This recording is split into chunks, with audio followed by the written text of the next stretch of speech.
Ассаляму алейкум, сайгылы телесерджилерimiz, эфирде бүгін яйыны. Бұл екі апта девамында біз Қырымда yüz берген Одессе вақияларыны музакире етеміз. Ве яйынымыздың мұсафыры халқара фестивальлерінің лауреаты, халқымыздың севімлі ержісі Эльвира ханым Сары Халил келіні соны селямлайық. Селям алейкум, Эльвира ханым. Алейкум салям.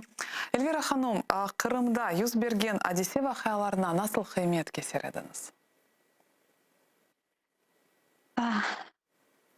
Biz elbette biz bunda yaşayıq Kırım'a. Biz pek öyle heyecanlanamız. Çünkü eğer Kırım Tatar o bizim dostum. O bizim dostumuz, kardeşimiz. Eğer tanış insan o bizim dostumuz. Biz beraberiz bunda. Biz birbirimizni kol tutayıq. Elbette görüşeyik. Onun için pek öyle heyecanlanamız. Эльвира ханым, Нариман ағанын не вақыт таныш oldunuz ve milli hareketimizde onun rolü hakkında ne ayta білесіңіз? Я би хотіла зараз перейти на українську мову, щоб і мене зрозуміли всі друзі, які теж хвилюються і їх цікавить Крим, і зараз наш стан кримських татар у Криму. І тому я буду говорити зараз на українській мові. Сказати про Нарімана можна багато. Це освічена людина, він культурний, інтелігентний, він настільки тактичний, дипломатичний. В ньому є стільки набір таких якостей, що це однозначно це лідер. І він лідер думок, він, як знаєте, просто світло для народу, тому що не кожен може так м'яко, так не агресивно, так культурно доводити свою думку. Це цінно для нас, тому що зараз у Криму така якість в ціні. І я його знаю давно як таку людину, серед народу відому. Знаю як юриста, і ми зустрічаємось на різних концертах, на закладах, і я його там бачу, і з родиною бачу іноді. І він, і батько, я думаю, що дуже добрий і відповідальний. Про нього можна багато сказати, тому що і доброго, хорошого, тому що жодного разу Наріман ага він не розчарував. І це теж зараз цінно для нас, тих, хто живуть в Криму, тому що ми дуже багато було розчарувань за ці 7-8 майже років. Ми втрачали друзів, ми втрачали навіть тих, в яких дуже вірили, а потім вони обрали свій шлях. І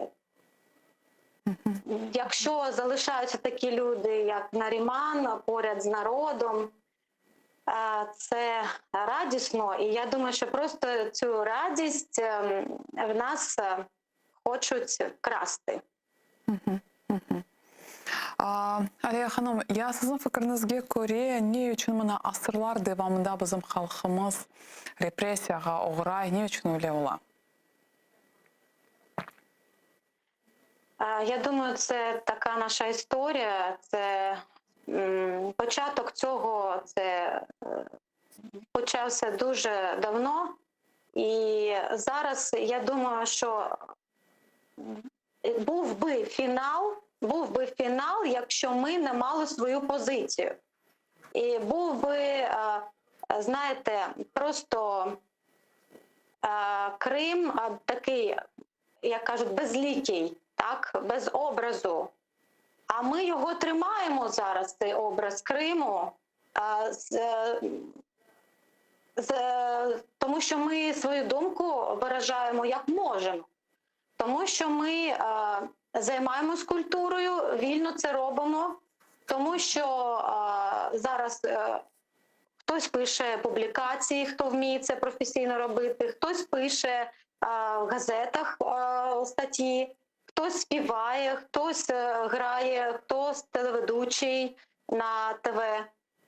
Тому це не закінчиться, я думаю, для нас погано, якщо ми всі будемо в своєму розумі. Ми не будемо засинати під цими лозунгами, що такий дуже різноманітний Крим, він для всіх. Так, він для всіх. Але під цими фразами, що він для всіх, зараз трохи хочуть, мені здається, наш розум так в такий вести стан, знаєте, як, ну, для кого це ейфорічний стан, а для нас це як такий сон. Ось, тому треба тримати свою думку, і я не кажу, що рватись так в бій. Ні, не рватись в бій, а просто не засинати, от і все. Крим – це географічна така територія, зручна, вибачайте, для війни. Я не політика, я людина мистецтва, я це розумію, тому що я тут живу і перед моїми очима тут їздять танки і всілякі там зелені чоловічки. І тому я бачу, так, це зручна територія для того, щоб тримати якийсь свій такий, знаєте, план, мабуть, так. Тому що є море, є материк один, є інший, все поряд. І є корінний народ, який, не знаю чому, але здається, що заважає це, заважає робити своє для деяких людей. Так, кримські татари – це корінний народ Криму. І ми не будемо мовчати і будемо говорити як на праві корінного народу Криму. У нас є статус, і в нас є історія, яка говорить про те, що тільки кримські татари довели, що Крим – це наша земля. Вони довели, що Крим для них – це найважливіше. І кримсько-татарська культура, яка повинна розвиватись у Криму обов'язково. Эльвира ханым, bizim ziyallarımız, Hüseyin Badanинский, Osman Akçoxraqla ve onlar da repressiyalarga uğradılar. Onlarga da öz gayelerini ömürge keçirmege bermediler. Onlardan Asan Rifatov var. Asan Rifatov bizim medeniyetimizde de mühim bir rol oynadı. Asan Rifatov'un faaliyeti hakkında ne aytabilirsiniz? Асан Рифатов – це такий, для музикантів, почну як музикант говорити, це ідеал, я думаю. Отака відповідь приходить. Ідеальна людина для того, щоб кримська культура піднялась до таких висот, і він це робив. І на такому якісному рівні, що не кожному вдається зараз сьогодні це робити. І маючи інтернет, маючи стільки бібліотек, книг, архівів, не завжди ми можемо робити так, як робив він. І багато було і труднощів тоді. Це ж такі роки були важкі. Але він зробив такий, знаєте, започаткував цей фундамент і зробив для нас цю опору, на яку можна було стати і вивчати кримсько-татарську музику. І хто не відкривавши робіт Асана Рефатова, зробіть це, тому що там багато знайдете відповідей. Чому саме кримськотатарська музика так виглядає, чому в неї такі лади, чому вона саме іноді класична, і не завжди вона побутова, ця музика, як ми навчились сприймати це. Вона і класична так само. І він це розповсюджував, навіть писав музику на оперу. І так ми не бачимо багато його робіт, тому що ми не змогли це зберегти, на жаль. І я думаю, що не тільки це наша провина, це так склалось. І ми шукаємо це, і тільки пам'ять про те, як він це просував, цю культуру. І от навіть з цього можна брати приклад, як можна вміти просувати культуру, а не тільки писати теоретичні такі обробки, теоретичні роботи. Як можна її представляти, так? Які відношення в нього були зі своїми колегами. А це теж такий дуже добрий приклад. І, на жаль, ми позбулися цих лідерів в культурі теж, тому що ми знаємо, що був розстріл всієї інтелігенції кримськотатарської, і Боданінський там, і був, і багато. І Номан Челебіджіхан, ця історія відома. Просто про Асана Рефатова і Боданінського менш знають. І от як співачка, я б зараз хотіла би співпрацювати з такими композиторами, з такими інструменталістами, як був Асан Рефатов. Дуже б хотіла, щоб у нас були такі сучасні приклади, музиканти. Це не тільки знання, це і внутрішня культура. І це дар, це інтелігенція. І тому цю інтелігенцію повзбувалися, тому що ми не мали прикладів, ми не знали, на що можна, дивитися на ці образці, на цих лідерів. Ама yazıklar olsun, bütün bu insanlarni bolsheviklar rejiminde butunlay ularni qurshunga tizdilar ve bugungi vaziyatga elbette o'xshay. Ama mana siz ijodiy inson olarak, mana olgan yuz bergan hodisalar sizga nasıl ta'sir etdi? Зараз я думаю, що треба думати про те, що не що було тоді, ми знаємо, ми цінимо, але нам треба думати, що ми сьогодні можемо зробити, маючи те, що вони нам залишили, і як ми можемо розвинути це. І що ми можемо зробити сучасне для того, щоб нова музика в нас була, і нові приклади. Нам так вони потрібні, що, я не знаю, зараз в Криму просто не вистачає цього, свіжого повітря в культурі. І хочеться співпрацювати з іншими країнами, робити інтернаціональні проекти музичні, щоб це свіже повітря приносити у Крим і розвивати тут, того, що тут не вистачає.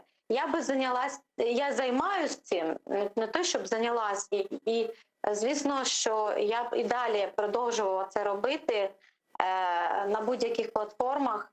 І зараз хочу сказати ще своїм всім співвітчизникам, що не треба боятись розвивати себе і висловлюватись. Просто, якщо ми будемо навіть про культуру боятися щось сказати, Просто ми зупинимось настільки, що потім вже буде пізно. І я просто хочу сказати, що теж не тільки співвітчизникам, а тим, хто живуть за кордонами Криму, щоб вони теж більш цікавились, тому що ми робимо не тільки для себе це, перше для себе, а ще й для інших, тому що мистецтво, воно для всіх, для всього світу. І ті кримськотатари, які живуть там в Турції, в Румунії, в Америці, в Франції, в Канаді, щоб вони теж підключались до цього. Нам дуже цікаво, як вони живуть, як вони відчувають Крим сьогодні. Не такий, який він був, такий, знаєте, більше так, в них ностальгія, я це розумію, а сучасне мистецтво. Я би більше спілкувалася з нашими музикантами, які живуть там. Ось. Эльвира ханым, насылсыз түшүнесиңиз, санат саясатсыз ола билеми артистлердин позициясы олмак керекпи? Артистлер şimdi ну, зараз кожен артист, він відокремився, і кожен робить своє, як може. Є такі більш групи, гурти, організації, і вони для себе, знаєте, знають таке правило, що вони не будуть робити в Криму, що будуть. Тобто в них всіх є свої принципи. І якщо ти зі своїми принципами в цей гурт потрапиш, там, ну, може це не буде таким для них, знаєте, актуальним чи навпаки ну, потрібним. Тому кожен збирає своїх людей, так? Кожен знаходить своїх. І я, наприклад, скажу, як я роблю, я збираю і запрошую найкращих музикантів, артистів в проєкти, щоб найкращі пісні і якість показувати, по-перше, кримським татарам, які ще не знають, що в нас музика така цікава і багата, і потім вже для інших, які просто вивчають кримсько-татарську музику і ну, не знають її так добре, але їх дуже цікавить Крим. І я, наприклад, роблю так. І знаєте, що я свою позицію завжди висловлюю. Це, ну, заради чого мовчати музикантам? Є такі музиканти, які зараз просто працюють на цих державних там роботах і державні такі ансамблі і так далі. І навіть телебачення є тут. І вони, звісно, не зможуть нічого сказати. Що я можу їм порадити? Я б могла порадити просто не йти туди і працювати. От це, ну я ж не можу зараз давати такі, ну, вчити людей жити. В них там є свої причини на те, що, ну, що вони пішли туди працювати. Ну добре, я не йду, але вони так, ну, захотіли. Ну якщо вже працюють, вам же ніхто не, ну, закривав рота, просто, ну, не розумію. Ну, можна просто сказати, що ти кримський татарин, який живе у Криму, який хоче розвивати свою культуру, народ і своїх дітей, і тому він скаже оце.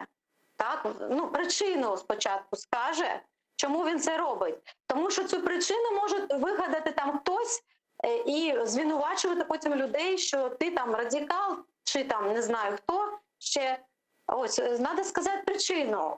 Просто, що тебе турбує твоє покоління, твоя родина, там діти, будуть вони знати свою мову, свої пісні, свою культуру. Будуть вони вчитись тут у Криму в нормальних університетах, де не буде пропаганди. Ось, це причина нормальна, вона здорова. Але якщо ми почнемо там що сказати невиправдано, знаєте, знайдеться дуже хитре таке щось, яке вигадає сама причину твоїм словам. Отак. І треба вчитись жити у Криму.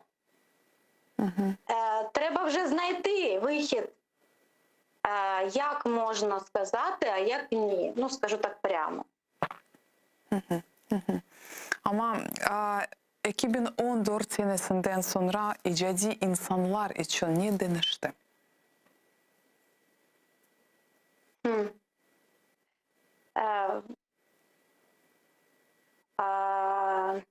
Дуже багато змінилось. Я навіть свій настрій пам'ятаю, який в мене був. Той настрій творчий і який він зараз. І це ми були просто дітьми. Ми були підлітками, якщо порівнювати зараз, як ми все відчуваємо, і як ми навіть відчуваємо цю кримськотатарську музику. Коли я співала ці пісні, наприклад, в 12-му році, я думала про одне, і в мене тут всередині були такі відчуття зовсім інше. А зараз, коли я співаю, в мене там, не скажу, що тягар, але душа щось, вона щось хоче сказати. Мені здається, що вона хоче сказати щось через пісні.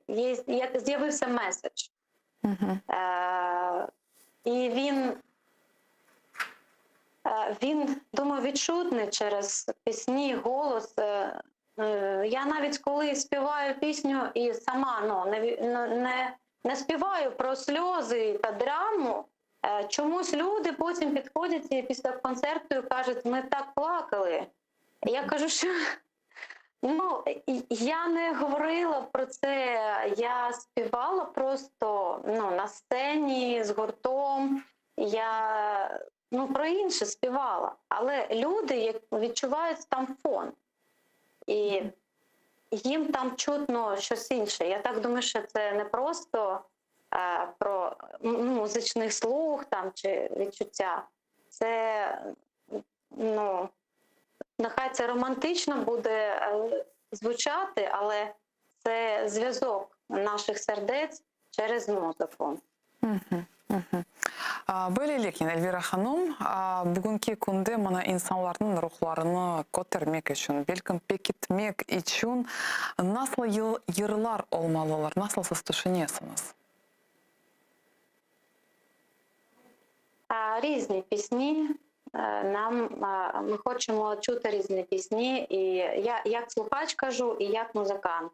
Коли я слухаю концерт, я вже слухач. І я хочу чути різноманітні стилі. Я хочу рок-гурт, я хочу реп, я хочу чути хіп-хоп і оперні голоси, і народну музику та зовсім архаїчну музику. Навіть під там, не знаю, стук там палки чи тільки барабану. Я хочу, щоб кримсько-татарська музика сьогодні була не законсервована і не була тільки під одним таким соусом. Оце ми, оце кримські татари, ми ось такі і все. Ні, треба вже цю оболонку зняти. Ми не тільки ось такі, ми різні, ми розбишаки, ми і класичні, і традиційні, і консервативні, ми і науковці в нас є, і політики є, і є навіть генії. Просто оце все треба показувати і в музиці, і в словах, в текстах. Не тільки співати про одне, тому що одна тема чи там дві теми вже навіть набридли. Ось. І молодь, не бійтеся експериментувати, не бійтеся критики дорослих. Робіть, як ви чуєте. Тому що якщо ви будете постійно прислуховуватись, у вас не буде свого. Тому що кожне покоління дає своє, свій пласт залишає. І покоління там дітей, навіть там зовсім малих, і покоління підлітків, і молодь, яка зараз студенти, вони більше роблять такі експерименти. І вже такі, як ми, наприклад, молоді, але зрілі, теж ми маємо вже досвід, але ми не зупиняємось на одному, ми все одно робимо постійно, спробуємо нові стилі. І кожне покоління, воно цінне в історії нашої музики, навіть в теорії нашої музики. Тому не бійтесь, робіть все, що хочете в музиці. Нехай це буде там, будуть вас навіть не любити за це. А людина завжди боїться того, що її не будуть любити. А от не знаю, чому їй потрібно так, щоб всі її любили. Ні. Ну, сьогодні не будуть любити, а завтра звикнуть до вас і сприймуть. Я б хотіла, щоб ці патріотичні тексти, ще додам, щоб ці тексти були більш сучасними, щоб язик, мова наша теж змінювалась, щоб вона не залишалась в цьому, знаєте, як от там було задано там 100 років тому, і ми зараз хочемо, щоб от так само вірш писався сьогодні. Ні, нехай він буде на іншій мові, нехай там буде сленг. Але це буде в моєму плейлисті чи плейлисті мого сина. І ми будемо це слухати разом. Я милли дуйгуларның шекелленмесіне музыка тәсір ете біле ме? Эбет? Насыл метінлер олмақ керек? Насыл не? Метінлер, текстлер. Ага. Манасылар, я? Ага.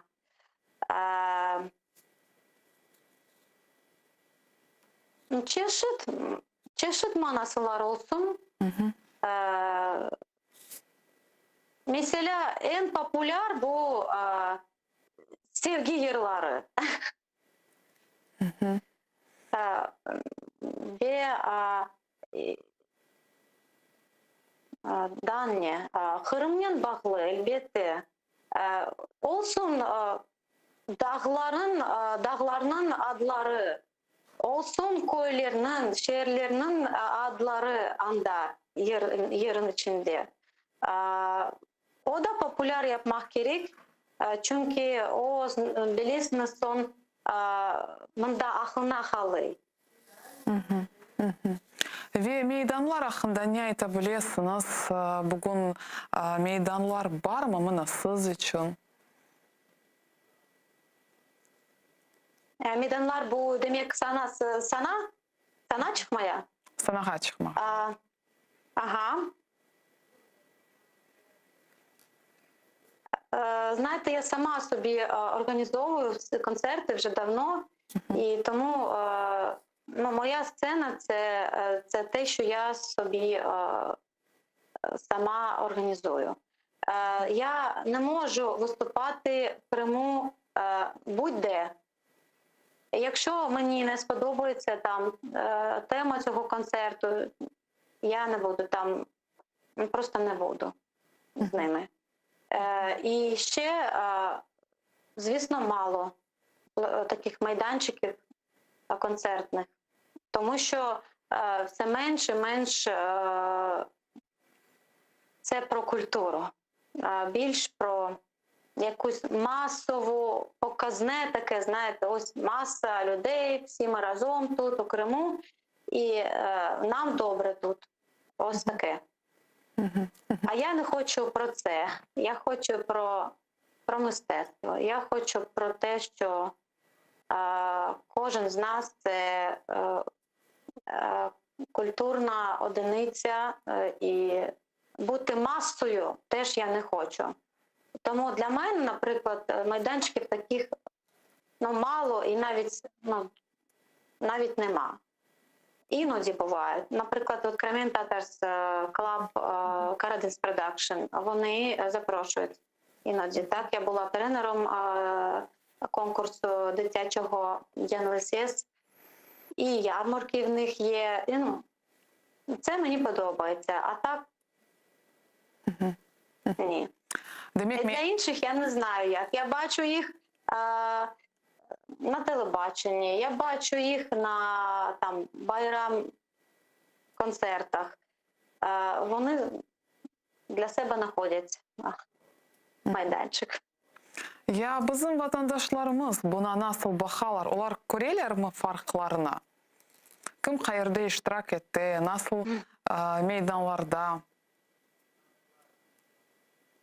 Bilmeyeyim. Onlardan soramaya gerek. Ya siz nasıl özünüz duyasınız? Мына сіз айтасыңыз, сізде позицияңыз бар, сіздің мейваныңыз бар, сіз өзіңіз насыл дuyasınız? Білелермен белестім. Демек, әрбір артист үшін бүгін бар, әрбір артист үшін бар имканлар, артист тек түшінмек керек. Барacağım, o anda ya da yok. İştirak edecek mi o meydanda ya da yok? Elbette. Birinciden düşünmek gerek. O anda ne için varacak? Ne için vardı? Ne için anda ayırladı? Ne bekledi? Bu nasıl ne düşünüyor? Nasıl fikirler? O kovandı bu konsertke iştirak etkenini. Beğendi ama öyle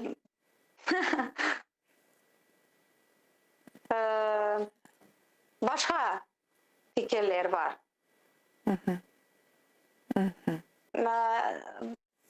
Знаєте, я думаю, всі зараз у Криму музиканти, вони розумні. І вони знають, де їм сподобалось співати, де ні.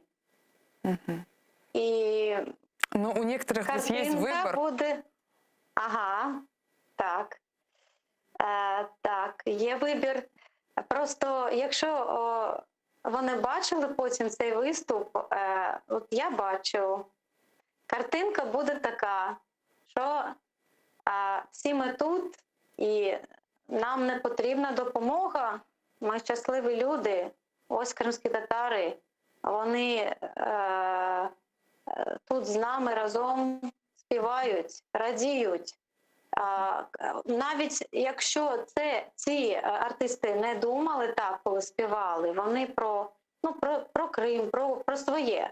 Але потім, на жаль, картинка буде зовсім інша і не на користь цим артистам, і навіть не цим, а всім іншим. На жаль, мені дуже жаль, що використовують навіть нашу культуру.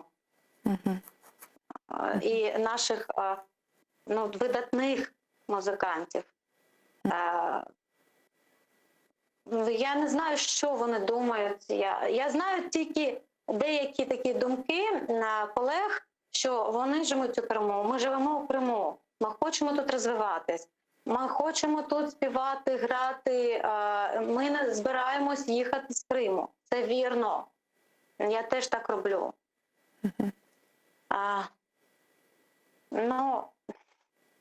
Потім картинка зовсім інша, на жаль. І це мене дратує, що такі видатні люди, і потім на них, так, знаєте, роблять хайп і хейтять в Ютубах і в Фейсбуці. Я знаю, що ця людина не така, вона зовсім інша. І знаю, що вона не піариться на цьому. Але, ось так. Демек, бөлек кебе артистлер мына олған вазиетке қол тұталыр. Оле ола.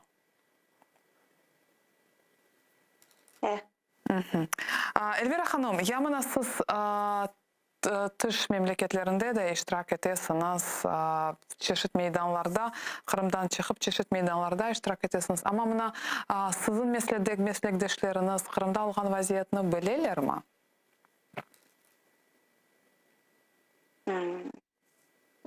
Чогусу билелер. Не айталар? Кол туталармы, билелерби? Улардын хаберлери бармы? Деякі люди знають, які вже давно мене знають і знають творчість, а є нові знайомства, нові проекти, де я знайомлю з іншими людьми, музикантами.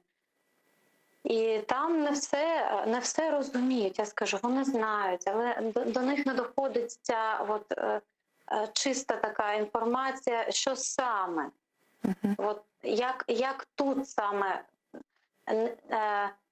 як тут воно виживає, воно це що? Це, звісно, культура, це вони, це люди, це народ. І про що ми думаємо? От усіх цікавить, що ми думаємо робити далі, як ми будемо далі цей зв'язок тримати. Ось такі питання. І, звісно, запитують. Головне для нас – це зробити такий мост для спілкування. І тримати його. І зміцнювати цей мост. Фикріңізге көре, мына информацион жиетінден етірлі япыламы? Украинада, mesela, ya da az? Az yapıla. Є аз yapıla, не вистачає більш стріму з Криму. Але це, знаєте що, зараз неможливо з Криму робити такий стрім. І більш Крима, взагалі, звісно, ми чуємо від АТР, чуємо від там КХАП і так далі, наші ребята, які зараз працюють у Києві. А хочеться ще бачити з Криму, от саме що. Як це виглядає тут, у Криму це? Тому що вони не можуть зараз і потрапити, побачити, є такі люди. І не вистачає цього на інших телеканалах українських. Хочеться, щоб про нас, якщо нема в них матеріалу з Криму, хоча б показували і робили свої висновки, а ми б просто слухали, інші слухали і просто не забували про Крим. Це дуже важливо для людей тут, щоб просто не забували цю тему, щоб постійно, кожного дня ми чули про Крим із українських телебачень, радіо і так далі. Не тільки там викрикувати, що про окупантів і так далі. Це вже не цікаво. Більш такий матеріал потрібен, знаєте, культурний. Тому що досі є люди, які не зрозуміли, хто такі кримські татари, на жаль. І мене це розчаровує. Коли я приїжджаю і мене запитують, а скажіть, будь ласка, все ж таки, кримські татари, откуда от вони прийшли в Крим? Що таке? І коли мене запитують, я кажу, що вже багато книг є, Читайте книги Гульнара Абдуллаєвої, читайте Гайворонського, читайте Вазгріна. Є відеоматеріали вже на Ютубі. І там свої, навіть є Гульнара Бекірова, яка більше про сучасність каже, так? Це ж легко знайти зараз в інтернеті. І мене це так розчаровує, що люди не знають, досі не розуміють. І ще треба оцей міф, що кримські татари, вони не обрали, з ким бути, вони не розуміють зараз і вчать нас, як жити у Криму сьогодні. Оце я теж не розумію. Навіщо вчити нас, як жити нам у Криму? Хто, як не кримські татари, можуть знати це? В кого є такий досвід? Тільки в нас. Нехай це так звучить, знаєте, зухвало, там, я зараз кажу, отака, ось ми. Так, ми знаємо, в нас є досвід. І ми можемо цим досвідом ділитись. А коли там викрикують, що знаєте, як вам треба там зробити? Отак. Знаєте там, як вам треба жити? Так. І слідкують, що ми там співаємо, чи ми не там сидимо, чи ми там поряд з нами якийсь там сатин сидить, а я цієї людини, я не можу знати, хто зараз зі мною тут буде сидіти. Оце таке є. І хочеться, щоб більш було про інше, більш про те, як ми разом, що ми будемо разом робити, як ми вигадувати нові креативні ідеї. Эльвира ханым, Нариман Жилял, өз мектубінде yazdı, менің селям бұл сөз. Мына сөзнен, бұл сөзлерімізді насыл хорчалай білеміз? Да, Наріман ага, він вміє говорити так, як не всі вміють. І зараз сказати слово – це теж мистецтво. Вміти сказати так, щоб це зрозуміли, хто повинен зрозуміти. І потім вже з цим жити, тому що кожне слово зараз нас, зараз ми дуже залежимо від того, що ми говоримо, що ми сказали, і що ми несемо в народ. І Наріман ага це вміє робити. Якщо б багато було більш таких людей, як Наріман, треба знайти своє слово. Через що ти будеш висловлювати? Наріман такий, так, але ти інший. Ти можеш висловлювати через там своє. Хто через музику, хто через статті, хто через відео, через кіно. Наприклад, робити документалки.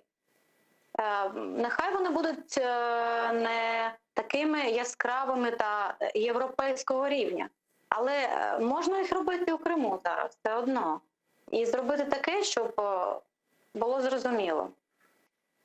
Тому кожен своє слово повинен знайти. І вже пройшло там 7 років, я думаю, це вже багато для того, щоб зрозуміти себе, що він обрав, що ми обираємо. Эльвира ханым, я эгерде сізге Москвада иштирак этмеге теклиф этселер, бу теклифни кабыл этерсиңизми? Йох. Не үчүн? Я навіть не думаю про це. Ні, не думаю. Були такі пропозиції, щоб познайомити з продюсерами. Там був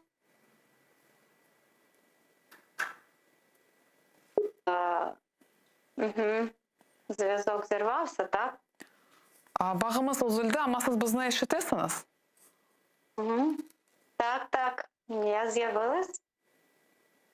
Демек, Москва хында башладыңыз айтмаға, егер сізге мына Москвада иштирак этмеге теклиф етілсе, сіз иштирак етерсіңіз ма? були такі пропозиції, щоб познайомитися з там якимись продюсерами. Спочатку я думала, що можна це якось робити у Криму.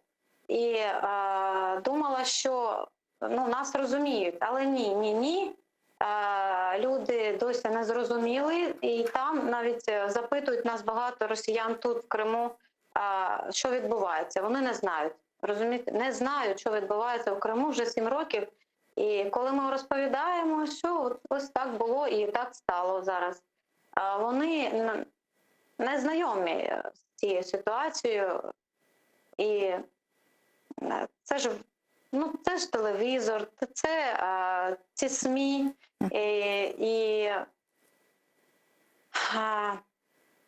Я розумію, що для них музика буде цікава, але все решта ні. Ось так.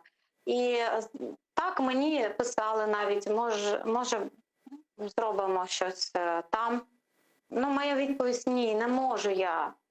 Не можу. Я не тільки тому, що ось це Москва, ось це Росія. Ні. Просто щось мені не дозволяє це робити. Мені сумно від того, що я поїду давати концерт, наприклад, зараз в Москву чи там інше місто російське. Я просто не бачу цього зараз. Поки що не бачу. Эльвира ханым, мына сиз айттыңыз, пропагандалар ахында, телевидение ахында, элбетте бу тесир эте. Биздин балаларыбыз, мына сиз ана уласыңыз, сиздин 2 evladыңыз бар. Амма миллетибизни бөле пропагандалардан насыл хорчаламак керекмиз, насыл сиз түшүнесиңиз? Діти повинні чути рівно стільки, скільки потрібно знати дітям. І до них інформація повинна доходити в дозованому такому, знаєте, такі дозовані частинки, які вони можуть зараз в своєму віці сприйняти. І вони знають, вони бачать, як ми живемо, як ми хвилюємось за все, що відбувається з співвітчизниками, що відбувається з Кримом і з культурою. І від них це не приховаєш, тому оце для них і є, знаєте, як приклад того, як ми можемо триматись. І оце є приклад і виховання. Не тільки словами доводити, знаєш, отой такий, а то ні, це не ті діти і не той час, щоб казати це. Вказувати на національність, там, вже це не актуально. Вони бачать, як тримаємось, коли співаємо, коли ми можемо співати, і чому в мене зараз немає концертів. Вони запитують мене, я їм відповідаю. І це все, моє життя є для них, як, знаєте, такий обзор кримсько-татарського життя взагалі. Родина – це є як телевізор для дитини. Через родину мати, батько, і бабусів, і дідусів дитина бачить світ. І тоді, коли батьки закривають цю тему зовсім, знаєте, що ви закриваєте той телевізор для дітей, це для них, знаєте, як СМІ. І просто нехай вони бачать ваше хвилювання, я так думаю. Може, це не підійде до кого. Я просто бачу, що діти мої це розуміють, і їх обманювати дуже важко, моїх дітей. Дуже важко щось розповідати, і, знаєте, вони такі діти, вони повірять зараз, підуть, послухаються всіх. Такого не буде. Такого не буде, тому що не тому, що я їх тут, знаєте, постійно розповідаю про це. Навпаки, не розповідаю. Просто тому, що вони знають це, вже бачать, де якісно, де вдалося, де ні. І ось так, я думаю, що виховання – це зараз найголовне, про що треба думати нам, тим, хто живе у Криму. Що ми даємо дітям, яку якість ми даємо, через що говоримо? Через агресію чи через, знаєте, гармонію та розум? Через хвилювання чи через, знаєте, такі мудрість?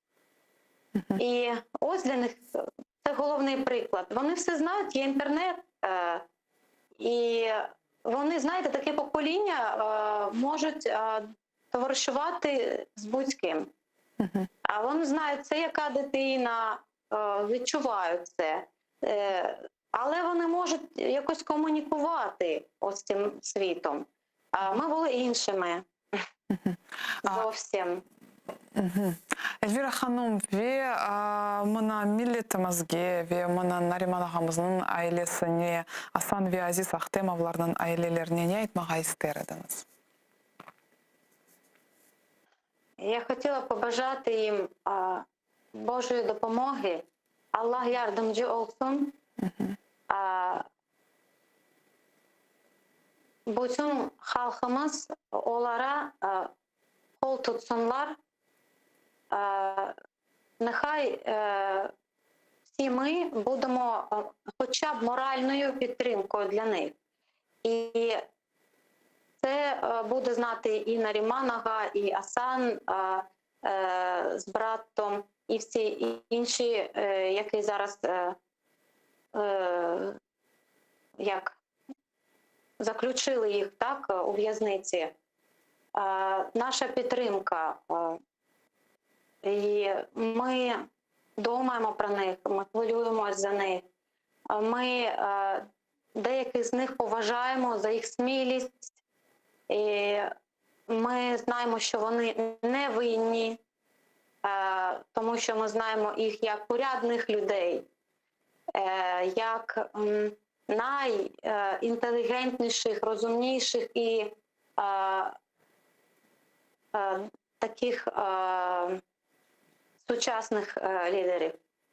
Тому я хочу ще сказати і родинам, що зараз навіть важко сказати, тому що їх стан, я розумію, що їм дуже важко.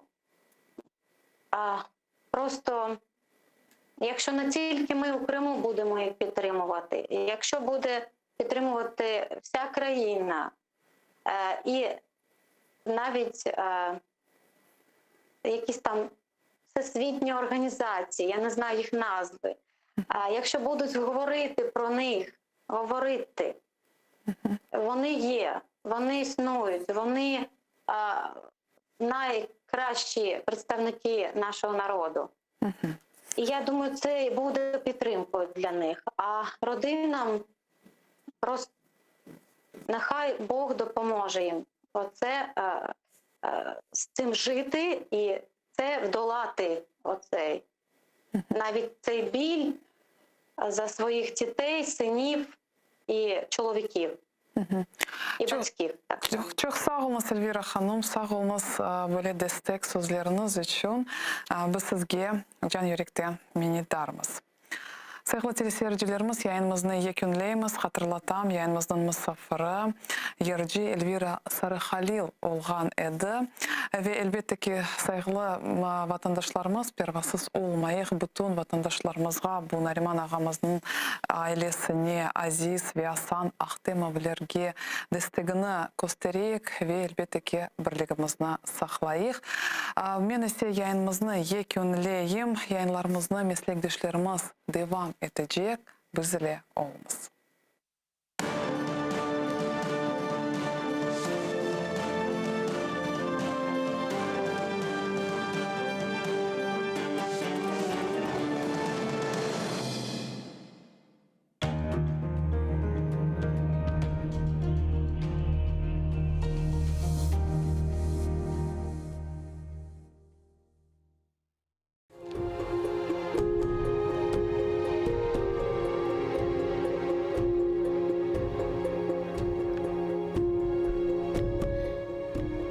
көресем, Дефне еленіс мені қабірде. Азиз Украинамнан кеніш чөлі торынды. Ишітілеп ве көрініп тұрсын. Озы үйле кең чөллер, қайнақ нер еңілдісі, ұчырымлы сайылер. Озы душман қаныны ақызған сон деңізге, чеменлерні ве қырларны терк етіп ер юзінде. Мен Танрыға yol тұтарым, қалбен дуа етмек үшін. Шымды есе яраданны білмейм мен ақ үшін. Дефне еленіс ве қалқыныз, бұғавларны ұзыныз. Халис душман қаныны үрриет üzerine сузыныз. Улу сербест айлеңізде ұнытманыз мені де.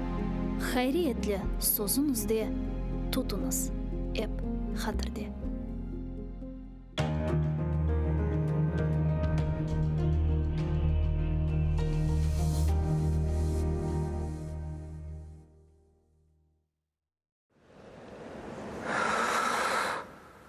Ешітесіңіз ма? Мен ақта ұмыттыңыз ма?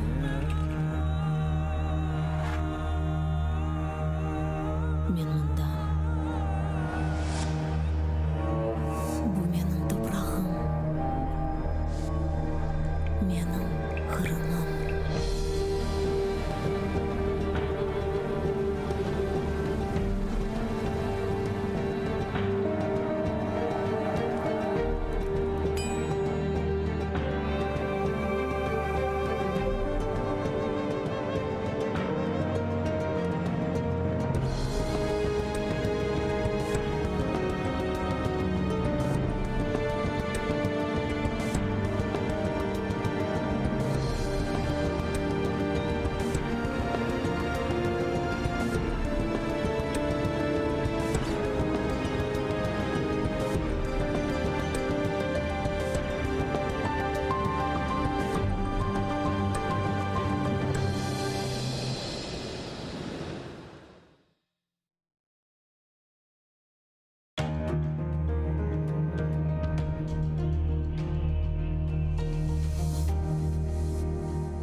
Меня зовут Нияра.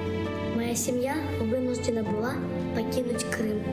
Это было утро после дня рождения моего двоюродного брата. После этого мы с ним больше не виделись. Я хочу знать, когда я еще смогу поиграть со своими братьями и сестрами.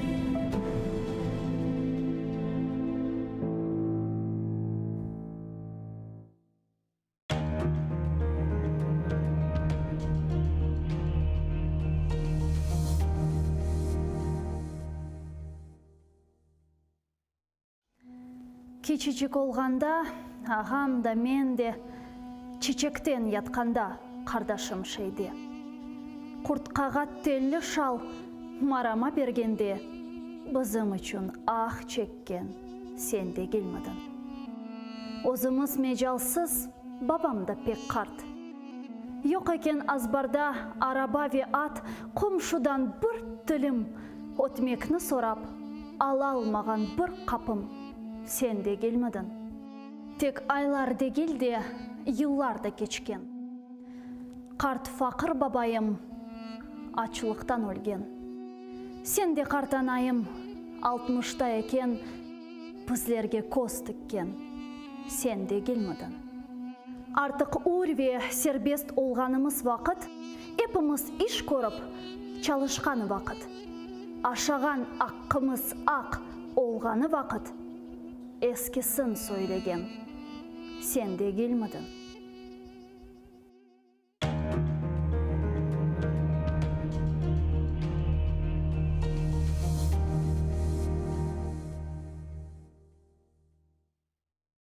Урметлі діңдашларым, миллетім.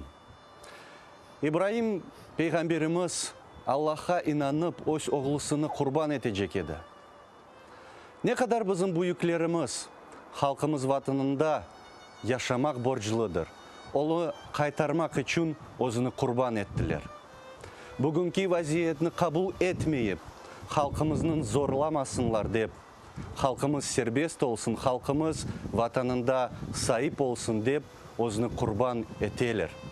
Олардың арасында Решат Аметов, Эрвин Ибрагимов ве дегерлері. Аллахқа инанайық, милетімізге инанайық, бір-бірімізге инанайық. Иманында асылында бір вақыт айырылмайық.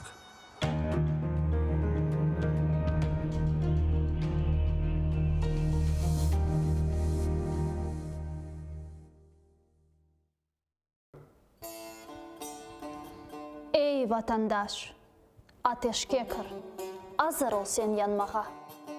Ватан үшін жан бермесен, не үшін келдің дүнияға?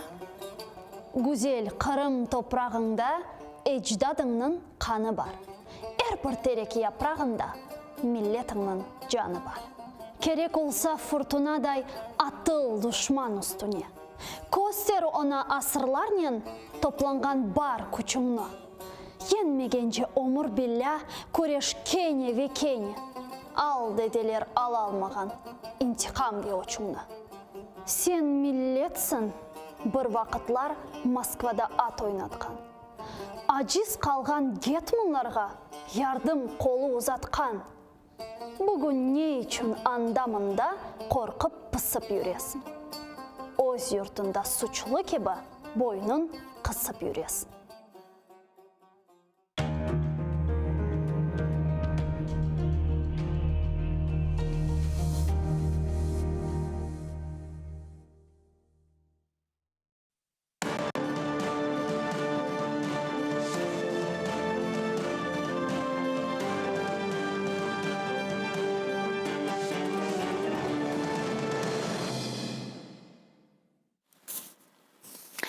Хайырлы ақшамлар, селям алейкум, сайғылатыр телеканалының телесерджілері.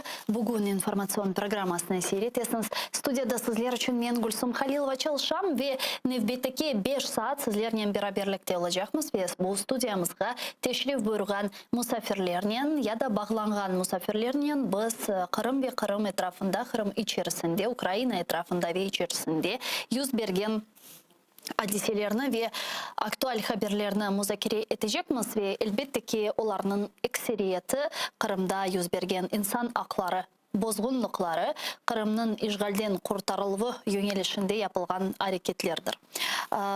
Мен башта дабір керек хатırlatмақ ве айтып кечмеге істейм мұсафирлерімізні тақдим етмезден ве хаберлерінің музакерелеріне кечмезден евелі біз жанlı yayında çalışамыз. Экранларыңызға режиссерларымыз телефон номерасынан тақдим ете вақтынже біздерге телефон вастасели телефон шмаға имкеніңіз бар 067 63 46 130 вайбер вастасели бедава еді скайп адресімізні қолана білесіңіз atrbuykарифлернен.tv бұйырыңыз біздерге телефон ашыңыз сіздің сесіңіз біздер үшін чоқ мұйым бұнен бераберлікте АТР телеканалына маневи дестекні біздің YouTube сайфемізге абоне оларақ, маддей дестекні есе патреонымызға абоне оларақ ифаде етмеге имканыңыз бар. АТР телеканалы мали проблемлер или қаршылашқаны себебінден бойле бір патреон деген лейха башлатты. Бұл лейха ярдымынен біз аяқта тұрмаға девам етеміз. Анда сіз чешіт севигені, яғни өзіңіздің күшіңізге сасланарақ, мали күшіңізге сасланарақ севигені сече білесіңіз ве бөлелікнен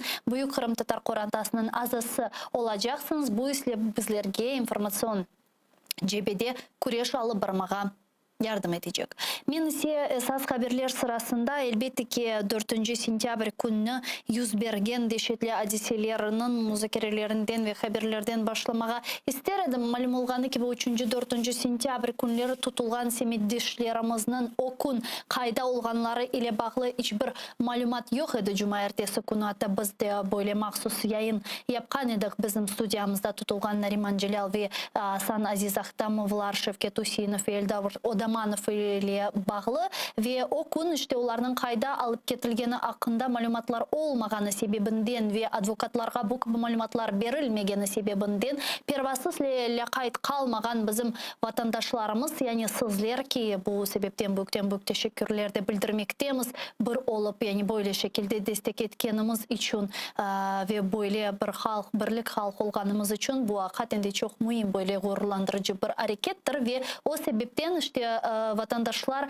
ФСБ бинасы янында, ФСБ дарежелиги бинасы янында топлашмага башлаган эдилер ве буны беген-меген Кырымдаки сөзде укук корочалайчы органлары анда топлашкан биздин семейдештерибизди, яни сизлерни тутукламага башлады ве нетижеде 58 Кырым татары о күн тутулган эди ве Акмежиттин чечүү түрлүү полис бөлүклөрүнө алып кетилди.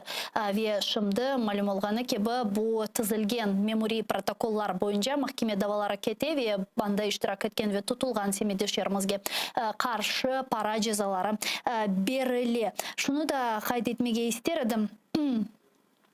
Өзүнүн Facebook сайтында Рифат Агачубаров Милли Мejlis рейсimiz бойле бир шей жазып кечти. Келиңиз аны бирабирликте диңлейик.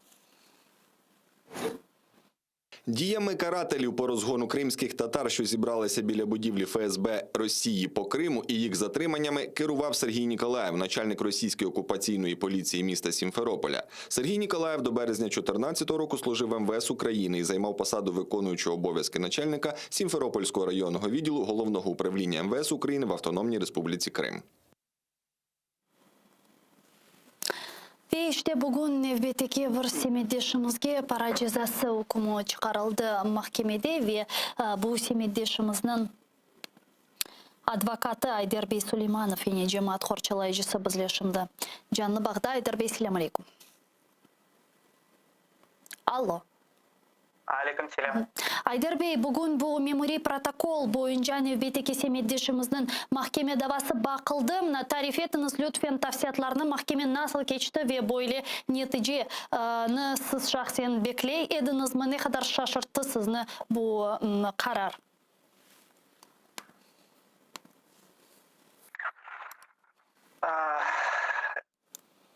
Ну, конечно, для нас, для нашего народа, для крымских татар, данные дела, они зачастую связаны не с юридическими нарушениями, правонарушениями наших соотечественников, а в основном его мотивом данных дел, рождения данных административных дел, задержаний является такой политический, надуманный, спланированный заказ. Конечно, войдя защитником в данное административное дело по Юрдаму Исламу Мустафаевичу, чье рассмотрение прошло вчера в Киевском районном суде, я также не питал иллюзий, не ждал какого-либо чуда, и рассчитывали, что решение суда будет, естественно, обвинительным. И вот в таком формате вчерашнее заседание у нас прошло. Вот вкратце и вот так, Гульсум ханым. Ya mına Ayderbey, bu mahkemelerinin zaten kanunsuz olganını biz bilemiz. Mına siz nasıl şekilde korçalaf gerçekleştirdiniz ve bu açılgan memori protokolunun esassızlığı, yani безосновательность, yani nege esaslanan, neye bağlı? Но сотрудники полиции ссылаются на указ главы Республики Крым Сергея Валерьевича Аксенова, в котором он запрещает все публичные мероприятия, собрания, митинги, шествия и так далее. Однако мы об этом сказали в суде, и реальность тому самый неопровержимый факт, что люди, пришедшие в абсолютно стихийном формате, в стихийном, как говорится, образе, они не представляют собой какого-либо митинга, какого-либо шествия, поскольку ну, они абсолютно мирно, спокойно находились у здания ФСБ и ждали какой-либо информации о тех своих соотечественниках, которых накануне 4 сентября неизвестные люди по неизвестным основаниям в неизвестном направлении вывезли, и о их местонахождении достоверной информации ни у родных, ни у общественности, ни у адвокатов не было. И об этом все мы сказали суде и сказали, что данные административные протокола, они просто вот собой представляют такой юридическую галочку, посредством которой можно было задержать людей. И при этом никаких оснований для того, чтобы по данным протоколам выносить вот обвинительные решения, естественно, ни у суда, ни у органов МВД нету. Но мы понимаем, да, насколько политическое дело отличается от обычного гражданского дела. И как вот я вчера указывал на своей Facebook-странице, обычно по таким административным делам людям вменяют от 1000 до 2 до 3000 рублей наказания. Даже зачастую это просто заканчивается просто предупреждением.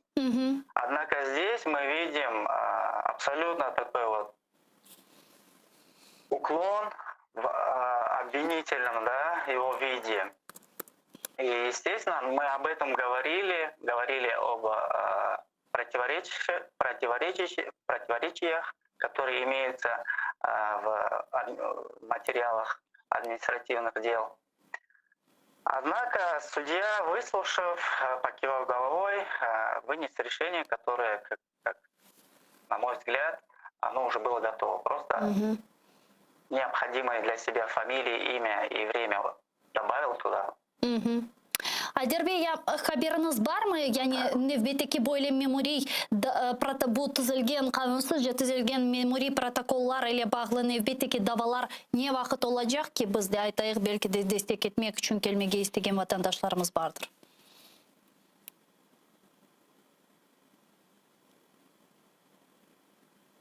Алло. Да, у нас сегодня по данной статье... Алло. Buyurunuz. Алло. Да, у нас сегодня по данным делам назначено заседание по Мурату Садри Маметовичу, также связанное по событиям 4 сентября на бульваре Франко. Также на завтра в Киевском районном суде назначено заседание по Халилу Ланури. И на послезавтра назначены 3 заседания по гражданам, пришедшим на в принципе, общедоступное место, на бульвар, на улицу, в которой, в принципе, никакого согласования с органами власти и не требуется.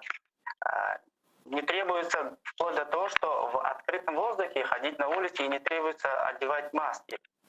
Однако кому-то не понравилось данное переживание крымских татар.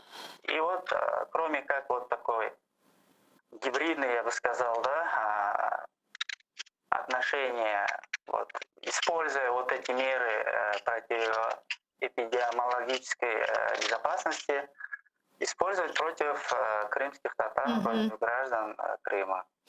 Айдарбек, да, son olarak şunu sormağa isteyim. Malum olğanın ki bu onlarca vatandaşımızın 4 sentyabr günü işte tutup polis bölüklerini alıp ketip böyle memori protokollar tızdılar. 58 kişi, men yanlışmasam, endi onlardan bazılarına böyle bir neticeler, mahkeme neticeleri çıktı. Yeterince mi korçalayıcılar var? Yeterince mi advokatlar? Yani hepsi böyle korçalayıcı ve advokatlarla teminlendi mi? Yani yeterli mi şimdi Kırım'da bu kanunsuzluklarga korçalayıcı insanlar?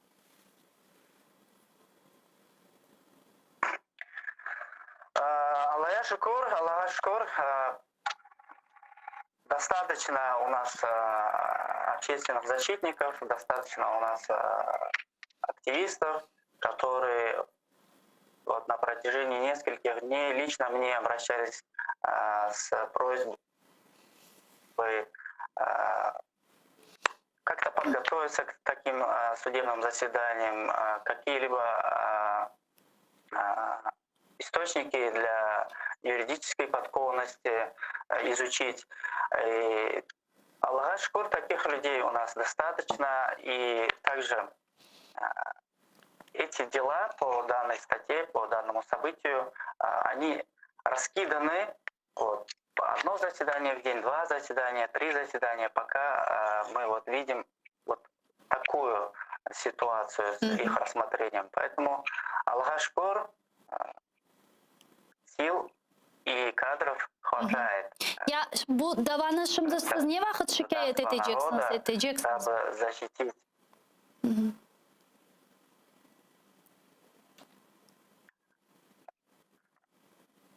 Повторите, пожалуйста. Şikayet etmeye planlaştırasınız mı bu çıkarılgan hükümnü, tünevin çıkarılgan hükümnü ve bir neticeye erişebileceğinizge ümitler besleysiniz mi?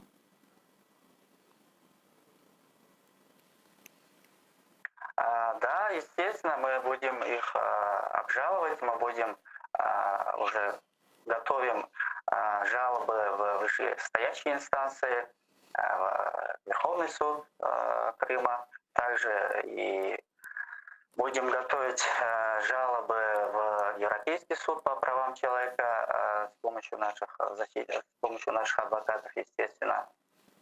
И, конечно, если мы здесь не увидим той справедливости, надеемся, что в Европейском суде увидят те нарушения основных прав граждан Крыма, крымских татар. И, конечно, будет принято правильное решение. Çok sağ olun Sayдар Bey, bizle bağlanıp suallerimizge cevap bergeniz için Allah işlerinizde yardımcı olsun.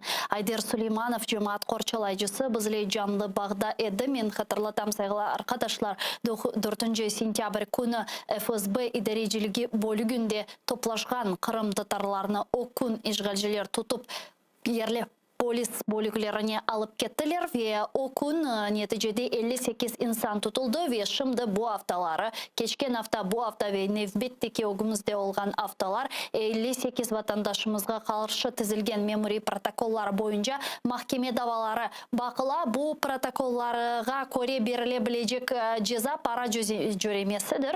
5.000 rubleden men yanlışmasam 15-20 bin rublege kadar endi birçok bizim semiydeşlerimizge hükümler para cezaları çıkarıldı. Bugün malum olğanı gibi işte Ayder Süleymanov'nun himayesinde bulungan semiydeşimizge 10 bin, geçken hafta İbrahim Çigirtmamili meclis azamızga da böyle para cezası çıkartıldı. Diğer tutulgan bazı bir semiydeşlerimizge göre ve bu gibi davalarının da ogumuzda olacağını görüyoruz ve neticelerinin, hükümlerinin böyle şekilde olacağına hiç kimse, ne advokatlar, ne cemaat korçalayıcıları, ne de tutulgan ve bu kanunsuzca kabatlangan madde boyunca semiydeşlerimiz illüziyalarını beslemeydi ki aynen öyle ola edi. Peki bunlar neden sebep yüz verdi degen sualge elbette ki cevap olarak da bir kere tekrarlayayım. 3-4 sentyabr günleri Kırım tatarlarının semiydeşlerimizin evinde tintuvler o'tkirildi. Neticede 1. Milli Meclis Reisimizin muavini Nariman Celal, Asan ve Aziz Ahtemovlar kardeşleri, olar iki doğmuş kardeş biri-birinin olalar. Eldar Odamanov ve Şevket Hüseyinov vatandaşlarımız tutuldu. Nariman Celal, Asan ve Aziz Ahtemovlarga karşı sözde diversiya maddesi boyunca dava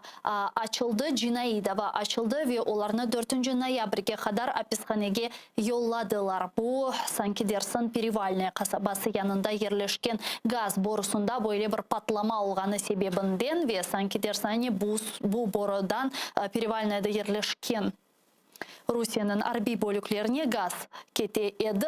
Zaten bu davanın asılsızlığı ve taqdim etilgen ispatlarının esassızlığı hakkında bizim studiyamızda tafsilatlıca Qurultay delegesi Edemağa Dudakov tarif etken edi. Diğer de tutulgan iki vatandaşımız Şevket Hüseyinов ve Eldar Odamanov'a karşı da dava açılgan edi. Memori dava olarını hukuk korçalayıcı organlarına itaatsizlikte kabahatlap 14-15 gece apiste bulunuf cezası berildi ve onlar da endi bir haftadan berli sizoda bulunalar ve aman bir kaç günden sonra çıkmalılar andan. Malum olğanı ki bu işgal etilgen Kırım'da yüz bergen bu deşetli ve yanı represiyalar dalgasına endi bütün dünyanın reaksiyası oldu. Avrupa devletleri, Amerika Birleşken Devletleri, sonra Türkiye Cumhuriyeti ve Ukrayna'nın yakın dostları olğan ittifakdaşları Nariman Celal'ın ve diğer siyasi mabuslarımızın tezden azat etilmesi çağrılarında bulundu.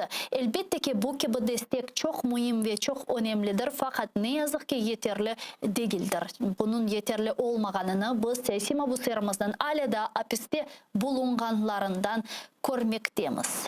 Başta Ukrayna prezidenti Vladimir Zelenskiy'den başlap birçok Ukrayna siyasetçileri, memur adamları ve ilahri ve Milli Meclis Reisimiz Rifat Ağaçubarov, liderimiz Mustafa Ağacemilev yüz bergen bu hadiselerini muvaffakiyetli bir şekilde ötkerilgen Kırım platformasının sammiti ile bağlamaktalar. Yani Rusya'nın bu sammitke açuvunu zaten birimiz görgen edik attı sammit ötkerilmezden evvel ve sammit ötkerilgeni kuller onun arifesinde Kreml'nin işte tilleri dep aytayım Zakharova, Lavrov ve ilahri bu demek ötkerilgen sammitinin ve anda iştirak etkenlerinin neticeleri olacak dep aytıp geçken ediler ve ne yazık ki bu neticelerini yani bu Kırım platformasına muvaffakiyetli keçilüvini olar Kırım Tatarlardan yani bu acını çıkaralar ve bu mesele etrafında böyle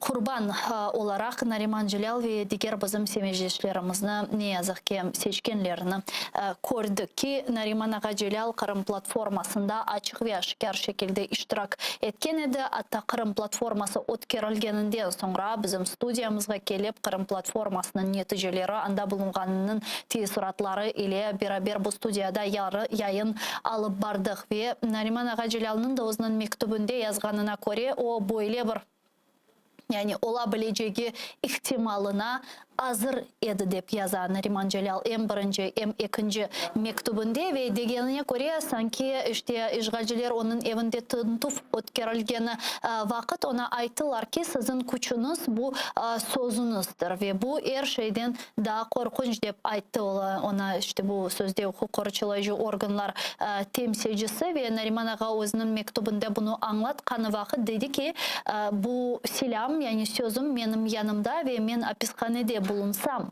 bile davamlı ve kureşimni, savaşımni devam edeceğim. Halkımızı ise onların yalan, yanlış hakaretlerine ve iftiralarına inanmamağa çağırdı Nariman Celal ve beraberlikte kureşini alıp barmağa çağırıvında bulundu. Men Nariman Ağa Celal'ın aytkanlarına kulak asmağa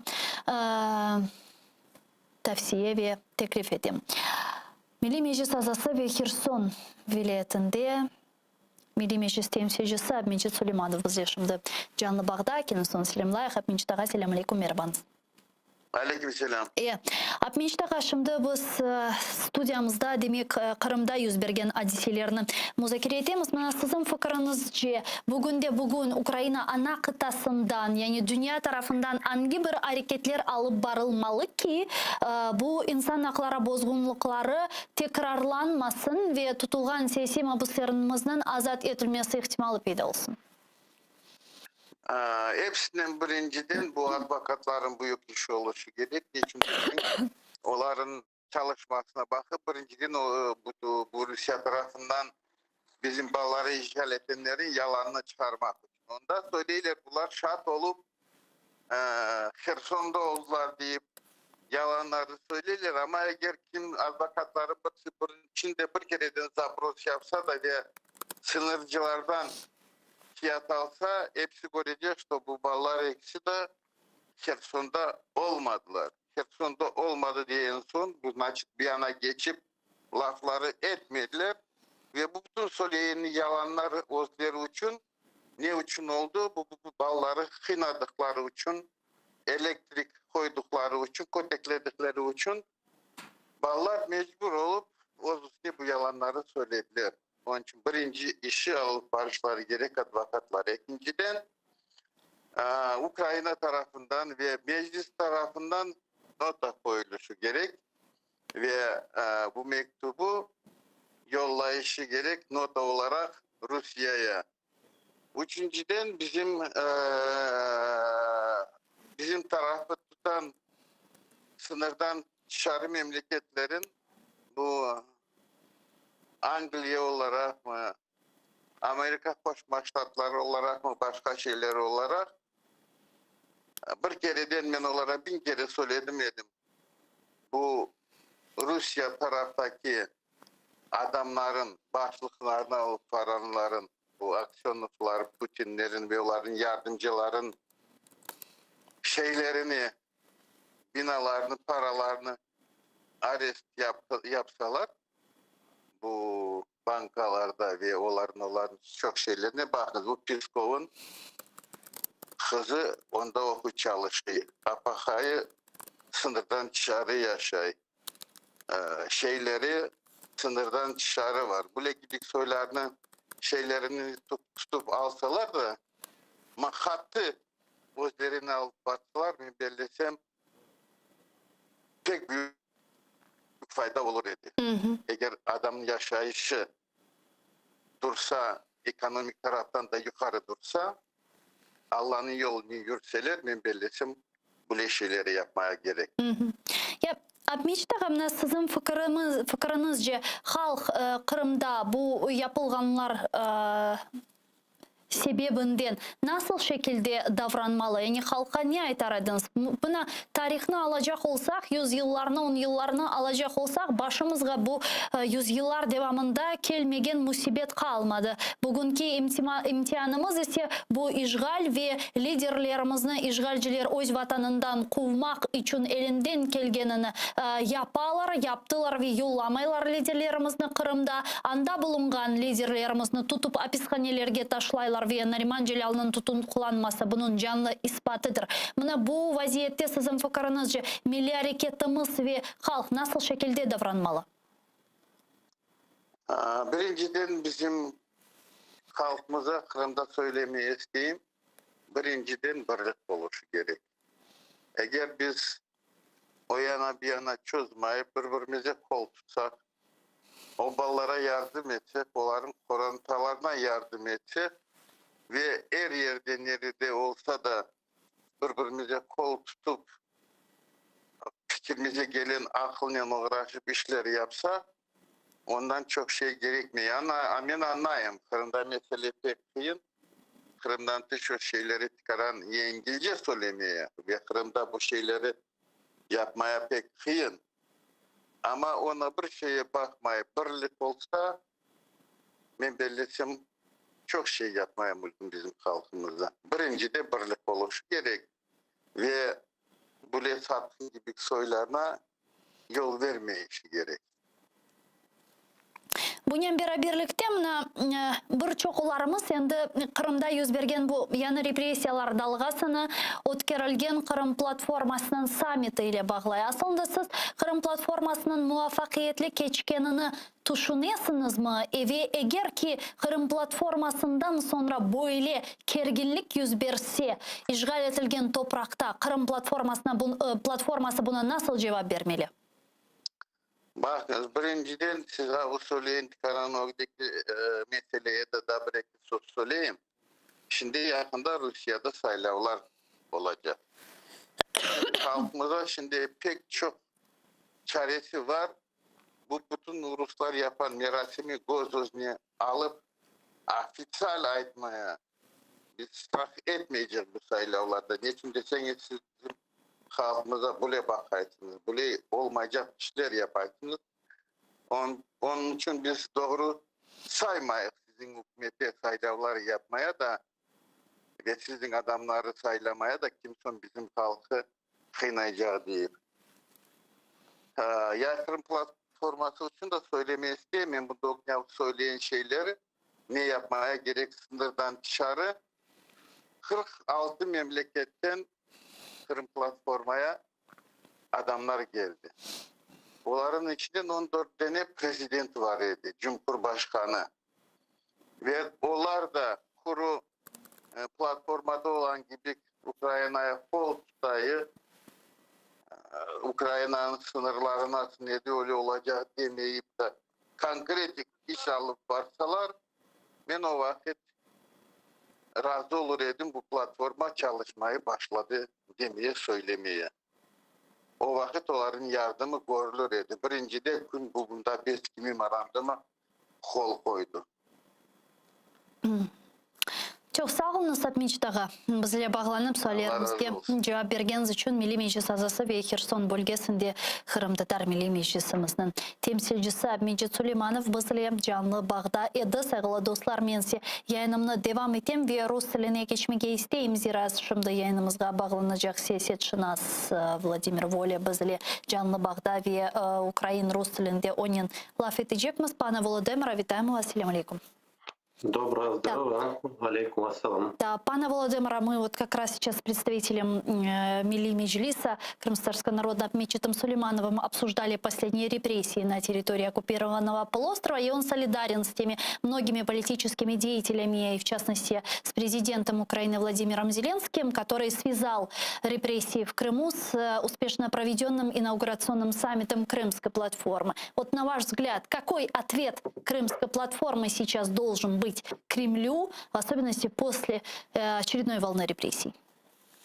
На самом деле я тоже не исключаю, что такая взаимосвязь существует. И, в общем-то, эти все дела, взрыв газопровода и так далее, то они выглядят, знаете, неоднозначно. То есть явно присутствуют признаки того, что это все сфабриковано с политическими целями. Сфабриковано ж не просто против какого-то там незнакомого человека, а все-таки относительно руководителей крымско-татарского меджлиса. Да там-то и взрыва никакого не было, они починили через полчаса вообще.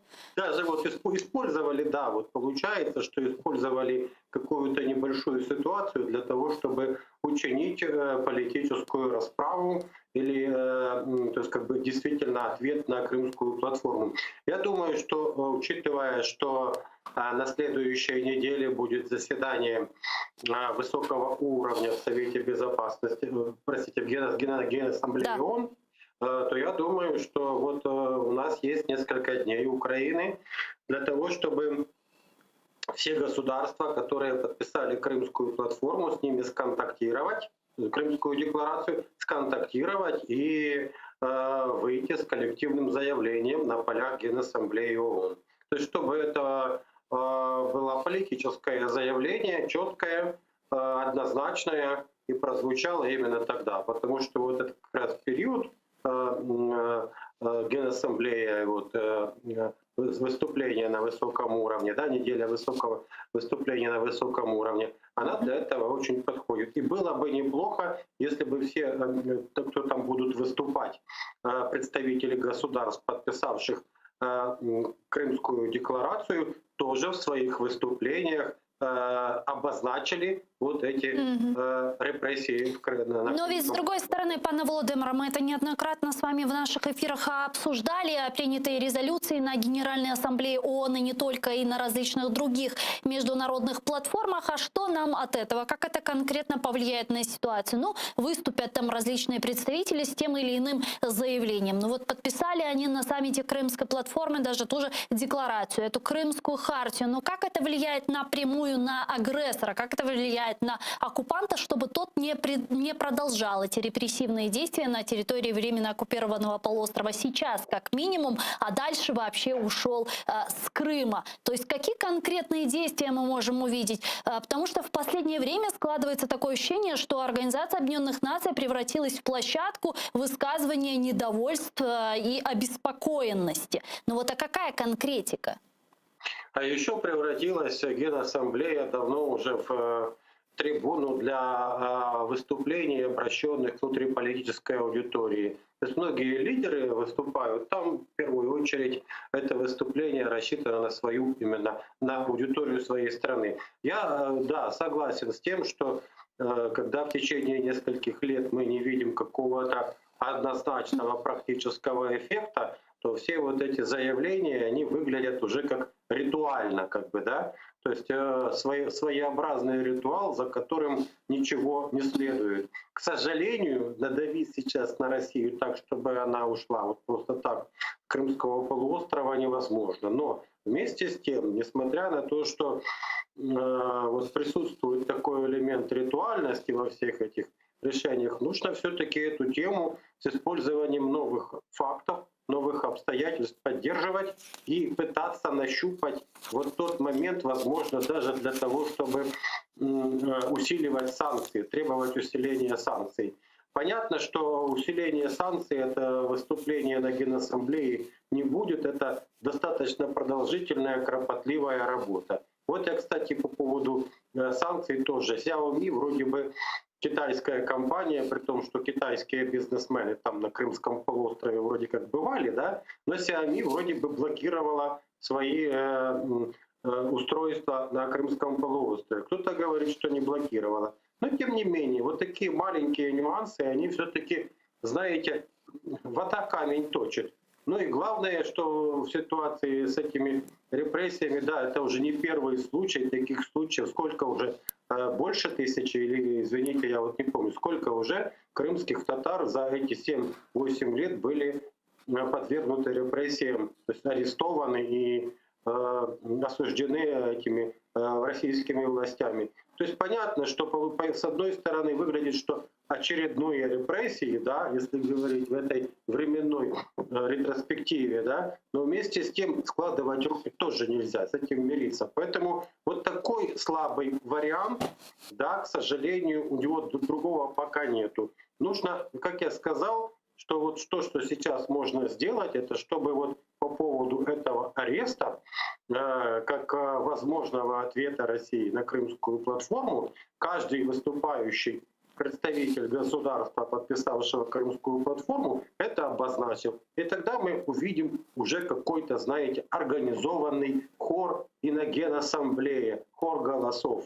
Так, а инструмент какой-то разве не должна предложить в первую очередь Украина нашим партнерам? Украина может пока что предложить всего лишь навсего санкции. Но санкции, как мы видим, имеют ограниченные, как бы, то есть выбор санкций ограничен. Ну что, против тех людей, которые осуществляют репрессии, будут введены персональные санкции.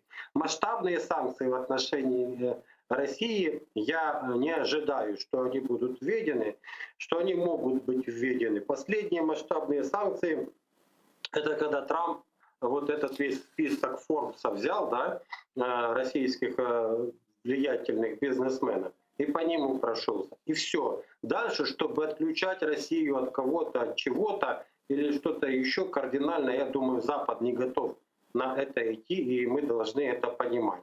Поэтому, знаете, безысходная ситуация, но не такая безысходная уже, как я сказал, вода камень точит. И, кстати, в Коране есть такие слова: верующие, ищите себе поддержку в терпении и молитве, потому что с терпеливыми Бог. Поэтому терпение.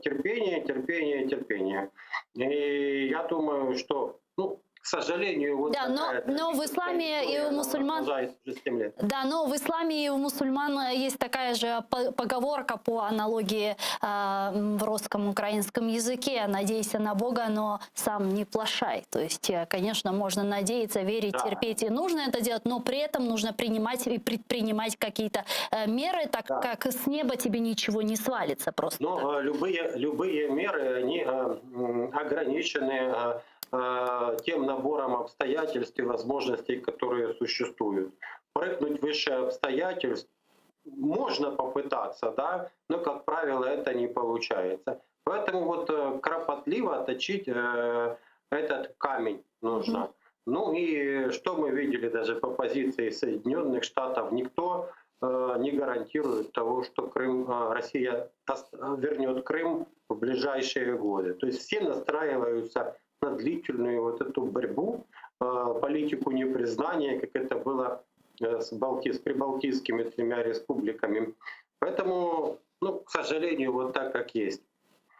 Глава Госдепартамента США Энтони Блинкен заявил, что Америка в полной мере выполнит обязательства перед Украиной в сфере безопасности. Об этом он сказал в ходе слушаний в Комитете по иностранным делам Палаты представителей Конгресса США. Давайте послушаем вместе его цитату. Абсолютно точно, ми виконаємо наші зобов'язання. Ми виконаємо наші зобов'язання перед Тайванем, відповідно до закону про відносини з Тайванем. Ми виконаємо зобов'язання перед Україною, в тому числі, до речі, ті, які президент США Джо Байден і президент України Володимир Зеленський обговорювали лише близько 2 тижнів тому.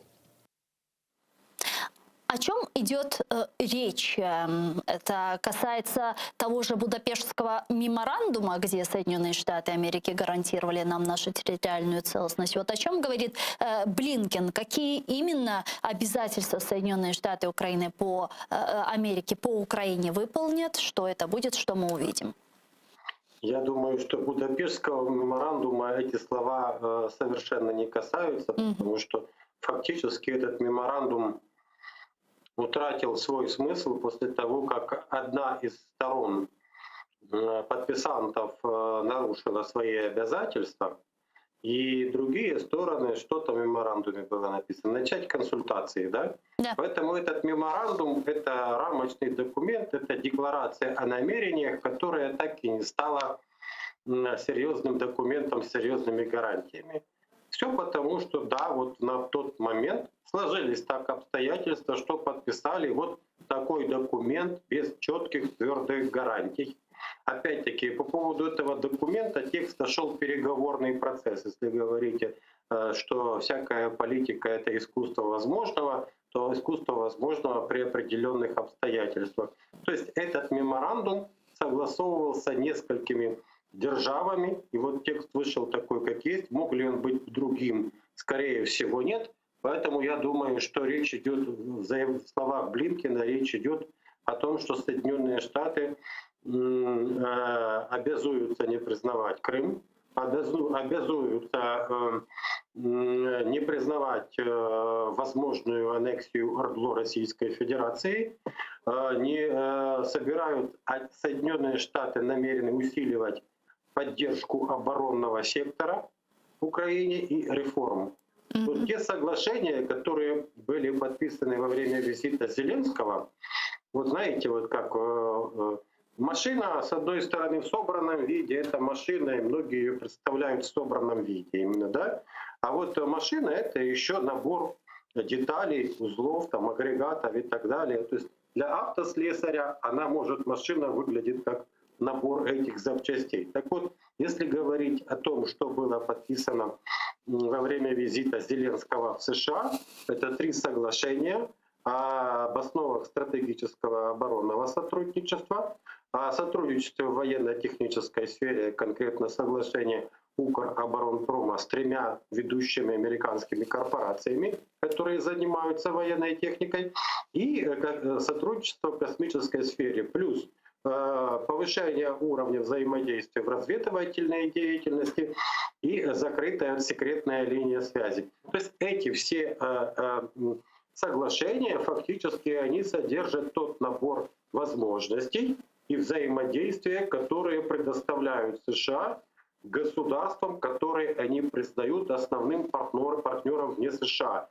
В данной ситуации официально за нами такого статуса на уровне Конгресса и президента не признали, но набор таких возможностей дали. Поэтому я думаю, что в данном случае речь идет, почему Блинкен акцентировал внимание именно на документах, подписанных во время визита Зеленского, встречи Зеленского-Байдена, о том, что я думаю, что Соединенные Штаты готовы усиливать политическую поддержку и в том числе совместное производство вооружений, военных технологий, ограниченная передача. И это не только вот джавелины и те 60 миллионов, о которых шла речь. То есть фактически я думаю, что ну и поддержка, военное сдерживание России на территории Крымского Черного моря. Сдерживание необходимо, потому что неизвестно, что в голову придет кое-кому севернее, да, и какое окно возможностей он для себя решит увидеть. Как я сказал, политика — это искусство возможного, но это искусство возможного в определенных обстоятельствах. Кстати, как говорил Анка Фельдгаузен, и не только Анка Фельдгаузен, и Карл Юланд, бывший президент Эстонии, что окно возможностей открывается для определенных событий. Поэтому все ждут окна возможностей. И так а когда оно настанет?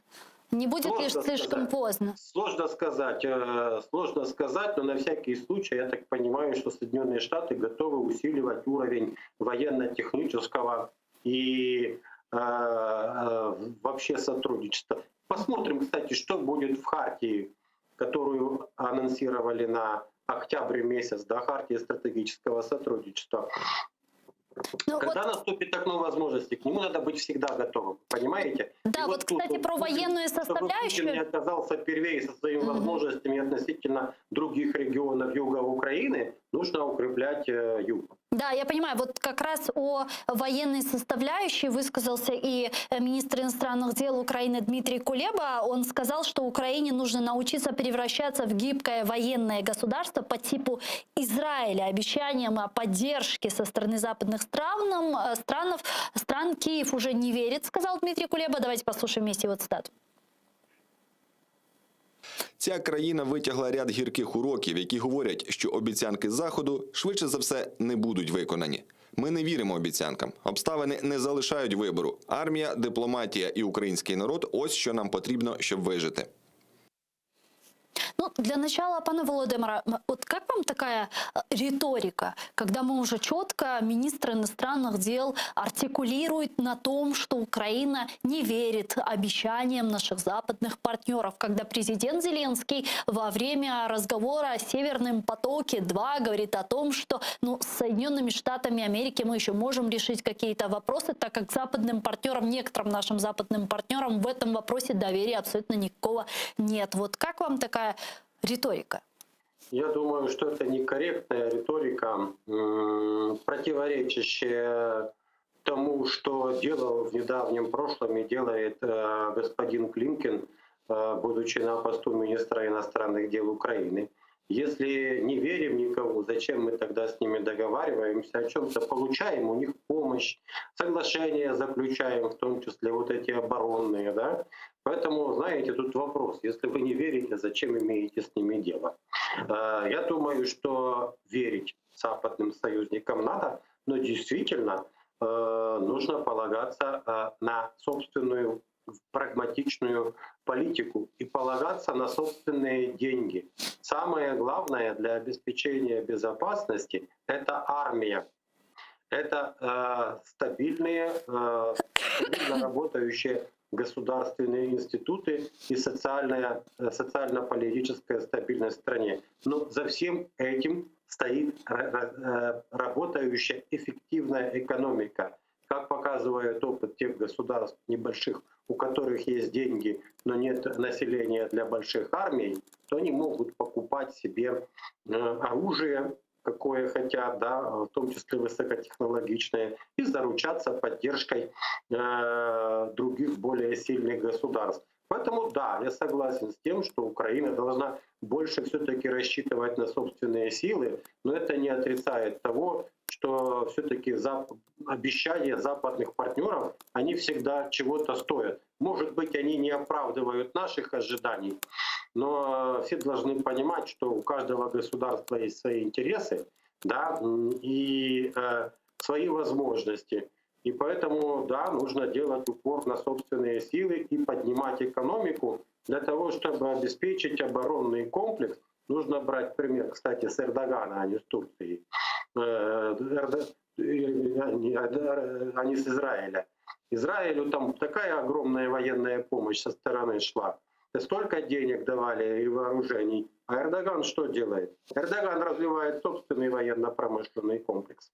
По всем линейкам сухопутной сухопутного оружия, морского, воздушных вооружений, да. Поэтому я думаю, что вот если говорить о тому, с кого нужно брать пример, так это вот в данном случае Реджеп Таyyip Эрдоган, как руководитель Турции в нынешнем виде. Да, там есть социальные и экономические проблемы, свои перекосы, да, но в целом вот с точки зрения безопасности, то есть и сразу развитие промышленного сектора, и технологий, и выход на международные рынки, и влияние во многих регионах мира. Все это упирается в деньги. Поэтому я думаю, что дипломатия, да, однозначно, качественная дипломатия, не такая, как у нас с Северным потоком. Все рассуждают об угрозах, но никто не предложил Германии проект соглашения. Это Украина должна была его написать. И где здесь качественная дипломатия? Каких мы обязательств от них хотим, если мы им самим не принесли этот проект соглашения, не положили на стол и сказали, давайте вот обсуждать и давайте ратифицировать. Вот это дипломатия. Но у меня такое впечатление, что такого подхода нету, его никто не реализовывал, зато все рассказывают о том, какие риски там с качеством газа и так далее и тому подобное. А почему это до сих пор не зафиксировано в документе? В отдельном им проект соглашения обязательного к ратификации межправительственного соглашения. Да, оно может быть не гарантия на 100%, но хоть какая-то более-менее обязующая бумажка, ратифицированная. Плюс еще Бундестаг, чтобы проголосовал хотя бы чисто из политических, знаете, соображений. То есть политическую легитимность этому документу от имени немецкого государства. И куда нам дальше идти с этими бумажками, с этими листочками, документами? С этими бумажками, ну, во-первых, бумажка — это обязательства четкие, если четкие обязательства, они зафиксированы. Это момент для того, чтобы потом обращаться и к союзникам, той же Германии или Франции, да, по Европейскому Союзу, к Еврокомиссии и к Соединенным Штатам. То есть, чтобы не вышло так, как с этим Минским Будапештским меморандумом, где начать консультации. А вот чтобы конкретные были эти, тогда разговор будет более предметным. А так что мы можем требовать, согласно Будапештскому меморандуму? Начать консультации начали. А когда там написано, что если аннексия ОРДЛО, значит санкции, да? Если снижение транзита, санкции, если эти технологические, о которых говорил Ветренко, эти все нюансы с качеством газа, которые ставят под угрозу газотранспортную систему Украины, значит санкции. То есть четко прописать набор конкретных ситуаций и реакций. Понимаете? А когда Германия не будет выполнять, или Франция, тогда дальше нужно опять-таки реализовывать, обращаться в арбитражи международные, обращаться к союзникам. То есть это инструмент для того, чтобы более предметно организовывать коалиции по оказанию давления на сторону, которая не выполнила свои обещания.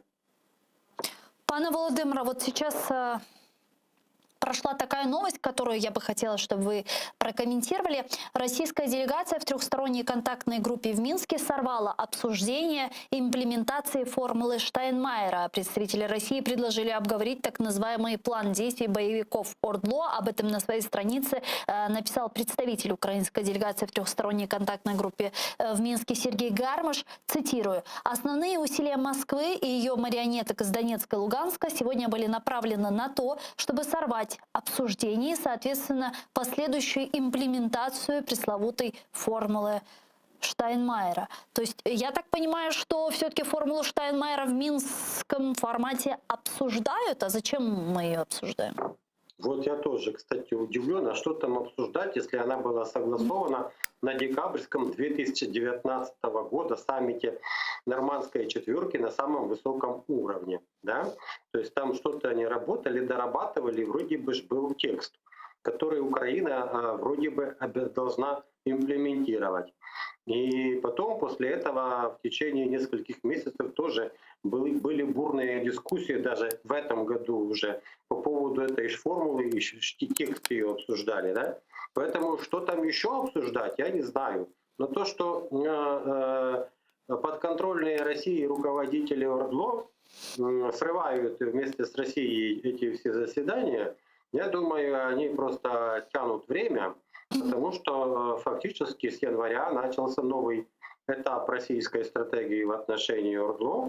Это ползучая аннексия. Не просто вот такая открытая, а под прикрытием вот этих всех разговоров о необходимости соблюдать Минские соглашения, под прикрытием обвинений, что Украина не соблюдает эти соглашения, на самом деле началась реализация системы мероприятий. Не просто как раздача паспортов, как это было в 2019 или 2020 году, а именно как система целенаправленных мероприятий, масштабных, направленных на интеграцию этих территорий в российское пространство.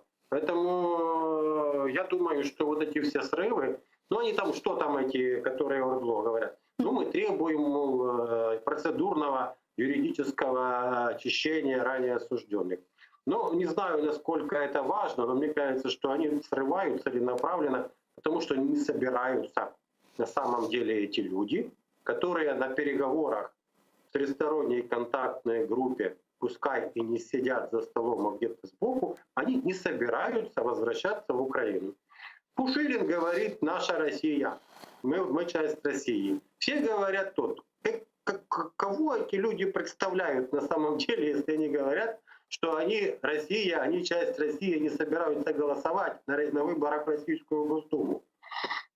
Это вот, кстати, да, кстати, прошла новость, что Россия запустит поезда с ОРДЛО для голосования на выборах в Госдуму. Почему для них так важно участие представителей ОРДЛО на выборах? Там ситуация вообще, насколько я понял. То есть они там на время вот, голосования, дни голосования в Российскую Госдуму, они на всех пунктах пропуска не пропускают грузовой транспорт. То есть они разгрузили пункты пропуска на эти дни. Это заблаговременно сообщили, что все фуры и так далее можете в другие дни ехать. То есть туда будут везти автобусами, туда будут спецрейсами поездов везти на территорию Ростовской области для того, чтобы там эти люди проголосовали. Плюс электронное голосование, плюс электронные участки для голосования, как я понимаю.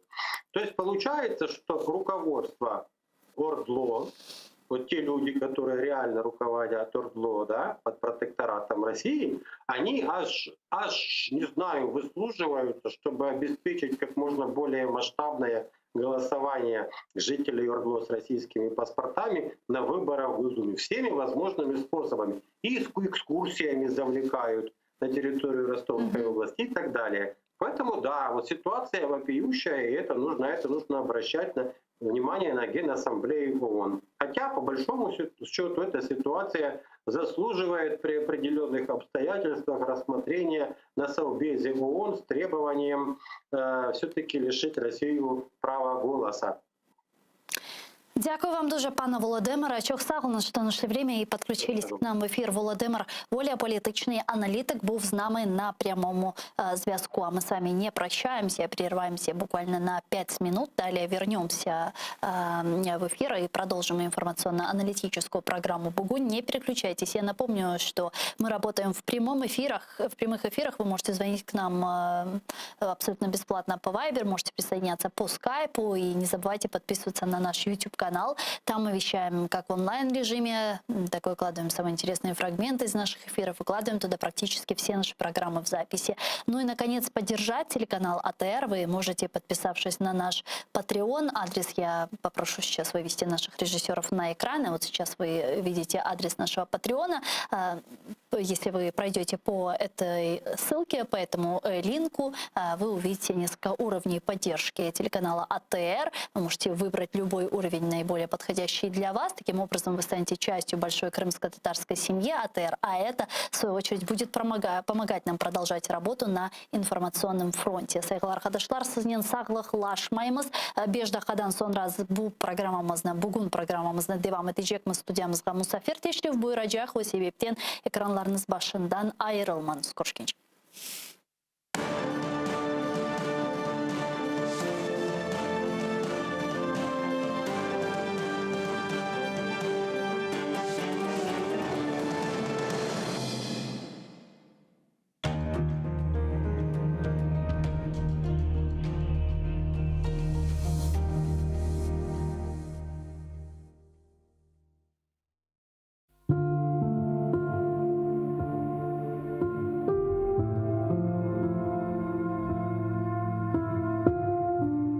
қартлық іч сегмейім. Яшлық мені бегенмей.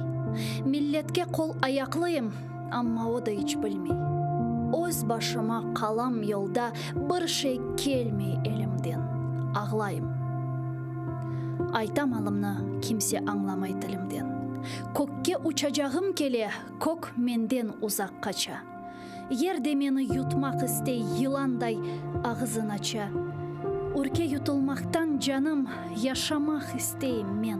Душман олса жаным ақалық, валлай, достайым мен. Шаштым артық, білмейім мен не ішлемек керек. Пек айлана башым билля, тітре içimде юрек. Көзлеріме перде ола түрлі шейлер, авалар, көзім ілік көрамайым, кемлер мені саралар. Юмсам егер көзлерімні içim янмақтан көе. Açsam, бір чоқ осаллықлар тап бебегеме тие. Бойле чеке құлақларым бұрның дүнияның зорын тапмай көңлім іч бір ерде. Тұтмаға раат орын. Чөлге чықсам тек башыма ағланам өлелері. Айланам тав кенарларын, ясланам черенлері. Дuygularımны топлайым, көкке ерге бақынам. Әр шейде бір хошлық көрем дейім. Не үшін сықынам? Иште тавлар, иште гөллер бір-біріне бақыша. Иште сувлар ерден чыға әр бір яққа ақыша. Иште күнеш, іч қызғанмай, sıcak ярақлар сача. Иште құшлар, топланалар, қорқмайып, уча.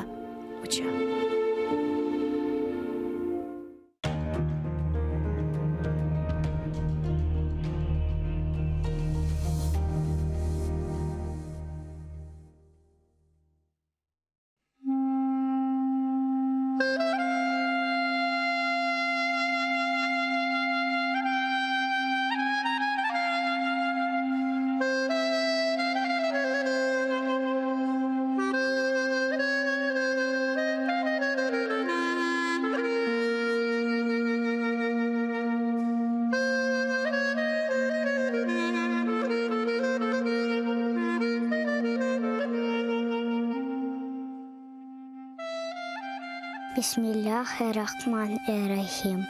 Яратаным, Allah'ım, 99 ismin var. Ya Rabbim, haramlarga isteklerini bir yutunda devletlerini. Senden hayrı yok kimsemiz. Vatan için dua etemiz. İmdad bekle, haram hürmette. Rahim eyle açsın hizmette. Bizni haramda yarattın, yardımın ile. Sürgünden hayttık. Endi halkımız haramında devletli olsun vatanımızga. Biz için aziz Kırımımız, takmında açsın bahtımız. Senden hayrı yok anlayacak. Yaratanım aç bizge uçak. Kırımlarga elini uzat. Yardım ver ya Rabbim. Bir bizge imdat. Bu aziz toprak ecdadım yeri. Kırımlarının tükenmez yeri. Adda bizlerini vatanımızga. Sahip olayı Kırımızga. Kırımlar kalbi tek sana eman. Ecdatlar yerini bağışla. Amin.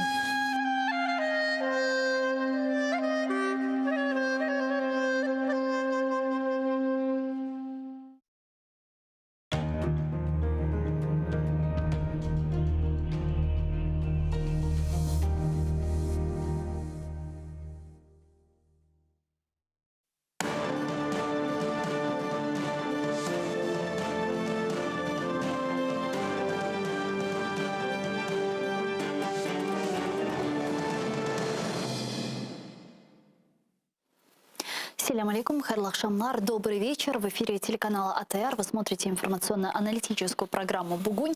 В студии для вас работаю я, Гульсум Халилова. И следующие 55 минут в этой студии с гостем мы обсудим основные новости и события сегодняшнего дня, которые непосредственно касаются временно оккупированного Крыма. Я напомню, что мы работаем в прямом эфире. На экраны ваших телевизоров режиссеры периодически выводят номер телефона. Вы можете звонить к нам абсолютно бесплатно по Вайберу. +38067 60 73 46 130. Можете присоединяться по скайпу atr.tv, это наш адрес. И не забывайте подписываться на наш YouTube-канал. Там мы вещаем как в онлайн-режиме, так и выкладываем практически все наши программы в записи. И поддержать наш телеканал вы можете, подписавшись на наш Patreon. Периодически режиссеры выводят его на экраны. Вы можете пройти по ссылке, выбрать уровень поддержки и стать частью большой крымско-татарской семьи АТР. И это будет помогать нам продолжать работу на информационном фронте.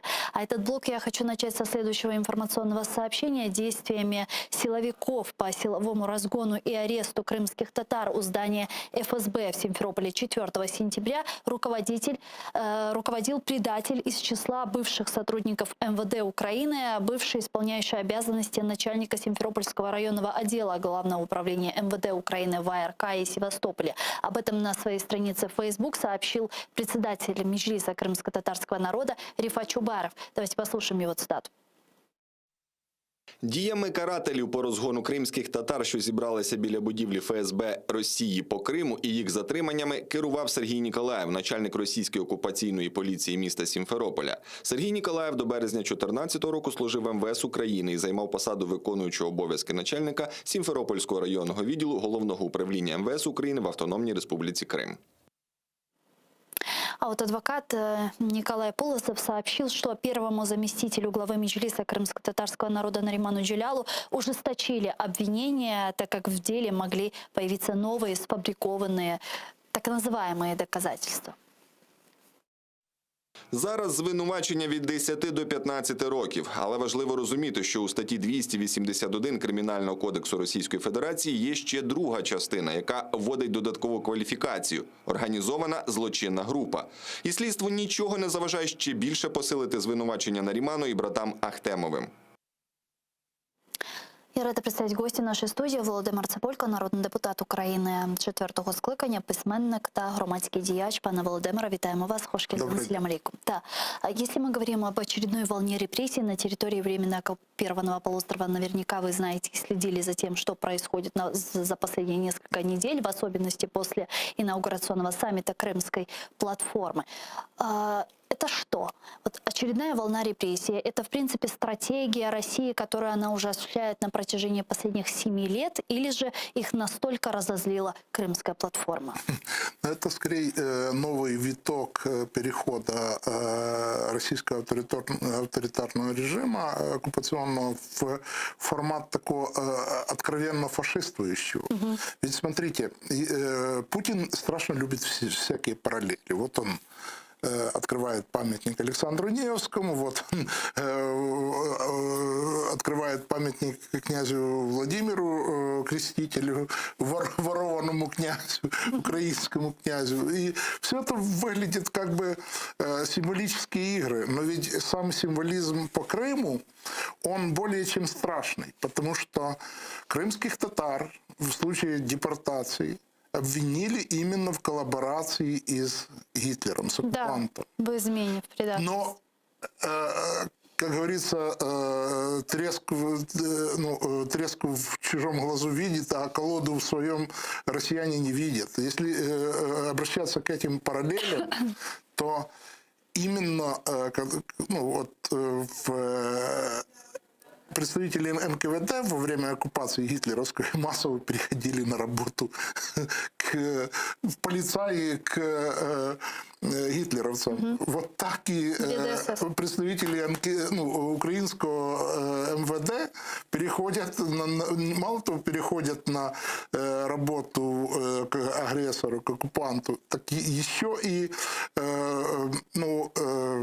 ведут себя по отношению к людям, с которыми они жили десятилетиями, более жестоко, чем оккупант. Так и методы очень похожи. Методы одни и те же. Одни и те же, да. Возможно, даже чуть-чуть модернизированы, но примерно то же самое. Смотрите, история с братьями Ахтемом и Нариманом Джелялом, она же сводится не к попытке обвинения. Это чуть больше. Они хотят создать... крымские татары честно и откровенно не воспринимают оккупационный режим. Вот они демонстративно его не воспринимают.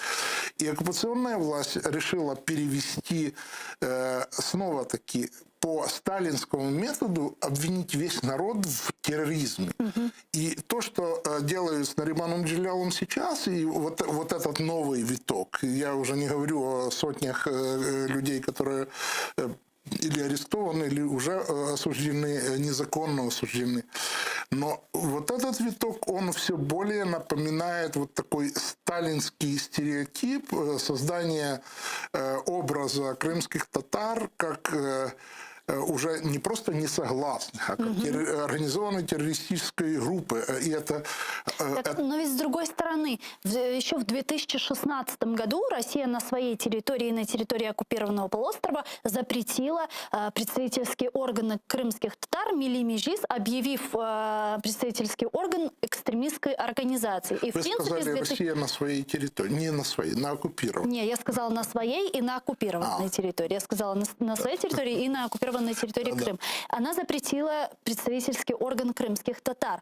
И с 2016 года, в принципе, у них были законные основания, да, ну, здесь ссылаться на вот это абсурдное их решение, задержать Наримана Джеляла, который не скрывал свою политическую и журналистскую деятельность и работал как первый заместитель председателя Меджлиса крымского народа на территории полуострова. Чего ж по этой статье не берут? Зачем придумывать диверсию? Если уж вы судите политически, зачем придумать диверсию, обвинять там и так далее? Истерика сейчас связана как раз с избирательной кампанией, которая проходит на российской территории. Она связана с реальным, скажем, психологическим и политическим поражением правящей власти в России. Это насквозь фальсифицированная кампания, и она как раз обустраивается дополнительными поводами для защиты фальсификаций. Вот вчера был вызван в МИД России посол США Салливан, где просто голословными обвинениями его забомбили. Обвинения сводились к тому, что крупные американские компании, айтишные компании, это же Америка, это же совсем другой тип государства. Любые компании в Соединенных Штатах, они не связаны напрямую с государством. Государство может только покупать их услуги. Они живут по своим правилам. И вот МИД России обвинил американские компании в влиянии на российские выборы. Ну, это же глупость. Но если на то пошло, то тогда надо обвинять российскую власть, которая не может использовать программный продукт американских компаний. Потому что вся IT-сфера, весь компьютерный сервис, он связан именно с американским программным продуктом. Но тогда это глупость в обвинении вообще выглядит дико. Но вот обвинение в этой плоскости и обвинение против крымских татар. Это, с одной стороны, это такой ответ на героизм Наримана Джеляла в открытом участии в Крымской платформе. И Россия этого терпеть не может. Это Россия, она уничтожает дворников, которые не повинуются, не говоря уже о популярных среди людей, скажем так, альтернативных лидерах, из негосударственной вертикали. Россия вообще не терпит популярных людей, которые не встроены в вертикаль власти. И это для них вот такие атаки показательные как раз для того, чтобы запугать всех, кто не с властью. Включая президента Украины Зеленского и многих политических деятелей, и вы сейчас напрямую связали это с саммитом Крымской платформы, эту очередную репрессию. Но в таком случае какой ответ Крымской платформы сейчас должен быть Кремлю? Во-первых, приближается Генассамблея ООН. Да. На Генассамблее надо быть не только Зеленскому, украинской делегации надо быть во всеоружии, потому что именно представители стран, участниц Крымской платформы, они способны поддержать инициативы по вмонтированию в документы ООН всех решений Крымской платформы. Мы видим, что даже Китай, который не был участником Крымской платформы, демонстративно блокирует телефоны своего бренда на оккупированной территории. Это, ну, если авторитарный Китай, коммунистический Китай так делает, который даже больше, чем партнер для России, это скорее, ну, тренер, большой брат для России. Они это делают почему? Мне кажется, потому что вот гуманитарные ценности, права человека и так далее, ну, в это слабо верится. Дело в том, что им важнее большой украинский рынок, чем маленький крымский. И в этом смысле...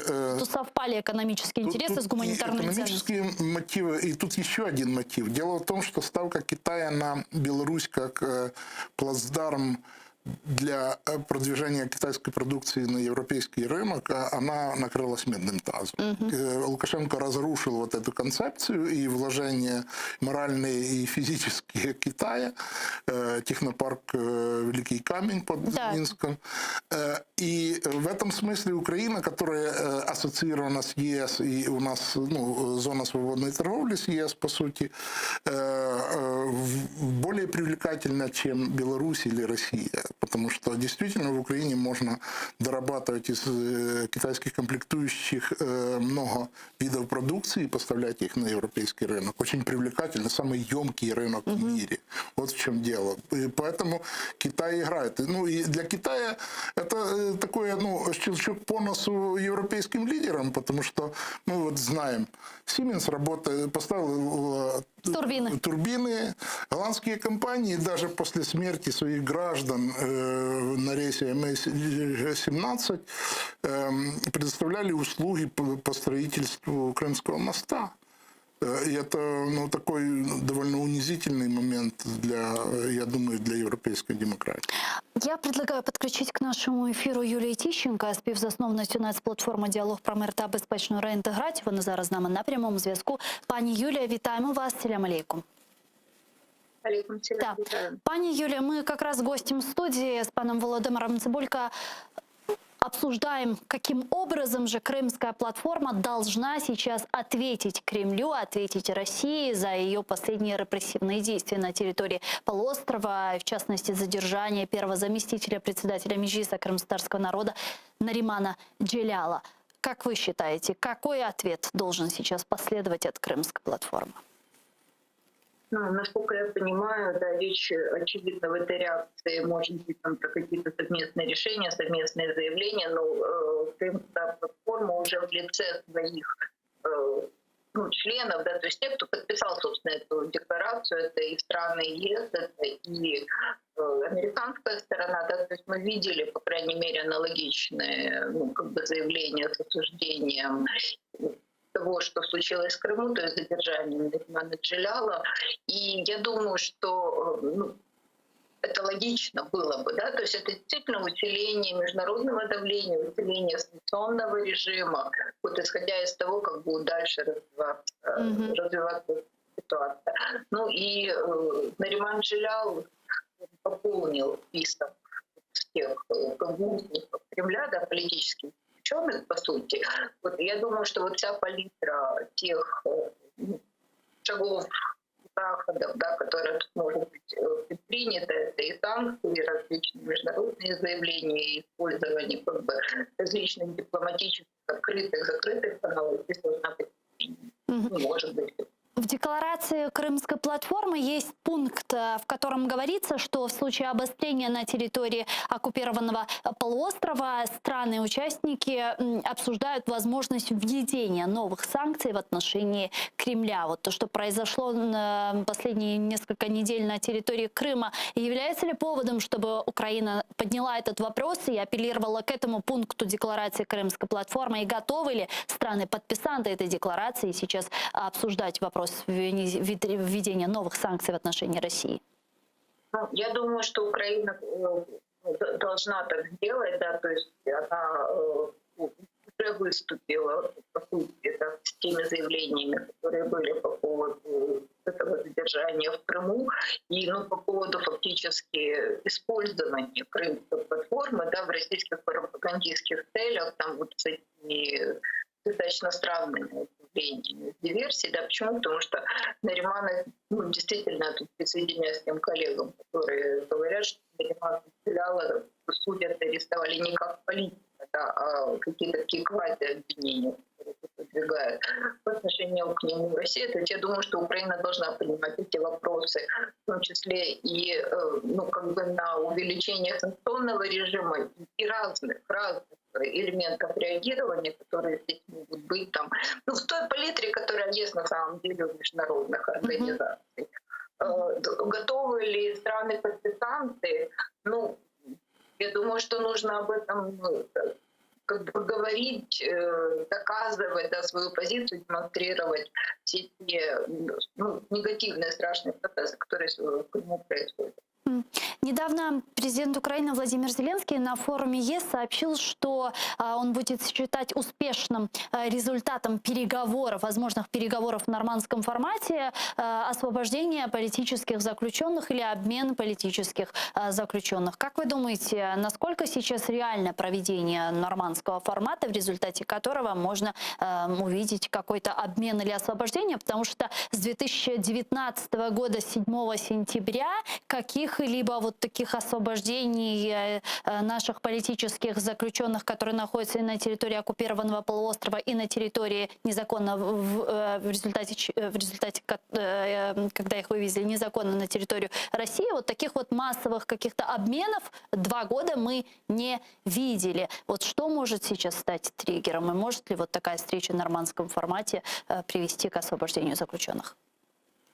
Я не думаю, честно говоря, что Россия вообще готова сейчас эти вопросы обсуждать. У нее там, российская власть занята своими выборами или так называемыми выборами, без сложно сказать, так эта ситуация сейчас разворачивается. И ничего не предвещает каких-то таких индикаторов, по крайней мере, публичных нет, которые бы указывали на какие-то проявления здесь, возможности обмена, проявления действительно заинтересованности России в этом вопросе, в том числе и сама встреча в нормандском формате. То есть тут же одного желания Украины недостаточно, есть ситуация с теми же выборами в Германии. То есть, канцлер ФРГ Меркель, она была в России, в Украине, это ее миссия, что ли, в какой-то степени она уже здесь подходит к концу. То есть там свои проблемы. С российской стороной Северный поток-2, то есть масса сюжетов, связанных не напрямую с Крымом, но связанных по сути, с этой украино-российской войной, здесь присутствуют. И я думаю что, безусловно, консультации в нормандском формате будут проходить, и украинская сторона будет ставить свои требования, пожелания, по-разному это можно называть, относительно встречи, но, по крайней мере, в каком-то обозримом будущем встреча на высшем уровне мне может быть, ближе к концу года. Какая-то ясность с этими политическими расстановками не только в Украине, но и, безусловно, в других странах произойдет здесь, все станет ясно. А со стороны России, то есть она же, все это же не безвоздушно в пространстве, то есть определенные процессы я даже не знаю, какое слово тут корректно подобрать, присоединение, аннексии Беларуси. То есть те движения, связанные с Nord Stream. То, что сегодня происходит, в том числе с раздачей российских паспортов украинским гражданам, и по сути такой админресурс, включение этого ресурса относительно выборов в Государственную Думу, в том числе и для граждан на наших территориях. Безусловно, то, что происходит в Крыму. Россия поднимает ставки. И я думаю, что вопрос политических заключенных, если, безусловно, Украина все время поднимается и будет подниматься, это может быть только по одной составляющей этого долгого перечня относительно всех проблем, которые здесь существуют. относительно Донбасса, относительно Крыма А и что- вообще относительно Турции. А что сейчас можно сделать по правозащитной линии для защиты прав наших граждан на территории Крыма? Ну, смотрите, если мы берем конкретное дело Нариман Джеляла, то есть работают адвокаты, да, то есть им нужно помогать и как бы не мешать, и всячески, если это возможно, поддерживать. Внимание будет привлечено к самому делу, к всем перипетиям, которые там есть, к процессуальным нарушениям и относительно Наримана Джеляла, и относительно других фигурантов. И вообще вот вся эта палитра крымских политических заключенных, чем больше внимания будет привлечено к тому, что Россия там нарушает и права на медицинское обслуживание, по сути, в других случаях, там и психиатрическая экспертиза. То есть чем больше будет в мире об этом говориться, ну, и не только там какие-то, знаете, вот кризис какой-то произошел, и мы об этом говорим. Об этом нужно говорить, безусловно, разным сторонам постоянно. Вот тем больше, скажем, это может быть иметь ну, какой-то позитивный эффект, по крайней мере, для этих людей. Тем труднее России будет злоупотреблять своей властью по отношению к ним. Дякую вам дуже, пані Юлія Чухсагол, що наше время і підключились к нам в ефір. Юлія Тищенко була з нами на прямому зв'язку, співзасновниця нацплатформи «Діалог про мир та безпечну реінтеграцію». Пана Володимира, пані Юлія упомянула про выборы в Госдуму и про незаконную паспортизацию жителей Донбасса. Сегодня прошла новость, что Россия планирует запустить поезда с ОРДЛО для голосования на выборах в Госдуму. Почему для нее так важно участие ОРДЛО на выборах? Это квазиинтеграция граждан оккупированных территорий в России. Они создают иллюзию. Ну, мы же видим вот эти русские флаги в центре Донецка и раздача паспортов. Это все элементы такого медленного поглощения, ну, скажем так, человеческого ресурса из оккупированных территорий. Более стойкие люди все равно останутся после освобождения. Но вот эту часть наиболее приступивших и наиболее таких сомневающихся Россия все-таки увезет рано или поздно на свою территорию. Но говорит ли это о том, что Россия рано или поздно попытается и захочет инкорпорировать Донбасс в свою? Скорее не территорию, а вот эту часть населения. Территория им не нужна. Но вот те идеи, которые выслала Юлия, они как раз связаны с более таким гнусным и опасным сценарием. Дело в том, что Россия как раз вот эти свои преступные деяния на выборах, она таким образом формирует для себя, во-первых, аргументы по, скажем, объяснению своему населению, почему эти выборы надо, не выборы вообще. А во-вторых, мне кажется, что Россия как раз вот через такие преступные деяния пытается вообще уйти со всех парламентских площадок международных. Мы помним, что верховенство права и Европейский суд по правам человека – это все-таки подарок для парламентских, для стран, представленных в парламентской ассамблее Совета Европы, в Совете Европы. Мне кажется, что Россия сейчас пытается уйти, чтобы вообще такую судебную площадку, как Европейский суд по правам человека, исключить из...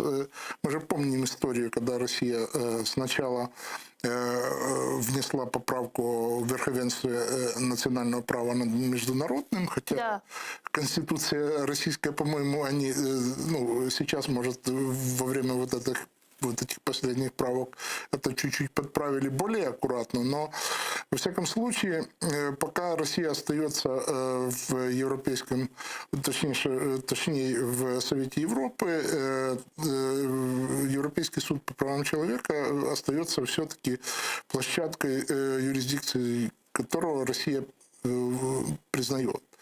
Так они туда иски межгосударственные даже подают. Да. Ну, вот это абсолютно парадоксальный иск против Украины. Это он на башку Ну, не это вообще натянет. какой-то когнитивный диссонанс. Ну да, но дело в том, что Россия понимает, что, она понимает из своего опыта, что в демократии суд – это площадка для решения спорных вопросов.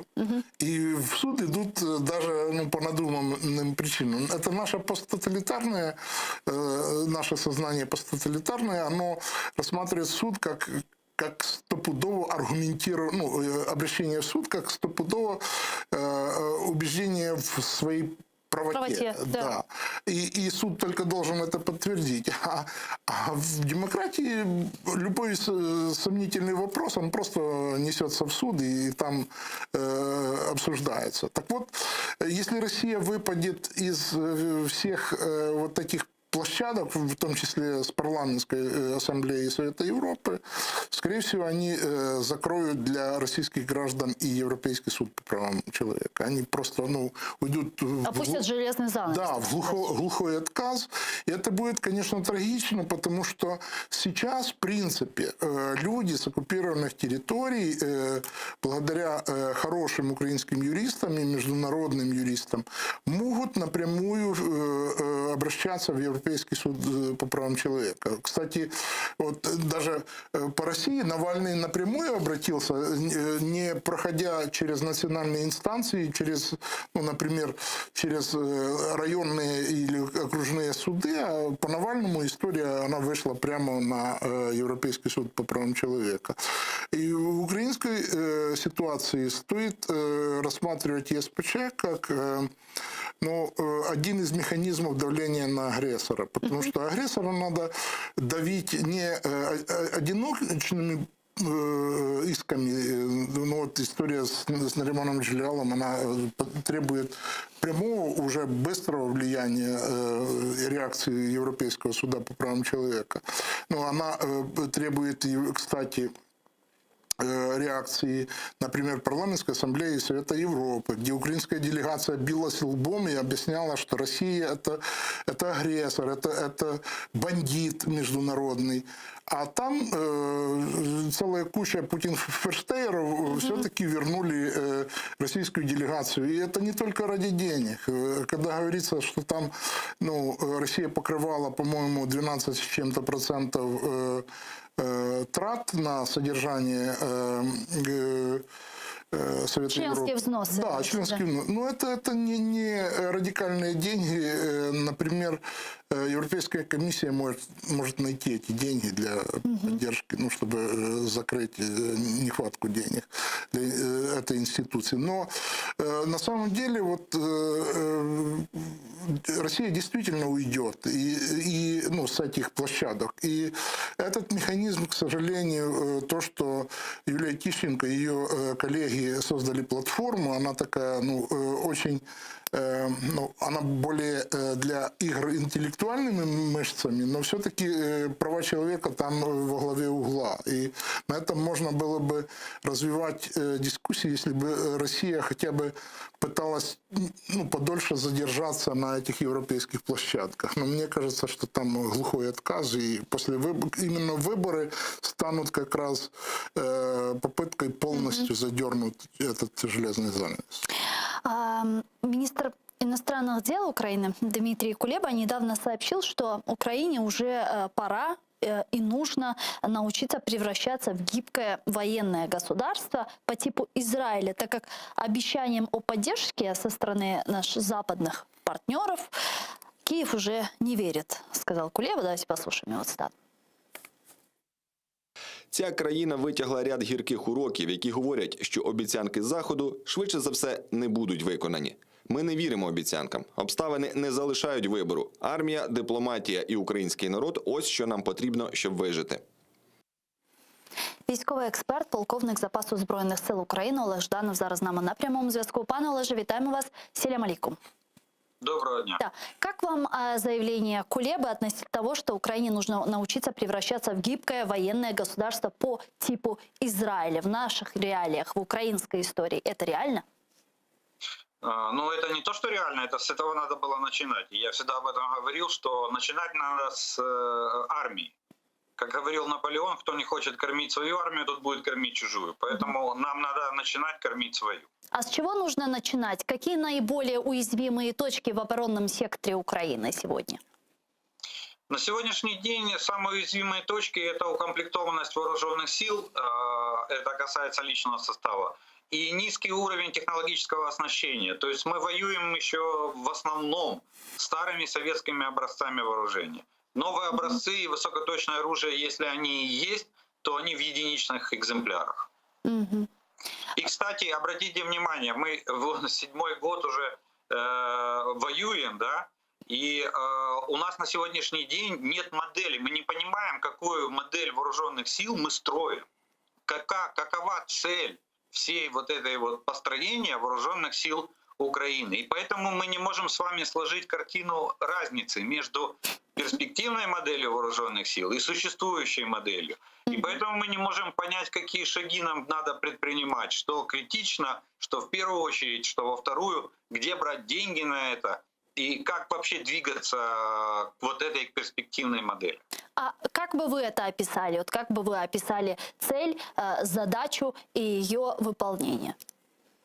Смотрите, у нас есть концепция национальной безопасности, там изложены вызовы, которые стоят перед страной. Вот на основании этих вызовов Министерство обороны должно нам предложить модель вооруженных сил с ее уровнем технической оснащенности, который будет нивелировать все вызовы, стоящие перед страной.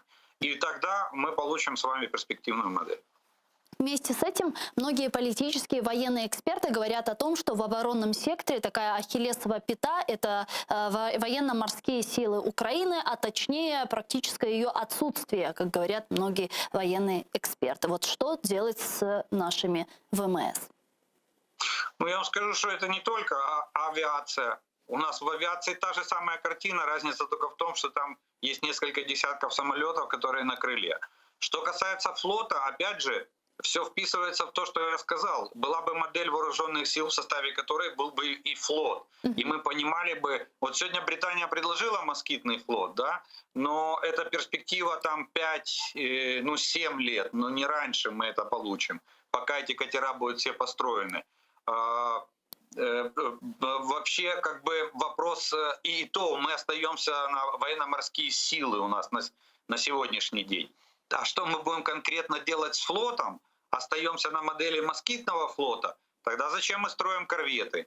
Это самое. Если мы все-таки будем крупнотоннажные корабли строить и создавать сильный флот там, из больших соединений кораблей, то тогда давайте строить другую модель. Тогда надо другие заказы сегодня делать, другие закладки на стапелях, для того, чтобы через там, 5, 7, 10 лет мы получили полноценные корабли, фрегаты, там, тяжелые авианесущие крейсеры, вот, или что-то вроде этого. А москитный флот, я так понимаю, это катера, которые могут нести... У нас есть неплохой пример Норвегии и Швеции. Это две страны, которые имеют москитный флот по такому принципу. Ракетные катера, быстроходные, с хорошим вооружением, которые способны наносить при малой уязвимости, способны наносить противнику как одиночные высокоточным оружием удары, так и групповые удары с разных сторон. Вы помните недавнее интервью Зеленского, в котором он сказал, что цель Украины для того, чтобы заблокировать амбициозные и агрессивные действия России в Черноморском регионе, это к 2035 году построить большой флот. Это реальная идея? И откуда можно взять деньги на имплементацию этой идеи? Внутренний государственный займ – это мировая практика. Любая война и гонка вооружений всегда оживляет экономику.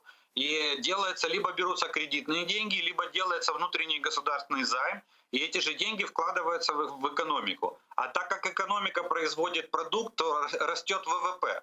А ВВП дает рост уровню жизни населения. То есть деньги оборачиваются внутри страны, и постоянно при каждом обороте приносят прибыль. Что касается технических возможностей, то я напомню, что нам в наследство от Советского Союза достался Николаевский судостроительный завод, который в состоянии производить корабли тоннажностью до 100 тысяч тонн. Кстати, знаменитый Кузя российский – это ж продукт нашего Николаевского завода. Я имею в виду авианесущий крейсер «Адмирал Кузнецов». Они его не могут отремонтировать, потому что у них такой верфи нету. А у нас, точнее, дока такого нет. А у нас есть эти доки. Вот вам и ответы. До 30-го года, если делается оборонзаказ, опять же вопрос. Полноценный крупнотоннажный флот. В какой структуре? С какими кораблями? Подводный флот делаем, не делаем. А авиацию морскую делаем, не делаем. Ну, вопросов миллион. Опять же, мы возвращаемся к модели вооруженных сил.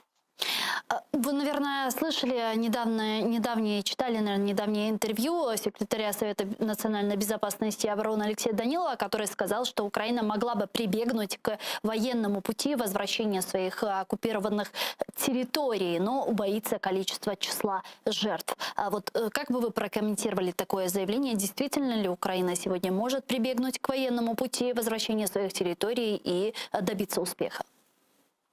Ну, я поправлю, потому что тут немного неправильно трактуют слова самого Данилова. Да, пожалуйста. Пан Данилов сказал о том, что вооруженные силы могут выполнить приказ главнокомандующего по освобождению территорий. Смотрите, с этого надо было начинать в 2014 году.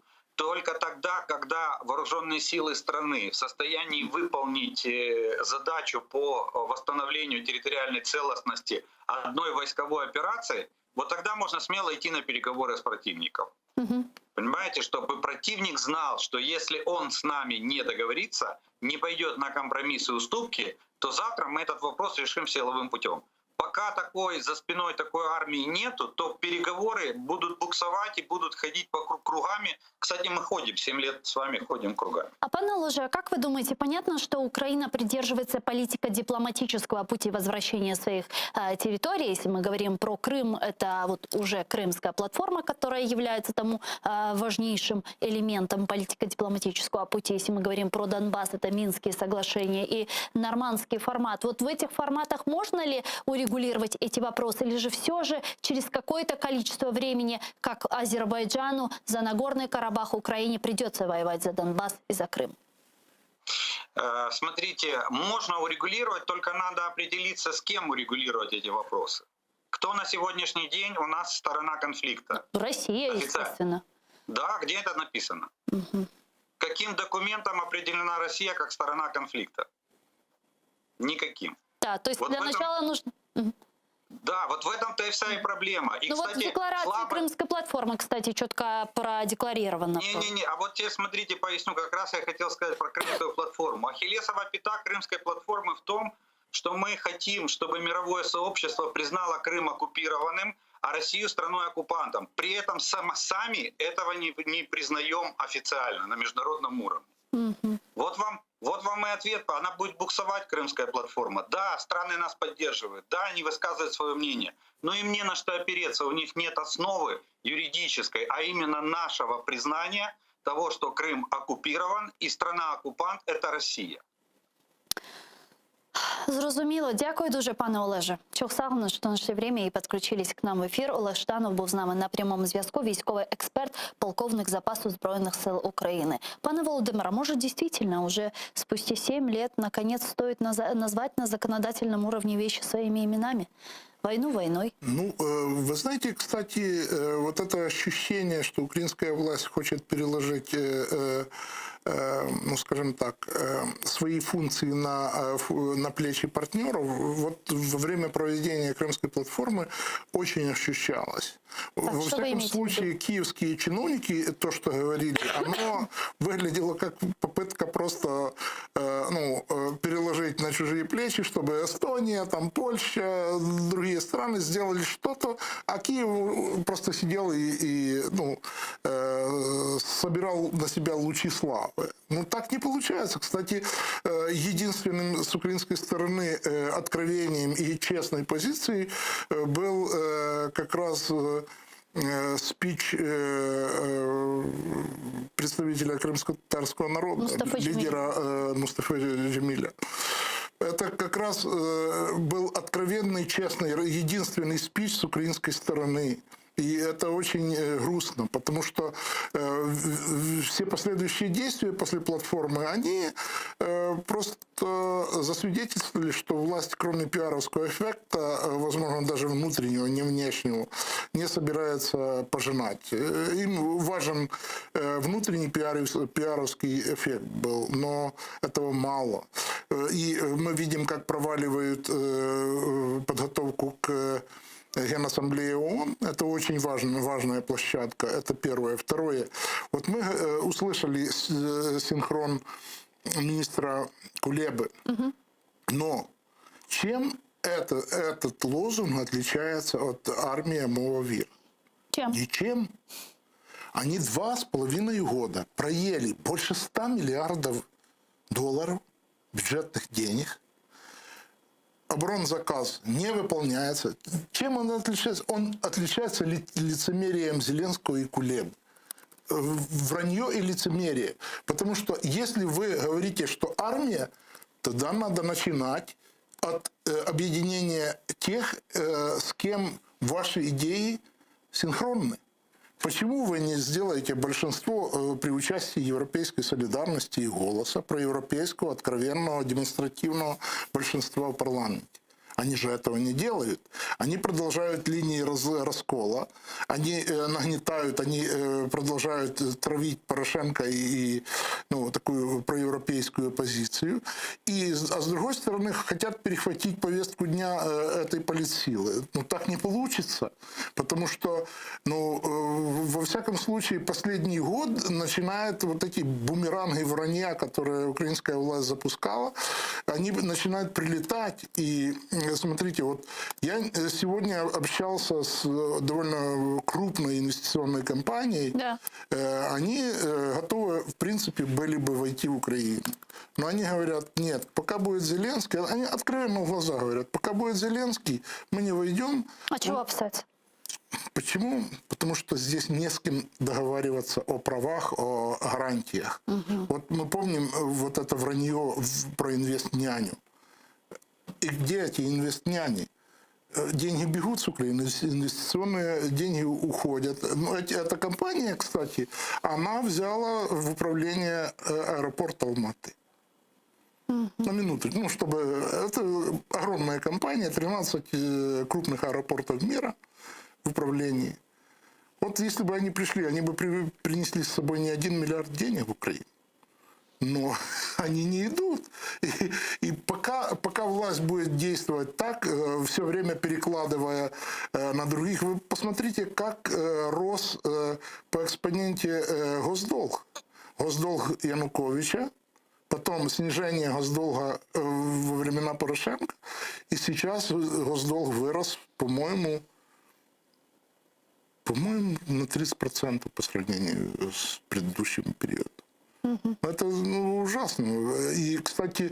То есть вы говорите о том, что Украина должна стать в первую очередь сама примером для наших западных партнеров. Во-первых, и потом надо перестать врать своим гражданам. Во-вторых, перестать врать партнерам. Потому что главный вопрос... Вот мы все смотрели на визит в США. Да. А ведь главный вопрос, который не обсуждался, но висел в воздухе, это доверие, вопрос доверия. А нету доверия украинской власти со стороны американцев. Нету. Потому что если украинская власть хочет быть честной и откровенной, например, с Джо Байденом, она же не могла открывать, если бы она была честна, она бы не открыла никогда уголовное дело через 2 дня против Байдена, через 2 дня после принятия им присяги президента США. Я понимаю, что таким образом выполнили решение суда, но можно же было избежать вообще этого решения. Кстати, глава Госдепартамента США Энтони Блинкен недавно заявил, что Соединенные Штаты в полной мере выполнят обязательства перед Украиной в сфере безопасности. Да. Об этом он сказал в ходе слушаний в Комитете по иностранным делам Палаты представителей Конгресса США. Давайте послушаем вместе его цитату.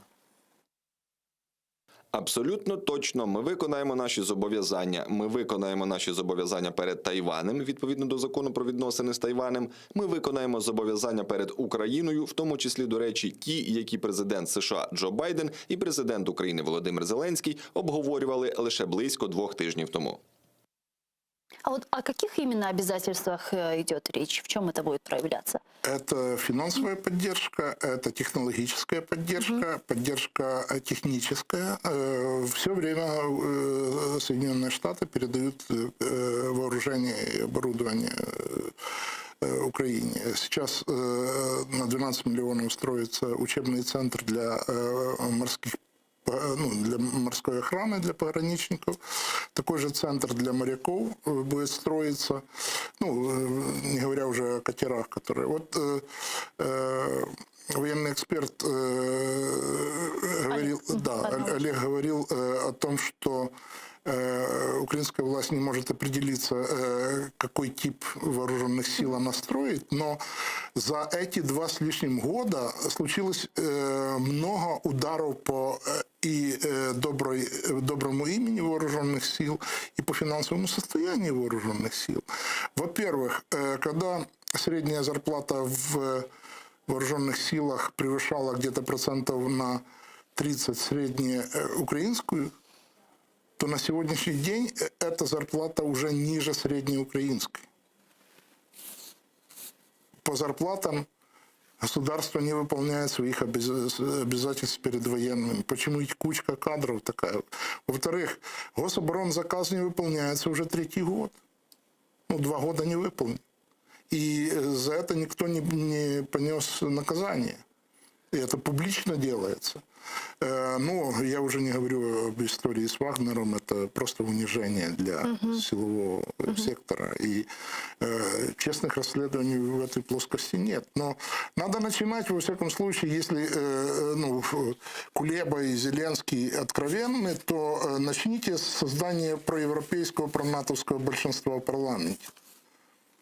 Вот тогда вам начнут верить. А так они говорят одно, делают другое, а думают совсем третье. Это как раз это то, что делало с мозгами человека советская власть.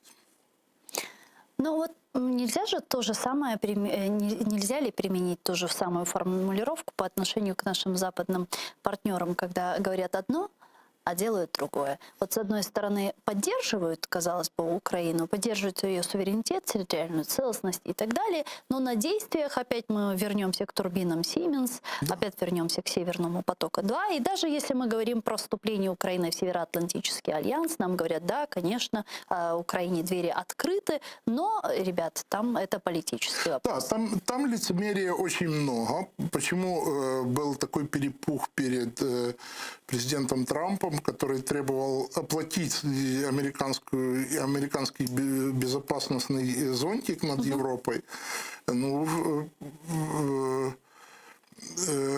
Американские налогоплательщики тратят в год $70 миллиардов на безопасность Европы. Европа – самый большой рынок в мире, Европейский Союз. Это финансово успешная территория. Почему она должна требовать деньги доноров? Я не понимаю. Если Европа хочет безопасности, она думает, что она будет, скажем так, давать деньги за газ России и не видеть, что Россия на эти деньги убивает украинцев. Это же вещи, которые надо артикулировать и вовремя, и честно. Кстати, что уже будет, наверное, происходить, потому что Северный поток-2 уже достроили, а как сообщает Bloomberg, ссылаясь на свои источники в «Газпроме», там говорят, что, возможно, уже 1 октября Северный поток-2 будет введен в эксплуатацию. Но раз мы обратились к теме Северного потока-2, давайте тогда остановимся на этой теме подробнее и обсудим. Федеральное сетевое агентство Германии получило документы уже на сертификацию предприятия Северного потока-2 как независимого газотранспортного оператора. Давайте послушаем цитату. Підприємство надало всі документи. Згідно із законом на розгляд і прийняття рішення, у нас є до 4 місяців часу. Потім рішення має бути передано Єврокомісії.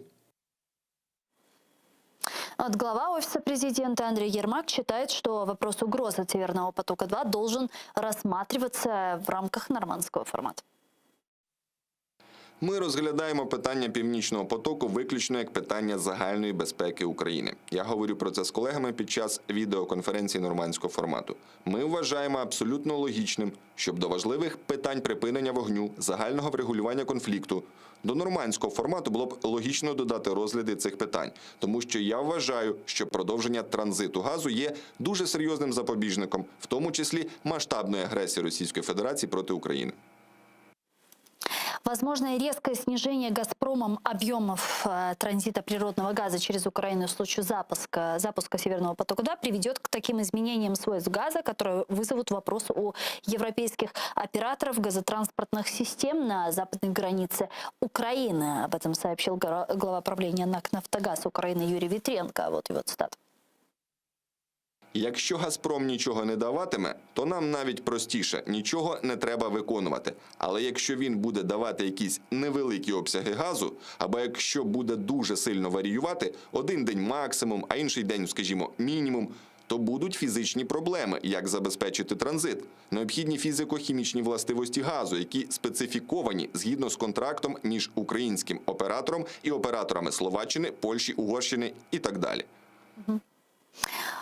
Ну а вот Елена Зеркаль только что вот прошла новость, сказала, что российский монополист «Газпром» не сможет запустить газопровод «Северный поток-2» 1 октября. Она объяснила, почему, цитирую, «Только что анонсированная достройка «Северного потока-2» сопровождалась громкими заявлениями «Газпрома» о планах начать его эксплуатацию уже с октября по первой нитке, а с декабря уже по обеим. Эта версия, которая очень нравится российским властям имущим и раскручивается СМИ, далека от реальности. Конец цитаты написала Зеркаль на своей странице в Facebook. Что скажете?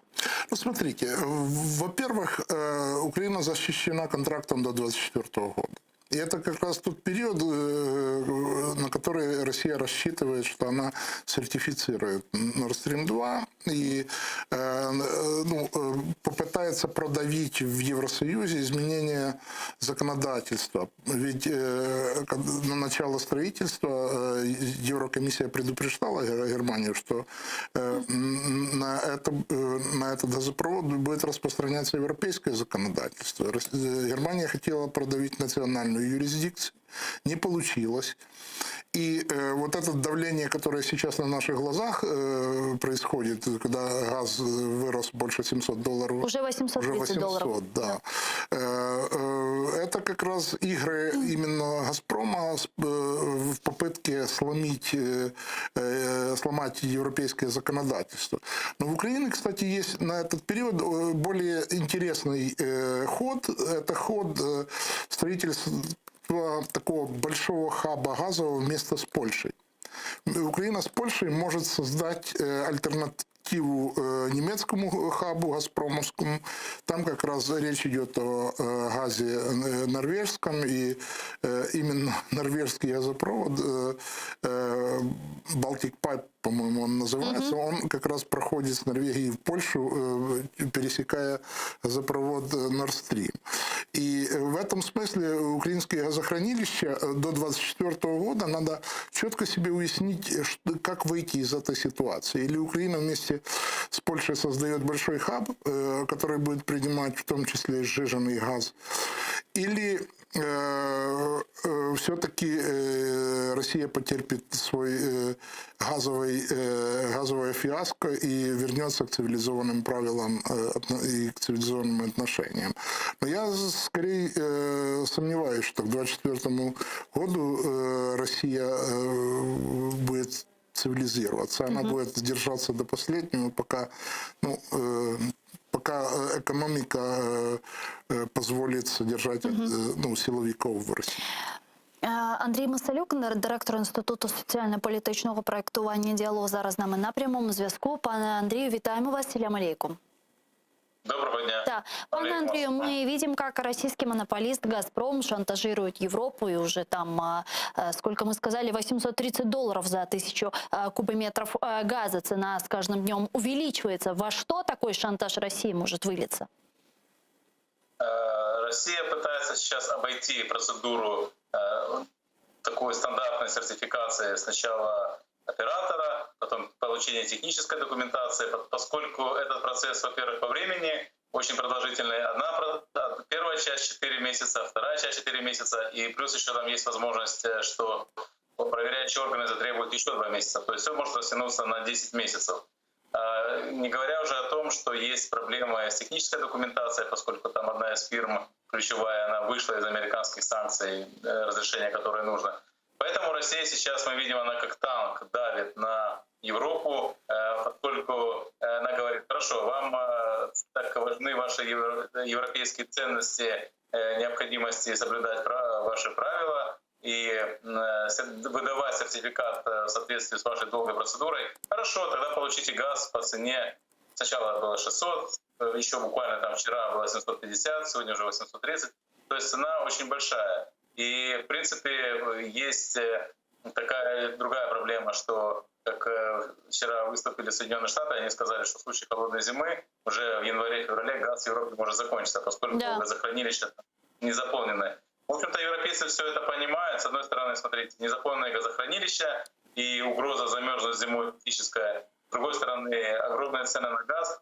Поэтому Россия путем комбинации этих двух факторов хочет продавить особую процедуру для себя. Ну, например, они там настаивают на том, что заявку Nord Stream 2 нужно рассматривать не со вчерашнего дня, когда она была подана, а с июня, когда они только начали собирать документацию. Ну и так далее, чтобы там были не применялись весь пакет требований стандартного Союза именно к Северному потоку-2. То есть вы все же думаете, что к 1 октября ввести в эксплуатацию Северный поток-2 не выйдет или все же получится? Я уверен, что к 1 октября не выйдет. А, собственно говоря, даже Россия, когда так говорит, они отдают себе отчет, что не пойдет через буквально там 2 недели с небольшим газ. Они просто, то, что называется, проси по максимуму для того, чтобы получить много. Они хотя бы, если в этом у них появилась перспектива с этими мерами продавить там ближайшие там 4-5 месяцев, то тогда это для них и то был бы хороший результат. Угу. Но при этом все понятно, что Северный поток-2 мы уже потеряли, его построили и, в принципе, ведут в эксплуатацию через месяц, 2 или 10 уже особо значения не имеет для нас. Вот что будет после 2024 года? Можем ли мы для начала говорить, что до 2024 года будет сохраняться 40 миллиардов кубов транзита газа через нашу ГТС? Если нет, то что будет после 2024? Вы знаете, я с вами не соглашусь в том плане, что не имеет значения, через сколько будет введен, там, через 2 недели, через 2 месяца или через 10 месяцев. Так. Надо иметь в виду, что будут выборы в Германии. И если придут соперники партии Меркель к власти, то и у премьер-министра, и у этого кабинета может быть совершенно другой взгляд на Северный поток-2, и России придется, собственно говоря, не то, что начинать совершенно с нуля, но выстраивать совершенно другую игру и пытаться продавить, налаживать контакты, искать там слабые точки уязвимости этого правительства и воздействовать на него, чтобы продавить свое. Да, я бы с вами согласилась в этом контексте, если бы рейтинги зеленых не упали очень сильно в последнее время, и если бы не лидировала сейчас социал-демократическая партия. Ну, и там есть нюансы, конечно, да. Но мы можем сейчас уже все равно утверждать, что такой вот победы Меркель по ее партии ошеломляющей точно не будет, где она будет иметь возможность путем получения карт-бланша продолжать ту же самую политику, которую она продолжала до выборов. Посмотрим, да. Выборы в Германии тоже имеют значение. Ну и плюс ко всему еще и надо иметь все-таки в виду тот факт, что Соединенные Штаты, они хотя и согласились достроить этот поток, но тем не менее они будут, я думаю, оказывать противодействие тому, чтобы Россия, хотя сейчас вопрос в том, есть ли эти рычаги, но они будут пытаться оказывать противодействие тому, чтобы Россия пыталась продавливать свои интересы путем этого газового оружия. Угу.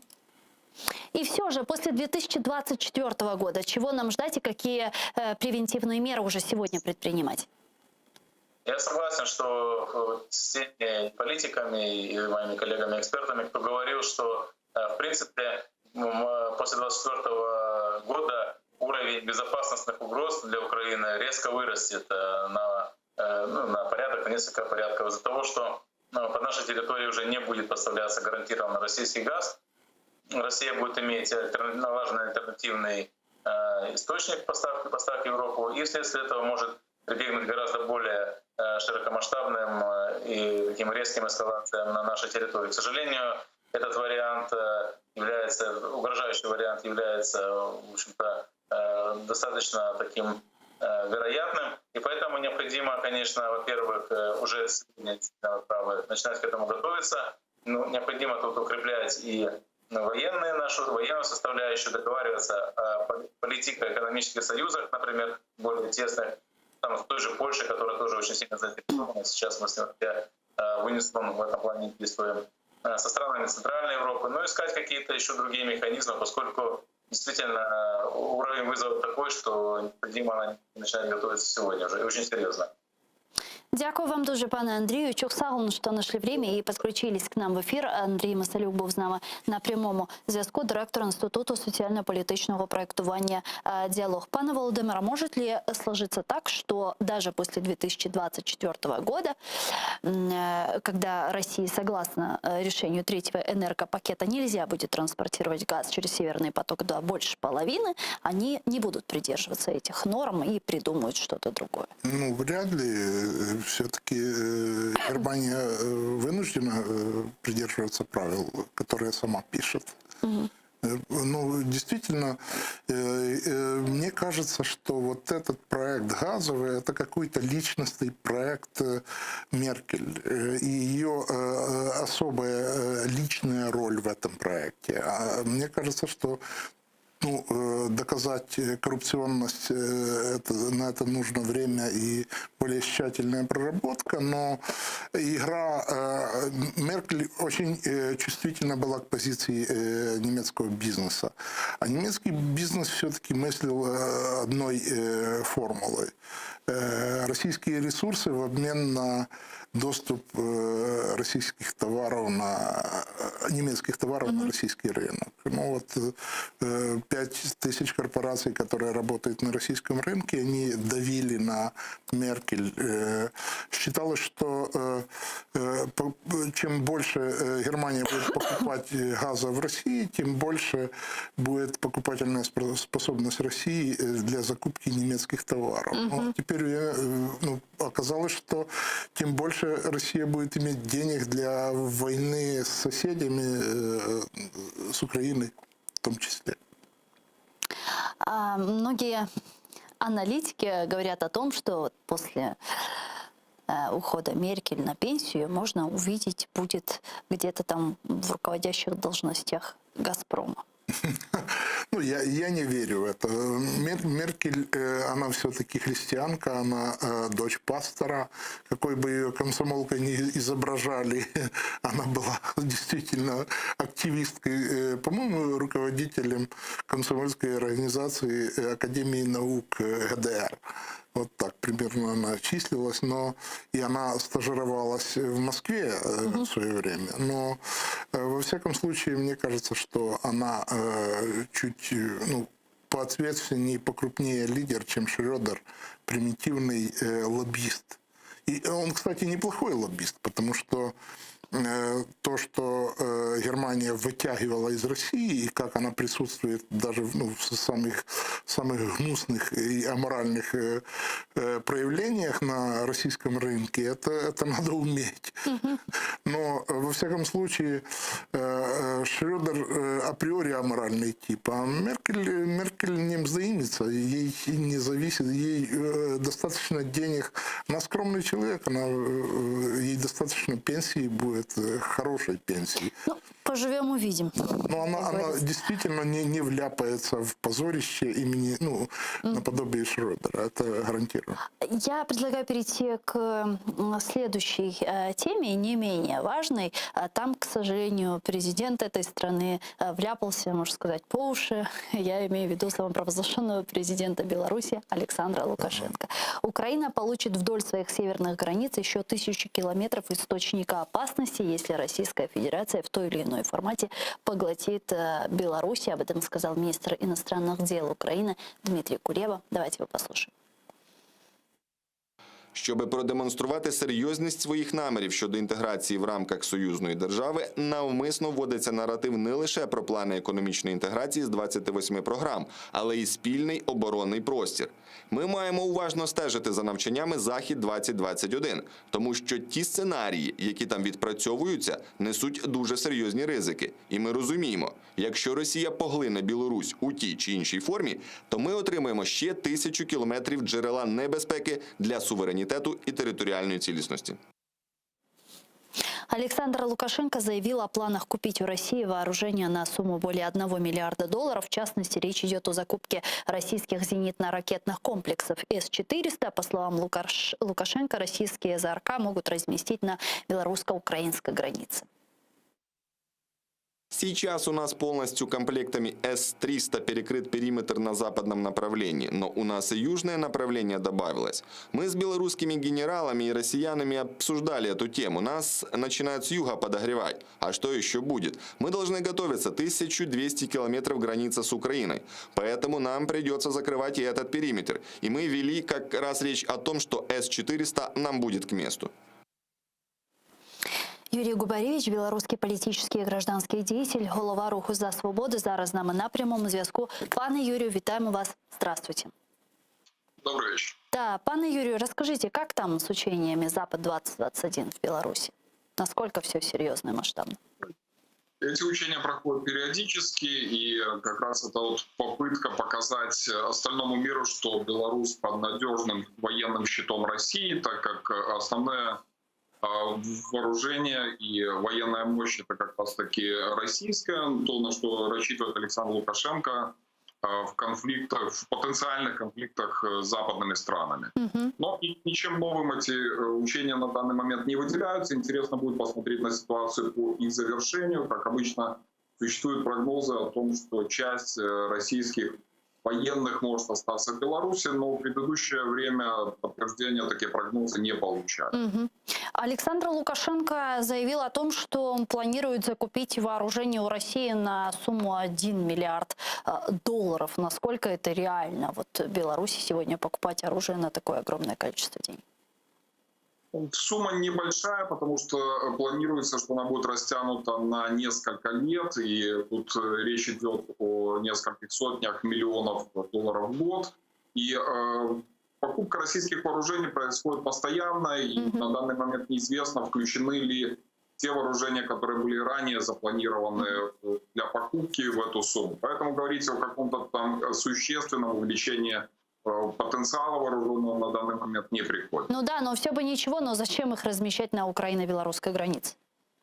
Это уже интересный аспект, и, наверное, это стало результатом длительных переговоров между Лукашенко и Путиным, и как раз это предложение вполне могло прозвучать со стороны Кремля, и это было одно из условий, которое навязано Александру Лукашенко взамен на финансовую поддержку. В данном случае, конечно, это не в белорусских интересах, и даже все разговоры, которые мы регулярно слушаем из уст Александра Лукашенко о потенциальных угрозах с юга, они не находят своего подтверждения. Скорее всего, это часть большой российской игры. Ну, нужно следить, насколько эти планы будут осуществляться в ближайшее время. В Украине очень многие политические и военные эксперты говорят о том, что мы вот сейчас получаем еще один очаг нестабильности с нашими границами. То есть по факту мы получаем 1000 километров границ с потенциальным агрессором. Это так, на ваш взгляд?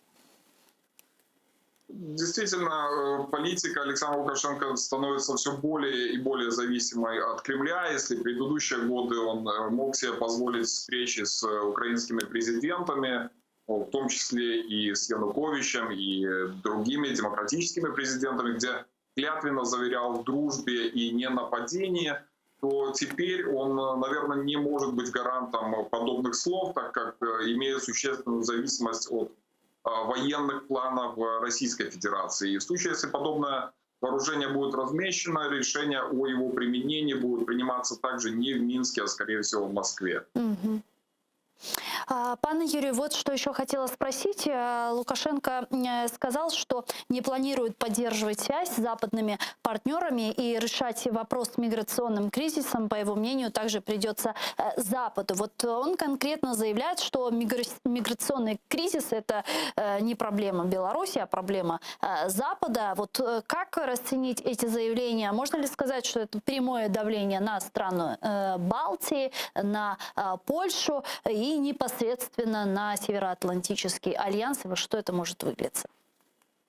Естественно, страны Европейского Союза именно так это и воспринимают, так как мигранты из третьих стран появились в Минске не из ниоткуда. Это были организованные рейсы, перевозка из Ирака, наверное, ряда других стран. По-прежнему сотни, а может быть и тысячи людей из этих стран остаются в Беларуси и предпринимают попытки перехода границы. И по свидетельствам как раз-таки пограничников стран ЕС, в этом им помогают белорусские пограничники и другие службы. Поэтому тут действительно это проблема для Европейского Союза, но проблема, созданная не самим Европейским Союзом, а теми, кто поставляет беженцев к внешним границам Беларуси. Дякую вам дуже, пане Юрию. Спасибо большое, что нашли время и подключились к нам в эфир. Юрий Губаревич был с нами на прямой связи, белорусский политический и гражданский деятель, голова руху «За свободу». Пане Володимире, можем ли мы сегодня сказать, что практически происходит или уже произошел аншлюс в Беларуси? Ну, не совсем. Лукашенко рассчитывает на, скажем так, физическое исчерпание Путина довольно скорое. И он играет с последних сил, держится с последних сил. Но вам не кажется, что вот он уже перестал играть? То есть у него поле для маневра не осталось. До этого он как-то пытался лавировать между Западом и Россией, а сейчас он конкретно и открыто говорит Западу, что мы с вашими санкциями примиряться не будем, и миграционная проблема, которую он и создал искусственно, это не наша проблема, решайте сами.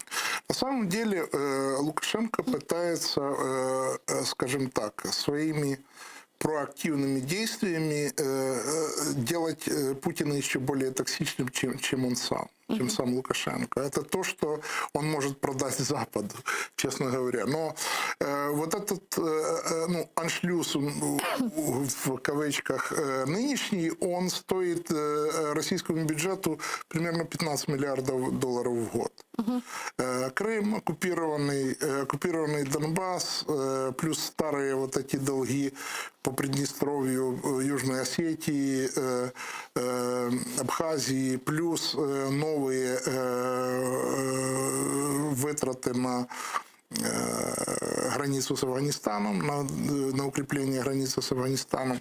Это то, что рано или поздно приведет к коллапсу российской экономики. И просто вот этот аншлюз в ситуации, с одной стороны, сохраняет Лукашенко во власти, но он физически добивает Россию, российскую экономику. И в этом это может быть тем, что Лукашенко потом попытается ради своего спасения продать Западу. Но украинские власти, кстати, в этой ситуации, вот выходит министр иностранных дел и на голубом глазу плачется. От него не надо соплей и слез.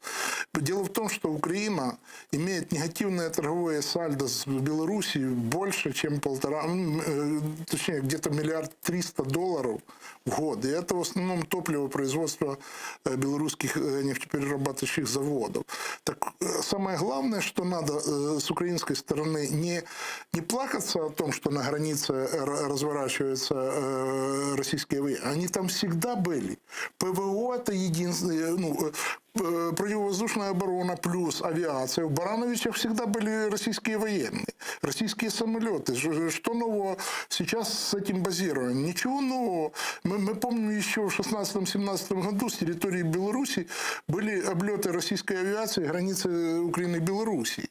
Это же никто не забыл. Но просто в этой ситуации надо Украине думать, как быстро избавиться от этой петли в виде российских и белорусских нефтепродуктов, которые занимают почти 40 с лишним процентов рынка украинского. Это почти 50%. По некоторым статьям больше 50%.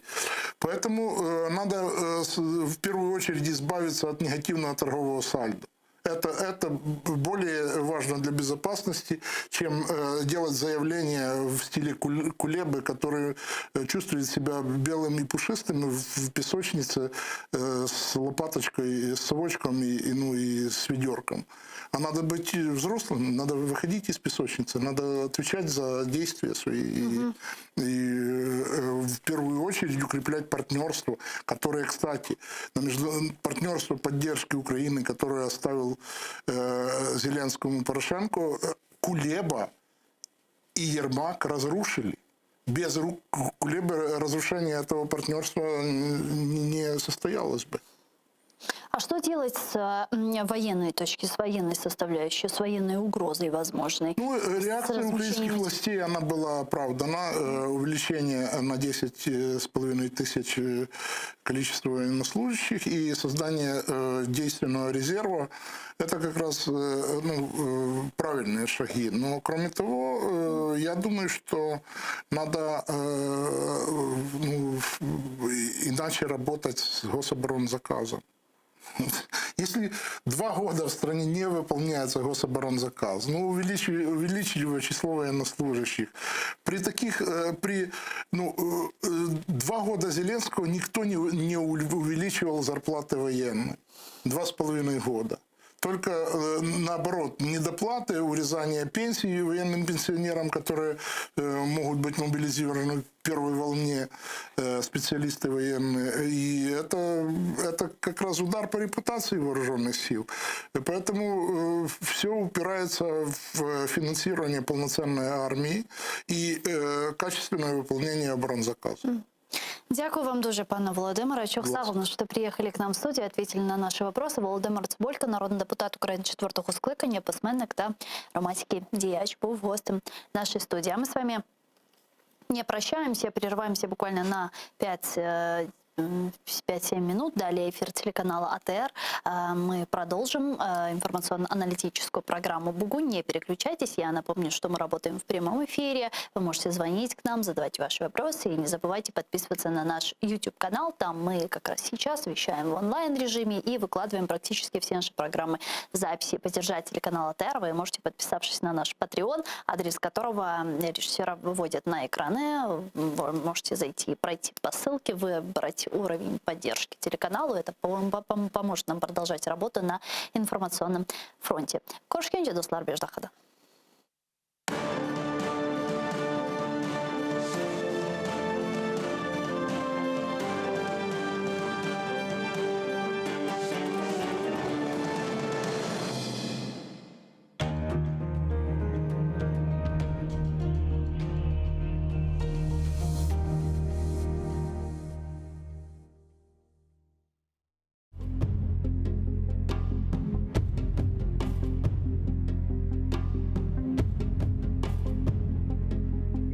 Hasta, gözüm donuq. Yaşaf soğuk, ölüm soğuk. Yazım, şiirim, fikrim bozuk.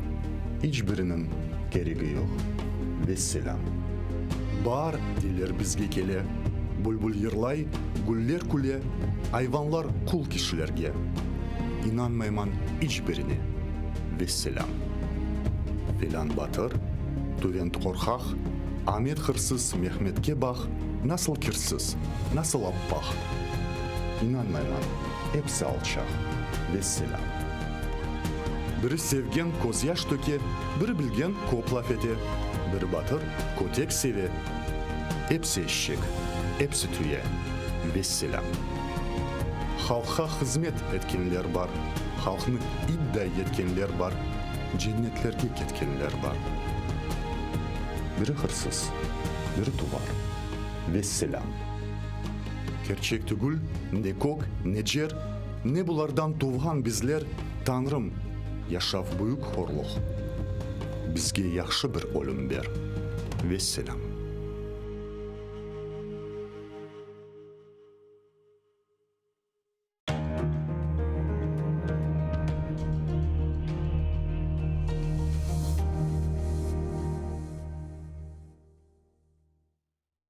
Марифчы, нешырчы, драматург ве публицист Асан Сабри Айвазов Алупка көйінде майысының 6-сында 1878 сенесі дүнияға келді. О елке тасыны иптидаи мектепте алды.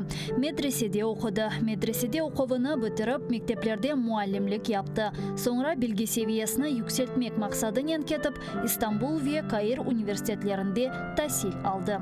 Асан Сабри Айвазов çetel memleketlerden qaydıp kelgen son, başta Baku şehrinde neşir etilgen Hayat adlı gazetada muarir olup çalıştı. Sonra Karasu Bazar şehrinde Abdurashid Midiyev ile beraberlikte Vetan Hadimi namında gazeta çıkardılar. Асан Сабри Айвазов Vetanı Kırımға avdet olgan son 1913 senesinden başlap Kadimi Bahçesaray'da İsmail Gazpralı tarafından çıkarılgan Tercüman gazetasında çalışa başladı.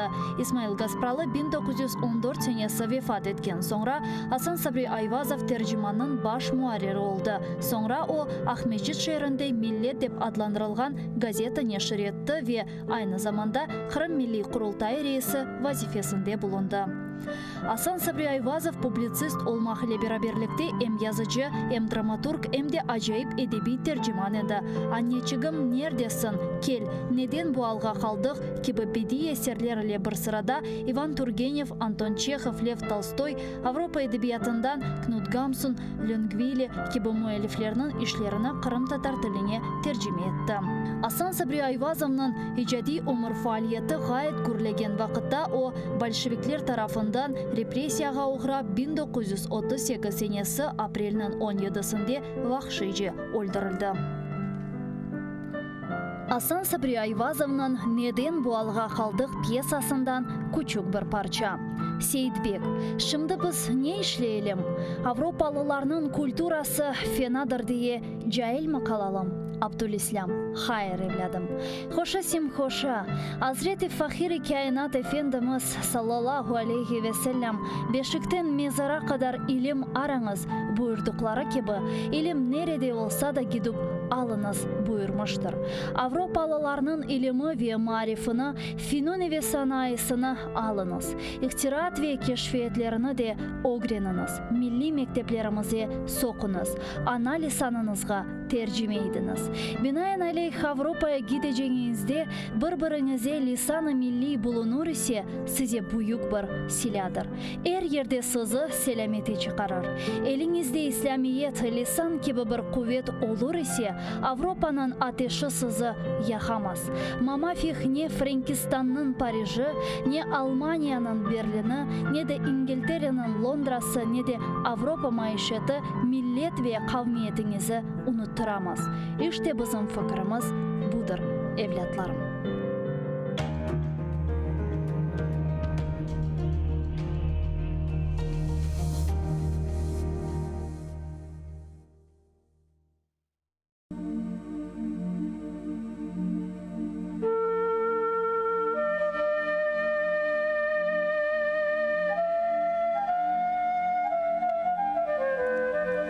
İster edim halkımны dağılmayıp birleşkenin.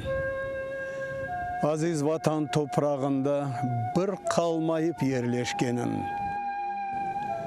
Bir yakadan baş çıkarıp vatan için kureşkenin. Ecdadların toprağında serbestlikке erişkenin. Bir-birinin utanmayıp öz tilinde laf etkenin. Kartlarımız seçken yoldan gençlerimiz ketkenin. Hareketini devam etip maksadına yetkenin. Bir tutkan kuruşumuz neticeli bitkenin. Beğenmeyim savap işdep günahlarga batkanını. Halk gayesini ret etip hep kenarga atkanını. Benim evim kenarında dep ayak sozup yatkanını. Halk kureşin usulunu düşmanına satkanını. Pek isteyim yurtumuzda milletimnin artkanın. İstemeyim herkes ozun arabasını tartkanın. Begener milletine iyi işler yapkanın. Oz halkının paylaşkanın, ellallıkla tapkanını. İster edim halkımızını biz kırımız degenin, doğru yolunu terk etmeyip neticege kelgenin. Kokte uçkan semedeşini yerge ebed ergenin. Avam halkını doğru yolga kaytmasını bilgenin. Arzulayım milletiminin ayakka tez turganın. Kırım adlı vatanını milli devlet kurganın. Karşısına düşman çıksa onu derhal urganın. İstemeyin bazı barı yolunu çetke burganın.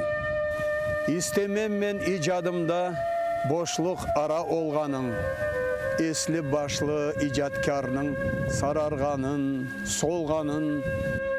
Pek isteyim gelecekte çok icatkar doğganın.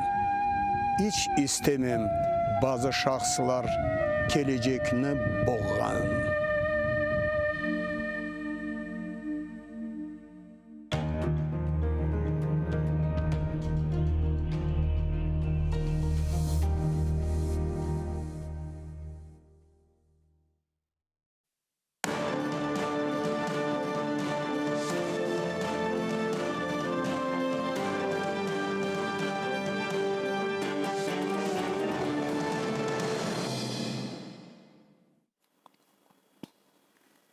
Assalamu alaikum, hayırlı akşamlar saygılar телеканалының телесейіржілері. Бүгін информацион программасыны сейретесіңіз.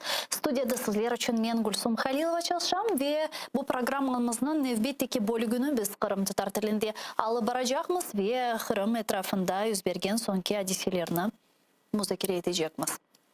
Böyle haberden başlamağa isterim.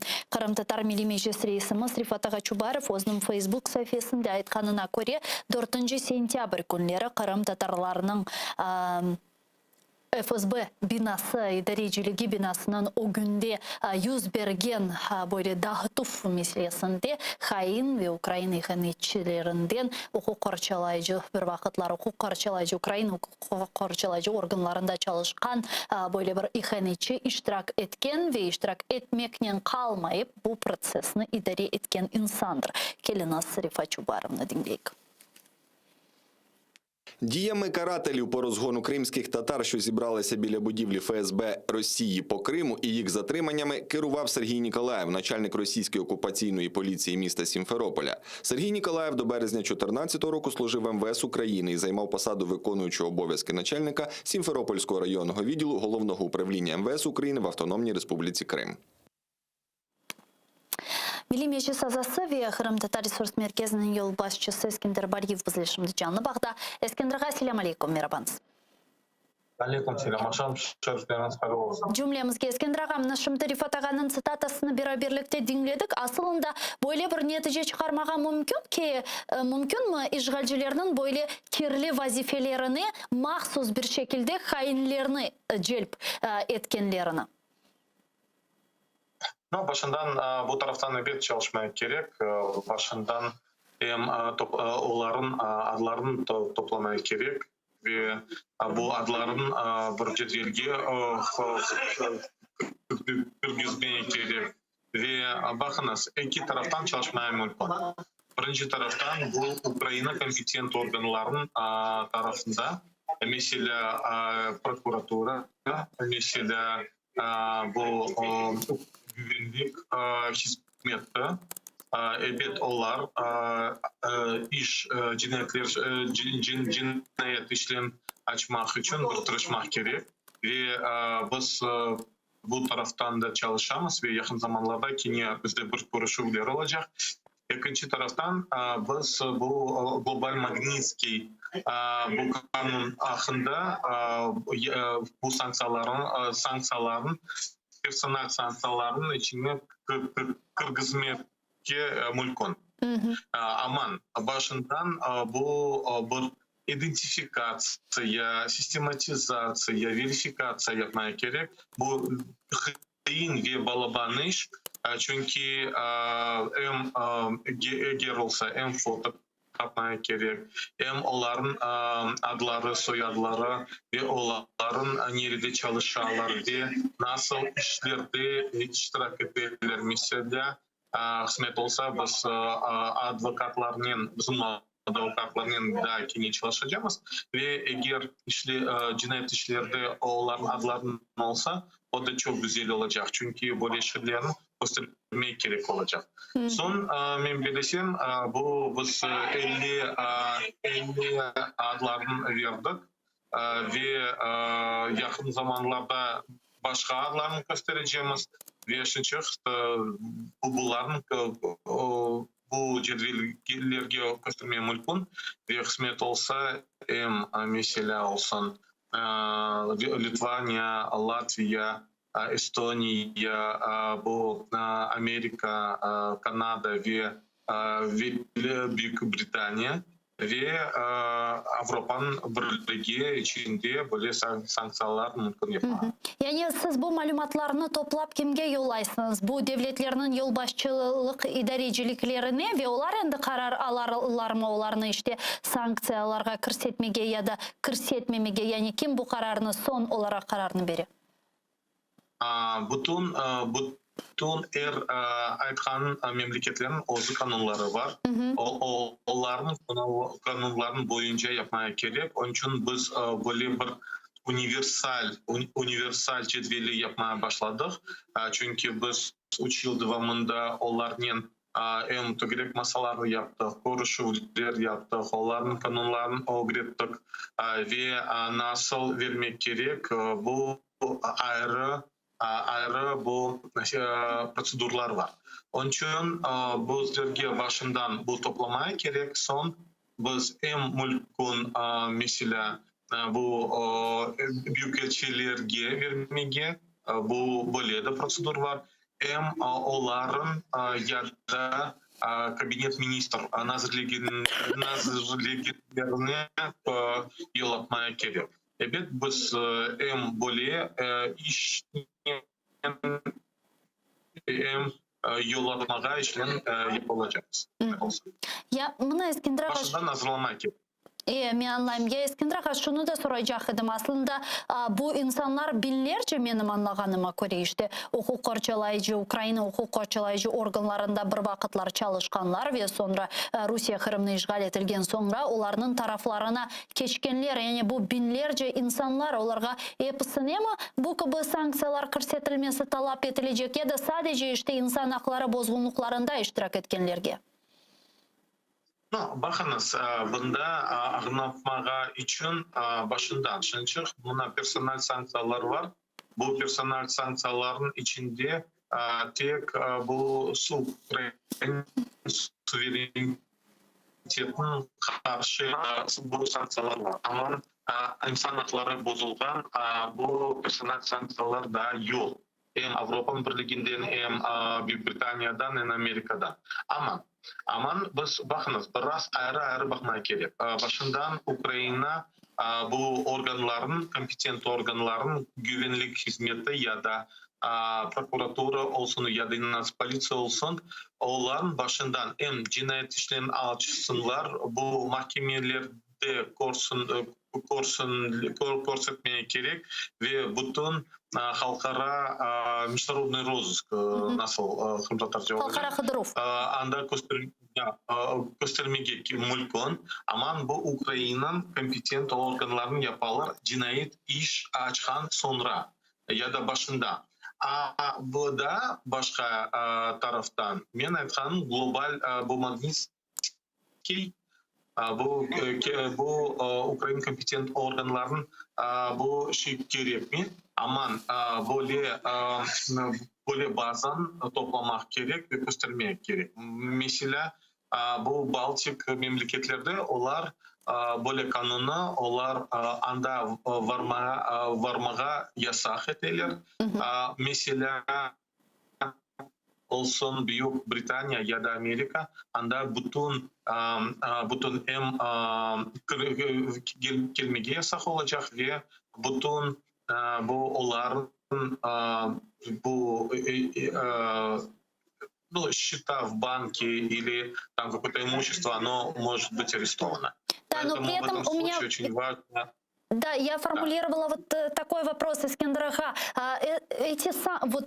Эти санкции могут быть применимы ко всем представителям правоохранительных структур, которые изменили свои присяги после 2014 года, перешли на сторону оккупантов, потому что я так понимаю, что это тысячи и тысячи представителей правоохранительных структур. Или же все-таки вы занимаетесь исключительно теми, кто активно принимал участие и продолжает принимать участие в нарушении прав человека на территории оккупированного полуострова и, в частности, принимают участие в незаконных обысках, задержаниях крымских татар?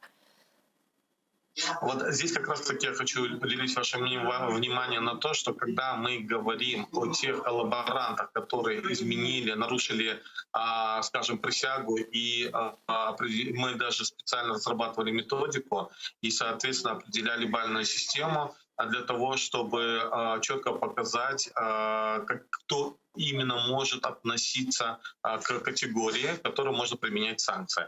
То есть свыше 50 баллов, то есть те, которые по сравнению, допустим, военнослужащий либо врач, а военнослужащий, соответственно, дал присягу и так далее. А вот расскажите эту градацию. Да, смотрите, градацию мы в свое время делали презентацию, и на сайте Крымско-Татарского ресурсного центра можно найти данный тест, и любой желающий, особенно проживающий в Крыму, может себя протестировать. И таким образом мы четко можем определить степень коллаборации, на основании которого можно беспокоиться о том, что могут быть проблемы с правоохранительными органами или с компетентными органами Украины, или нет. Теперь, что касается... И здесь у нас получается, что мы там определяли ряд критериев или ряд параметров. Это наличие и неналичие гражданства украинского на момент оккупации. Это доступ к тайной информации. Это присяга госслужащего или военнослужащего. Это, скажем, инициирование или степень инициации тех или иных противоправных действий, которые нарушают, скажем, в том числе и целостность Украины. И вот все эти параметры, они собираются в целое, и, соответственно, по той стабильной системе уже определяется только балл. Это даст возможность в будущем, в том числе, кстати, в Украине до сих пор отсутствует закон о правосудии, и поэтому здесь вот как раз это будет способствовать. Теперь непосредственно о тех людях, которые нарушают права человека в Крыму, это уже немного другая история. И здесь уже связано, опять же, с криминальными подходами. И здесь мы не говорим только о тех, которые были гражданами Украины и либо должностными лицами и стали работать в структурах оккупационной системы. А мы уже говорим в том числе и о гражданах Российской Федерации, которые специально прибыли на территорию оккупированного Крыма и совершают насильственные действия. И это и те, которые работают на территории Российской Федерации, там, допустим, судьи в Ростове и так далее. И в этом плане у нас следующая классификация. К ним относятся судьи, к ним относятся секретари судей, к ним Бахузульды Галиба Искендер Бариевнен мелимеші сазасы Қырым Татар ресурс мерkezінің ел басшысы бізле жанлы бағдайды бар. Искендерға бұйырыңыз жауап өтіңіз. К ним относятся должностные лица, другие должностные лица, то есть это работники миграционной службы, к ним относятся представители МВД и представители ФСБ. Но, как я говорил ранее в эфире, как раз-таки по всем этим людям можно получить уже информацию на сайте Крымско-Татарского ресурсного центра. Первый список 166 человек. И здесь из них у нас четко по каждой этой категории можно увидеть тех людей, те фамилии, которые у нас в разработке. 50 из них уже направляются и направлены в ряд компетентных органов, в ряд стран, а остальные 115 сейчас проходит процесс верификации, то есть уточнения более полных данных для того, чтобы можно было, ну, скажем, нашим партнерам не путать с другими лицами. Eskender Gada şunu soramak isteyim. Kırım platforması etrafında da böyle şimdi müzakereler yürütülüyor. Deyler ki işte Kırım platforması muvaffakiyetli ötkerilgeni sebebinden Kırım'da bu yanı represiyalar dalgası yüz verdi ve sizin meslektaşınız olgan Milli Meclis azası Nariman Ağacılalını ve diğer bizim vatandaşlarımızdan tuttular. Yani bu Rusya'nın Kırım platformasına böyle bir cevabı oldu. Şimdi Kırım platformasının Rusya'ya nasıl cevabı olmalı? Yani top Kırım platforma tarafında. Evet, anladım. Evet, şimdi Kırım platformasının adından böyle nasıl cevap yaptılar ya da yapacaklar da ben bilsem bizlerge çalışmaya gerek. Başından Ukrayna, çünkü Ukrayna bu bir generator olarak evet iştirak etmeye gerek ve Milli Meclis adından bu bir inayet yaptık. Milli Meclis adından biz çıkardık bu tekliften. Bu biraz konsultatsiyalar başlamak gerek. Bu nasıl cevaplan yapmak gerek. Bilirsiniz ki bu Kırımska platforma evet anda 46 azası 44 memleket ve iki halkara teşkilatları evet onlarga evet kenya toplamağa biraz kıyınlık ama bakınız bu Kırım platformanın azalarından adından mesela bu Amerika'dan Türkiye'den başka memleketlerden bir reaksiya oldu. Ama verilsen bu az ve bu taraftan biz düşünüyoruz çünkü yakın zamanlarda belki büyükelçilerinin bir görüşüp yapmak için ve onların biraz düşünmek gerek nasıl cevabını yapmak gerek. Çünkü bizim semiyadaşlarımız hapishanelerde oturarlar ve bu bir reaksiya olmak gerek. Bugün bizim stüdyamızda işte çeşit türlü misafirler bulungan edi ve onların çok sıları böyle bir fikir seslendirdiler. Degenlerine göre işte yakında Birleşken Milletler'in General Baş Asambleyasının toplaşığı olacak. Anda Zelenskiy iştirak etmeli, Ukrayna heyeti anda iştirak etmeli ve anda bulungan Kırım platformasında iştirak etken memleketler umumi bir beyanat kabul etmeli ve bu sual Birleşken Milletler'in Baş Asambleyasında koterilmeli, seslendirilmeli degen böyle fikrini ifade ettiler. Bunu siz nasıl düşünüyorsunuz? Zelenskiy ketken son Birleşken Milletler General Asambleyasına anda Kırım platformasında iştirak etken memleketler de teşrif buyuracaklar. Belki de bu platforma çerçevesinde bir şey yapmaya mümkün olur. Şimdi ben bilsem, evet Kenya başladılar hazırlamaya bu rezolüsiya. General Asambleyanın rezolüsiya insan hakları bozulgan, Kırım'da insan hakları bozulgan hakkında bir rezolüsiya ve militarizatsiya hakkında rezolüsiya olacak. En az iki rezolüsiya Kenya hazırlayacaklar.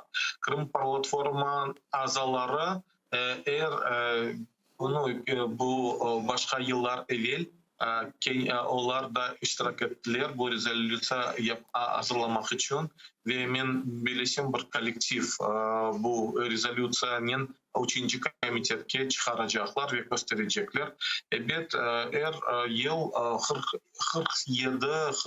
47-48 memleketin bu rezolüsiya hazırlagan vaktinde iştirak ettiler.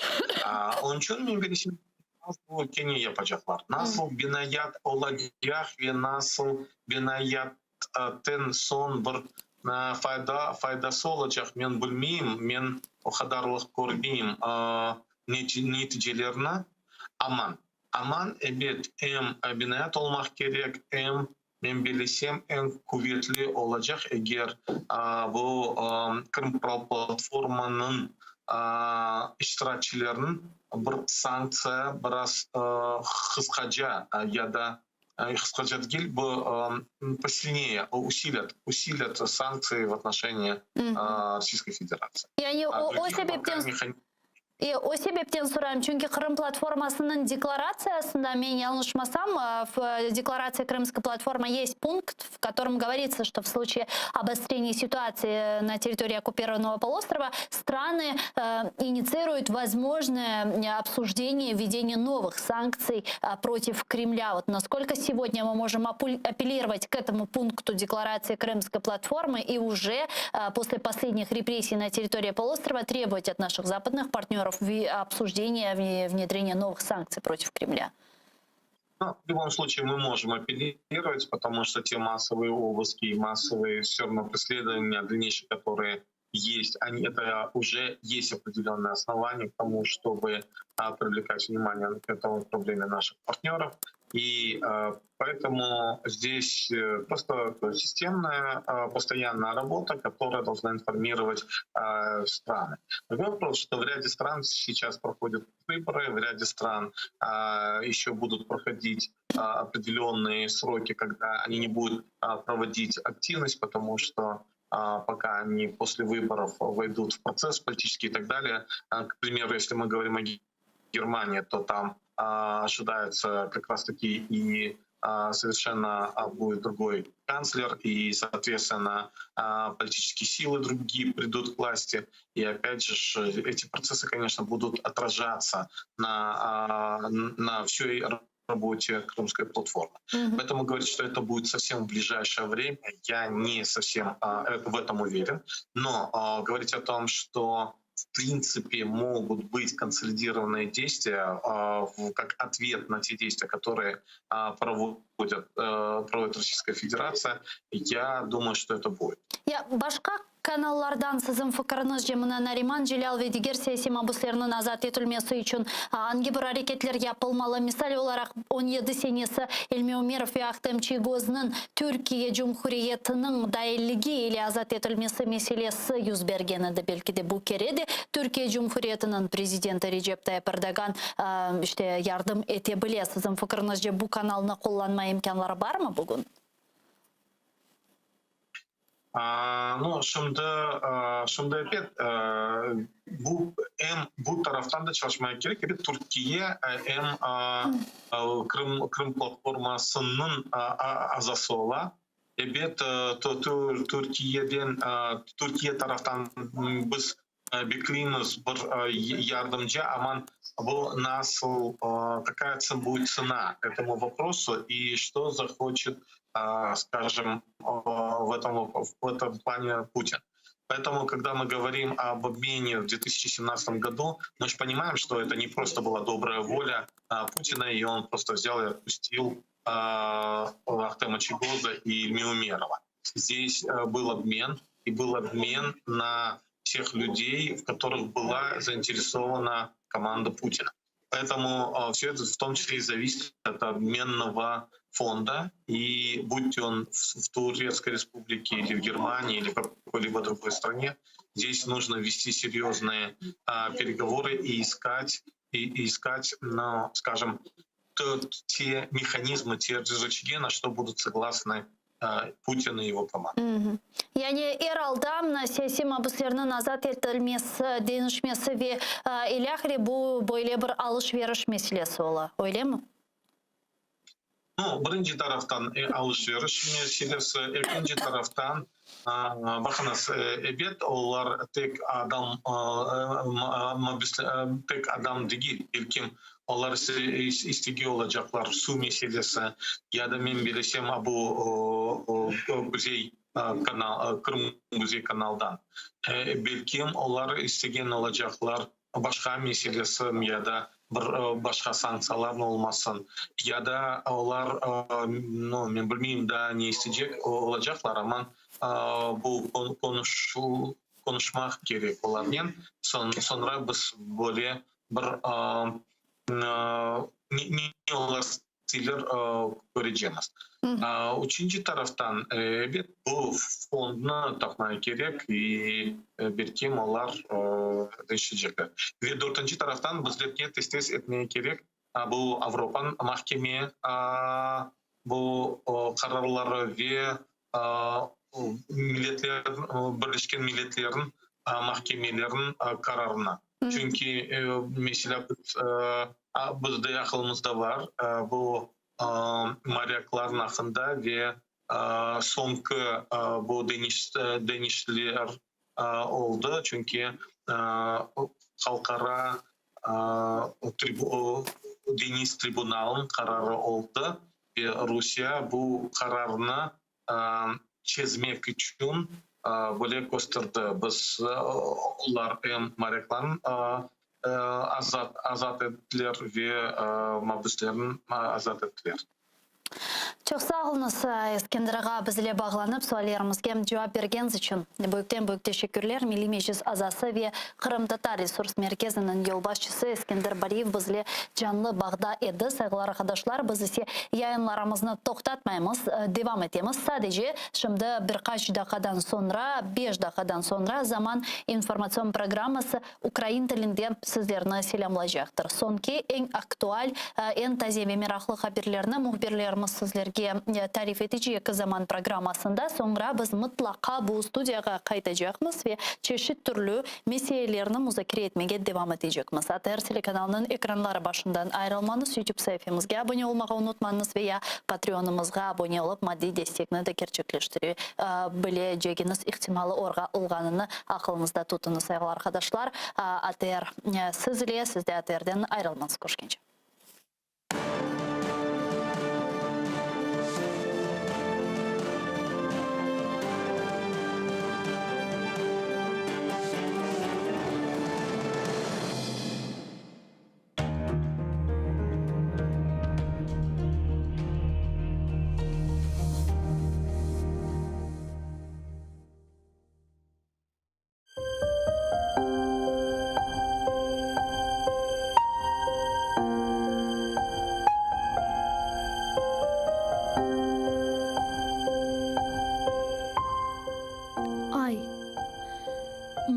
Sil yüzünden menden ışık kızganma.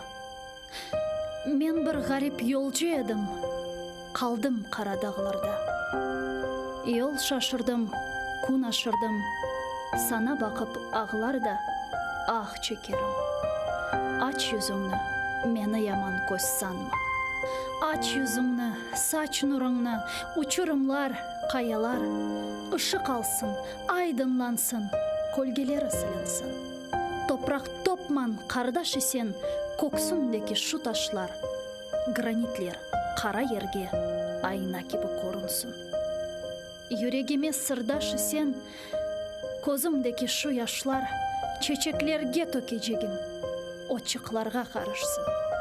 Tan yıldızı doğar eken elbet meni o bekler. Saç nurumna yolcu garip asretine kavuşsun.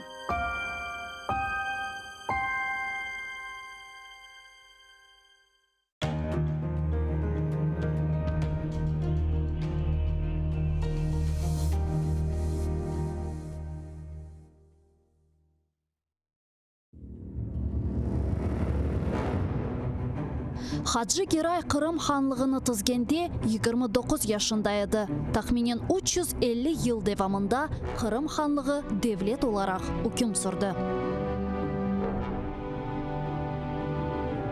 İsmail Gasprinski Tercüman gazetini 28 yaşında neşir etip başladı. Noman Çelebiçihan Kırım Tatar Milli Kurultayını 33 yaşında tizdi.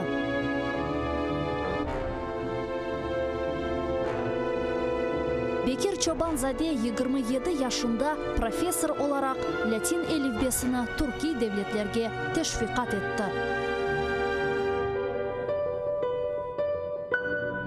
Şair Amdi Giraybay 29 yaşında milletçilikte kabatlanıp Moskvada Butyrka hapishanesinde vahşice öldürüldü. Ahmetxan Sultan birinci kere kahramanlıkını 23 yaşında kazandı. 25 yaşında ise 2 defa kahraman oldu. Musa Mahmud 1978 senesi hakimiyetke karşı isyan etip ozunu yaktı. Milli meşal oldu. Айша Сетмуратова 27 yaşında adalet күрешіне кірішті ve bütün ömrünü Kırım Tatar milli hareketine bağışladı. Genç ve yaşlar, fedakarlık ve kahramanlık için kureş meydanı açıktır.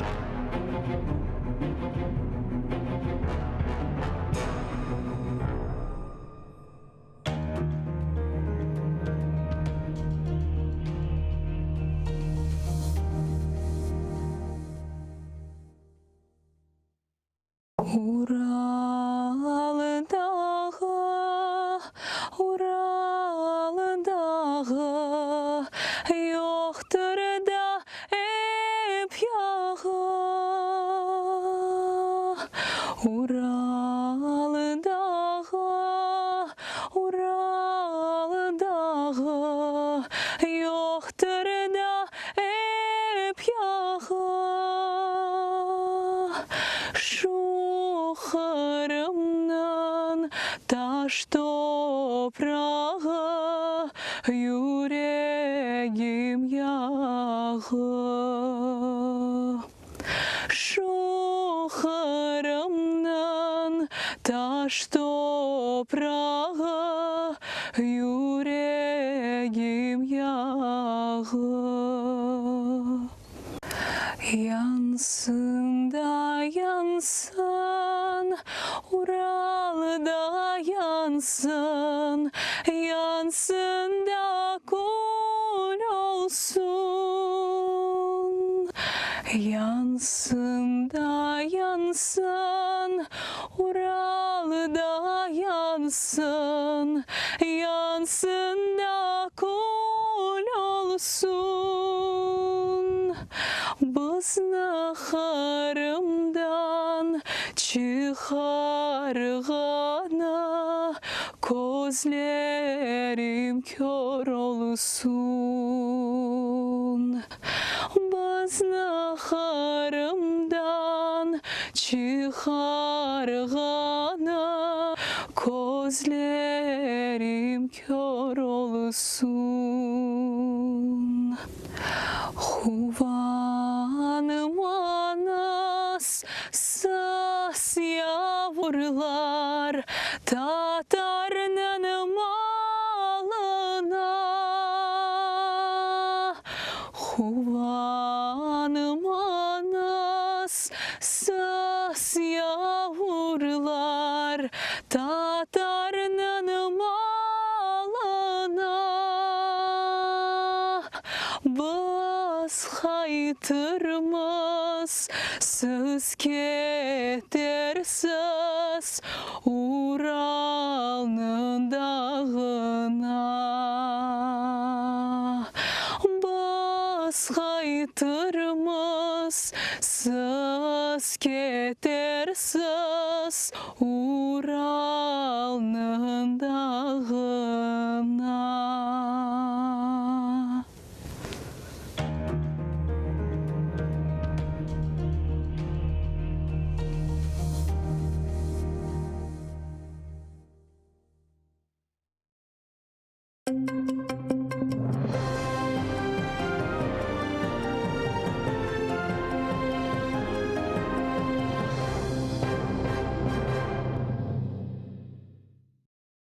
Інтелігентні, порядні люди не здатні на диверсію. Представники кримсько-татарської інтелігенції записали відеозвернення на підтримку затриманих ФСБівцями першого заступника голови Меджлісу Нарімана Джеляла, а також Асана та Азіза Ахтемових. Окупанти звинувачують їх в організації диверсій на газопроводі у селі Перевальне. Їх затримали 3 та 4 вересня. Силовики не пускали до них незалежних адвокатів, а Асана Ахтемова катували, вибиваючи зізнання. Таким чином Росія мститься через саміт Кримської платформи, який відбувся у Києві. Это очень широкий человек, это очень глубокий человек, крайне грамотный, очень просоциальный. Масштаб вот его личности, меня поразил. Поверить в то, что Нариман Джелял может быть причастным, даже вот причастным, это полный абсурд, такого быть не может. Такие люди, как он, созидают. Разрушать у них нет в крови. Намуслы, икметлі, Чесна, мудра людина, патріот, сім'янин. І події, через які він проходить, не вкладаються в голові. Я думаю, справедливість у цій справі восторжествує. Я никогда не поверю, что эти ребята могли совершить акт диверсии. Как говорил классик, не верю. Это какой-то бред. Ніби потрапляєш у психлікарню, неначе каструлю закрили. Кажуть на чорне-біле, на біле-чорне, нічого не розумієш. Я знаю цих людей. Нарімана Джеляла знаю особисто. Хочу сказати, що це інтелігентна в усіх відношеннях, розумна, розважлива, чесна людина. Нехай Всевишній всім нам, перш за все його дружині та батькам, дарує терпіння. Нехай незабаром вони зустрінуться. Від кульового поранення на Луганщині загинув 24-річний Дем'ян Данилів. Боєць родом зі Львівщини служив на посаді командира механізованого відділення. Під артилерійським вогнем окупантів на околицях Кримського загинув 34-річний Валентин Чепурний. Поряд із бійцем розірвалася міна 120-го калібру. Медики намагалися його евакуювати, але було вже запізно. Також 120-ми та 82-ми мінометами російські загарбники атакували позиції українського війська поблизу Верхньотурецького та Причепилівки. А в напрямку Нью-Йорка на Донеччині окупанти били зі ствольної артилерії. Врешті гарячих точок застосували іншу зброю. В районі Золотого 4 окупанти відкривали вогонь по позиціях українських захисників з ручних протитанкових гранатометів. Неподалік Катеринівки ворожі найманці застосували гранатомети різних систем та стрілецьку зброю. Поблизу Новоолександрівки противник тричі вів численні обстріли наших позицій із гранатометів різних систем, великокаліберних кулеметів та стрілецької зброї. На обстріли противника українські захисники відкривали вогонь у відповідь. На окупованих територіях Донеччини та Луганщини загарбники почали масштабні навчання. Про це повідомили в Головному управлінні української розвідки. Так ворог намагається посилити бойові спроможності. З початку тижня у з'єднаннях і частинах окупанта передбачено проведення низки заходів. Зокрема, збори зі снайперами, коригувальниками артилерійського вогню та інженерно-саперними підрозділами. Окрім цього, комплексні тактичні заняття із бойовою стрільбою танкових, мінометних та артилерійських підрозділів, у тому числі реактивно-артилерійських батарей. Водночас противник продовжує отримувати на передових позиціях значну кількість снайперських пар для нанесення втрат особовому складу об'єднаних сил та знищення елементів відеоспостереження і провокування вогню у відповідь. Росія нашвидкоруч паспортизує жителів окупованого Донбасу, але позбавляє прав та прописки. Якнайбільше російських псевдодокументів окупанти планують роздати напередодні виборів до Держдуми, повідомляють в СБУ. Голосування відбудеться упродовж 3 днів з 17 до 19 вересня, зокрема й на окупованих українських землях. У таких паспортах проставляють коди неіснуючого підрозділу міграційної служби Ростовської області. Прописка в такому документі також не указується. Тож видані документи не дають права на соціальні та пенсійні виплати від країни-агресора і не роблять їх власників повноцінними російськими громадянами. За даними СБУ, кураторам потрібна якнайвища явка, щоб забезпечити підтримку єдиній Росії. За сприяння путінської партії мешканців ОРДЛО вивозять до Ростовщини та забезпечують незаконне електронне голосування на місці. В ОРДЛО відкрито численні пункти запису до єдиної Росії. Друге, організаторі виборів отримали так звані темники з технологіями агітації за партію російської влади. І третій елемент – працюють інфоцентри для громадян, які курує керівництво з єдиної Росії. Співробітники СБУ продовжують фіксувати незаконні дії окупаційної влади в ОРДЛО з видачі паспортів під час підготовки до виборів в Госдуму РФ. Незаконні дії проросійських функціонерів документуються в рамках відкритих кримінальних проваджень. Отримані матеріали будуть передані до відповідних міжнародних інстанцій. Подвійне громадянство посилить країну. У цьому впевнений прем'єр-міністр України Денис Шмигаль. Він заявив, що величезна кількість українців живе за кордоном, і багато хто з них хотів би мати паспорт українця, маючи при цьому громадянство інших країн. За словами Шмигаля, на розгляді парламенту знаходиться наразі кілька законопроєктів, присвячених цьому питанню. Але він категорично проти подвійного громадянства з Росією. Подвійне громадянство – це ознака цивілізованих країн. Тобто в багатьох цивілізованих країнах подвійне громадянство – це звичайна норма. Звичайно, це має бути така транспарентна, доволі відкрита і прозора річ. Подвійне громадянство. Звичайно, не припускається для мене особисто подвійне громадянство з країною-агресором.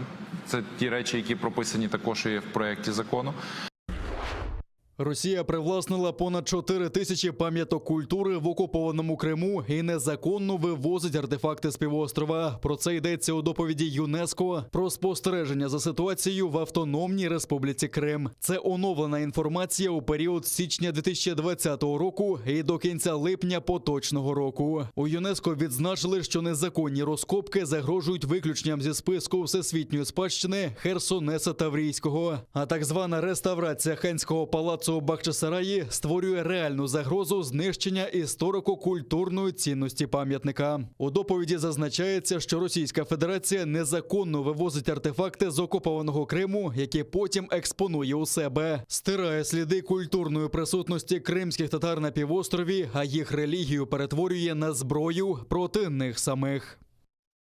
Росія привласнила українські культурні цінності на півострові, включаючи 4095 пам'яток національного та місцевого значення, які перебувають під охороною держави. Росія використовує таке привласнення для реалізації своєї комплексної довгострокової стратегії щодо зміцнення свого історичного, культурного і релігійного домінування над минулим, сьогоденням і майбутнім Криму. Окупанти заявили, що побудують на захопленому півострові нове місто. За словами окупаційного голови Криму Сергія Аксьонова, воно з'явиться на західному узбережжі у Сакському районі. Мовляв, там багато вільної землі і начебто є компанії, які готові будувати населений пункт на 50 тисяч мешканців. Це нібито дозволить створити близько 10 тисяч номерів для відпочивальників. На цьому фантазії окупантів не закінчилися. Окупаційний віце-прем'єр Євген Кабанов розфантазувався так, що заявив, на півострові з'являться 6 яхтенних марин, зокрема у Керчі, Феодосії та Ялті. Але кому вони потрібні у закритих кримських портах, Кабанов не уточнив. Окупантам, аби освоювати гроші з російського бюджету, незважаючи на санкції, які загрожують забудовникам, та катастрофічний брак води на окупованому півострові. Москвичи, стесненные жилищным кризисом, просятся в ваш великолепный город. Не пустим спокойно, этого не надо бояться. Столица автоматически переходит в Васюки. НИУ Москва, то есть бывший Васюки, становится элегантнейшим центром Европы, а скоро и всего мира. Всего мира, а впоследствии и вселенной.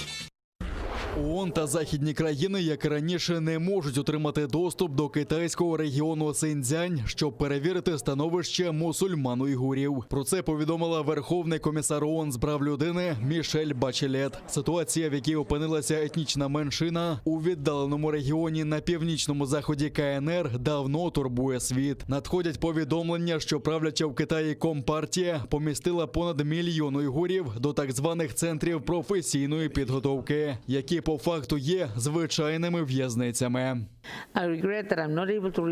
На жаль, поки не можу повідомити про прогрес у пошуку реального доступу в Сіньцзян, Уйгурський автономний район. Тим часом мій офіс завершує аналіз інформації про серйозні порушення прав людини в цьому регіоні. Незабаром всі дані оприлюднять. Китайська влада стверджує, що усі ув'язнені з професійних центрів Синьцзяня вже вирушили на роботу. Перевірити ці твердження неможливо, знову ж таки, через закритість регіону. Правозахисники кажуть, що Компартія намагається змусити уйгурів відмовитися від їх віри та культури. Подібним гонінням піддаються не тільки китайські мусульмани. Відомо, що об'єктами переслідувань також стали тибетці, парафіяни домашніх християнських церков та прихильники медитативної практики Фалунь-Гун. Західні держави обіцяють виділити понад $1 мільярд на гуманітарну допомогу Афганістану. Відколи владу в країні захопив рух Талібан, там поглиблюється криза. Як показують дослідження ООН, ще до приходу талібів половина населення країни залежала від гуманітарної допомоги, а це близько 18 мільйонів людей. Тепер їх кількість стрімко зростає, і все це на тлі посухи і нестачі основних продуктів. Гумдопомога не вирішить проблем, якщо економіка Афганістану обвалиться. І ми знаємо, що цей ризик величезний і що дуже не вистачає готівки. Якщо банки не запрацюють, ми навіть не зможемо платити нашому персоналові. До повторного приходу Талібану країна 20 років отримувала мільярди доларів міжнародної допомоги. Тепер потоки коштів перекрили. Біля банкоматів у Кабулі та інших містах шикуються величезні черги з тих, хто хоче зняти гроші. Також з липня ніхто з працівників державного сектору, зокрема клерки і поліціянти, не отримував платні. Деякі учасники донорської конференції сказали, що світ мусить допомагати простим афганцям, незалежно від того, хто при владі. Але поки фінанси залишаються головним важелем тиску Заходу на талібів. Також одна з головних вимог світової спільноти – не порушувати права жінок. Захопивши владу, таліби пообіцяли, що цього разу жінкам дозволять навчатися і працювати. Однак тепер угрупування починає докладніше описувати нові правила. І вони дуже відрізняються від того, що було останні 20 років. Як каже Талібан, жінкам, як і раніше, не можна буде працювати або вчитися разом із чоловіками. Для них обіцяють побудувати окремі університети, лікарні та інші установи. А ось в уряді та медіа їх не буде. Їх уже почали звільняти з банків. Під час попереднього правління талібів в Афганістані жінкам взагалі не можна було працювати, а виходити з дому дозволяли лише у супроводі чоловіків. За 20 років правління нового уряду понад 20% жінок почало працювати.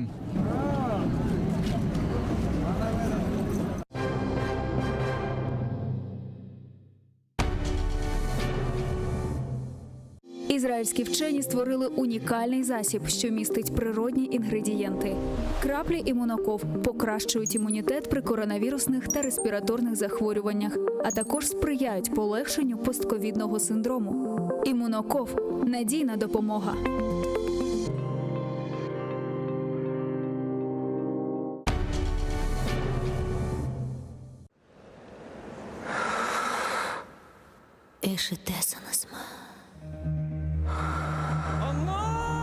Мен ақтауны тыңызмын.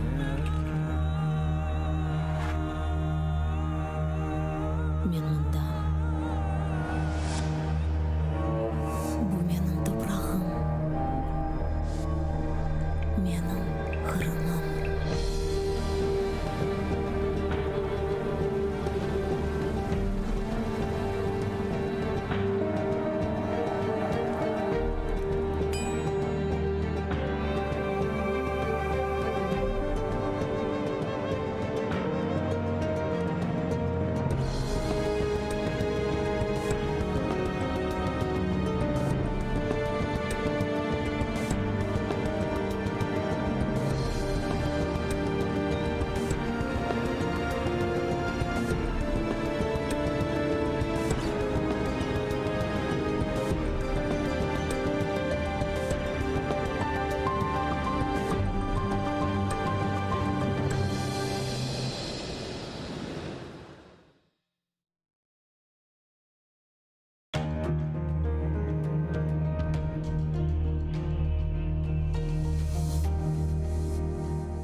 Салям алейкум, хайрлах шамлар. Добрый вечер. В эфире телеканала АТР. Вы смотрите информационно-аналитическую программу «Бугунь». В студии для вас работаю я, Гульсум Халилова. И следующие 40 минут в этой студии с гостем мы обсудим основные новости и события сегодняшнего дня, которые непосредственно касаются временно оккупированного полуострова. Я напомню, что мы работаем в прямом эфире. На экраны ваших телевизоров режиссеры периодически выводят номер телефона, так что вы можете звонить к нам в студию абсолютно бесплатно по Вайберу +38067 63 46 46 130. Можете присоединяться по скайпу. atr.tv – это наш адрес. Звоните, задавайте ваши вопросы. Нам важен ваш голос. Ну и не забывайте подписываться на наш YouTube-канал. Там мы вещаем как в онлайн-режиме, так выкладываем самые интересные фрагменты из наших эфиров, выкладываем практически все наши программы в записи. И поддержать телеканал АТР вы можете, подписавшись на наш Patreon. Таким образом, вы станете частью большой крымско-татарской семьи АТР, а это, в свою очередь, поможет нам продолжать работу на информационном фронте. Я рада представить гостя нашей студии Олександра Устинова, народна депутатка об'єднання «Справедливість», член Комітету Верховної Ради з питань правоохоронної діяльності. Вітаю вас, пані Олександра. Ассаляму алейкум, хош келдіңіз. Ну, этот эфир я, наверное, начну с последних репрессивных действий России на территории оккупированного Крыма с задержанием крымских татар, среди которых есть видный украинский крымско-татарский политический деятель Нариман Джелял. Вы в Верховной Раде Украины со своими коллегами приняли обращение в пятницу к международным структурам с призывом обратить на эти репрессии внимание.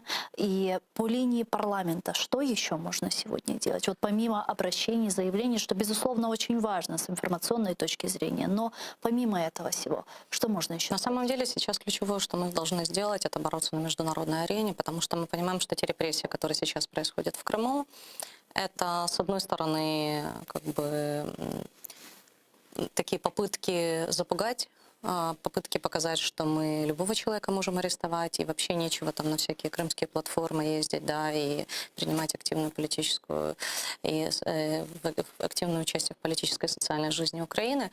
А с другой стороны, мы понимаем, что как бы те аресты, которые происходят, это очередной шаг Российской Федерации получить себе в список для переговоров людей, которых потом можно будет обменивать на очередных беркутовцев, как мы когда-то помним, на очередных задержанных ФСБшников. И мы, мы прекрасно понимаем, что сейчас ключевые инструменты, которые у нас есть, это правовые на международной арене. А сейчас пошло обращение на международные структуры. Я очень хотела бы, чтобы все-таки на уровне ПАРЕ, вернее ПАСЕ, извините, на русском языке, поднялась эта тема, чтобы отреагировали наши международные партнеры. Таким образом, мы сможем все-таки давить дальше на Российскую Федерацию. Я понимаю, что, слава богу, большинство санкций, которые сейчас введены против России, они привязаны именно к оккупации Крыма. Они привязаны к крымскому вопросу. И это возможность для Украины дальше этот вопрос продвигать, и бороться за наших людей, которые сейчас находятся. Да, но так или иначе, вот если мы говорим о санкциях, они с момента их введения, то есть 2014 года, существенно не менялись, то есть не ужесточались в отношении России. А если мы говорим даже о парламентской ассамблее Совета Европы, когда после оккупации Крыма исключили российскую делегацию из ее состава, более того, в 2018 году, да, если не ошибаюсь, парламентская ассамблея Совета Европы восстановили, в 2019 восстановили деятельность российской делегации в ПАСЕ. Вот как быть с этим? Как разговаривать с нашими западными партнерами, чтобы вот это ужесточение санкций, оно наконец случилось? На самом деле, то, что сейчас происходит, мы видим, это сильная и хорошая работа российских спецслужб. То, что сейчас происходит, то, что произошло в 2019 году в ПАСЕ, да, когда вернулись россияне, то, что происходит сейчас с Северным потоком-2, это фактически хорошая дипломатия. И опять-таки, я не побоюсь сказать этого слова, хорошие финансовые мотиваторы для очень многих людей в Европейском Союзе, к сожалению. Сейчас нашим ключевым партнером все-таки остаются Соединенные Штаты. Нам дальше надо продвигать и поднимать вопрос персональных санкций. Не только санкций против страны, а и персональных санкций, потому что они лучше всего работают. Очень, конечно, хотелось бы, чтобы они расширялись. Я знаю, что этот вопрос постоянно поднимается и нашими парламентариями, могу сказать, как человек, который в группе дружбы находится между Американским конгрессом и Украинской Верховной Рады, что мы постоянно на встречах, на колах на звонках с нашими партнерами поднимаем этот вопрос. У нас есть хорошая поддержка сейчас в Конгрессе, но, к сожалению, мы видим, что нам готовы давать оружие, да. Нас готовы поддерживать дипломатически, но никто за нас не будет воевать за наших людей, кроме как дипломатическими методами. Никто не будет за нас бороться за наши оккупированные территории. Поэтому сейчас самое основное, что мы можем делать, это успешная Украина, это самый большой страх Путина, который сейчас существует. Если мы говорим о украино-американских отношениях, вот у вас в нашей студии был аналитик, публицист, гражданский деятель Володимир Цибулько, и он говорил о том, что доверие со стороны наших партнеров в лице Соединенных Штатов Америки не очень много по отношению к Украине, и связано это непосредственно с реформами, которые, к сожалению, у нас застопорились, в том числе и речь идет о судебной реформе. Вы знаете, я немного, наверное, не соглашусь с экспертом, потому что достаточно показательным было то, что президент Украины Владимир Зеленский был одним из 10 первых президентов, который был принят, который удостоился встречи все-таки с президентом Соединенных Штатов Байденом. И я понимаю, что это все-таки был шаг в сторону Украины, показать, насколько мы важны, насколько мы в приоритете. К сожалению, проблема Украины сейчас в Америке состоит в том, что мы все прекрасно знаем, что именно против действующего президента США очень сильно использовали Украину, вопрос коррупции в Украине, для того, чтобы дискредитировать его во время предвыборной кампании. И поэтому этот вопрос достаточно болезненный. Но с другой стороны, мы видим, что нам все-таки дали помощь военную. С нами подписали меморандум по сотрудничеству. И когда сейчас говорят про реформу, на самом деле, вы знаете, это такой всегда вот болезненный вопрос. Я каждый раз, когда наша делегация едет в Соединенные Штаты, мне иногда стыдно. Я помню, вот раньше, даже когда я не была в парламенте, и сейчас, потому что каждый раз, когда приезжает любой президент, приезжает сейчас Зеленский, раньше приезжал Порошенко, когда приезжает просто делегация, мы всегда, знаете, как вот какие-то дети, которым говорят, тебе надо сделать домашнее задание. Потому что мы говорим, что да, мы тут занимаемся реформами, а потом реформы проваливаются. Мы же помним, что у нас была судебная реформа в начале Петра Алексеевича Порошенко. Мы долго про нее говорили, мы ее продавали международным партнерам, потом все поняли, что это фейк, что на самом деле реформа как таковой не произошло, потому что они поменяли два ключевых органа, которые занимаются фактически, контролируют всю судебную систему, это Высшая Рада правосудия и ВККС, да, то есть они не были вообще фактически, ну если ВККС еще чуть-чуть поменяли, но там не было ключевое такое очищение, там все равно в основном зашли старые люди, то ВРП вообще никто не трогал. Вот, и наши же партнеры, они не дураки, то есть они готовы поддерживать и готовы помогать, но мы должны делать свое такое домашнее задание. То есть мы должны приезжать и говорить, мы вот сделали. И, кстати, вот в этот раз, это был первый раз, когда, наверное, и не зря тогда очень сильно это в парламенте тема продвигалась, и один из последних дней был проголосован закон про судебную реформу, причем такой закон, который впервые требовали международники. Ну вот давайте попробуем объяснить для обывателей популярно.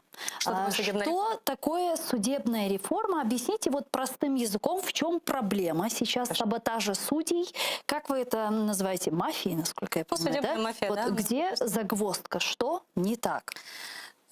Чтобы просто объяснить нашим сейчас людям, которые смотрят нас, сейчас одно из самых низких доверий к судьям. Почему? Потому что все видят, как судьи пьяные ездят за рулем. И спокойно им это сходит с рук. Все слушают, как в свое время Национальное антикоррупционное бюро опубликовало разговоры судей в одного из топовых судов Украины, окружного административного суда Киева, где судьи, там, я уже молчу про мат-перемат, рассказывали, что они боги в этой стране, они могут вообще даже там президента наказать и что хочешь сделать, называли сами себя политическими проститутками.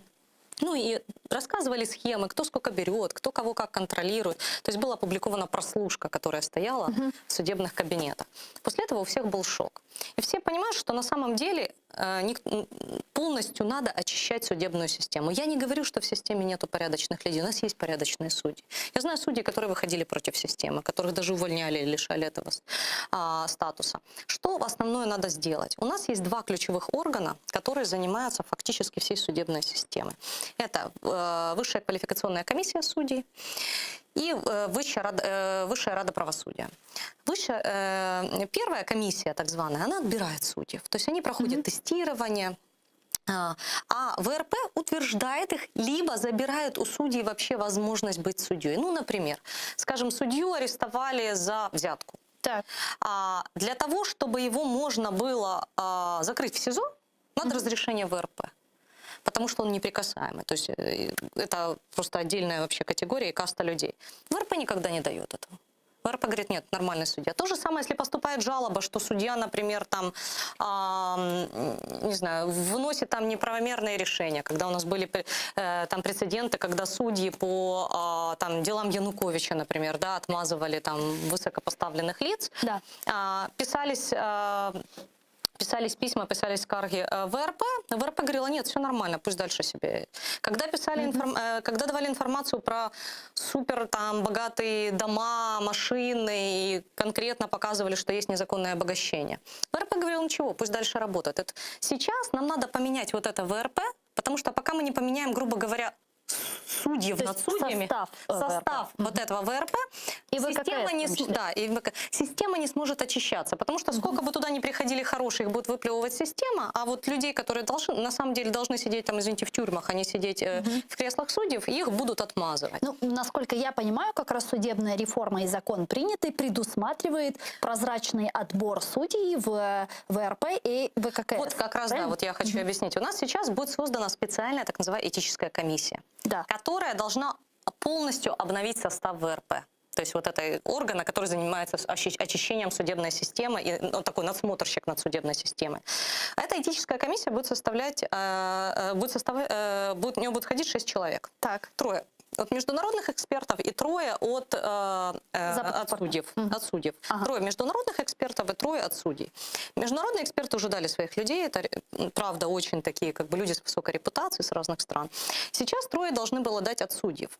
Мне говорят, как это так? У нас что, судьи будут решать, кто будет, а кто не будет? Это же будет то же самое. В законе прописано таким образом, что для принятия решения достаточно голосов 2 международных экспертов. Угу. С одной стороны, да, у нас будет 3 судей в этой комиссии. С другой стороны, в принципе, экспертов международных будет достаточно своих голосов для того, чтобы пропустить или не пропустить кого-то в это ВРП. То есть даже если будет голоса 3 на 3 разделяться, да, это будет считаться голоса международных. Я поняла. Понятное дело, что теперь единственным моментом сорвать реформу – это не сформировать комиссию.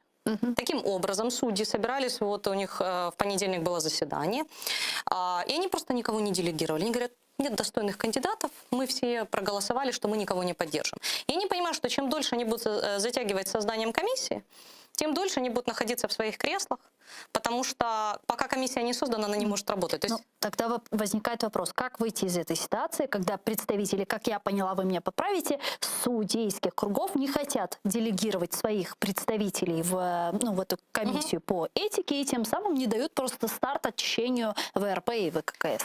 На самом деле, я думаю, что это больше такое политическое решение, и меня очень обрадовало заявление Зеленского, который сказал, что он не допустит бойкотирования реформы, потому что на самом деле это его реформа. Любая судебная реформа – это реформа имени президента, потому что президент является субъектом законодательной. А у нас есть эта цитата Зеленского. Давайте послушаем, чтобы наши зрители понимали, о чем идет речь.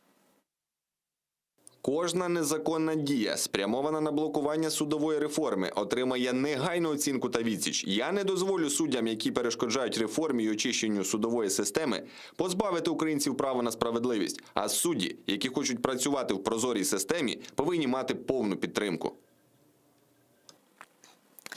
На самом деле тут тяжело не согласиться, потому что я была как раз на этом заседании, там была я и еще один народный депутат, и когда они приняли такое решение, мы были, мягко говоря, очень возмущены. Я подошла к главе Рады судьев, господину Моничу, который тоже фигурирует там на пленках, вот этих, которые рассказывала, как судьи топовые в стране рассказывают, как они кого контролируют, и говорю, что вы делаете?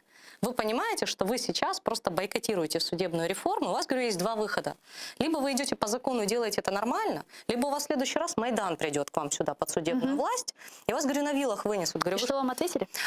Мы будем это все делать. Мы намагалися виконати закон, але нам не вдалося. Я говорю, вы знаете, вот скажите мне как судья, останавливает полицейский человека, который едет 120 в городе. А человек ему говорит, боже, я так старался выполнить закон, но не получилось у меня 50 ехать. Он нарушил закон или нет? Ему выпишут штраф? Он говорит, да. Я говорю, так вы сейчас то же самое сделали. Вы так старались назначить 3 людей, но у вас не получилось. Вы не смогли проголосовать. А как вы думаете, вот этот саботаж, это исключительно коммерческие интересы этих людей, или же есть здесь действительно элемент 5-й колонны? Я на самом деле думаю, что это больше такой коммерческий интерес, потому что такие хлебные места, которые сейчас занимают топовые судьи, то есть это люди-миллионеры. я как бы не преувеличиваю сейчас, реальные миллионеры. Когда вы посмотрите, там, не знаю, расследование журналистов, там, скажем, про судью Аблова, у которого, да, там, за границей элитные, он владеет элитными отелями, элитной недвижимостью. То есть это люди, которые не хотят потерять. Во-первых, они неприкасаемые, у них власть, которая никем не контролируется, потому что судья может любое решение выносить. И третье, они за это получают колоссальные деньги в виде взяток, в виде каких-то там дальше бонусов политических. Поэтому, конечно, никто не хочет отдавать эту власть. И я не уверена, что есть там какая-то вот именно пятая колонна. То есть я больше бы смотрела в сторону Конституционного суда, и вот там говорила, что там есть пятая колонна, и действительно кто-то может влиять. А здесь я понимаю, что это исключительно шкурный интерес остаться на своих местах. Никто не хочет реформы. Система никогда себя не реформирует. Никогда прокуроры не уволят прокуроров.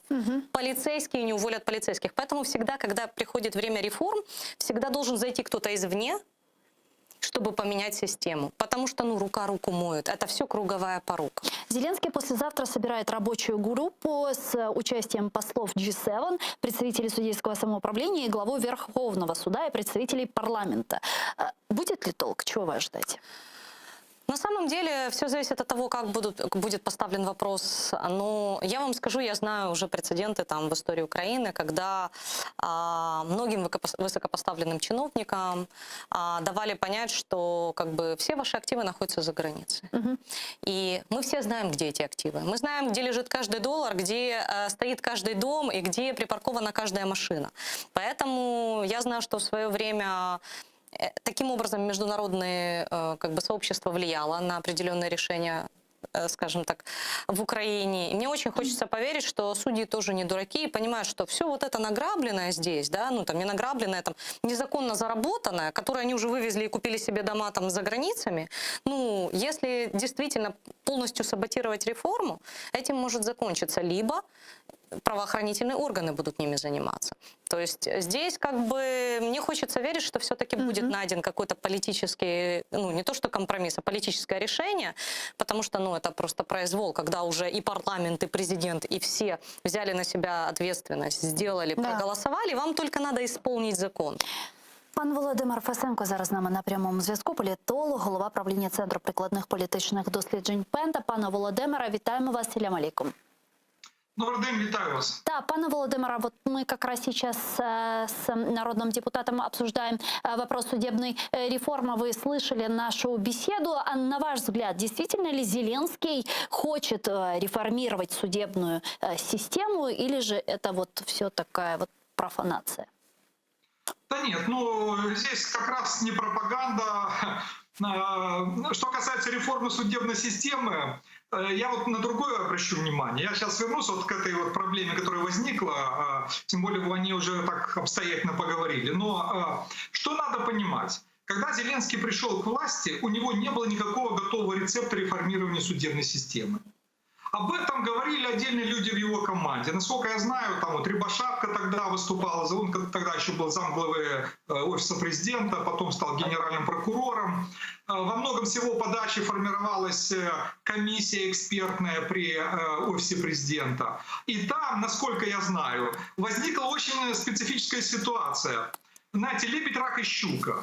Когда уважаемые доктора наук предлагали абсолютно разные способы реформирования судебной системы Украины. Одни говорили, давайте сделаем как в США, вторые нет, как в Европе, третьи нет, давайте вот как в Сингапуре сделаем. Это я вам почти цитирую. Но в итоге вот все свелось сейчас к конкретным вещам, потому что надо поставить такие предохранители и обновить работу контрольных органов. Это ВККС и Высший совет правосудия. И, к сожалению, Совет судей блокирует это. Абсолютно согласен, это шкурный интерес, круговая порука. И это надо преодолевать. Зеленский на примере Конституционного суда столкнулся с тем, что это враг. Они мешают ему в том числе политически, создают проблемы в отношениях с союзниками, проблемы внутри страны. И он, в общем-то, я думаю, не хотел конфликта, не хотел вот этого противостояния. Но он вынужден сейчас с этим бороться и вынужден решать эту проблему. Это в том числе его президентский интерес. А какой выход из этой патовой ситуации вы сейчас видите? Вот то, что я слышал, я согласен. Надо четко объяснить этим представителям нынешней судебной системы, что либо они идут на компромисс и все-таки реализуют принятый закон, либо придется решать проблему по-другому, то есть с участием правоохранительных органов. Но тут, кстати, я думаю, что и представители западного сообщества, если они готовы действовать вот по тому рецепту, который озвучен был, ну то есть сказать, что могут подключиться и финорганы западных стран и тоже разбираться, насколько законные активы, там, объекты недвижимости и так далее.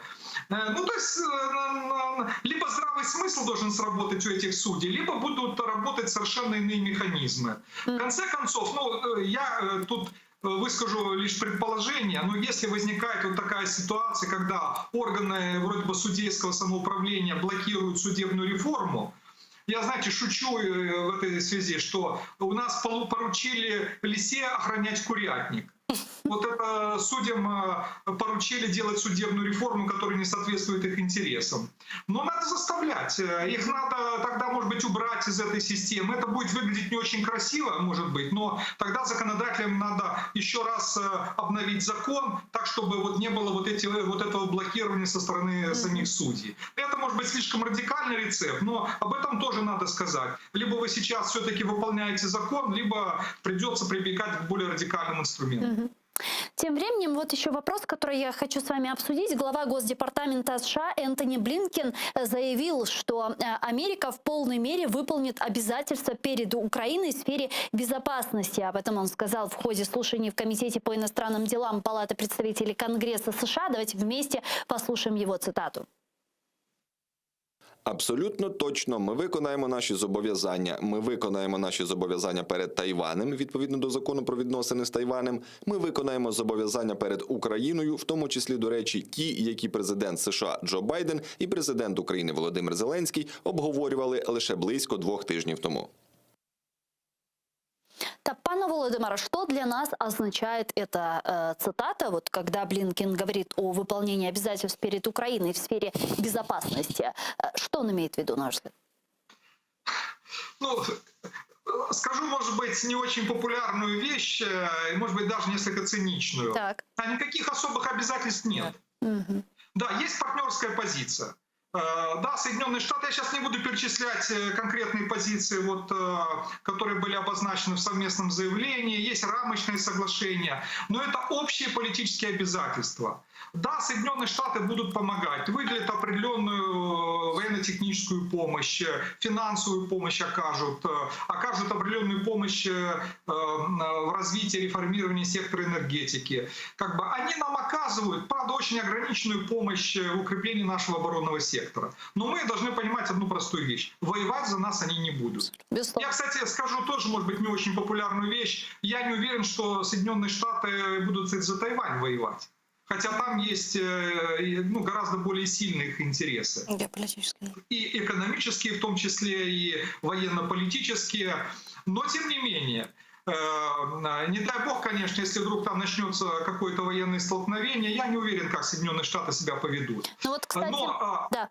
Они вот взялись, скажем так, они оказывают нам политическую поддержку, сдерживают политически российскую агрессию, оказывают нам некую военно-техническую помощь и экономическую. Вот это они будут делать.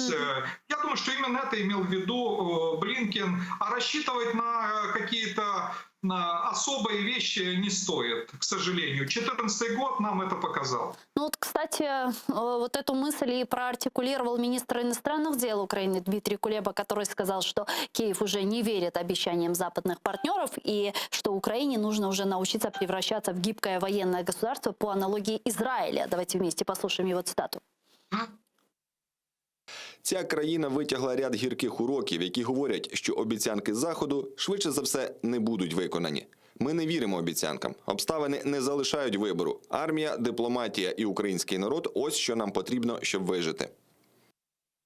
Есть у меня такой вопрос, пане Володимире, вот с чем связан такой тренд четкой артикуляции вот именно этих позиций? В последнее время мы слышим такие заявления с уст Зеленского, Кулебы, Резникова, даже Ермака. Ну, на самом деле все понятно. К сожалению, не только их, но очень многих украинцев из разных политических сил суровый, горький опыт 2014 года этому научил. Но мы же увидели тогда. Кстати, Байден тогда был вице-президентом в администрации Обамы. И что?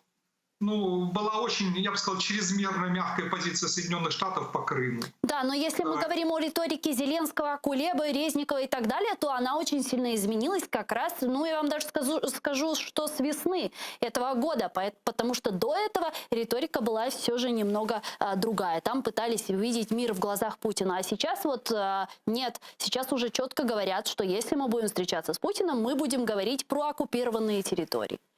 Ну, на самом деле, что о них не говорил Зеленский, я напомню, на саммите в Париже в декабре 2019 года на совместной пресс-конференции Зеленский говорил о Крыме. Порошенко такого, кстати, не делал, а Зеленский эту тему поднял. Это был чисто символический жест, но тем не менее это произошло. Но на самом деле, надо понимать, Зеленский трансформируется. Кстати, Ермак тоже меняется. У них был один приоритет. Они пытались искренне договориться о мире. Они думали, наверное, тоже искренне, что удастся договориться с Путиным. А когда увидели, что не идет Путин даже на минимальные компромиссы, ну, когда вот пришло это осознание, тогда они начали по-другому как бы осуществлять переговорный процесс более жестко. И тогда же вот обратились к уже традиционным вещам: сближение с Западом, попытка получить ПДЧ в НАТО и так далее. Но поскольку видят, что слова есть, а конкретных дел мало, и вот тут Зеленский, да, он начал занимать более критичную позицию, иногда даже, может быть, такую более эмоциональную. А к чему она приведет? Знаете, Ну вот приведет ли она к каким-то результатам конкретным? как сказал русский классик, опыт сын ошибок трудных. В данном случае вот это не столько следствие ошибок, сколько следствие реального переговорного процесса и тех проблем, которые возникали. Поэтому не стоит ожидать, что все быстро поменяется. Но я вижу, что настойчивость Зеленского, иногда, может быть, вот эта его эмоциональность, она в итоге заставляет тех же американцев и европейцев как-то реагировать. Потому что если бы не было вот этих вот критических замечаний, я боюсь, что они бы и про Северный поток абсолютно не вспоминали, в контексте Украины. Все решали бы без нас. Поэтому нужно на них давить, нужно их критиковать, конечно, дипломатично. Нельзя разрушать партнерские отношения. Я бы вот здесь в крайности не бросался. Потому что все-таки партнерские отношения с Соединенными Штатами, с Европой, с НАТО нам обязательно нужны. Но их и переоценивать не стоит. Поэтому на союзников полагайся, отношения с ними надо развивать. Но действительно, я согласен с Кулебой, в первую очередь нам надо развивать собственный оборонный потенциал. Но проблема-то в том, что у нас экономических ресурсов для этого не хватает. Плюс вот проблемы, про которые уже постоянно мы говорим, но они, к сожалению, медленно решаются. Это та же самая коррупция, бюрократизм, слабые государственные институты. Вот этим нужно заниматься. Надо страну реформировать, делать ее более сильной. Тогда і ми зможемо більш ефективно протистояти російській агресії. Дякую вам дуже, пане Володимире. Чохсагл, Володимир Фесенко був з нами на прямому зв'язку. Політолог, голова правління Центру прикладних політичних досліджень Пента. Пані Олександра, що скажете? Ви согласны? На самом деле, абсолютно согласна с тем, что говорил господин Фесенко. Вы знаете, я помню, как первые годы, год-полтора, наверное, Зеленского обвиняли в том, что он пытается заигрывать с Путиным. И, где-то так частично это и выглядело. Но вы знаете, для меня очень показательным стал последний парад, который был 24 числа. И я вот поняла, что, знаете, у любого украинского президента всегда есть два выбора. Это стать бандеровцем или уехать в Ростов. Вот, и Зеленский свой выбор сделал, судя с того, как проходил парад. И это было, вот честно скажу, я думаю, как большинство украинцев, это было круто. Потому что это показало все-таки, что он сделал правильный выбор, как я думаю, потому что по-другому он бы там был, где сейчас Виктор Федорович Янукович, не знаю, в ближайшем будущем.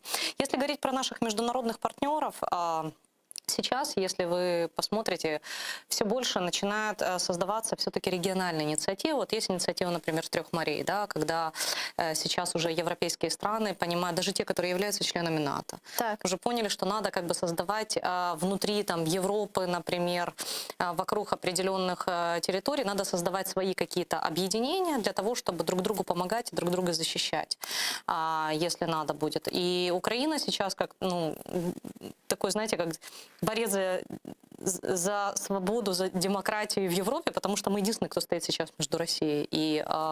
Форпост. Форпост, да. Последний демократический форпост между Европой и Россией. Мы фактически тоже должны сейчас искать возможности объединяться с другими странами, потому что нас, с одной стороны, очень поддерживают и понимают, там, Польша, Балты, которые понимают, что они следующие, если что. Они четко понимают, что такое иметь Россию соседом. Вот. Но это должны понимать и дальше страны. То есть должны понимать страны, которые по морю выходят на Россию, грубо говоря. Они могут понимать, что к ним точно так же в один прекрасный момент может приплыть Черноморский флот, как он когда-то сюда к нам приплыл и преградили выход нашим кораблям. И поэтому нам сейчас надо сильно расстраивать вот здесь вот отношения, не только думая о том, что когда-то там нам дадут НАТО. Но в связи с этим многие аналитики как раз говорят о том, что сейчас Европа очень сильно поляризуется, в особенности после Северного потока-2, и делится на старую Европу и новую Европу. И Украина могла бы возглавить вот эту коалицию новой Европы со странами Черноморского региона, страны, которые знают, что такое Россия на своем горьком опыте. Это страны Балтии, Польши, Молдовы, Грузии, которые так же, как мы, стремится в Евроатлантический альянс, в Североатлантический, в Европейский Союз и так далее. Вот могли бы мы возглавить такую коалицию? На самом деле, я считаю, что любые вот эти сейчас разделения Европы – это ослабевание. Потому что пока Европа сильная, и пока это будет еще один геополитический, грубо говоря, такой противник России, там, наряду с Соединенными Штатами, которые сейчас все больше уже занимаются вопросом там, Китая, мы видим Тайвань, который это как раз к тому же вопросу. Вот. Поэтому насколько надо сейчас говорить про то, что Европа будет там поляризироваться и разделяться, я бы говорила про то, что мы сейчас должны отстраивать отношения со всеми европейскими странами и четко показывать им, что Путин в любом случае это угроза. Ну, потому что, с одной стороны, мы видим, что немцы готовы достраивать, да, там, Северный поток и разрешают такие вещи. С другой стороны, они не понимают, что такое зависимость от России. И что это вопрос не просто там геополитики или вопрос там финансовой какой-то там независимости. Это вопрос конкретной независимости их страны. Это может быть угроза для их страны. Мы прекрасно понимаем, что это уже поняли бриты после скандала с отравлениями, когда, конечно, после Скрипалей они просто прозрели и поняли, что на самом деле это не где-то там. Это там не только Украина или там еще отдельные страны какие-то, да, это не только там Грузия, которая с Россией. Россия может прийти к любому. Это беспредельщики, которые могут прийти в любую страну.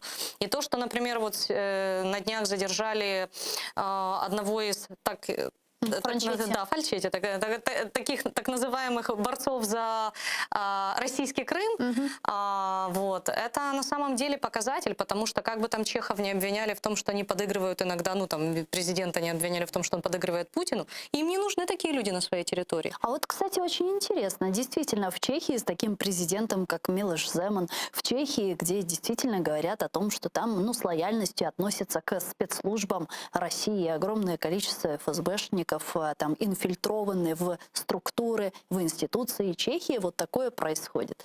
Не, на самом деле никому не нужны вот эти вот засланные казачки, так грубо говоря, да, у себя на территории, потому что, ну, они понимают, к чему это может привести. Все прекрасно понимают, ну, все на примере Украины, да, там на примере особенно Крыма, потому что Крым, ну, грубо говоря, без единого выстрела сдали, потому что там настолько это уже было внедрено все, и настолько было большое, ну, предательство там со стороны, грубо говоря, главнокомандующих, что сдали часть страны вот на ровном месте, и поэтому вот это как раз вот задержание сейчас для меня было очень показательным в Чехии. То, что так быстро согласились на экстрадицию. И мне хочется верить, что все-таки европейцы понимают, что это не вопрос только Украины. Это вопрос своей личной безопасности, когда к тебе в любой момент могут приехать ФСБшники и что-то учудить.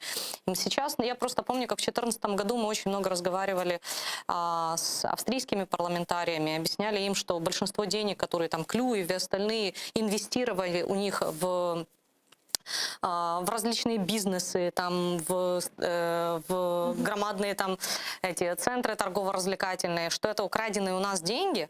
Вот. И они говорят, ну вы понимаете, они у нас такие вот бизнесмены. Говорят, так такие бизнесмены заканчивают тем, что они потом отжимают просто то, что даже не ихнее. И вы должны тоже это понимать, это безопасность вашей страны. Вы сейчас берете там, грубо говоря, 3 копейки, а потом у вас 30 заберут.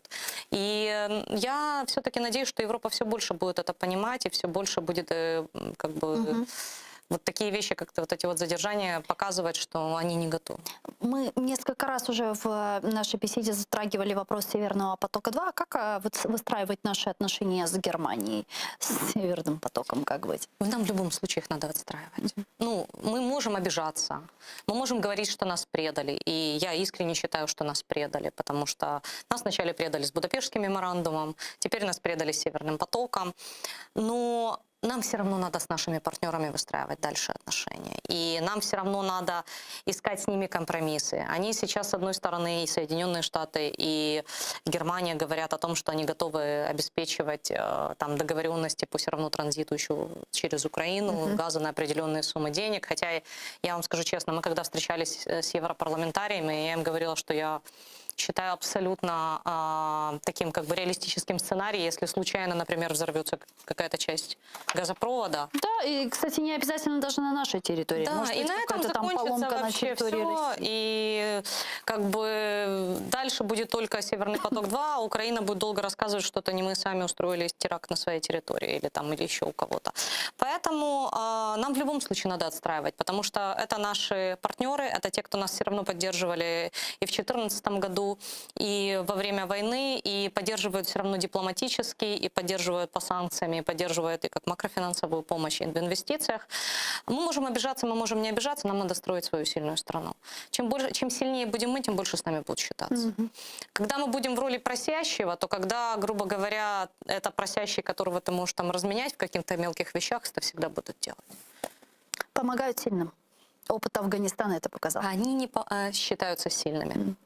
Нам как раз надо, чтобы с нами считали, чтобы нам не просто помогали, а с нами считались. Афганистаном там, конечно, ситуация, я, честно, не хотела бы очень проводить параллели с Украиной, потому что это абсолютно другой, ну, как бы, формат. Мы в 2014 году доказали, что без никого, с танками, которые не заводились, с БТРами, которые 30 лет стояли без единой капли бензина в своих баках, дизеля, наша армия отстояла. Мы не дали, чтобы у нас ездили танки по Киеву, и мы все-таки как страна выстояли. Здесь мы видим абсолютно, в Афганистане абсолютно другая ситуация. Это было абсолютно зависимое государство, плюс, мы развитое государство, у нас своя отдельная экономика, да, то есть если вы посмотрите на экономику Афганистана, экономика, то есть количество собранных налогов практически равняется количеству денег, которые с наркотрафика приходят. То есть они институционально не смогли отстроиться за вот это время, пока американцы вкладывали туда деньги, потому что все держалось на американцах. То есть они не смогли развить свои институции до того уровня, когда они смогли бы сами противостоять. И в Украине хоть и есть институции, хоть и слабые, но эти институции есть. Но мы видим, что армия как институция, она выстояла. Она, наоборот, сейчас очень сильно развивается. И никто, если у нас люди добровольцами шли воевать, понимая, что они идут на верную смерть, но они шли. И я поэтому считаю, что Украина и Афганистан — это две разные вещи, и Украина — это центр Европы. Мы стратегически, геополитически все-таки это не тот вариант, когда можно просто взять и так кинуть.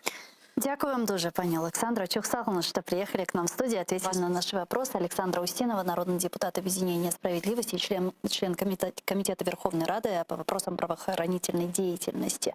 А мы с вами не прощаемся, мы прерываемся буквально на 5 минут. Далее эфир телеканала АТР продолжает информационная программа «Заман» на украинском языке. Самые актуальные свежие новости рассказывают вам наши журналисты. Не пропустите, а после мы вернемся в эту студию и продолжим наши программы. Не забывайте подписываться на наш YouTube-канал. Там мы вещаем как в онлайн-режиме, так и выкладываем самые интересные фрагменты из наших эфиров. Кошкинч.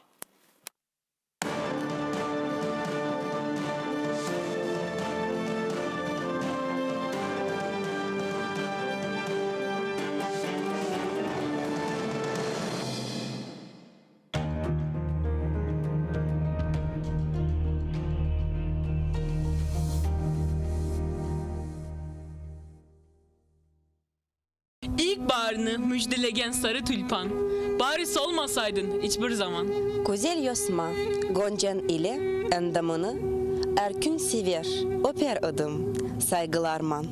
Gönlümüzünü hoşlandırdın sarı tülpan. Ben de seni elden, yelden kıskanman. Uzaklardan, kökten, yerden çok süyemen. Güneşlerinin, yıldızlarının közü yaman. Sarı tülpan, bahçamızı şenlendirdin. Pek az zaman, kırık gönlüm eklendirdin. Yarın sen de kırılacak, olacaksın. Olacaksın, bu cihanga niçin geldin?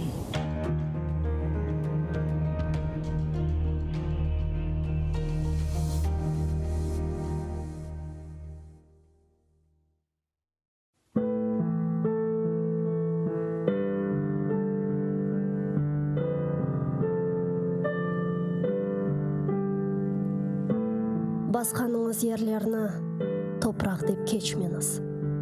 О топырақларда сіздің адыңызды сақламақ үшін неше құрбанлар берілді. Бинлерce шейітлерінің қанлары бар о топырақларда. Құруды деп беллемеңіз. Алида синмеді шуқан топырақның ішіне. Кечкеніңіз ерлерні соқақ деп кечмеңіз. О соқақларда неше жесур аскерлер жүрді. Ватанымны қорчалайым деп қылычлар салланды.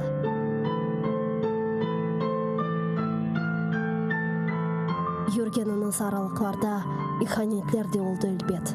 Сапланды ханчерлер сыртларға. Көтергеніңіз байрақны тамғалы басма деп кечмеңіз. О байрақның үстінде шерефіңіз, намысыңыз, итибарыңыз бар.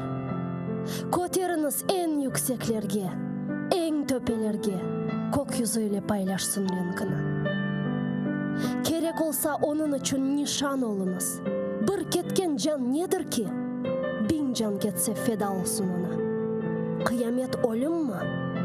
Bu mu felaket? Asıl felaket bayrağımızın yerde savrulmasıdır. Utanınız efendiler, eginiz başlarınızna. Titreydir şımdalımızga bakıp ecdatlarımızın kemikleri. Kırdı evimizge düşman kuvalmayık. Sesimiz çıkmaz oldu, korkuğa daldık. Utanınız efendiler. Gayip olgan ruhunuzdan utanınız. Bayrağını көтеріп olamağan ellerinizden utanınız. Men utanam.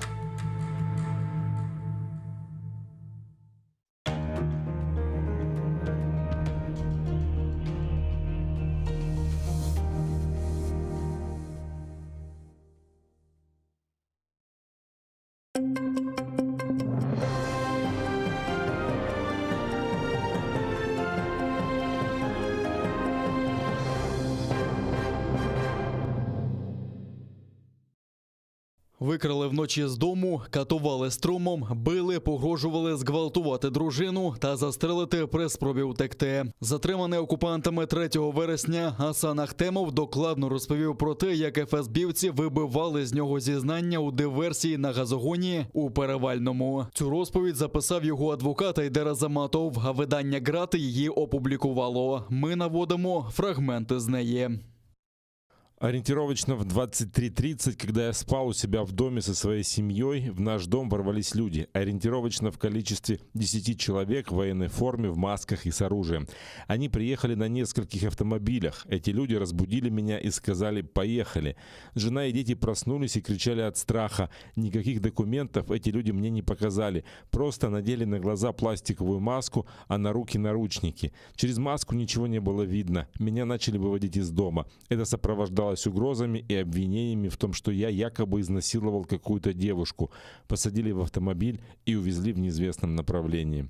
Завели в комнату, посадили на стул лицом к спинке стула, ноги привязали к ножкам стула скотчем, руки тоже привязали скотчем к спине.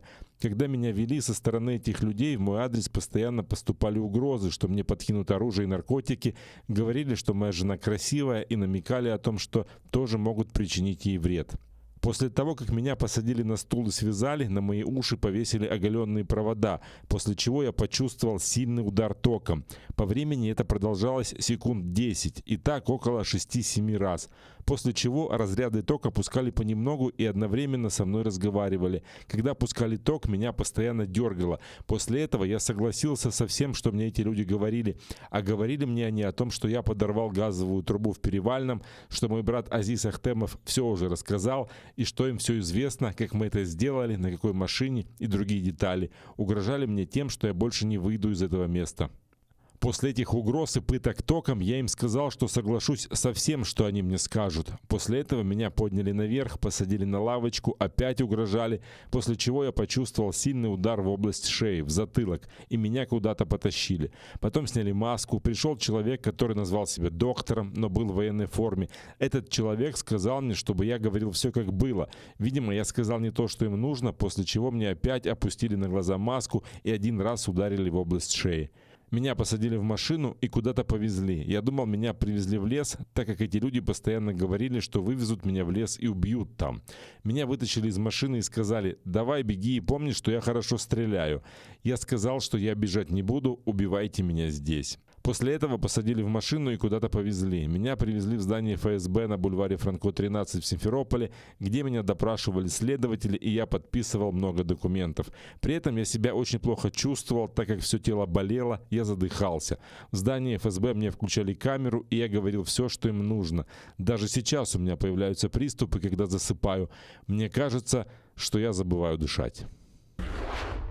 Інтелігентні, порядні люди не здатні на диверсію. Представники кримсько-татарської інтелігенції записали відеозвернення на підтримку затриманих ФСБівцями першого заступника голови Меджлісу Нарімана Джеляла, а також Асана та Азіза Ахтемових. Окупанти звинувачують їх в організації диверсій на газопроводі у селі Перевальне. Їх затримали 3 та 4 вересня. Силовики не пускали до них незалежних адвокатів, а Асана Ахтемова катували, вибиваючи зізнання. Таким чином, Росія мститься через саміт Кримської платформи, який відбувся у Києві.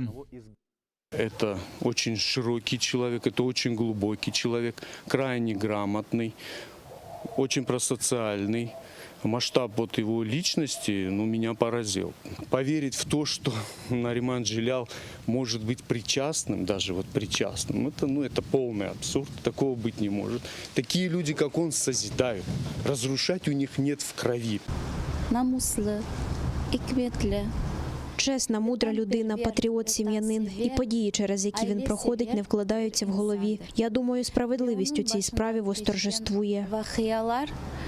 Я никогда не поверю, что эти ребята могли совершить акт диверсии. Как говорил классик, не верю. Это какой-то бред. Ніби потрапляєш у психлікарню, неначе каструлю закрили. Кажуть на чорне-біле, на біле-чорне, нічого не розумієш. Я знаю цих людей. Нарімана Джеляла знаю особисто. Хочу сказати, що це інтелігентна в усіх відношеннях, розумна, розважлива, чесна людина. Нехай Всевишній всім нам, перш за все його дружині та батькам, дарує терпіння. Нехай незабаром вони зустрінуться. Від кульового поранення на Луганщині загинув 24-річний Дем'ян Данилів. Боєць родом зі Львівщини служив на посаді командира механізованого відділення. Під артилерійським вогнем окупантів на околицях Кримського загинув 34-річний Валентин Чепурний. Поряд із бійцем розірвалася міна 120-го калібру. Медики намагалися його евакуювати, але було вже запізно. Також 120-ми та 82-ми мінометами російські загарбники атакували позиції українського війська поблизу Верхньотурецького та Причепилівки. А в напрямку Нью-Йорка на Донеччині окупанти били зі ствольної артилерії. Врешті гарячих точок застосували іншу зброю. В районі Золотого 4 окупанти відкривали вогонь по позиціях українських захисників з ручних протитанкових гранатометів. Неподалік Катеринівки ворожі найманці застосували гранатомети різних систем та стрілецьку зброю. Поблизу Новоолександрівки противник тричі вів численні обстріли наших позицій із гранатометів різних систем, великокаліберних кулеметів та стрілецької зброї. На обстріли противника українські захисники відкривали вогонь у відповідь. На окупованих територіях Донеччини Донеччини та Луганщини загарбники почали масштабні навчання. Про це повідомили в головному управлінні української розвідки. Так ворог намагається посилити бойові спроможності. З початку тижня у з'єднаннях і частинах окупанта передбачено проведення низки заходів, зокрема збори зі снайперами, коригувальниками артилерійського вогню та інженерно-саперними підрозділами. Окрім цього, комплексні тактичні заняття із бойовою стрільбою танкових, мінометних та артилерійських підрозділів, у тому числі реактивно-артилерійських батарей. Водночас противник продовжує отримувати на передових позиціях значну кількість снайперських пар для нанесення втрат особовому складу об'єднаних сил та знищення елементів відеоспостереження і провокування вогню у відповідь.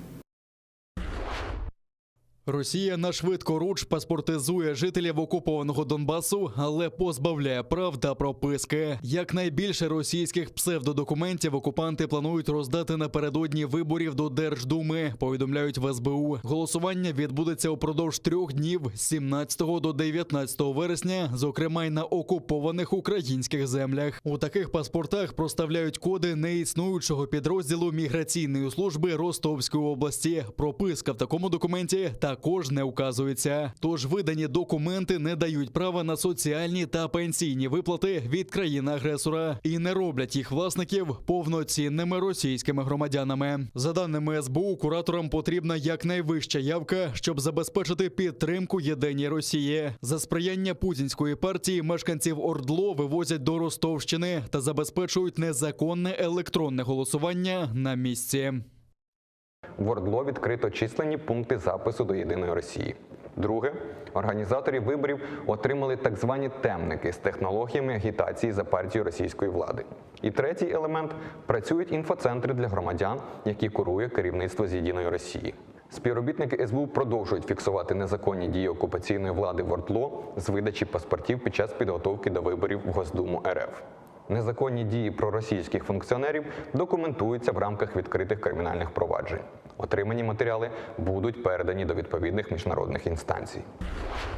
За 1,5 місяці в ростовській туберкульозній лікарні Зікір'я Муратов втратив 20 кілограмів. На черговому засіданні Південного окружного військового суду Росії його уперше за час госпіталізації змогли побачити захисники. 64-річний політв'язень, якого через нібито причетність до Хізбут та Хрір окупанти звинуватили у тероризмі, лікувався від ковіду. Він мав двосторонню пневмонію та 50% ураження легень. Нині він почувається ліпше, каже адвокат. Бранця знову перевели до СІЗО. Крім того, на судилищі розглянули стенограми записів розмов Муратова з кримсько-татарськими бранцями Залушти. Вони говорили на побутові теми, а також про підтримку тих, хто опинився у скруті, та іслам. Також бранець поскаржився на керівництво лікарні, яке не надавало адвокатам інформацію про стан його здоров'я.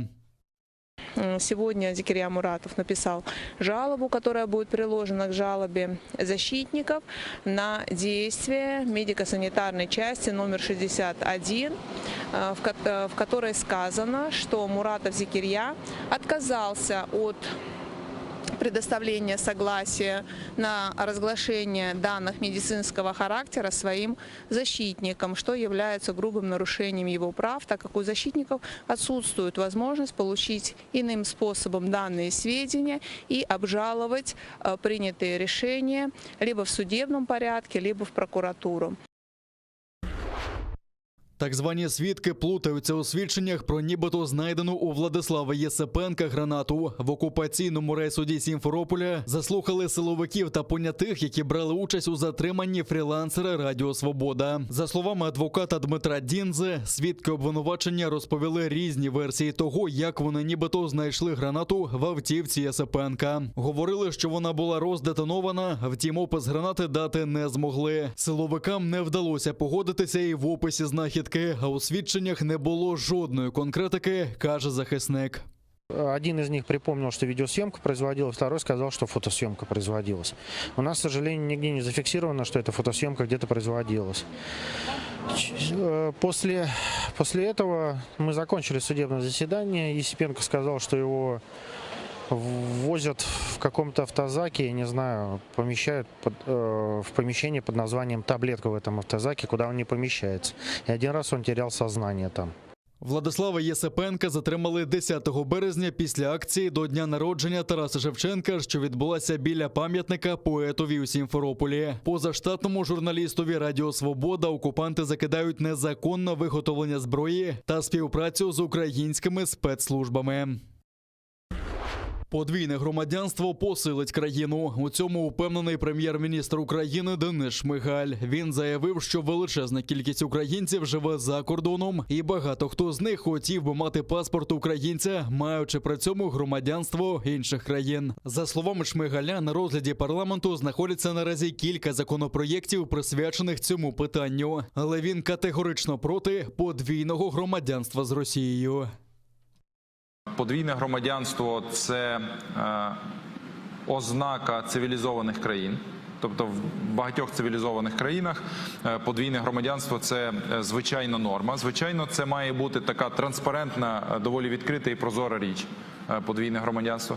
Звичайно, не припускається для мене особисто подвійне громадянство з країною-агресором. Це ті речі, які прописані також і в проєкті закону. Росія привласнила понад 4 тисячі пам'яток культури в окупованому Криму і незаконно вивозить артефакти з півострова. Про це йдеться у доповіді ЮНЕСКО про спостереження за ситуацією в Автономній Республіці Крим. Це оновлена інформація у період з січня 2020 року і до кінця липня поточного року. У ЮНЕСКО відзначили, що незаконні розкопки загрожують виключенням зі списку всесвітньої спадщини Херсонеса Таврійського. А так звана реставрація ханського палацу у Бахчисараї створює реальну загрозу знищення історико-культурної цінності пам'ятника. У доповіді зазначається, що Російська Федерація незаконно вивозить артефакти з окупованого Криму, які потім експонує у себе, стирає сліди культурної присутності кримських татар на півострові, а їх релігію перетворює на зброю проти них самих.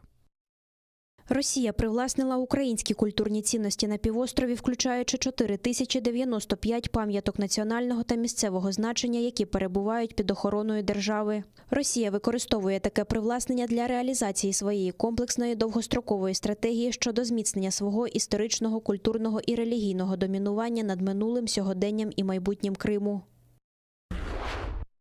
Окупанти заявили, що побудують на захопленому півострові нове місто. За словами окупаційного голови Криму Сергія Аксьонова, воно з'явиться на західному узбережжі у Сакському районі. Мовляв, там багато вільної землі і начебто є компанії, які готові будувати населений пункт на 50 тисяч мешканців. Це нібито дозволить створити близько 10 тисяч номерів для відпочивальників. На цьому фантазії окупантів не закінчилися. Окупаційний віце-прем'єр Євген Кабанов розфантазувався так, що заявив, на півострові з'являться 6 яхтенних марин, зокрема у Керчі, Феодосії та Ялті. Але кому вони потрібні у закритих кримських портах, Кабанов не уточнив. Окупантам, аби освоювати гроші з російського бюджету, незважаючи на санкції, які загрожують забудовникам, та катастрофічний брак води на окупованому півострові.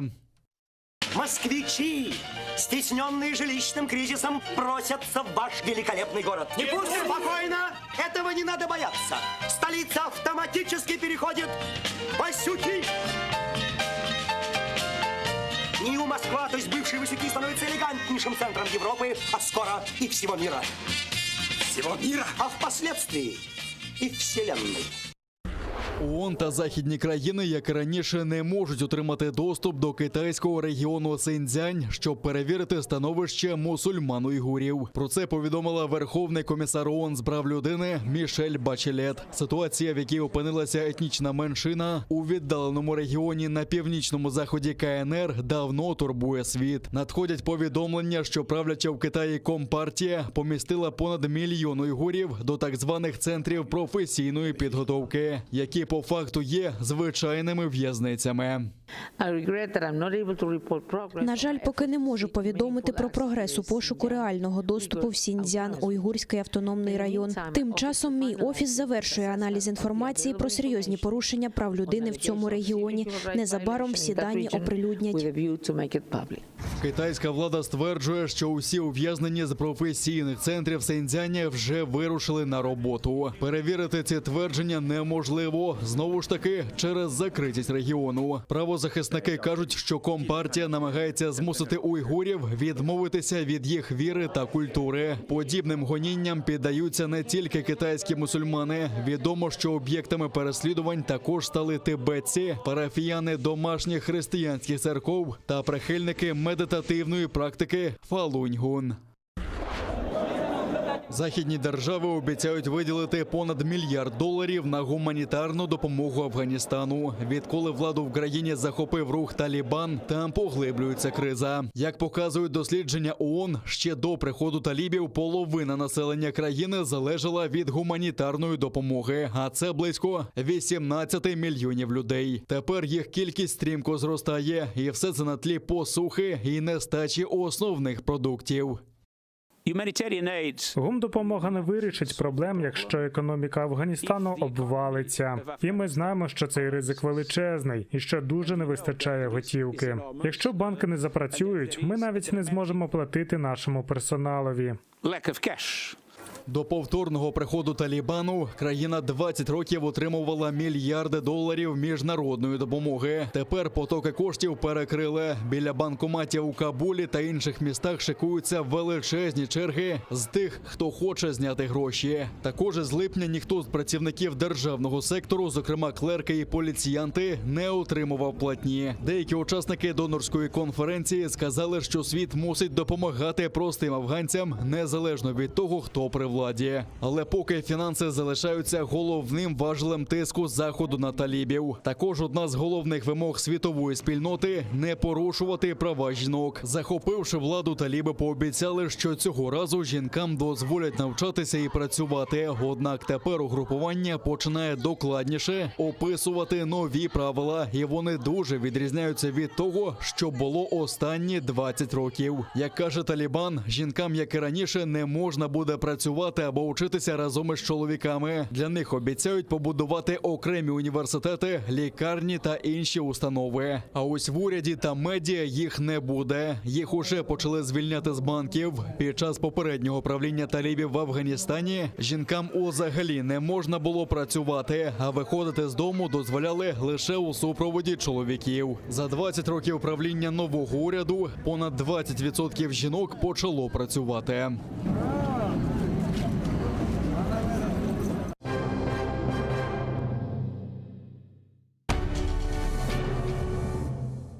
Ізраїльські вчені створили унікальний засіб, що містить природні інгредієнти.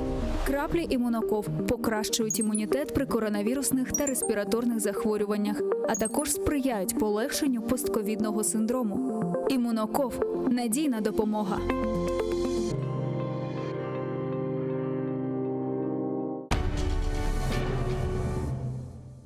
Doğan yerin Kırım senin, er tilinin бар. Doğan yeri.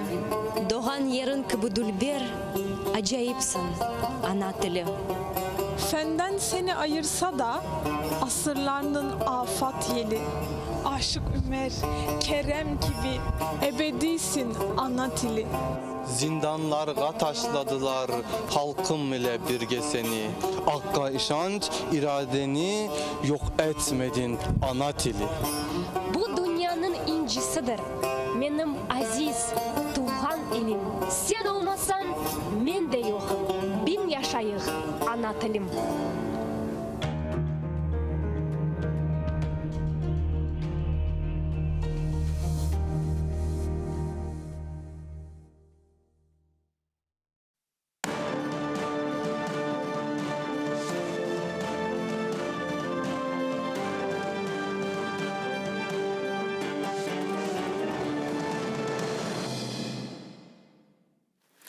Салям алейкум, хайрлы акшамлар, добрый вечер. В эфире телеканала АТР вы смотрите информационно-аналитическую программу «Бугунь». В студии для вас работаю я, Гульсум Халилова. Следующие 35 минут в этой студии с гостем мы обсудим основные события сегодняшнего дня, которые непосредственно касаются временно оккупированного Крыма. Я напомню, что мы работаем в прямом эфире. На экраны ваших телевизоров режиссеры периодически выводят номер телефона, так что вы можете звонить к нам абсолютно бесплатно по Вайберу. Присоединяйтесь, плюс 380 67 63 46 130. Можете звонить по скайпу atr.tv, это наш адрес. И не забывайте подписываться на наш YouTube-канал. Там мы вещаем как в онлайн-режиме, так и выкладываем самые интересные фрагменты из наших эфиров, выкладываем практически все наши программы в записи. И, наконец, поддержать телеканал АТР вы можете, подписавшись на наш Patreon. По ссылке вы можете перейти на сайт. Ссылку вы видите сейчас на ваших экранах. Там выбрать уровень поддержки и стать частью большой крымско-татарской семьи АТР. Это поможет нам продолжать работу на информационном фронте. Я рада представить гостя нашей студии. Макар Таран, доцент кафедры нової та новітньої історії зарубіжних країн в КНУ імені Тараса Шевченка. Вітаю вас, пан Макаре. Салям алейкум. Я наш эфир предлагаю начать со следующих новостей. Глава Госдепартамента США Антони Блинкен заявил, что Америка в полной мере выполнит обязательства перед Украиной в сфере безопасности. Об этом он сказал в ходе слушаний в Комитете по иностранным делам Палаты представителей Конгресса США. Вот его цитата. Абсолютно точно, ми виконаємо наші зобов'язання. Ми виконаємо наші зобов'язання перед Тайванем, відповідно до закону про відносини з Тайванем. Ми виконаємо зобов'язання перед Україною, в тому числі, до речі, ті, які президент США Джо Байден і президент України Володимир Зеленський обговорювали лише близько 2 тижнів тому. Как нам расценивать это заявление? О каких именно гарантиях безопасности, обязательств в сфере безопасности идет речь? На что можно рассчитывать? Знаєте, дипломатична мова, вона як релігійний текст, її треба вміти інтерпретувати. Тобто за цими словами Блінкена ми можемо простежити перший момент, що Сполучені Штати підвищену увагу виявляють до нас, і ця увага буде стійкою. Всі зобов'язання, які на себе взяли Сполучені Штати, вони будуть виконувати, такі як той пакет, який, зокрема, було підписано у Вашингтоні президентом Зеленським. А з іншого боку, тут ще й натяк на те, що Сполучені Штати чекають з українського боку адекватних для них кроків, щоб була імплементована ця допомога і ці новий виток відносин, який у нас, так несміливо кажучи, почався. Розумієте, 90% лексики Нуланд, да, ми будемо говорити, і Блінкена, вона досить схожа. Так. І вона досить нас, скажімо, не цікава, да, для телеглядачів. Але я ще раз повторюю, що це певна тональність, це певні смисли, це певні образи, це певні натяки, імпульси, які ми повинні читати і прочитувати. І я вважаю, що ці імпульси для нас позитивні, м'яч на нашому боці, і гра продовжує. Ну вот в нашей студии до вас мы эту тему обсуждали с народным депутатом Александрой Устиновой. К нам подключался пан Володимир Фасенко, хорошо известный вам политический аналитик, которые сказали, что ничего существенного прямо после вот этих заявлений Энтони Блинкена в вопросах в сфере безопасности, предоставления нам каких-то гарантий нам ожидать не стоит. Да, мы увидим имплементацию тех ранее выше принятых каких-то решений спустя 2 недели, которые были там согласованы между Зеленским и Байденом, а вот каких-то прорывных там решений в вопросе в сфере безопасности мы увидеть не сможем. Вы согласны с этим? Ми хочемо бачити якихось проривних, да, от прорив, що стоїть за словом там проривний чи якийсь революційний змін. У міжнародних відносинах це трошечки міжнародна торгівля, де сторони обмінюються певними послугами, да, стратегічними послугами, іншими послугами, політичними послугами. Тому зараз, я думаю, що почнеться фаза, власне, роботи оцих всіх прелімінарних домовленостей, які було досягнуто. І це найважливіша фаза. Це найважливіша фаза, де відповідальність лежить на наших інституціях. І ось тут знов-таки і промова Блінкена, і Нуланд, і інші американські політики, і Байден Це теж натяки на те, що інституції і роботу інституцій наших, ефективність інституцій тільки ми можемо змінити. Жодна американська допомога не допоможе нам зробити наші державні інституції ефективніші і, ну так би мовити, спрямовані на досягнення якихось завдань. Я так бачу, що це, в принципі, друга фаза імплементації практичної того всього, що от уже назбиралося документально. Це необхідна фаза, і висновки будуть зроблено вже після того, як прийде якийсь там певний час, ми побачимо, як у нас відбувається ця вся імплементація, це абстрактними словами. Но многие аналитики, журналисты после ситуации с Афганистаном начали проводить параллели между Афганистаном и Украиной и говорить о том, что Украине тоже нужно извлекать из этого какие-то уроки.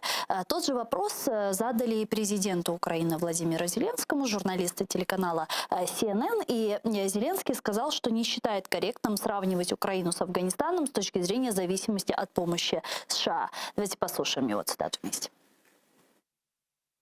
Україна не залежить від США так, як Афганістан залежав. І я дійсно вважаю, що за лічені дні, 5-7, таку велику країну неможливо захопити. У нас не було ніякої військової техніки, крім нашої власної і наших власних військових. Але була хвиля добровольців. З'явилися добробати, зусиллями людей, які були об'єднані бажанням захистити свою державу. Нікого іншого не було. Але не тільки за 4 дні, але за 7 років Росія не захопила Україну. Російська Федерація – це не армія Талібану. Це одна із найсильніших армій у світі. Тому я вважаю, що ми відстояли свою державу і ми максимально незалежні від якоїсь іншої країни. Що таке залишити Україну? Я вважаю, що навпаки США повинні збільшувати свою присутність в Україні. Согласны с президентом? Риторика пана президента прекрасна. Вона така чарує навіть і емоційна, дуже глибока. Я погоджуюся з тими смислами, які президент ось виказав. А если говорить об увеличении присутствия Соединенных Штатов Америки на нашей территории? Ну, що це дасть? Що це дасть? Розумієте, американські військові бази – це вода на млин на російській пропаганді. Плюс, ну, певні, не знаю, іміджеві речі. Після Афганістану Сполучені Штати дійсно, я це в контексті теми інституцій, що от Афганістан довів, що просто спонсорство іншої держави і зовнішні дотації, зовнішні стимули для існування цієї держави, вони не спрацювали. Мають спрацювати внутрішні стимули. Ось я би хотів би, в принципі, в другій частині, я це інтерв'ю дивився, в другій би частині почути, які ми на себе беремо зобов'язання, щоб ми зі Сполученими Штатами виступали синхронно і ефективно, і щоб ми посилювали нашу обороноздатність. Тому тут, ну, я би сказав, що багато чого залежить від нашої креативності, творчості і довіри до нас. Ось, знову таки, міжнародні відносини, вони теж будуються на довірі, особистості довірі. Поки що важко сказати. А це довір'я подорвано, на ваш взгляд? Я би не сказав категорично, що воно підірвано, але я думаю, що нас ще вивчають. Я думаю, що на нас дивляться. А на предмет чого изучають? Ну, я так думаю, і це у мене, я можу це фактами довести, що Сполучені Штати, на відміну від попереднього президента, трошки обережно і дистанційно ставляться до нашої сучасної влади. Ми знаємо смугу скандалів, яка була. Там були це скандали політичного характеру так само. І після цих скандалів той самий Вагнергейт, де немає чіткої, зрозумілої форми, щось таке відбулося, яка там роль Сполучених Штатів була. Ми мали ще шлейф, ось дзвінок Трампа і розмова з Зеленським, де, в принципі, ми відносно вдало з цієї ситуації викрутилися. Обсяги і глибина американської допомоги буде залежати не від Сполучених Штатів, а буде залежати від нас. Ну вот относительно нас, министр иностранных дел Украины Дмитрий Кулеба недавно сообщил, что поддержки со стороны наших западных партнеров. Киев уже не верит вот, исключительно этим словам обеспокоенности, и поэтому Украине уже нужно научиться превращаться в гибкое военное государство по типу Израиля. Давайте вместе послушаем его цитату. Ця країна витягла ряд гірких уроків, які говорять, що обіцянки Заходу швидше за все не будуть виконані. Ми не віримо обіцянкам. Обставини не залишають вибору. Армія, дипломатія і український народ – ось що нам потрібно, щоб вижити. Павло Лакійчук, керівник безпекових програм Центру глобалістики «Стратегія-21». Зараз з нами на прямому зв'язку. Пане Павло, вітаємо вас. Салям алейкум. Добрый вечер. Да. Пане Павло, как вам цитата министра иностранных дел Украины Дмитрия Кулебы для начала относительно того, что вот Киев уже не верит словам обеспокоенности и поддержки наших западных партнеров? Вот насколько такая жесткая, четкая риторика может хорошо или плохо повлиять на наши отношения с западными партнерами? Ну, начнем с того, что в принципе слабых не любит никто. И каждый, кто хочет строить самостоятельное независимое государство, должен иметь сильную армию, разумную дипломатию и стройное государственное управление. Что касается ожиданий от наших западных партнеров, возможно, на каком-то этапе мы были несколько идеалистичны, и казалось, что весь мир крутится вокруг нас. Но на самом деле это не так. Пока мы сами не будем себя защищать, нас никто не сможет. За нас никто не будет защищать. Помочь всегда будут готовы. Кулеба говорит о том, что Украине нужно строить государство по аналогии Израиля с мощным, гибким военным потенциалом. Насколько это реально? Что для этого нужно? Ну, опыт Израиля говорит о том, что это государство, которое находится в враждебном окружении с момента своего создания. И если бы они не рассчитывали сами на себя, то они погибли бы, исчезли бы с карты мира еще на заре своего основания. И стратегия их очень надежна. При этом они могут сейчас сами оказывать при необходимости поддержку и помощь другим. То есть военный потенциал тянет, развитие военного потенциала тянет за собой развитие промышленности, развитие технологий, поднимает государство на более конкурентную ступень. Что касается поддержки других стран, надо понимать, что Израиль, при том, насколько он силен, пользуется поддержкой других стран. Это партнерство с Соединенными Штатами Америки. В принципе, Израиль входит в число 5 стран, которые пользуются наибольшей поддержкой Соединенных Штатов Америки. Это поддержка Европы. То есть дипломатический путь союзов, союзничества – это тоже важное направление не только израильской политики, а и политики думающего государства. А скажите, а для нам что для этого нужно сделать, чтобы добиться такого уровня, такого результата? Нужно ли нам это? Ну, наверное, надо делать то же, что и Израиль. Надо развивать свои вооруженные силы, развивать свою промышленность, развивать партнерские отношения с союзниками и не давать врагу шансов на твое уничтожение, не допускать даже такой мысли. Вот, кстати, по поводу намерений нашего соседа, страны-агрессора по уничтожению Украины. Вот многие западные партнеры, в том числе и Польша, страны Балтии, сейчас выражают обеспокоенность в связи с учениями «Запад-2021» и фактическое поглощение России Белоруссии. Чем это нам грозит?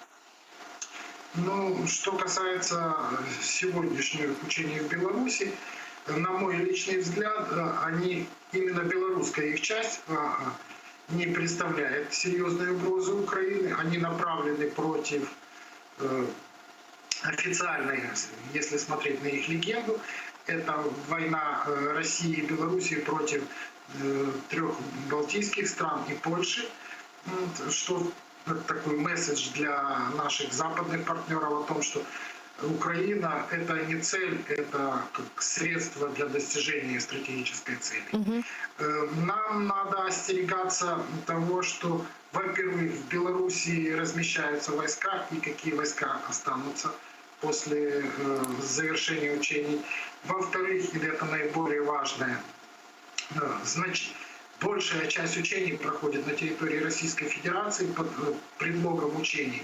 Развернута значительная группировка на наших восточных границах.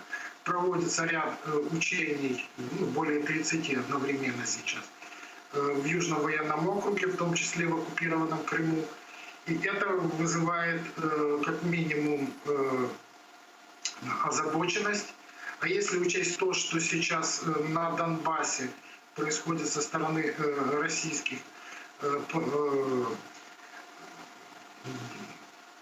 российских военных формирований, игнорирование, такое демонстративное игнорирование режима прекращения огня, можно смотреть опыт Грузии 2008 года, когда после учений «Кавказ-2008» под предлогом, предваряя провокационными артиллерийскими обстрелами, Россия напала на своего соседа. Но чем это закончилось, мы знаем. Я надеюсь, что наше политическое руководство, военно-политическое звено понимают опасности и готовятся к возможным, так скажем, Дякую вам дуже, пане Павло. Човсагомнес Павло Лаківчук був з нами на прямому зв'язку, керівник безпековых программ Центра глобалистики «Стратегия-21». Пане Макаров, вот как раз сейчас обсуждали Беларусь. Недавно Александр Лукашенко сообщил о своих намерениях закупить вооружение у России на сумму $1 миллиард, если я не ошибаюсь, и сказал, что планирует разместить зенитно-ракетные комплексы российские С-400 на белорусско-украинских границах. Это угроза? Тут треба в ширшому форматі, мабуть, дивитися на все це, на заяви Лукашенка. Білорусі ніхто не загрожує, це очевидно. І я думаю, що це все відбудеться. За що Білорусь мільярд доларів? Країна, яка знаходиться частково на дотаціях з боку Москви, і країна, яка має там борги і має інші проблеми теж свої економічні, які будуть множитися. Для чого Білорусі зброя? Це буде російська зброя в Білорусі для того, щоб чинити тиск на нас. І Лукашенко фактично озвучив один із сегментів тактики Путіна. І велика небезпека в тому, що в Білорусі все тримається на одному фактично Лукашенку. Інституції всі йому підпорядковані, все замкнуто на його рішеннях. Можна сказати так, що Росія майже зробила, ще залишилось зробити один крок по проковтуванню Білорусі, це щось зробити з Лукашенком. Вы имеете в виду, что по Лукашенко уже звонит колокол?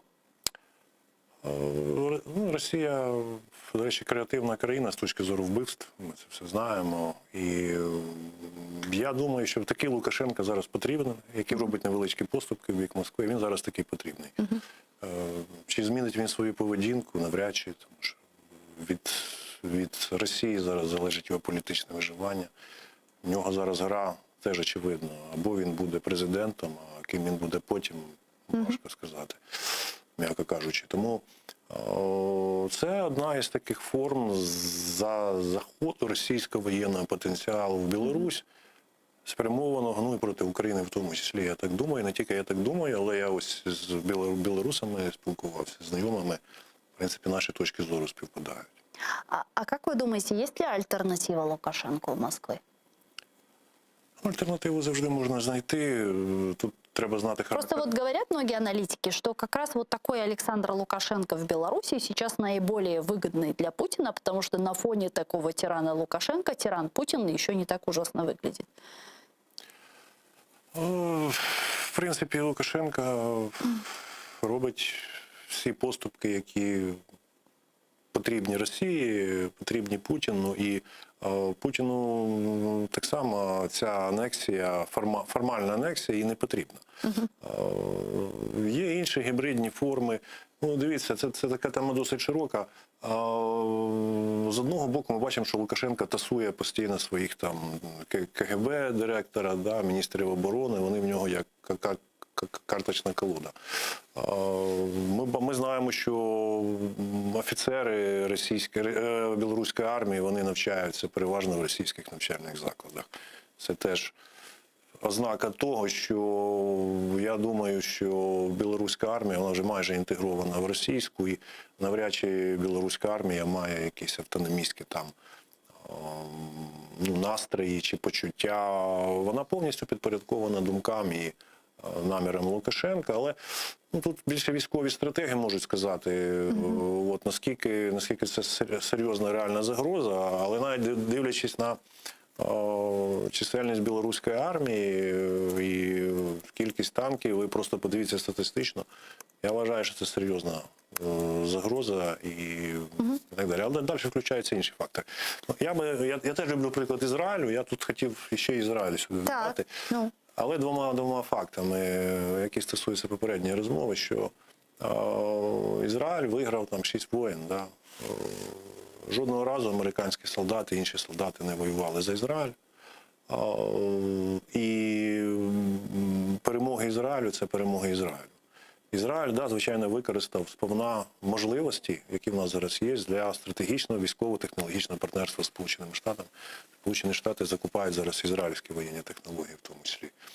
Але будь-який досвід, він теж специфічний. Мені, до речі, теж ізраїльтяни напівжартома говорили, що ми не знаємо, як би було, якщо б у нас Росія була сусідом.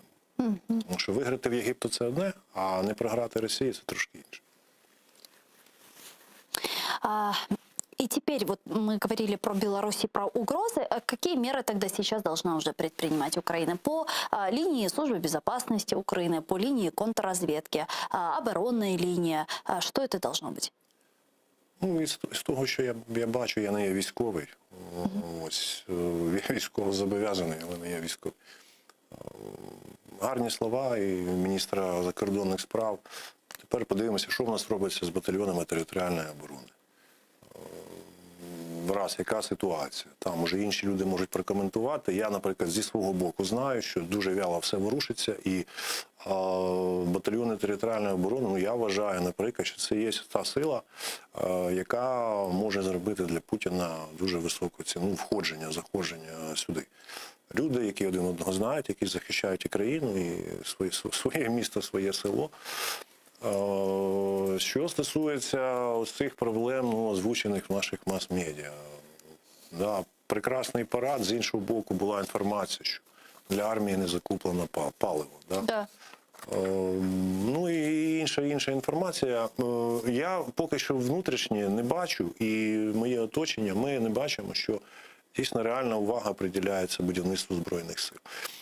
Служба, якщо з Збройних сил йдуть люди, в мене із 7 чоловік, які з 2014-2015 року, з моїх знайомих, один тільки залишився в Збройних силах. Всі інші пішли. Ось тут треба так само державній владі на цьому рівні зрозуміти, чому так. І це все. Якщо цього не буде зроблено, то ламаний гріш ціна всім заявам.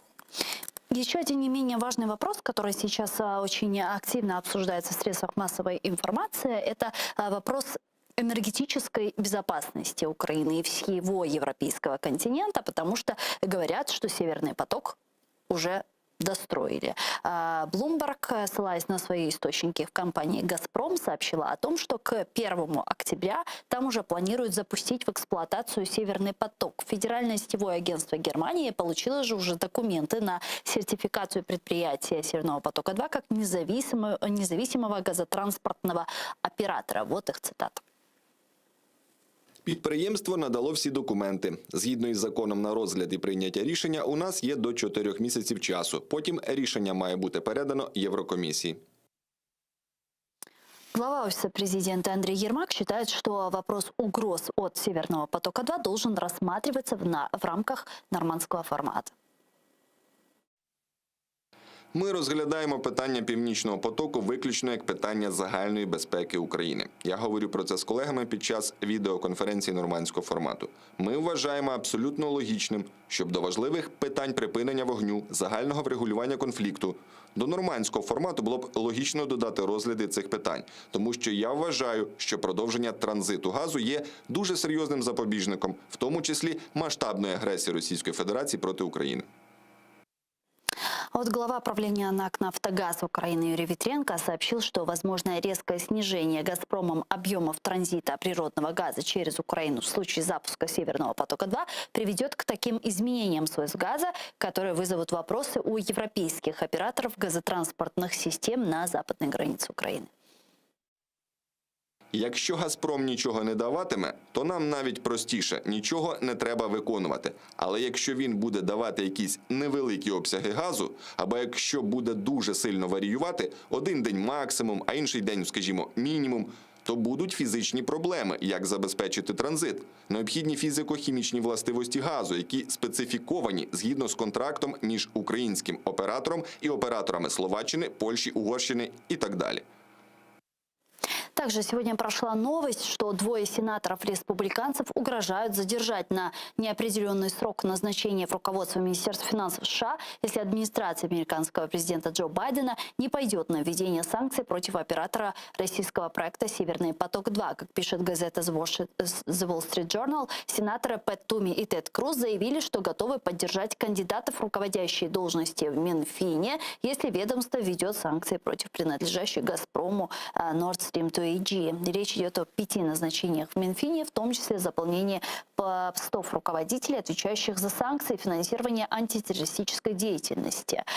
Что, вот если мы говорим о Северном потоке, что означает вот это заявление, насколько оно серьезное, насколько оно может вынудить администрацию президента США вводить новые санкции против Северного потока? Питання санкцій – це теж непросте питання. Для Сполучених Штатів це вже нам приємно, да, що це питання має внутрішньополітичну гостроту в Сполучених Штатах, і ми на цьому, до речі, можемо грати.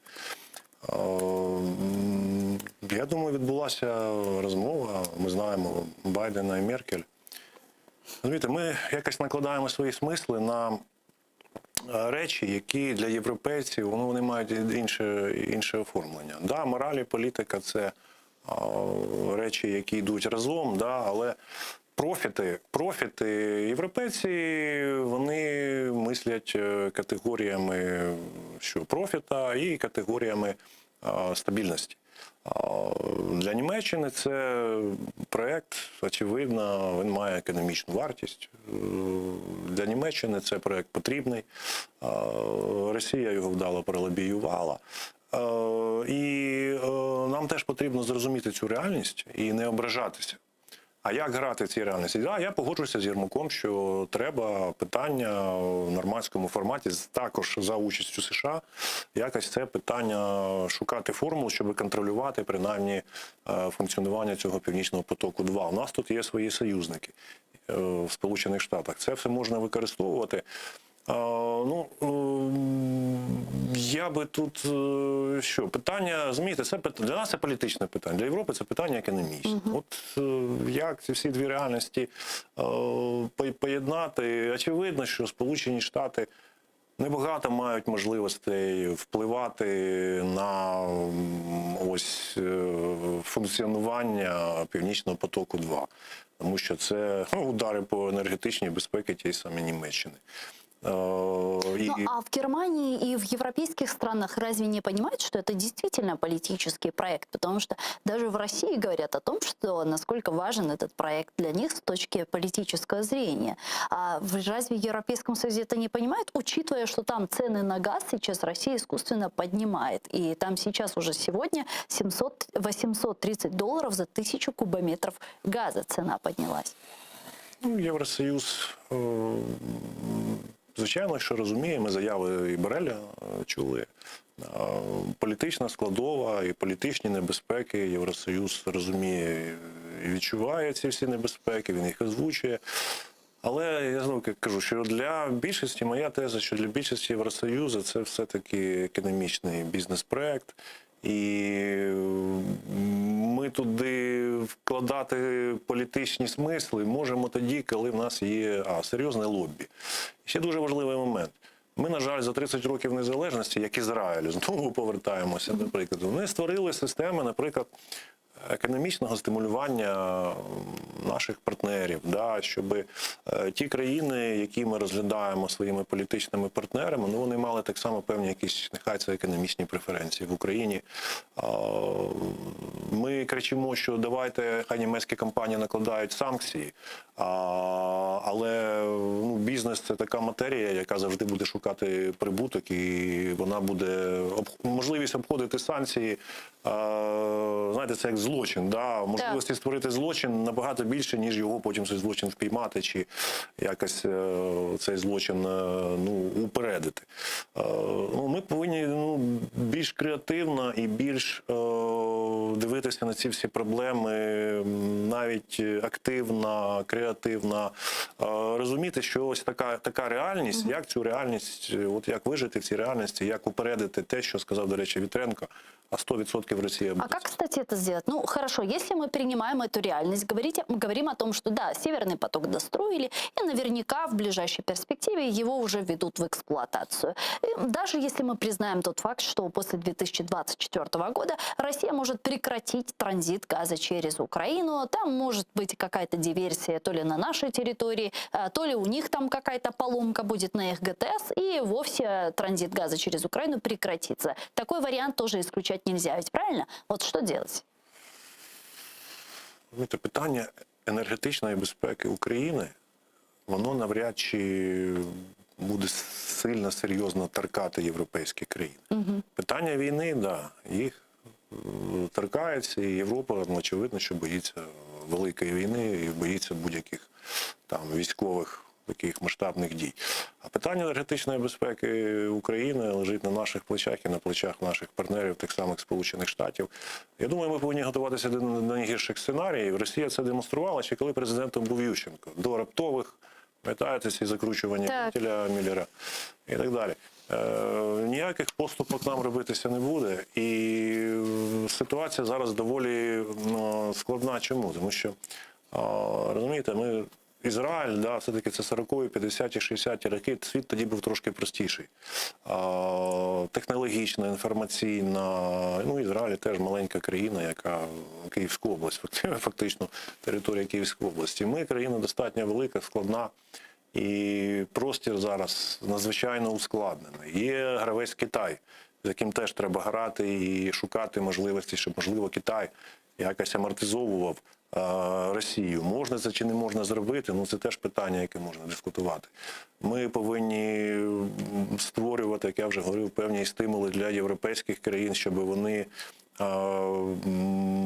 розуміли, що війна Росії проти України – це економічний збиток для них. Ми повинні використовувати потенціал партнерства з Великою Британією, про яку нас дуже часто забувають, але почитайте цьогорічний британський документ. Я думаю, що ми можемо підписати аналогічний документ із Великою Британією, як ми підписали зі Сполученими Штатами про стратегічне партнерство, там і військові якісь галузі тощо. Тобто тут дуже багато таких комбінацій, які треба дуже швидко, ефективно робити, а звинувачувати іншу сторону, звинувачувати людей на вулиці на те, що на тебе напали хулігани і дали поносу, можна, але проблема в тому, що ти слабкий. Дякую вам дуже. Чох сагулно, що приїхали к нам в студію, ответили на наші вопроси. Макар Таран, доцент кафедри нової та новітньої історії зарубіжних країн КНУ імені Тараса Шевченка.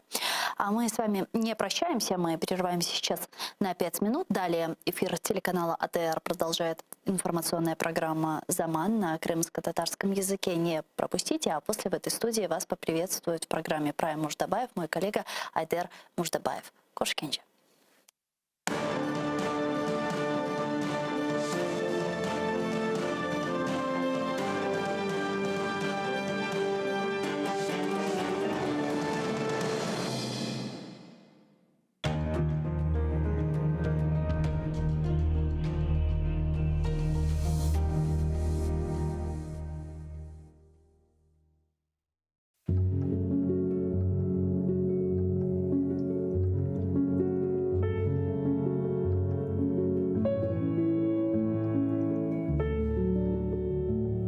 Вы знаете, что люди могут не вернуться.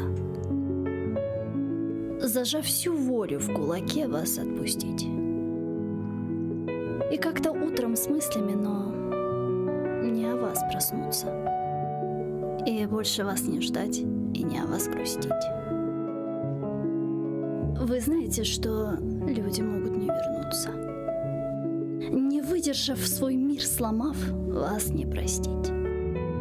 И со слезами на глазах от вас на 1000 ключей замкнуться. И понимая, что нет сил вас навсегда забыть. Вы знаете, что люди могут не вернуться. И могут не писать, не волноваться, не звонить. И никогда вам больше к ним не прикоснуться. Задумайтесь. А кто еще вас сможет так же полюбить?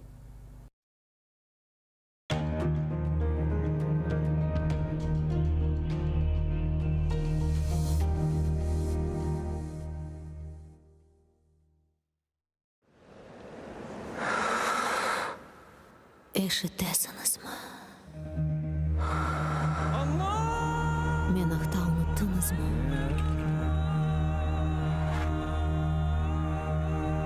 Мен мындам. Бу менің топрағым. Менің қырымым.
Уралдағы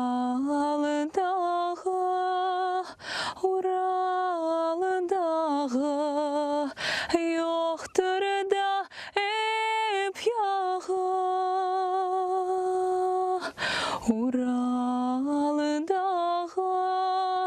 Uralдағы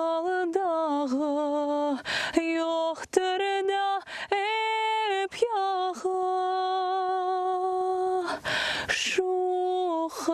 Şuharımdan taş toprağı, yüreğim yağı. Şuharımdan taş toprağı, yüreğim yağı. Yansın da yansın, Ural'da yansın, yansın da kul olsun. Yansın da yansın, Ural'da yansın, yansın da kul olsun. Bıznaharımdan çıkargana gözlerim kör olsun. Bıznaharımdan çıkargana gözlerim kör olsun. Huvanım anas sas yavrular Tatar'ın malına. Huvanım anas sas yavrular Tatar'ın malına.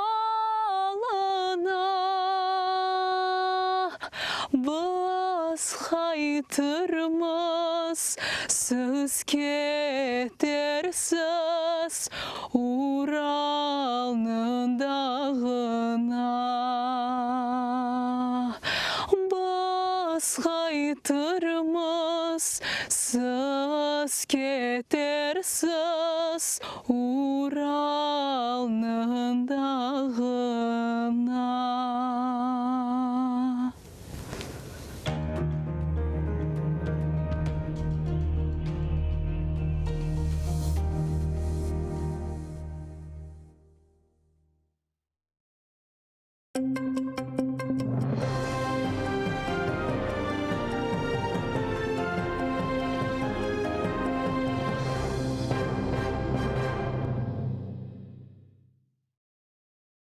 Геже оны евінден қырсылаған сон электрик теллеріні құлақларына бағлап электрик ағынен чекіштіріп ұрғанлар. Бұнен бәрі апайынан намысына тұқынажақларына айтып, қачмаға тұрышса оны ата жағынен қорқытқанлар. Ишгалшілер тарафындан сентябрінің учінде тұтылған Асан Ахтемов ФСБ хадемлері оны Анғара койындеки газ борусында диверсияда иштирак еткенін айтмаған насыл мejbur еткенлеріне тариф етті. Бұл хикаяны оның адвокаты Айдар Азаматов СИЗОға барғаны бақыт язып алды. Ғыратын ешірі оны яйынлады. Бұл хикаяден парчаны тақдим етеміз.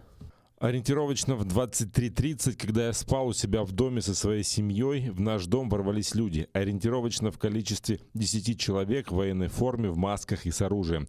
Они приехали на нескольких автомобилях. Эти люди разбудили меня и сказали «поехали». Жена и дети проснулись и кричали от страха. Никаких документов эти люди мне не показали. Просто надели на глаза пластиковую маску, а на руки наручники. Через маску ничего не было видно. Меня начали выводить из дома. Это сопровождалось угрозами и обвинениями в том, что я якобы изнасиловал какую-то девушку.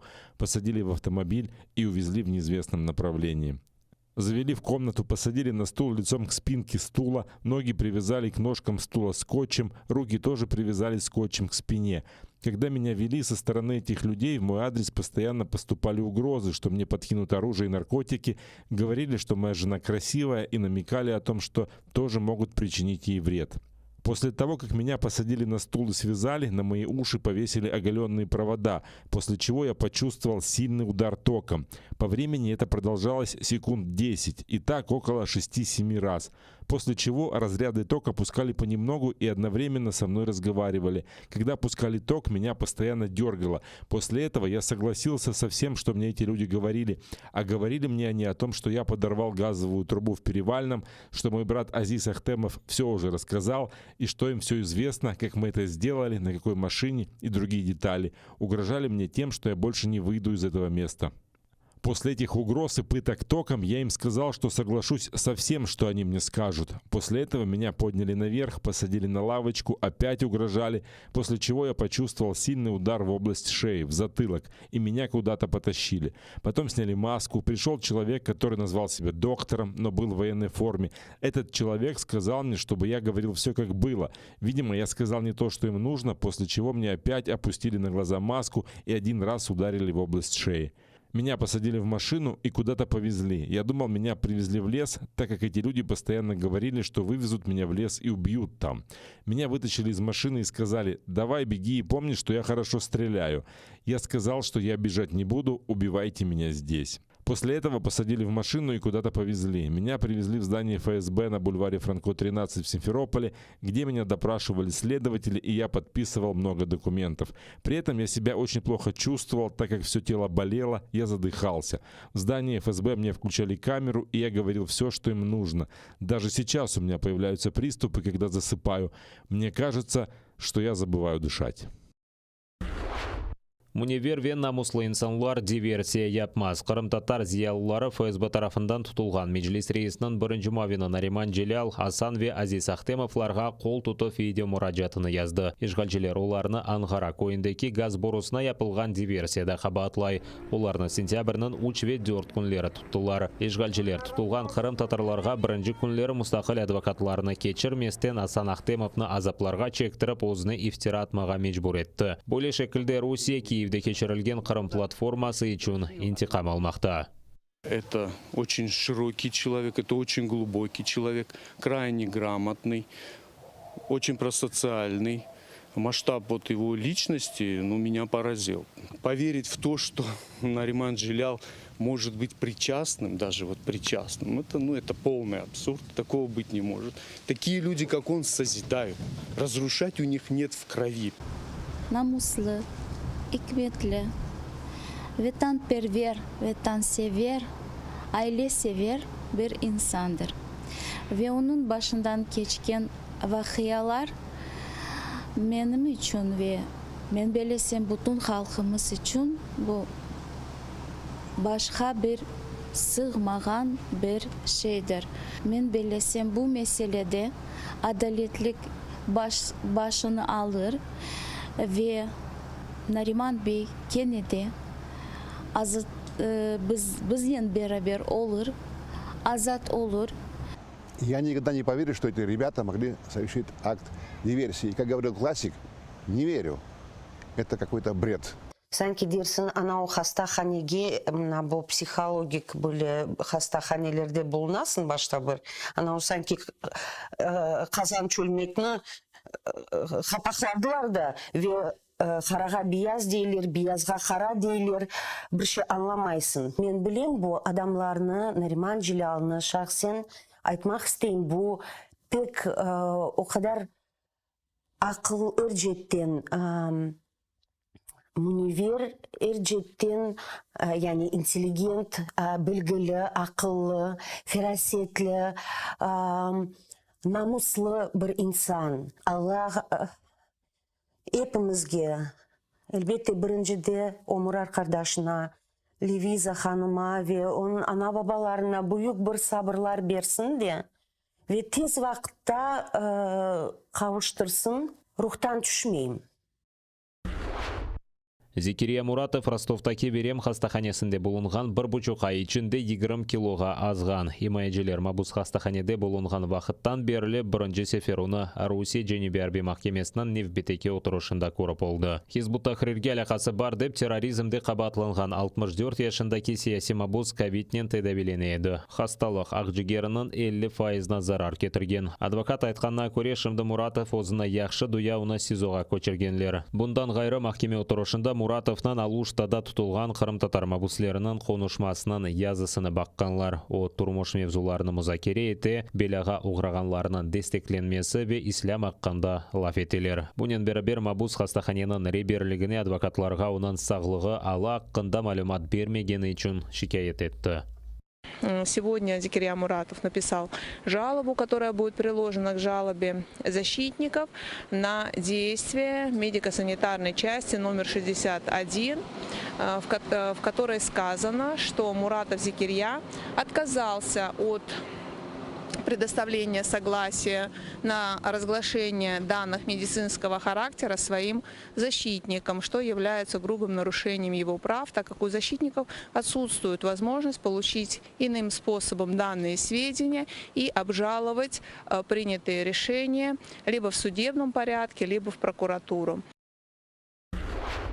Ишгалжелер Қырым-татары Ислам Юрдамовқа 10.000 рубле пара жазасын белгіледі. Уақмежедеки ФСБ бинасы янында кечірілген нумайышынан иштиракчысы оларақ сентябрынан 4-інде карантин сыңырламалары бозылмасында қабатлы оларақ танылды. Анда қырсыланған Нариман Джелял, аға қардаш Ахтемовлар, Шевкет Усейнов, Эльдар Удаманов қайда болынғаныны огренмек үшін онлар инсан келді. Оңа жауап оларақ көветшілер 58 инсанны тұтты. Оларның чоқысы карантин сыңырланулары бозылмасында қабатланды. Махкеме отырышында Юрдамов и оның имайджесі протокол делилерге эсасланмаған деп меморидаваны қапатмаға талап етті. Сөзде махкемежелер прокурор ве шаатларына чағырмаға ве Юрдамовқа қырым-татар тіліне тержіме ете білген мутихасыны бермеге рет еткен.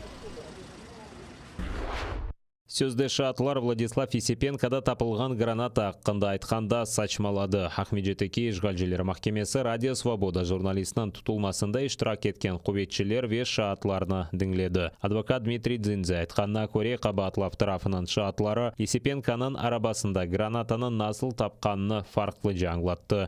Олар граната зарарсыз алға кетірілгенні айтып, оны тапсирлеп оламады. Құветшілер шаатлық еткенде сачмалап тамамнен бір шей аңлатмады. Один из них припомнил, что видеосъемка производилась, второй сказал, что фотосъемка производилась. У нас, к сожалению, нигде не зафиксировано, что эта фотосъемка где-то производилась. После этого мы закончили судебное заседание. Есипенко сказал, что его возят в каком-то автозаке, я не знаю, помещают в помещение под названием «Таблетка» в этом автозаке, куда он не помещается. И один раз он терял сознание там. Владислав Есипенко Ахмеджетте мартынан 10-да Тарас Шевченканын туылған күніне бағышланған нумайыштан соң тұтылған еді. Ишгалжілер Радио Свободанын штаттан тыш журналистына силянын қанунсыз япылмасы ве Украина махсус қызметлерінен ишбірлікте қабатлай.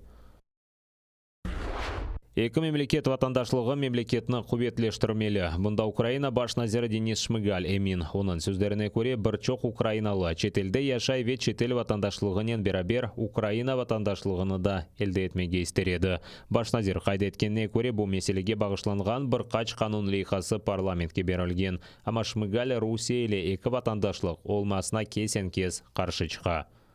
Подвійне громадянство – це ознака цивілізованих країн.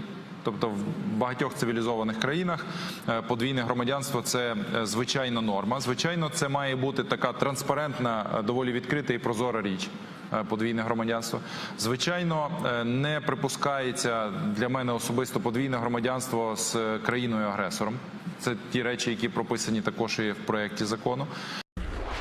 Русия ишгалетілген Қырымда 4000-ден зияде медениет абиделеріні өзімсе артефактларына Қырымдан алып чыға. Бұл ақта ЮНЕСКО-нын Қырым Мұхтар Жұмхуриетінде олған вазиет незарет етілмесі қында марузасында айтылмақты. Бұл 2020 сенесі январь айындан бұл сене июль айына қадар яңартылған малюматтыр. ЮНЕСКО-да қайд еткенлеріне көре Херсонес Таврический қорығында кечірілген қанунсыз қазма ішлерінден сон, оны дүния мирасы жедвелінден шығара білелер. Хан сарайының сөзді реставрациясы абиден тарихи медени қиметлігіні йоқ ете біле деп қайд етелер. ЮНЕСКО-да марузада Русия ишғал етілген Қырымдан артефактларыны қанунсыз алып шыққаны қайд етіле. Шымды Қырымда тапылған эшиялар Русияде тақдим етілмекте. Бұл елікнен Русия Қырымның тамыр халқы Қырым татарлар евел езілден бұл топрақларда яшағанны сілмекте. Динні есе өзлеріне қаршы силя оларақ құлланылмақта денілмекте марузада. Росія привласнила українські культурні цінності на півострові, включаючи 4095 пам'яток національного та місцевого значення, які перебувають під охороною держави. Росія використовує таке привласнення для реалізації своєї комплексної довгострокової стратегії щодо зміцнення свого історичного, культурного і релігійного домінування над минулим, сьогоденням і майбутнім Криму.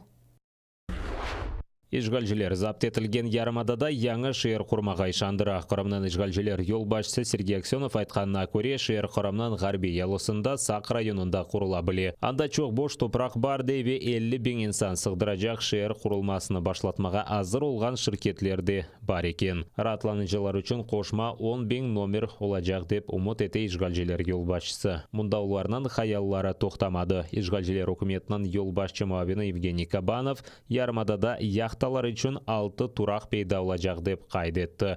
Бұл Кереч, Кефеве, Ялтадыр. Халқара кемелер үшін қапалы олған қараве азақ денізлерінде яқта тұрақлары кімге керек олғанны Кабанов ачықламады. Ишгалжілер үшін бұл Русия бюджетінден пара алып, қырсызламақ үшін бір имкандыр. Бірлешкен Миллетлер ве ғарби мемлекетлер Қытайның Цинзянь бөлгесінде яшаған уйғурларының вазиетін огренмек үшін мемлекетке кіріп оламай. Бұны Бірлешкен Миллетлерінің инсан ақлары бойынша юқары комиссары Мишель Бачелет білдірді. Қытайның Шимали ғарби ұзақ регионында яшаған этник азғынлықның вазиеті дүнияны чоқтан раатсыз ете. Хабар етілгеніне көре Чінде үкімдарлық еткен коммунистик фырқасы 1 миллиондан зияде уйғурны зенаат азырланмасы меркезлеріне ебере. Керчектен есе бұл апсхенелердір. На жаль, поки не можу повідомити про прогрес у пошуку реального доступу в Сіньцзян, Уйгурський автономний район. Тим часом мій офіс завершує аналіз інформації про серйозні порушення прав людини в цьому регіоні. Незабаром всі дані оприлюднять. Чин хакимияты сөзде зинат азырланмасы мерkezlerinde bulungan butun mabusler işке çıktı деп хабар етті. Регионға кіріш ясақ olғаны үшін бұны таздықламақ мүмкінді келдір. Аққорчылажылар айтқанына көре, коммунистик фырқа уйғурларны өз дini ve medeniyetinden vazgeçmege mecbur etti. Чин musulmanlarından gayrı Tibetler, Hristiyan kilselerinin cemaati ve Falun Gong adlı meditatsiya çeşitinin tarafdarlarının insan hakları da bozulmakta.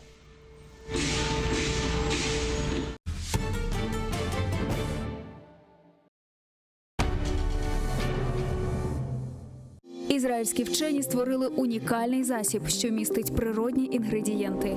Краплі імуноков покращують імунітет при коронавірусних та респіраторних захворюваннях, а також сприяють полегшенню постковідного синдрому. Імуноков – надійна допомога.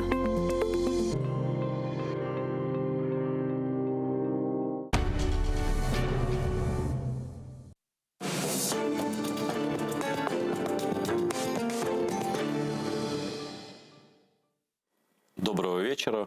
В ефірі Прайм на телеканалі АТР. Це час, коли ми обговорюємо найважливіші події у світі, у Криму, в Україні. І запрошуємо в гості людей, які дуже добре розуміються на внутрішній чи зовнішній політиці. Сьогодні наш гість, легендарний комбат український Андрій Тетерук. Вітаю вас. Доброго вечора. Доброго вечора. І почати, звісно, я хочу з тих подій, які відбуваються у Криму. Напевно, я думаю, що ви слідкуєте за ними. І знаєте про те, що затриманий перший заступник голови Меджлісу кримськотатарського народу і затриманий з ним по сфабрикованій справі люди, їх катують. Нібито терористична була. Їх катують страшно просто. Самого Нарімана не катували фізично, але людей, з яких хотіли свідчення, якісь там вибити. Я знаю, навіть електричним струмом. Так, через вухи. Да. Абсолютно жахливі речі чути в 21 сторіччі. Я коли читаю, я ще більше набуваюсь переконання, що з Росією ми не розійдемось ніяк посередині, не дивлячись в очі. Я думаю, що за всі ці злочини, які вони скоюють проти України і українців, врешті-решт ми маємо домогтись справедливого покарання для кожного, хто вчиняв оці тортури, гвалтування, вбивства, каліцтво українців. До речі. Це дуже важливі речі, щоб це не повторювалося знову. До речі, діями силовиків і арештами кримських татар керував зрадник з числа колишніх співробітників Міністерства внутрішніх справ України, його на ім'я Сергій Ніколаєв. Сергію Ніколаєву ми нагадаємо про відповідальність за всі тим катам, які займалися катуванням наших людей, що відповідальність настане. Це без сумнівів так і буде, і Андрій Тетерук, я у цьому впевнений. Ось, і керівник Меджлісу про це написав, що саме зрадники, вони найбільш такі рітіли, я так російською мовою кажуть, виконавці таких доручень, скажімо так. У них немає іншого виходу, вони розуміють, що всі мости для них повернення додому спалені, а ворог насправді гидується так само мати з ними будь-які серйозні відносини. Ось тому для самої брудної роботи вони використовують і зрадників. Доля зрадника, вона не є шляхетною і не була ніколи, і до них ставляться з презирством. Причому як свої, так і вороги. Тому цілком очевидно, що їх гіркий хліб, скажімо, зрадника їм не дається просто так. Вони вчиняють не тільки перший злочин зради своєї батьківщини, але й тим, що беруть участь у незаконних тортурах, катуваннях українців, які мають сміливість бути українцями на своїй землі. Це насправді їх дратує найбільше. Тому що вони в них бачать свою повну протилежність. Тобто вони мають сміливість в оточенні ворога казати «я людина» з великої літери, тому що я вас не боюсь. І навіть оці тортури не можуть зламати людей або, знаєте, не змінюють загальну систему. Ніхто не змінює свої позиції. Раз нас будуть катувати, все, знаєте, ми давайте піднімемо. Опір переходить на зовсім інший рівень, глибинний, але він не пропадає. І я не бачу просто перспективи для Російської Федерації, для оцих їх посіпак змінити ситуацію на краще. Вони що, винищать всіх, як це хотів зробити Сталін? Вони будуть переселяти, щоб забути всіх? Слухайте, ця мета, вона не має нічого спільного з нашим з вами майбутнім. вона закінчиться лише винесенням вироків. Я більше ніж переконаний. Хоча дуже багато людей кажуть, хто Путін, хто лідер ядерної держави. Але слухайте, давайте ми за останні 50 років подивимось, скільки було знищено диктаторів держав, які так само мали нафту, які розробляли і мали ядерну або хімічну, біологічну зброю. Знаєте, Андрій, вони закінчили не було в ліжку, не коли прийшов час, а коли настав певний перебіг подій, який силомиць позбавив їх життя. І так само про вічні імперії. Нічого не було більш вічного. Щодо цього дуже влучно сказав. І німецький рейх германський, він теж був вже вічний. Да? І росіяни про себе кажуть, що вони Вони вічні. натягують на себе Третій рейх просто. Для них це ідея фікс така, знаєте. Не тільки перебрати на себе всі досягнення того, як гітлерівська Німеччина втілювала свій план життя, починаючи від геббельської абсолютно дикунської пропаганди, закінчуючи знищенням своїх опонентів в усілякий незаконний спосіб, то Росія зараз, вона якщо б зараз заглянути в пекло і провести, знаєте, таке бліц-інтерв'ю у Гітлера, Гіммлера і просто... Що б вони сказали на вас? Вони б сказали, слухайте, вони нас переплюнули. Вони просто пишалися керівництвом Кремля, тому що вони б них бачили талановитих учнів, які забрали майже все надбання гітлерівської Німеччини і просто конвертували це на сучасні технології. Подивіться, і що вони роблять своїми опонентами, отруюючи їх речовинами, знищуючи їх за найменших прояв. Вони завжди так робили. Бандеру вони вбили Троцького, опонента. Тобто, і саме головне, що вони не здатні це робити в, скажімо, в шляхетний спосіб, в спосіб прямої конкуренції. Це завжди із-під поли, знаєте, як то кажуть, оцим лідорубчиком. Так, щоб всі розуміли, а довести було неможливо. Оцей ізуїтський спосіб ведення своєї внутрішньої і зовнішньої політики. Андрію, я пропоную повернутися на людей, яким зараз дуже погано, але які не втрачають силу духу. Ось, наприклад... Їм не треба. Якщо вони нас дивляться або чують інформацію, друзі, залишайтесь сильними, тому що жоден ворог вас не здатен зламати, якщо ви маєте внутрішнє переконання, що ви робите правильну справу і на вашому боці правда.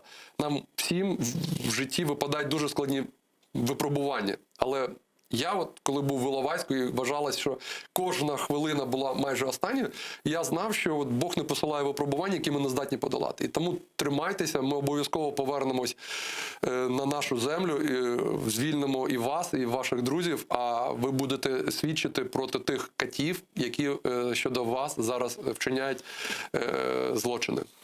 Дякую за ці слова від Андрія. Це дуже важливо і чесно. Ось що сказав Асан Ахтемов, саме той, кого катували за вуха, електроди надавали на вуха і пускали струм через мозок. Так? Він сказав, я біжати нікуди не буду, вбивайте мене тут. Вони ж вивозили за місто, за Бахчисарай і казали, там стріляли, казали, тікай, ми в тебе вб'ємо. Організувати нібито втечу. Так, але він витримав все одно, і ми намагаємося зв'язатися з його адвокатом Айдером Азаматом. Це буде трохи пізніше. Але зараз з нами на зв'язку на прямому відомий політичний аналітик, публіцист. Він колись жив у Росії, вже декілька років живе в Америці. Це Андрій Андрійович П'янтковський. Вітаю вас, Андрій Андрійович. Добрий вечір, Айдар. У мене в студії Андрій Тетерук, напевно, ви знайомі, заочно. Ми пересікалися в ефірах. Так, звісно. Доброго вечора. Ось я пропоную таку бесіду на трьох, але, звісно, якщо ми вас запросили, ми хочемо знати в першу чергу вашу. Є нічого, що я українською говорю, чи перейти на російську все ж таки? Ну, я розумію вас. Я ще не зрозуміло, тоді скажіть, я перекладу. Значить, ми обговорюємо те, про що ви, напевно, знаєте, про нову хвилю арештів, про нову хвилю репресій у Криму, під яку потрапив потрапила людина Наріман Джелял, який є першим заступником голови Меджлісу кримськотатарського народу, який був на кримській платформі, виступав там, спілкувався з західними лідерами, міністрами, президентами, прем'єр-міністрами, тощо виступав, а потім він повернувся до Криму. І, напевно, він знав, що так буде, і він це підтвердив. Я просто пропоную нам разом усім послухати маленький шматочок з його другого листа з в'язниці, в якому він розповідає про свою думку, нам передає через адвоката Миколу Полозова. Зараз звинувачення від 10 до 15 років, але важливо розуміти, що у статті 281 Кримінального кодексу Російської Федерації є ще друга частина, яка вводить додаткову кваліфікацію – організована злочинна група. І слідству нічого не заважає ще більше посилити звинувачення Наріману і братам Ахтемовим. Я був готовий до такого розвитку подій і, за прикладом старших братів, не маю наміру відступати від власних переконань. Буду продовжувати боротьбу доступними мені тут, у в'язниці, способами. Під час обшуку в моєму будинку співробітник, який його проводив, між іншим сказав: «Ваша зброя – слово, а це набагато небезпечніше. Тож моя зброя зі мною». Ну, коли він каже Наріман про старших братів, він має на увазі, звісно, Мустафу Джемілєва і інших, які боролися, які сиділи ще в радянських в'язницях. Мустафа Джемілєв сидів там загалом 14 років, але переміг все ж таки. Я питаю вас, Андрію Андрійовичу, як ви оцінюєте причини, наслідки можливі цих затримань? Що буде далі? Що далі буде робити Путін, на вашу думку, з кримськими татарами і взагалі з Україною? Ну, это очень близкая для меня тема. Я обвиняюсь там речь шла о статье 281, а я нахожусь в бегах и розыске по обвинению в 2 пунктах статьи 282. Это экстремистская деятельность и создание экстремистской организации. Ну, вы похожи, Андрей Андреевич, вы типичный экстремист и террорист. Просто видно, что вы, так сказать, опасный очень. Да, вот. Никак они не могут добиться моей выдачи правительством Соединенных Штатов. Ну, даже несмотря на то, что я как очень резко критиковал президента Трампа, а сейчас президента Байдена, за его недостаточное выполнение обязанностей лидера свободного мира, на мой взгляд, но тем не менее американская юрисдикция меня не выдает. Ну, в этом нет ничего нового. Это же традиция идет там с 7 ноября 2017 года. Сначала была в Советском Союзе, это была статья 58-Б, антисоветская агитация. Потом это в сталинский период. В брежневской она трансформировалась в клевете на социалистическую действительность, по которой, помните, первыми пошли Синявский, Даниэль и потом масса других. То есть преследование за слово, за публицистическую деятельность, оно в природе такого фашистского советского режима. Что касается вот такой пиковой активности вот в последние буквально недели и дни, но это усиление общего давления Путина на всех направлениях. Он явно готовится к такой, как в его представлении, решающей схватке с Западом. Не только на Путина, но на всех тиранов мира. Громадное, вдохновляющее, я бы сказал, впечатление произвела, конечно, репутационная катастрофа Соединенных Штатов в Кабуле. И они полагают, что вот уже они в шаге от того, чтобы одержать решающую историческую победу над Западом и западной цивилизацией. И осталось у них только для этого 2 маленьких последних удара. Это нанести поражение Украине и нанести поражение Тайваню. Покорить Украину и покорить Тайвань.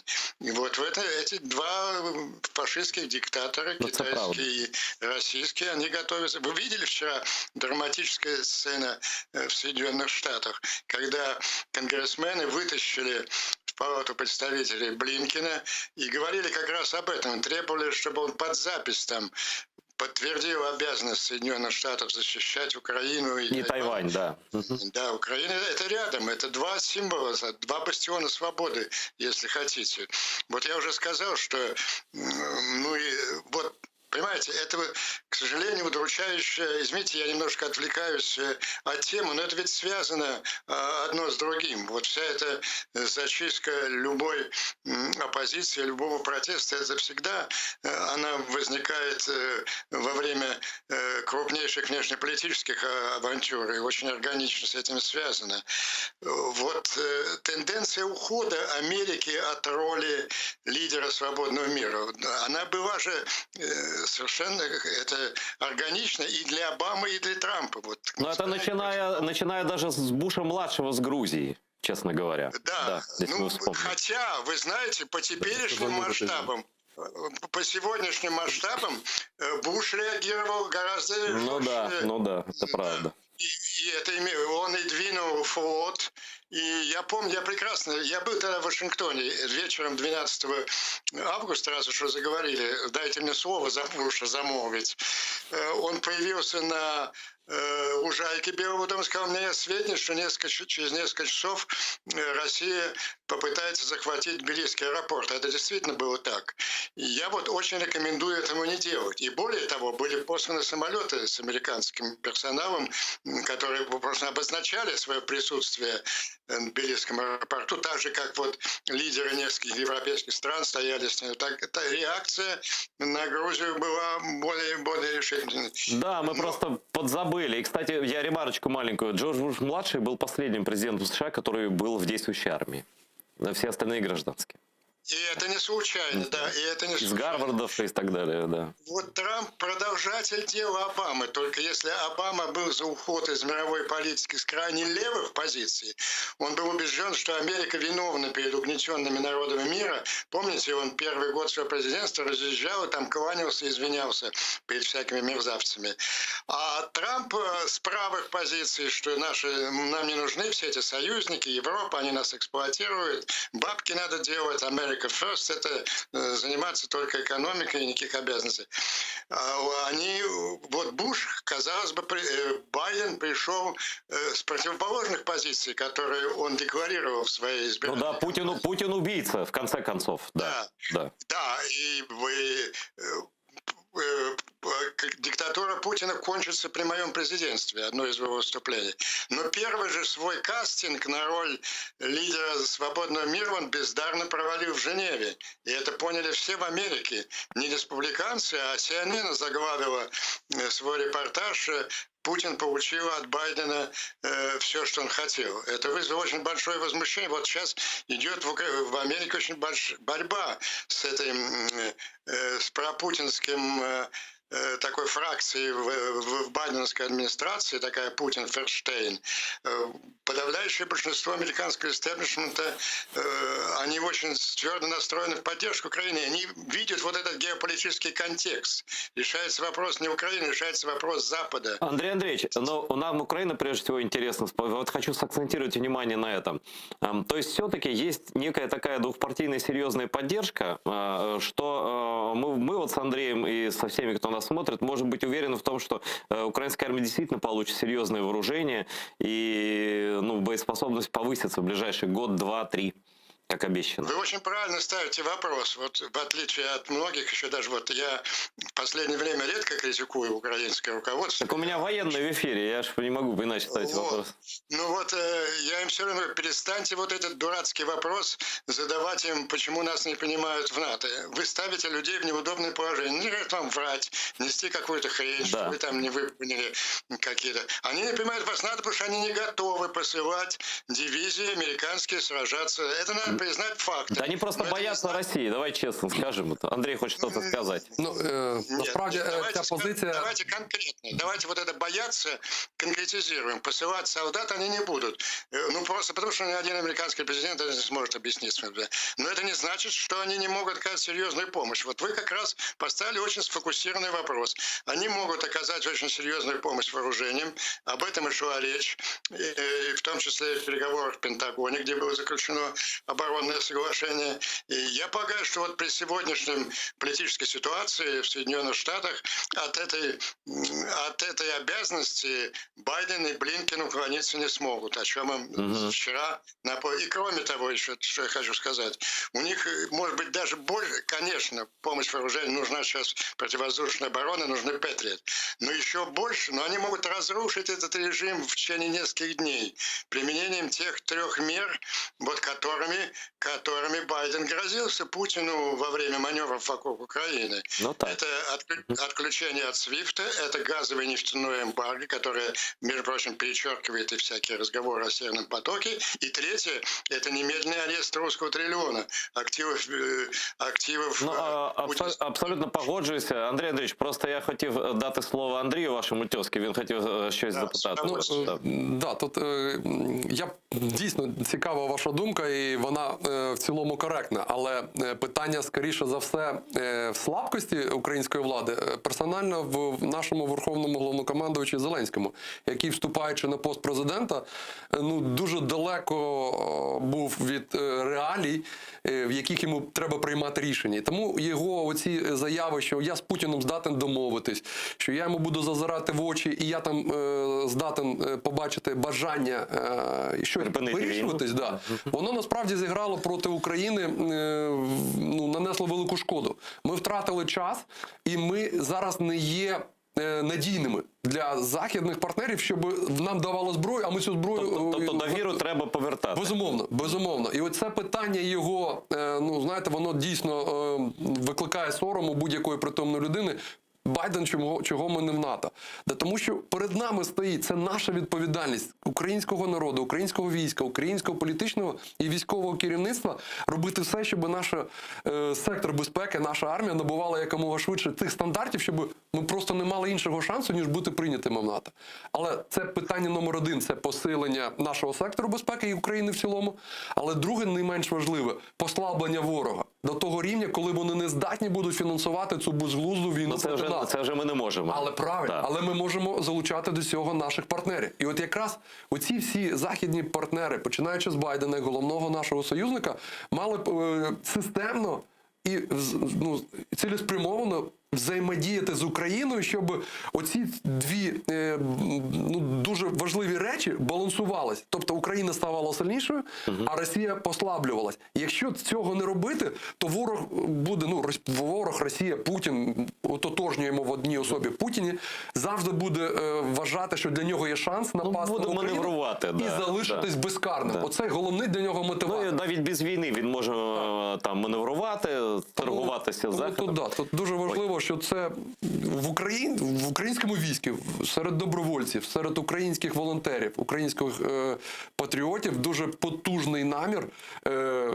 при будь-яких обставинах брати в руки зброю і захищати країну. Тобто оця мета Путіна – прийти сюди і панувати, вона настільки далека від реальності, що він може захопити частину території, він не зможе втримати. Ось що він в 2014 році не зрозумів і з'їв облизня, як то кажуть в Україні. І що він готує зараз зробити, очевидно, з Лукашенко, там оці маневри, проводячи поблизу кордонів з Україною. Ми повернемося до цього питання, просто це зараз дуже небезпечні речі, і тут головне не бути самозаспокоєними, що нібито він тоді не напав повномасштабно, і зараз то не може бути жодної впевненості в цьому і гарантії. Я просто хочу сказати, що зараз телефонний дзвінок у прямий етер – це для нас найважливіше від глядачів. І має питання наш глядач до саме Андрія Андрійовича П'янковського. Добрий вечір, ви в етері прямому. Кажіть, хто ви, звідки, і ставте своє запитання нашому гостю скайпом.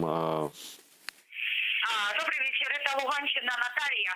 Вы говорите, Америка не будет за нас воевать, так они пусть воюют за себя, поскольку Россия, она ж не напала на нас первично, она нарушила международное право. Вот какой контекст надо рассматривать. То право, по которому живет цивилизованный мир. И они также жертвы этой агрессии. Если они этого не понимают, то извините. И еще один вопрос. Кажется, наверное, в конце 90-х, такой персонаж, как Дмитрий Рогозин, был спецпредставителем Российской Федерации при штаб-квартире НАТО в Брюсселе. То есть они были настолько интегрированы в НАТО, что можно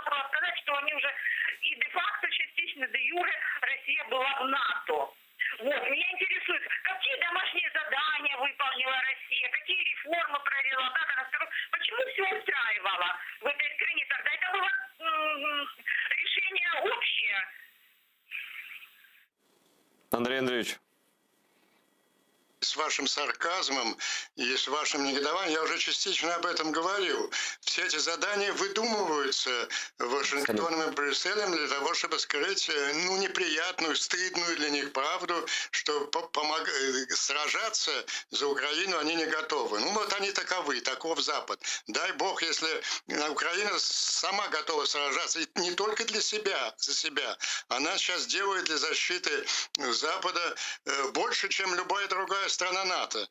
Ведь посмотрите, ведь сейчас Путин снова возобновил гибридную войну против Прибалтики. Она же была очень активна в 2014 году. И только поражение в Украине, если бы он преуспел с Новороссией, то двинулся бы на Прибалтику. Сейчас, воодушевленный вот этой картиной такого, в его представлении ухода из мировой политики Соединенных Штатов, он снова возобновляет свою глобальную повестку. Украина в данный момент является лидером свободного мира и просто за шиворот вытягивает Америку на эту роль лидера свободного мира. А что касается, вы совершенно правильно спрашиваете о критериях, а какие выдающиеся реформы, о которых только может мечтать Украина, провели, например, такие члены НАТО новые, как Албания, Северная Македония, Черногория и так далее. То есть давайте воспринимать Запад таким, каким он есть. Лично сражаться за Украину, практически за себя, он не готов. Ну, пусть поставляет вооружение, пусть принимает вот тот комплекс экономических мер, который может обрушить путинский режим. Это очень полезный союзник. И, по-моему, вот сейчас как раз налаживаются это рабочие отношения, опираясь вот на то большинство проукраїнське в американському істеблішменті. Андрій Андрійович, мені підказують вуха редактори, що вам треба йти вже. Тоді останнє запитання, воно дуже серйозне. Що робити з тим, що Кремль продовжує захоплювати кримських татар, і як нам їх повертати? В який спосіб? Як, у кого просити допомоги в цьому? Ось Зеленський же приніс Байдену там перелік наших політв'язнів, які утримуються в російських тюрмах чи на окупованих територіях, але ж реакцією на це були нові захоплення в Криму, причому першого заступника голови Меджлісу. Що робити із цим в першу чергу?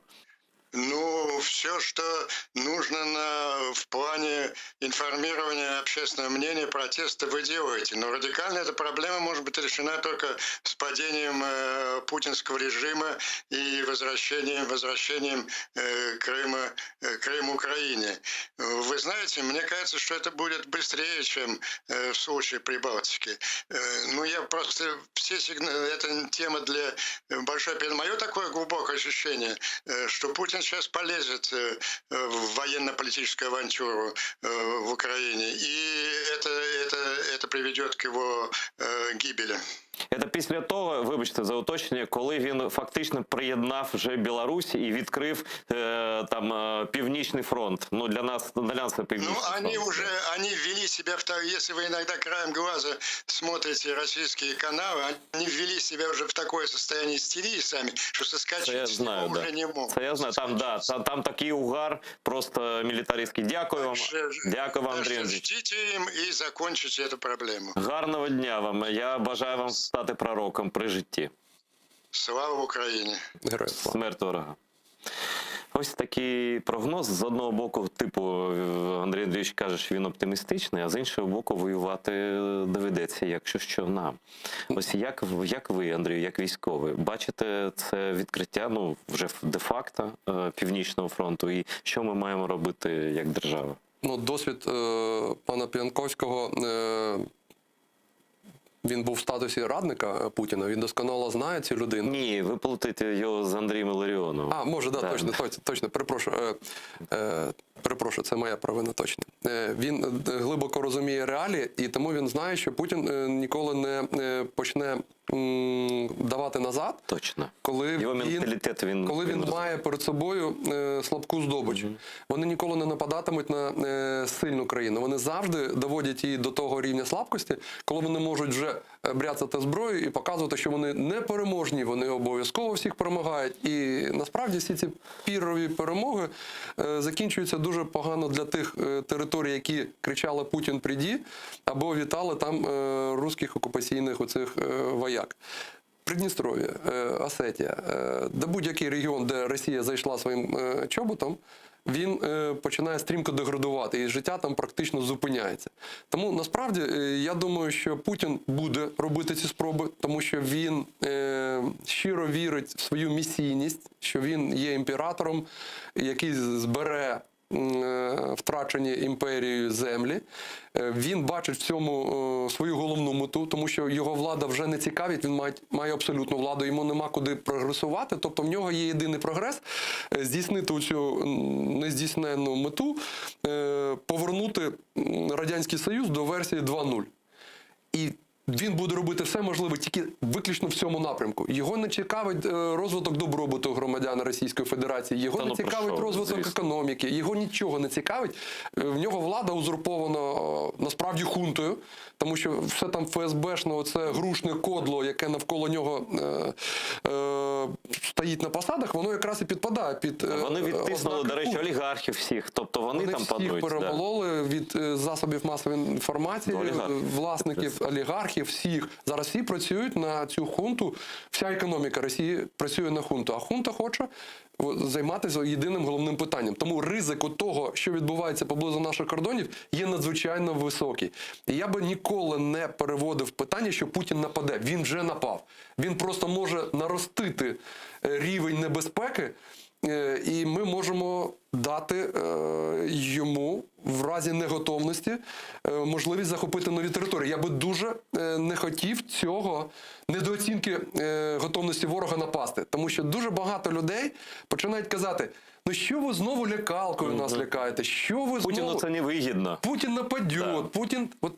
Вони приводять площину сарказму, не розуміючи, що жодна держава не може тримати в стадії бойової готовності таку надзвичайно високу кількість військової техніки і особового складу. Так не буває. Таке приведення до бойової готовності завжди закінчується або застосуванням цих військ, або відведенням до пунктів постійної дислокації. Ми не бачимо готовності відводити війська в пункти постійної дислокації. Він жодного разу такого не робить. Тому ситуація є дуже і дуже небезпечною. До неї треба бути готовим. Ми на цій темі зробимо невелику паузу. Ми повернемося зараз до Криму, а потім обговоримо загрози для загальнонаціональні. У нас на зв'язку телефоном адвокат Айдер Азаматов. Селям алейкум, Айдер бей. Алейкум селям. Айдер Азаматов – це та сама людина, яка декілька днів намагалася зустрітися зі своїм підзахисним, якраз про якого ми згадували, про Асана, якого катували з допомогою, вибачте таке слово, з допомогою електричного струму. І нарешті вони зустрілися, і нарешті він розказав Айдеру все, що відбувалося. Що зараз, Айдере, що буде далі? Розповідайте, будь ласка, нашим глядачам. Я сегодня его увидел второй раз за эти 2 дня.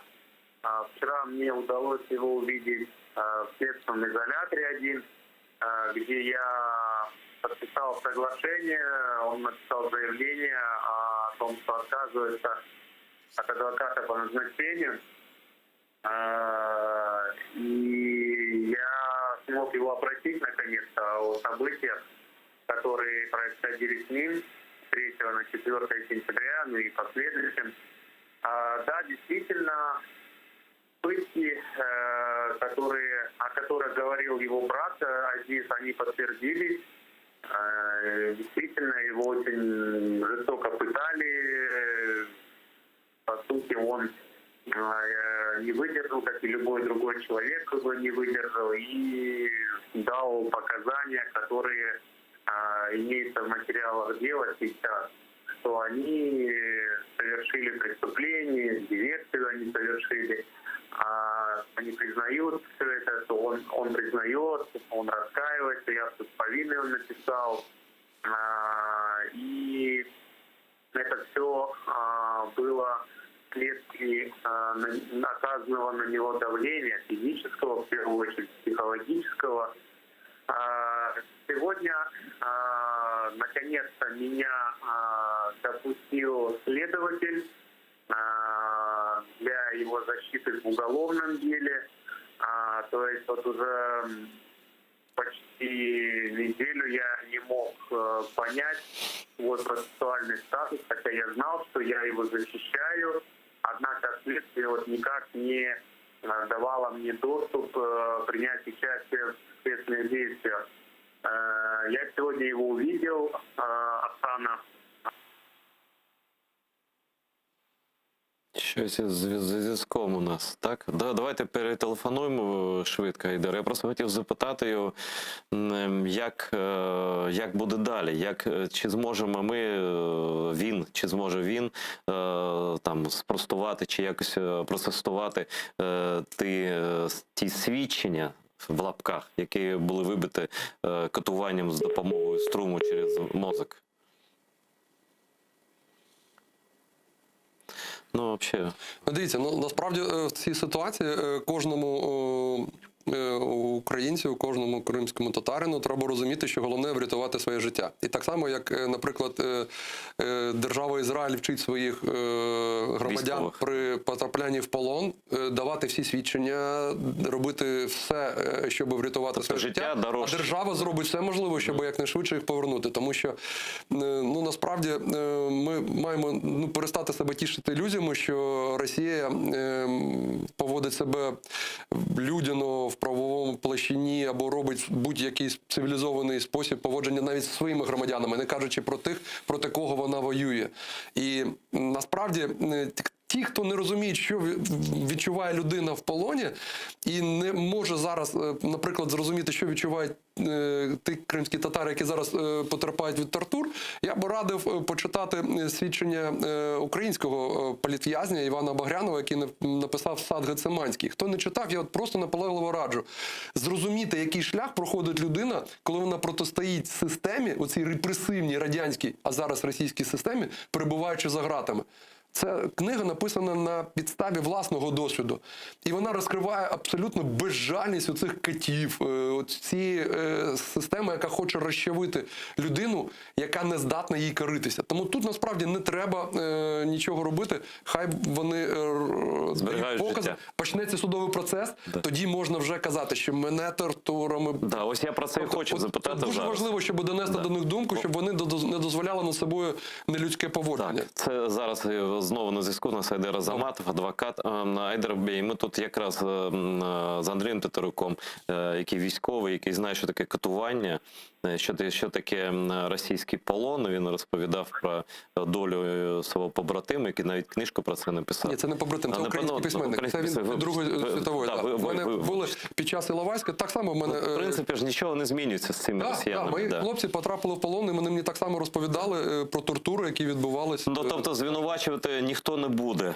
Асана, Азіза жодним чином. А як нам, як ти, Айдар Бей, будеш робити, щоб довести всьому світові, що це просто, це не варті уваги, ці покази і все це ганебне шоу, таке жорстоке.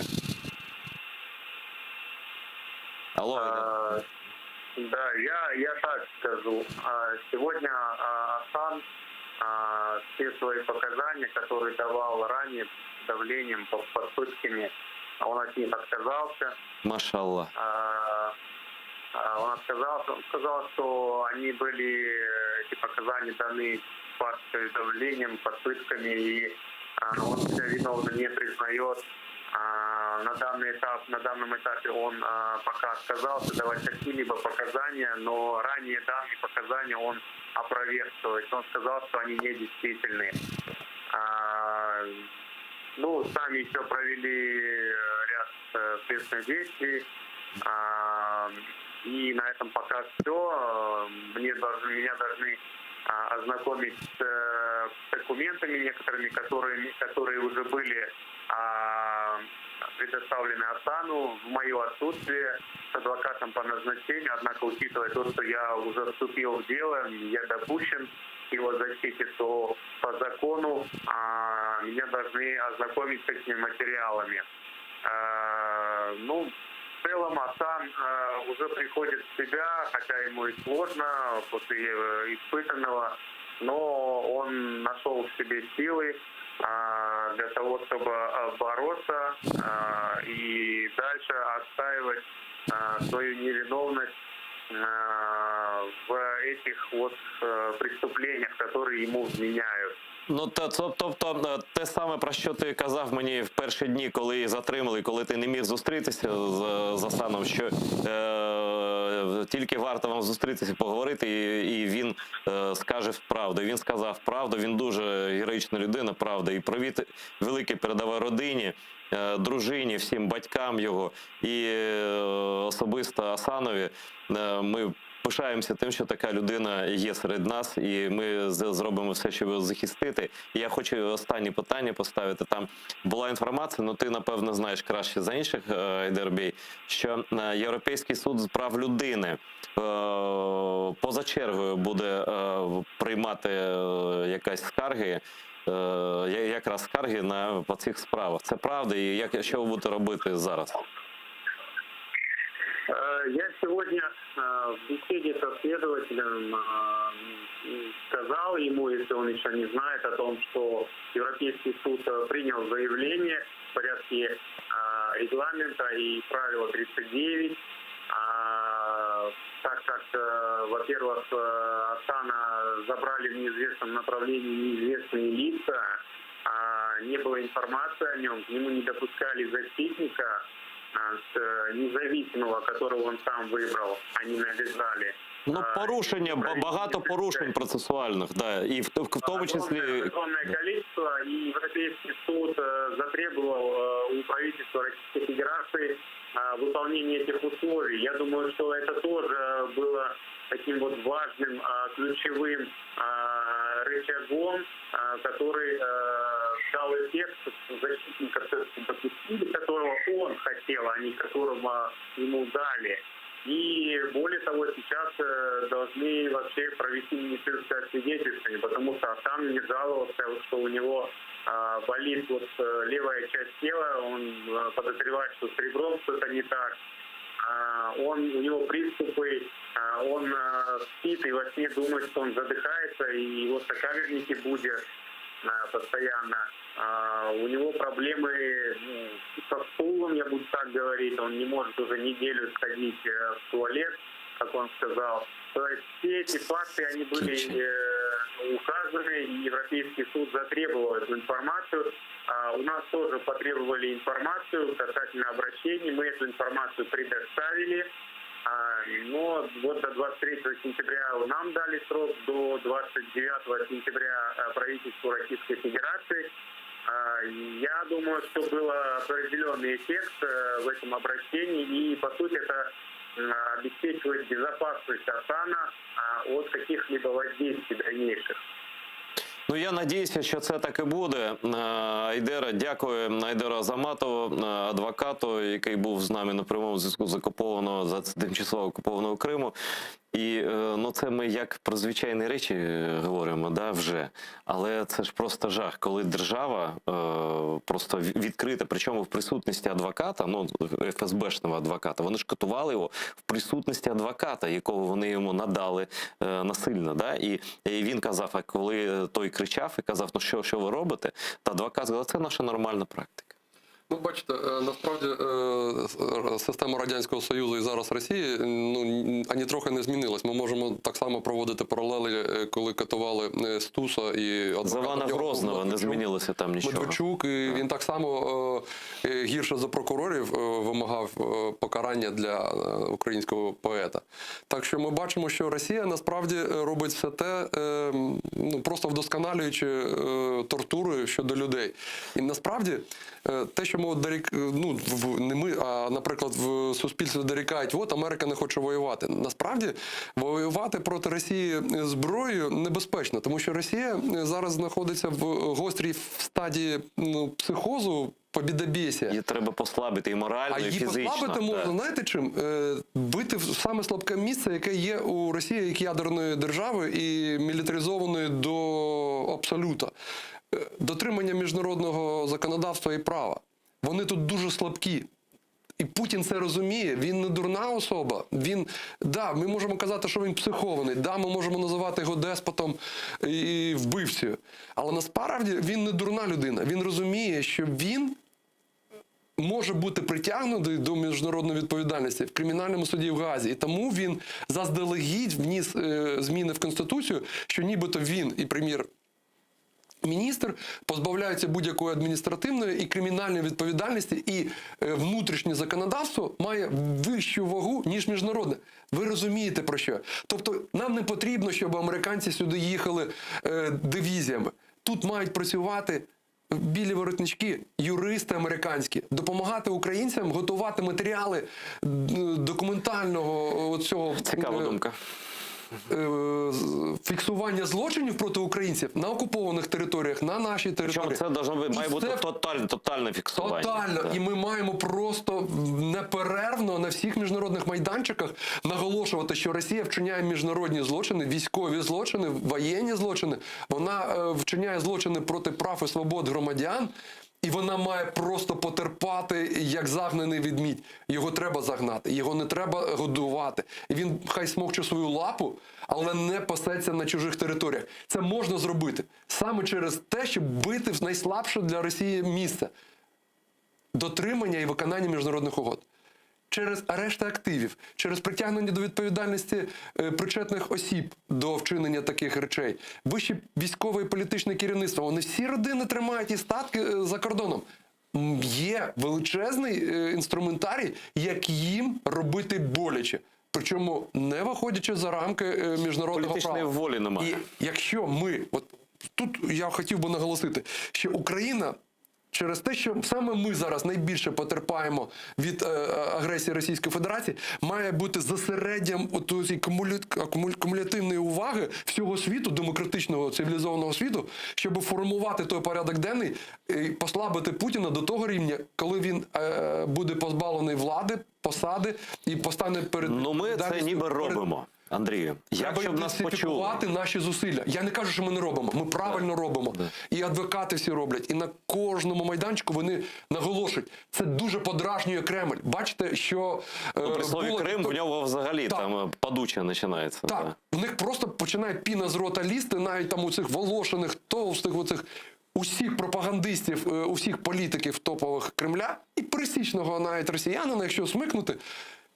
Якщо починати правильно формулювати питання, вони розуміють свою недолугість і безґрунтовність позиції, що вони окупували Крим.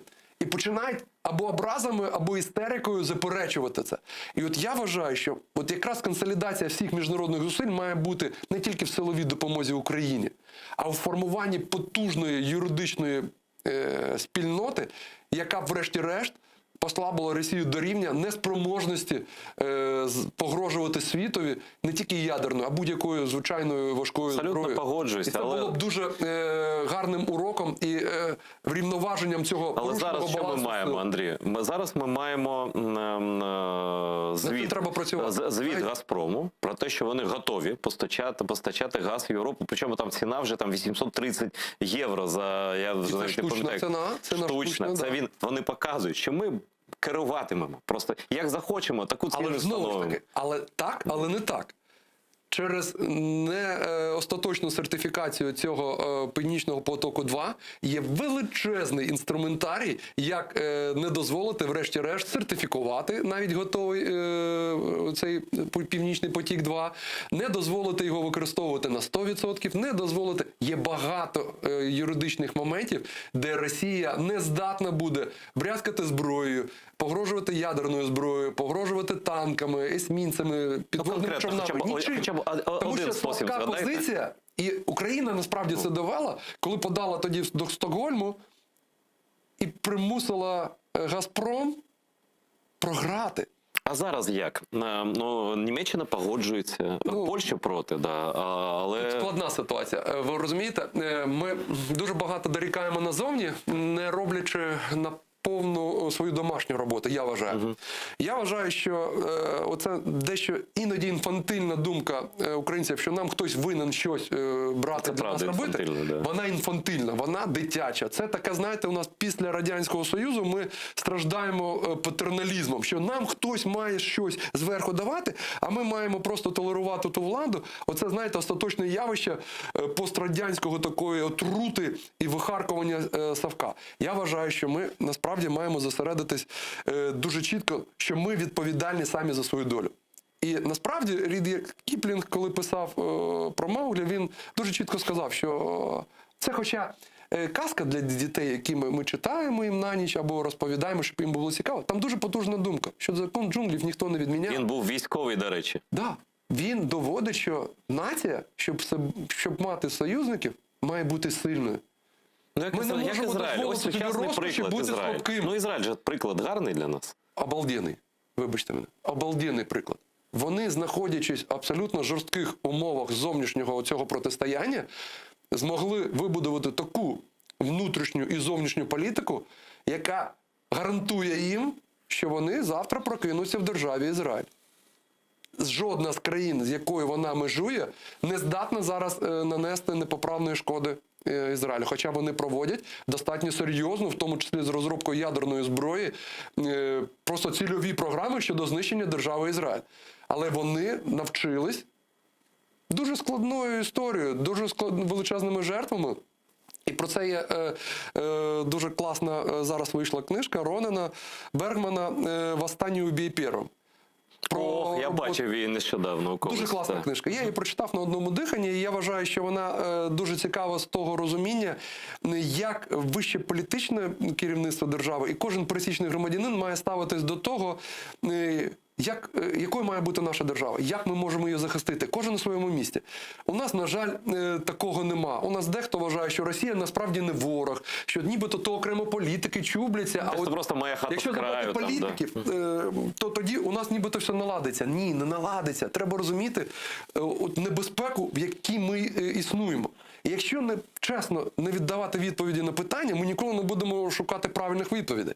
Якщо ми заперечуємо реалії, в яких існуємо, ми ж завжди будемо блукати в якихось уявленнях про те, як має бути, ніколи не перебуваючи в реальності, щодо якої нам треба серйозно по-дорослому ставити собі питання. Що ми можемо зробити сьогодні, щоб завтра прокинутися в державі Україна? Але Ізраїль – це дуже мілітаризована держава. Дуже. Там мирне життя, все працює, економіка працює, наука працює, медицина працює, але кожна людина будь-яких політичних поглядів, вона знає, що якщо Ізраїлю не буде, то її місце в морі просто. Чи в землі. На кладовищі. Так. А іноді в нас, вони пережили Голокост, і їх це Голокост раз, і війни всі за незалежність і інші, 22, здається, чи 20, чи 22 тисячі людей, вони кожного знають поіменно, які загинули за Ізраїль. І ми знаємо поіменно, хто загинув за нашу. Вони реально дивляться на той світ і не перебувають в ілюзії. В ілюзії, що хтось буде за них воювати. І американці жодного разу за них не воювали. Вони допомагали, але воювати ні. Вони мають держава Ізраїль має Сполучені Штати як дійсно союзника, дуже потужного. Вони мають дуже потужну роботу з єврейським лоббі в Сполучених Штатах. Вони вміють розбудовувати таку зовнішню політику, яка дозволяє їм отримати технології, співпрацювати в безпековій сфері. Ну, вони довели свою надійність, перше, свою спроможність. Безумовно. Друге, і ми теж спроможні. Навіть не побоюсь цього слова. Конкуренцію в цих питаннях. Але насамперед вони довели, що цю допомогу вони не кинуть. Просто на полі бою вони не кинуть, тому що вони дійсно хочуть воювати і захищати свою країну. Мені боляче чути, коли українці кажуть, що вони втомились від війни, що вони не вірять, що Путін нападе. Хоча Путін напав на нас коли ніхто не вірив 2014 року. Що вони перебувають в певній такій ілюзорній безпеці, і їм не треба приймати жодних рішень, як захистити свою країну. Отстаньте від мене політика. Андрій, у мене є одна ідея. Мене болить серце. От я б дуже хотів, щоб ці люди позбулись у цих рожевих, зелених окулярів, оцієї інфантильності, прийшли, хоч мали, коли там вихідний день, прийшли до стіни пам'яті на Михайлівській на соборі, от є стіна пам'яті тих, хто загинув, захищаючи нашу країну з 2014 року. І просто почитали от коротенькі оці... Подивіться в очі. Подивіться хлопцям в очі. якою ціною ваше безпечне життя ними гарантовано, їхніми життями. Ну, по-перше, і тоді у нас змінилась, знаєте, оця ментальна установка нації, я вважаю. Щоб ми перестали тішити себе ілюзіями, що ми про щось домовимось. Або ми будемо воїнами, які захищають свою землю і виборюють своє майбутнє, або нас перетравлять, і ми перестанемо існувати. Приклад, наочний приклад. Росія була багатонаціональною, Радянський Союз, а потім правонаступниця Російська Федерація, була багатонаціональна, більше 100 народностей. Де ці народи? Вони зникли, Росія їх знищила. Немає їх. Немає, не існує. Вони всіх русифікували, вони знищили мову, вони знищили народності, вони їх перетравили. А ті манкурти, які відріклися від своїх вони ще гірше за предків, росіян. Вони якраз і використовуються Російською Федерацією для скоєння злочинів, в якості зрадників, для брудної, нікчемної роботи, яку годуються робити навіть самі росіяни. Андрію, у мене є до вас таке запитання, нікому його не ставив, але ви людина досвідчена, ви ж військовий аж там з якогось року, там, ну все життя військовий, майже все життя. Да. Ізраїль, крім всього іншого, там зброї, там технології, да, він ще має таку річ, як загальний призив в армію. Тобто і жінок, і дівчинок, і хлопців призивають в армію. Кожен громадянин має...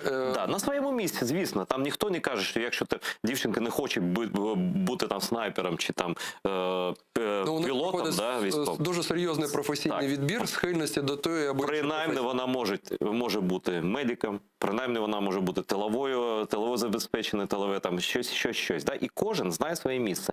Кожна людина причетна до армії. Тому ставлення до армії в Україні досить хороше, ну, найкраще за всі часи. Але все ж таки причетність до армії не всі відчувають. Ось як ви думаєте, чи не доведеться нам, зважаючи на такі обставини, як збільшення фронту північного аж вдвічі, да? Тобто фронт загальний став вдвічі. Про це Зеленський каже, про це всі кажуть, да? з урахуванням білоруського сценарію аншлюсу, що нам доведеться якийсь військовий зобов'язок на жінок також накласти. Ну, у нас і насправді ще за минулого парламенту, в якому я мав честь бути народним депутатом, ми запровадили певну гендерну рівність, коли дівчата так само почали військову службу. Так, зараз більше, ніж в французькій армії у нас жінок, до речі. І у нас насправді дівчата вихваляються не тільки своєю красою і спроможністю виконувати бойові завдання, але дійсно вони є надійними елементами нашого сектору безпеки і оборони. Ну, а щодо обов'язкової служби? Я бачу найбільшу слабину, скажімо, саме в інформаційній підготовці і вихованні нашої держави.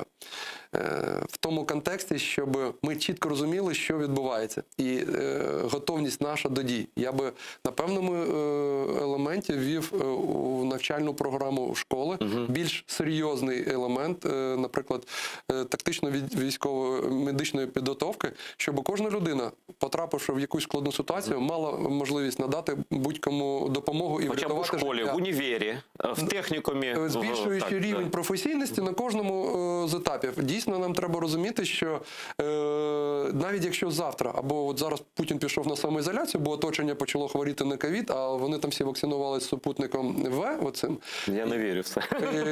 Очевидно, що цей супутник так само неефективний, як і все, що робить Російська Федерація, окрім військових якихось операцій. Але разом з тим, навіть якщо уявімо собі, що Путін завтра захворіє і здохне, нічого не зміниться по відношенню вищого політичного керівництва Російської Федерації проти України. Вони так само поставлять будь-якого іншого громадянина, тому що росіяни найменше будуть на це впливати, поставлять якогось з оточення кооператива «Озеро» кандидата там Пригожина, будь-кого. Неважливо. Номер 2 буде Путін, який так само буде казати, що Крим – це Росія, що Україна – то ворог, що українці – то бандерівці, фашисти, будуть проводити дегуманізацію ворога.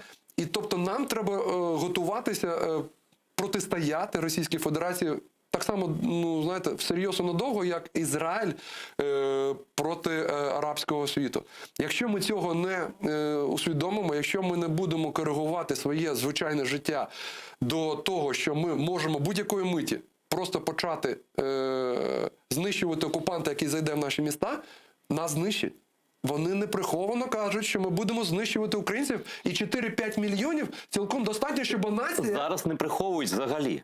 Я ж кажу, вони не приховують, що кажуть це під час ефірів. До речі, починаючи від дурнуватого корисно було б закінчуючи і іншими Соловйовим, і там депутатами якимись. Да? І це не можна ігнорувати. Ось. І це, знаєш... Це побєдобєсія, це, знаєте, загроза. Це дуже добре, що заборонили канали російські і проросійські, майже всі. Але деякі програми я б показував українцям, щоб вони знали, як до них ставляться насправді, як до них вже ставляться не як та братнього народу, який треба там позбавити хунти там фашистської. Вони вже прямим текстом кажуть, що українці це як народ вороги. Вони це кажуть. Правильно, зрадники. Вони чомусь вважають, що ми когось зрадили. Ну їх, напевно. Вони заперечують право на існування України як самостійної держави, а українців як нації. Вони заперечують існування українців, тому що вони кажуть, ми один народ. А один народ який? Русско-український? Слухайте, який в їхньому розумінні ми можемо бути народ? Один руський, правильно. Значить, українцями ми маємо перестати бути. Кримськими татарами маємо перестати бути. І таке інше. Тобто це насправді дуже важливо, щоб люди перестали себе, знаєте, тішити ілюзіями. Оце дуже важливо, щоб ми перестали бути, знаєте, тими, хто вітає в хмаринках. Ми маємо стати на землю і бути готовими її захищати. Тоді у нас буде... На цих словах легендарного комбата Андрія Тетерука ми закінчуємо наш сьогоднішній етер. Дуже вдячний, що дякую вам. Хотілося виговоритися з деяких питань, тому що турбують нас. Це здорово. Запросимо ще, і ще. Я вдячний всім, хто нас дивиться зараз і дивиться завжди. І я вдячний дуже всім тим, хто підтримує нас з допомогою підписки на Патреоні. Це не треба казати багато слів, як ви любите Крим, Україну, як ви любите свободу і ненавидите російський рейх. Треба брати участь у його знищенні. І це найпростіший, найбезпечніший для кожного шлях. Це підтримати нашу боротьбу. Ви ж бачите, ми кожен день розповідаємо про війну, про репресії, про тортури, про те, про що інші телеканали майже нічого не говорять. На жаль. Менше за нас набагато. Підтримуйте АТР, ми завжди будемо з вами, ми ніколи вас не зрадимо. До нових зустрічей.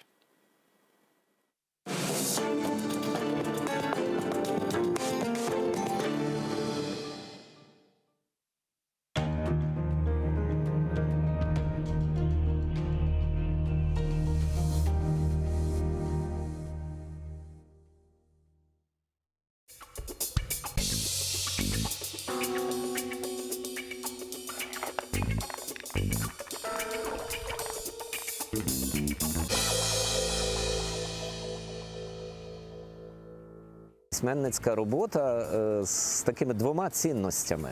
Це з мовою та уявою. Я б вже перестав писати, але я пишу тільки для того, щоб мати можливість знову виступати з чимось новим. Будь ласка, їдьте до нас, вивчайте нашу мову, працюйте над нашою літературою. Тобто це дуже така важлива гуманітарна місія, можна сказати. Крим для мене був якимось таким раєм для археологів. Ми не зреклися і не зрікаємося, і ніколи не зречемося.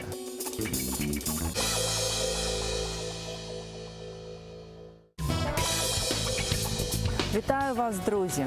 Сьогодні ми у Карпатах, українських Карпатах. І у вас, мабуть, виникло запитання, чому ми тут. Я вам відповім так.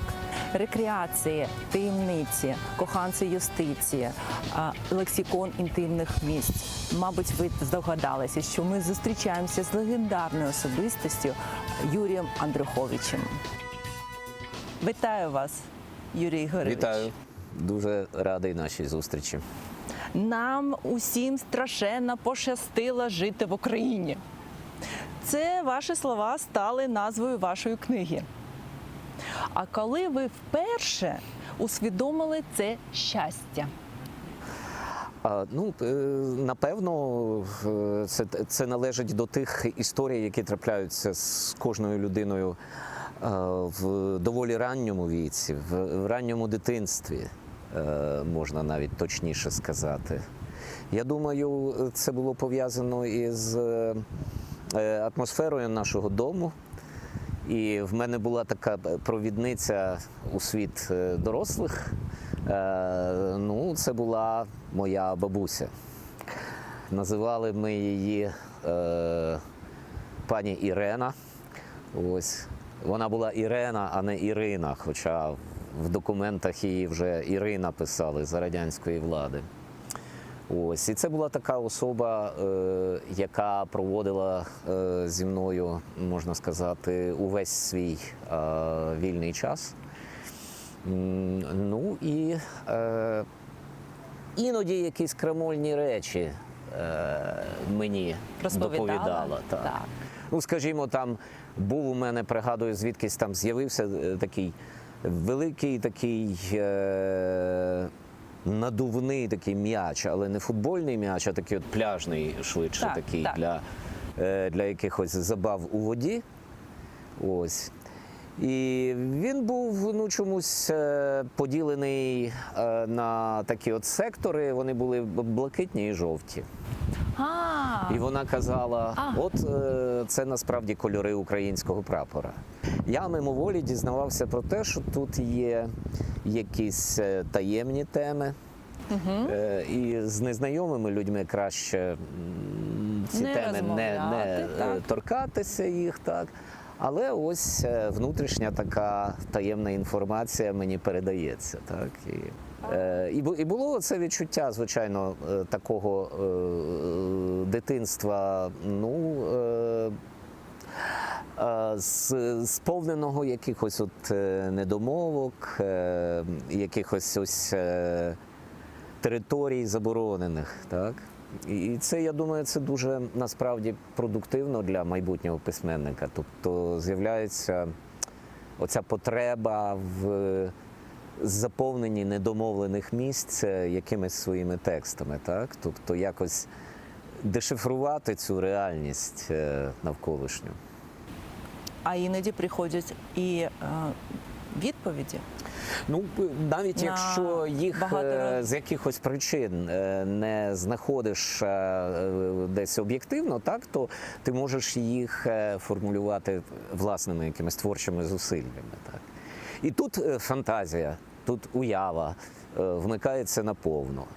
Тобто я вважаю, що загалом ось письменницька робота з такими двома цінностями. Це з мовою та уявою. Ось. От це базові дві цінності, зокрема для письменників.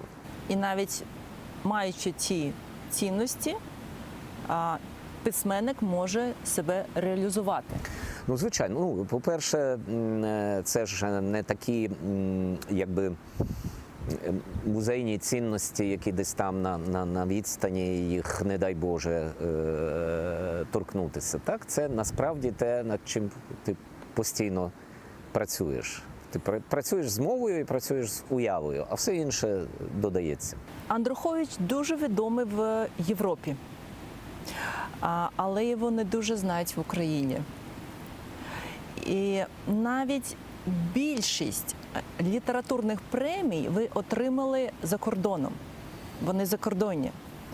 І при такому визнанні ви все ж таки переконані, що ніколи не покинете Україну.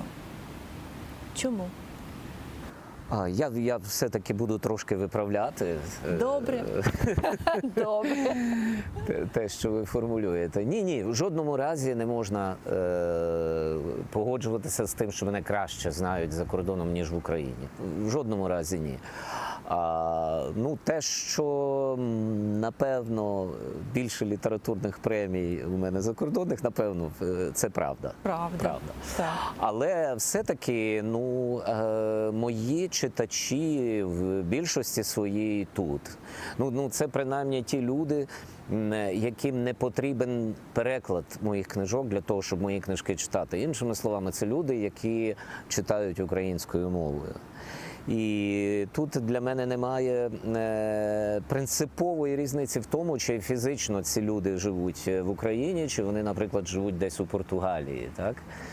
І коли в мене відбуваються творчі вечори десь у Польщі або в Німеччині, то я знаю, що в цій публіці відсотків 80 це будуть українці, які з якихось причин тепер там перебувають. Або поїхали назавжди, або це молодь, яка там навчається.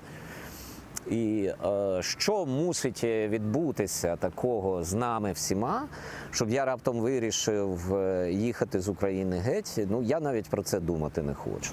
Ну тобто для мене це мав би бути якийсь цілий комплекс причин, з яких кожна мусить бути якоюсь жахливою. Так, скажімо, встановлення якоїсь такої політичної диктатури, так, в країні. Але і цього мало, так? Вона ще й повинна, ця диктатура, бути такою, щоб я не мав ні найменшого шансу відкрито її критикувати, з нею боротися, так, своїми виступами, своїм словом. От якщо оці дві обставини, і плюс виникла б ще і якась там фізична загроза для мене і моїх близьких, і, може б, я в такій ситуації почав про щось подібне думати. Я міг би про це почати думати, наприклад, якби наш Майдан, якби Революція Гідності завершилася поразкою, придушенням. Тому що, мені здається, в цьому випадку ми, як країна, могли би стати на оцей жахливий шлях, який, от, повторюю, він мені тільки може уявлятися, і слава Богу, що він не реалізується. Я вірю в те, що у нас ніколи він не реалізується. Задовго до подій 2014 року ви виступили з такою заявою про те, що Криму і Донбасу необхідно визначитися ставлення до української держави. Ну, це така заява, ці слова тоді багатьом не сподобалися. Я думаю, що і до сьогодні вони багатьом не подобаються. Ви знаєте, вони і мені сьогодні не подобаються. Так, а якби вони зараз звучали, от зараз?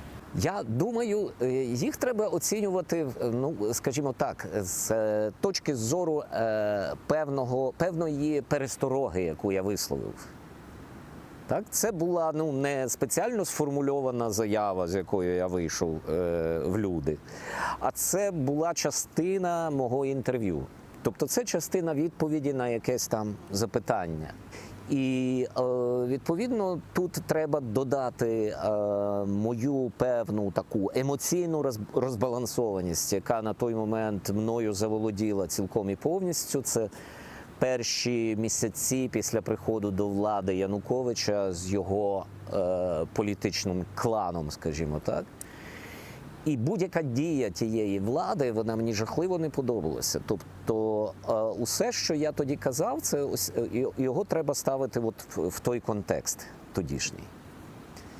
Звичайно, в тій моїй пересторозі, ну, фактично винесена кудись за дужки, винесено геть фактор Росії. Тобто ці мої міркування, вони втратили свою актуальність у момент, коли Росія анексувала частину української території і агресивно заатакувала ще іншу частину української території. Тобто всі ці мої, якби, передбачення, вони, ну, можна сказати так, вони втратили будь-яку свою актуальність. А як ви думаєте, Юрій Ігорович, що треба робити от зараз, на теперішній час, щоб наші співвітчизники там, у Криму, да, відчували себе частиною української культури? Ну, я думаю, все, що ми можемо на сьогодні, це увесь час про них думати, до них звертатись, ну, тобто комунікація. А яким чином? Спілкування. Спілкування, ну, ось ми чином? маємо, мабуть, такий шанс, наприклад, коли з вами розмовляємо, коли створюємо, ви створюєте точніше, а я беру участь, отримавши запрошення до вашої програми. І я думаю, насправді це багато. Тобто ті медіазасоби, які є в загальному нашому розпорядженні, це і радіо, напевно, не в останню чергу. Я насправді люблю радіо більше, ніж телебачення, зізнаюся щиро. Але це такий трошки, якби, зигзаг. Так от, інтернет, звичайно. Ну і другий момент – це наша якби постійно повторювана, добре артикульована позиція про те, що ми не зреклися і не зрікаємося, і ніколи не зречемося. У цій книжці лексикон інтимних міст. Коли в вашому лексиконі з'явилися кримські топони? Ну так, були такі часи, коли дитиною їздив на південний берег Криму, потім вже і в дорослому віці, вже в мене були свої власні діти, і ми їздили десь, пригадую, в Севастополі побували. От. І тут є, здається, дуже важливий для мене фінальний текст серед інших кримських топонімів, бо є, звичайно, Алупка і є Севастополь, але завершальний текст, він, мабуть, найінтимніший в цій книжці – це Ялта. До речі, коли ми перекладаємо з моїми колегами-перекладачами цю книгу будь-якою іншою мовою, там, де латинська абетка, ми не можемо Ялту розташувати останньою. Так? Вона пишеться або через йод, або через уай, і це означає, що вона десь там або посередині цієї книжки, або десь там ближче до закінчення. Але для мене принципово важливо було те, що в оригінальному цьому виданні цей текст останній, так? Бо він про сон, який запам'ятався з дитинства, і про те, як, власне кажучи, в цьому уривочку маленькому, там уся якби квінтесенція моїх стосунків із батьком. І коли я втратив його, батька, коли він пішов із цього світу, то мені відразу згадався цей епізод із дитинства. І в ньому дуже чітка присутність оцього якоїсь цієї набережної ялтинської, і ця наша розмова, переказ мого сну. А якщо була така, якби писали ви продовження до того лексикону на 222 міста, то які інтимні міста Криму ви би там відобразили? Напевно, був би там Симферополь, і точно був би Бахчисарай. Тому що насправді такий розділ про Бахчисарай, я вже мав про що написати, уже працюючи над цією книжкою. Загалом цей книжковий проєкт, мається на увазі лексикон, він такий, що його можна з роками перевидавати, трохи змінюючи склад. Тобто ми можемо так домовитись, що там завжди їх буде, цих міст, 111, але з них деякі будуть виключені, натомість будуть включені нові. Інші, так. І ось коли я доберуся до наступного нового видання, то, мабуть, замість якогось іншого міста на Б я включив би Бахчисарай, це в першу чергу. Бо це було страшенно цікаве і незабутня ця ситуація. Ось. Не буду переповідати, тому що це вимагає, власне, тонкого літературного опису. Треба почекати, тексту. а потім почитати. Так. В чому полягає різниця, якщо вона є, в лексиконі півострова і материкової України? Вона взагалі є? Мені здається, її не може не бути. Так? Тобто ми маємо надзвичайно специфічну цю територію, коли ми про півострів говоримо. Так? Це абсолютно щось унікальне, передусім з точки зору природно-кліматичної, але також просто неймовірної концентрації культур. Так? І тут ще додається такий один мій особистий нюанс. Я приблизно з десь там 7-8-річного віку і десь до 15-16 років я страшенно хотів і мріяв про те, щоб стати археологом. Я Це пов'язував було моє запитання. Так. І от, власне, Крим для мене був якимось таким раєм для археологів. Це може бути, звісно, не так симпатично звучати для людей, які просто нормально там живуть у ньому, так? Але для мене це абсолютна скарбниця. А якої частини Криму ви би от так залишили свою увагу як археолог? Звичайно, гірської, так? Гірської. Яйла, там же ж там і оці печерні міста, і загалом там дуже багато раннього середньовіччя. Оцієї культури навіть такої перехідної від пізньої античності, так, від часів ще Римської імперії, через часи Візантії, готів. І фактично ці нашарування надзвичайно цікаві. Після того, як все це стало складовою частиною єдиної кримсько-татарської культури, так, коли виникла державність кримських татар, ці всі речі стали її компонентами, так, цієї культури. Як мені здається, ще дуже-дуже далеке від того, щоб сказати, це вже все досліджено і ми вже все знаємо. Так? Насправді це велетенський масив роботи для культурологів, бо там не тільки для археологів це важливо, для істориків культури, для, я думаю, дослідників взагалі суспільних процесів.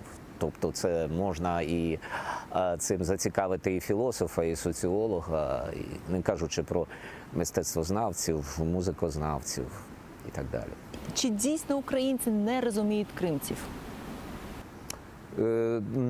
Я думаю, що це така річ, це яку міф. не можна узагальнювати. Тобто, ми надзвичайно всі різні, як люди, не тільки українці різні, будь-хто. Будь-яка спільнота. Вона тому і спільнота, що вона поєднує в собі різні людські темпераменти і різні схильності. Так, але я абсолютно переконаний в тому, що українці, відповідаючи на таке запитання, чи Крим – це Україна, чи це щось інше, в переважній своїй більшості скажуть, це Україна. Це частина її різноманіття. Тоді що є спільною мовою для українців та кримців? Мені здається, передусім це треба пам'ятати про цю перспективу майбутню, так? Я переконаний, що такою спільною мовою мала б бути європейська перспектива. Тобто, так просто? Це дуже непросто, насправді. Наша європейська перспектива постійно під великим сумнівом і під великою, насправді, загрозою, так? І це значною мірою проблема нашої, актуальної самореалізації. І це, як на мене, включає в себе також потребу кримців. Тут немає ніякої винятковості в цьому, так? Стати цією частиною умовного якогось там Європейського Союзу, бо я думаю, що Європейський Союз – це така швидше бюрократична умовність, так?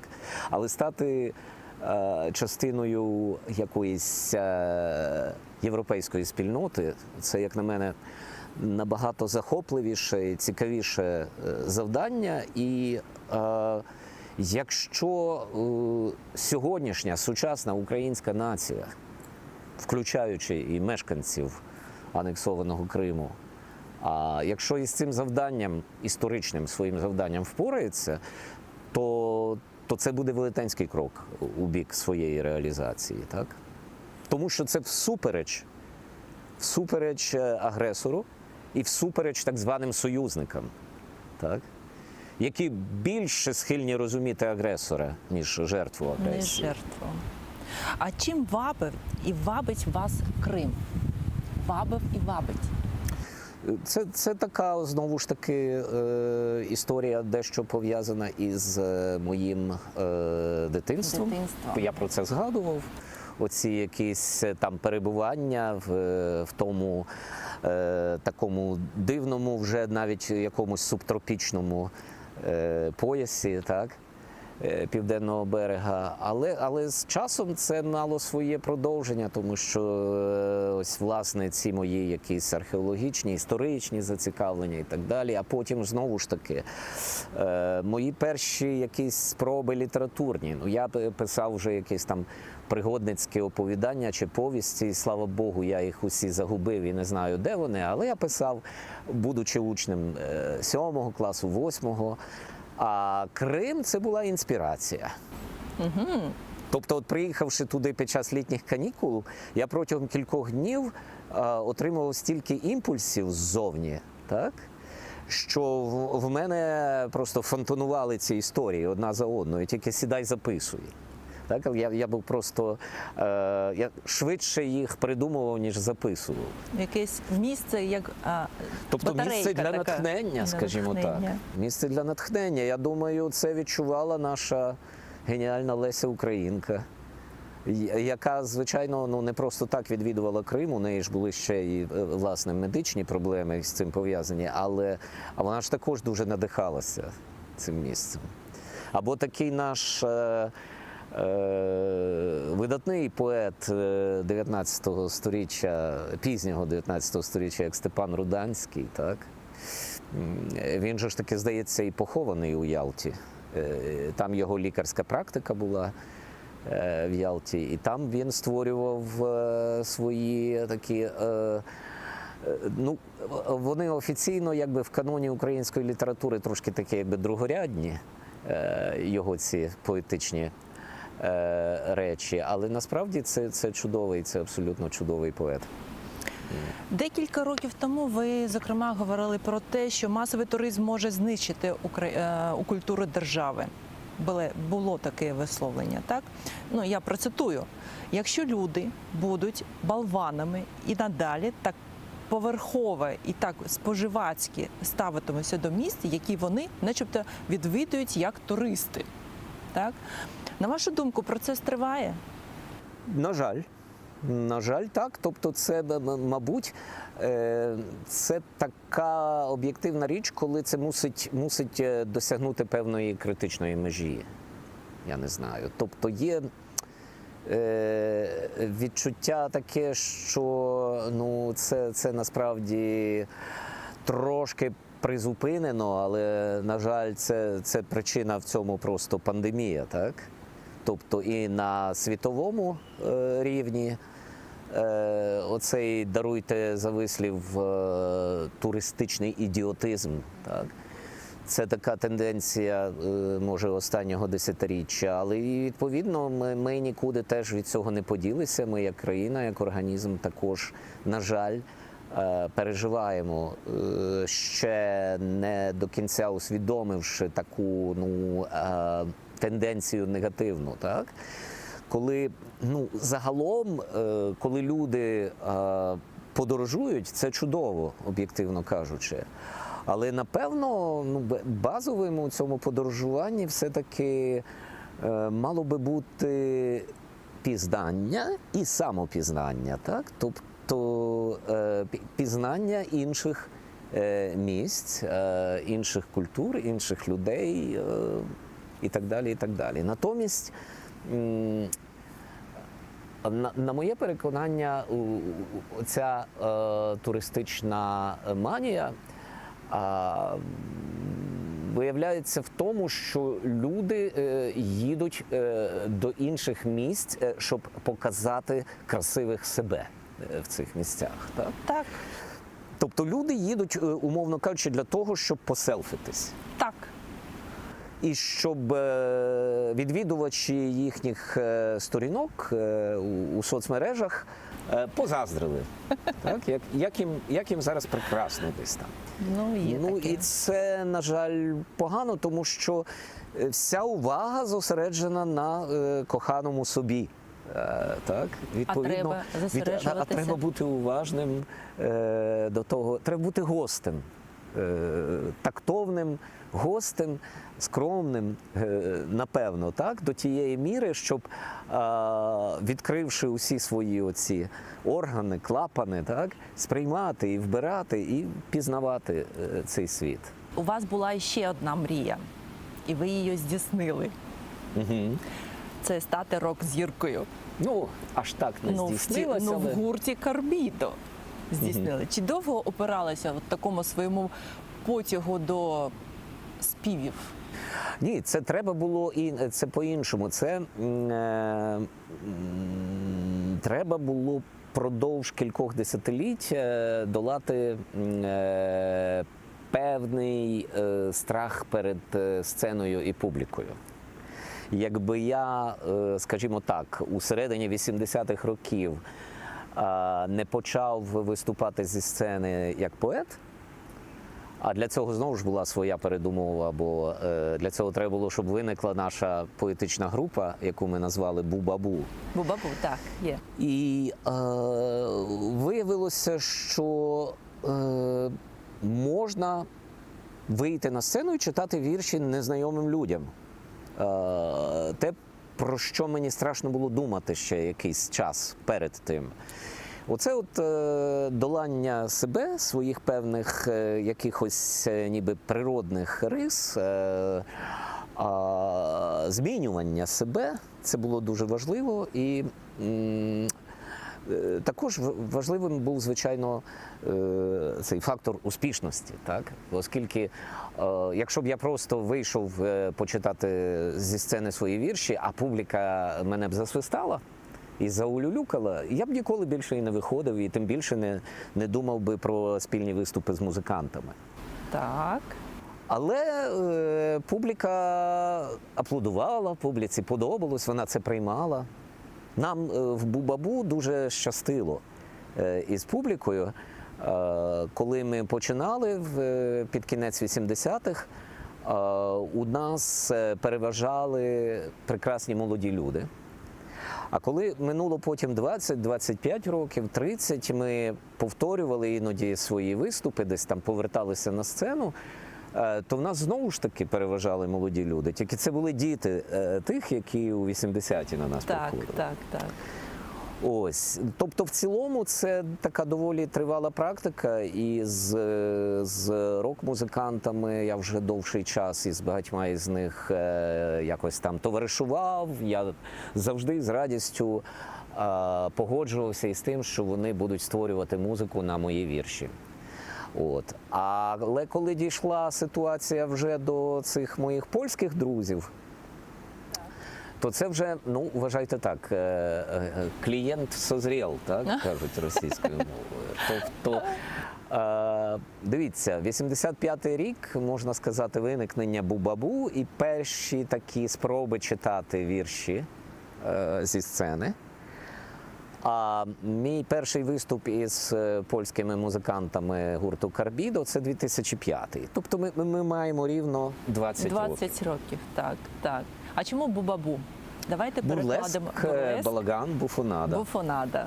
Так, при цьому завжди, коли я іноземцям про це розповідаю і це пояснюю, то в мене немає проблеми з бурлеском і з буфонадою, тому що з двома «бу» проблем нема, тому що це, ну, міжнародні слова. Якби це як мистецький термін. Так, як перекладати а от з балаганом завжди треба пояснювати так, що це з одного боку такий собі, якби, маленький театрик мандрівний. Так.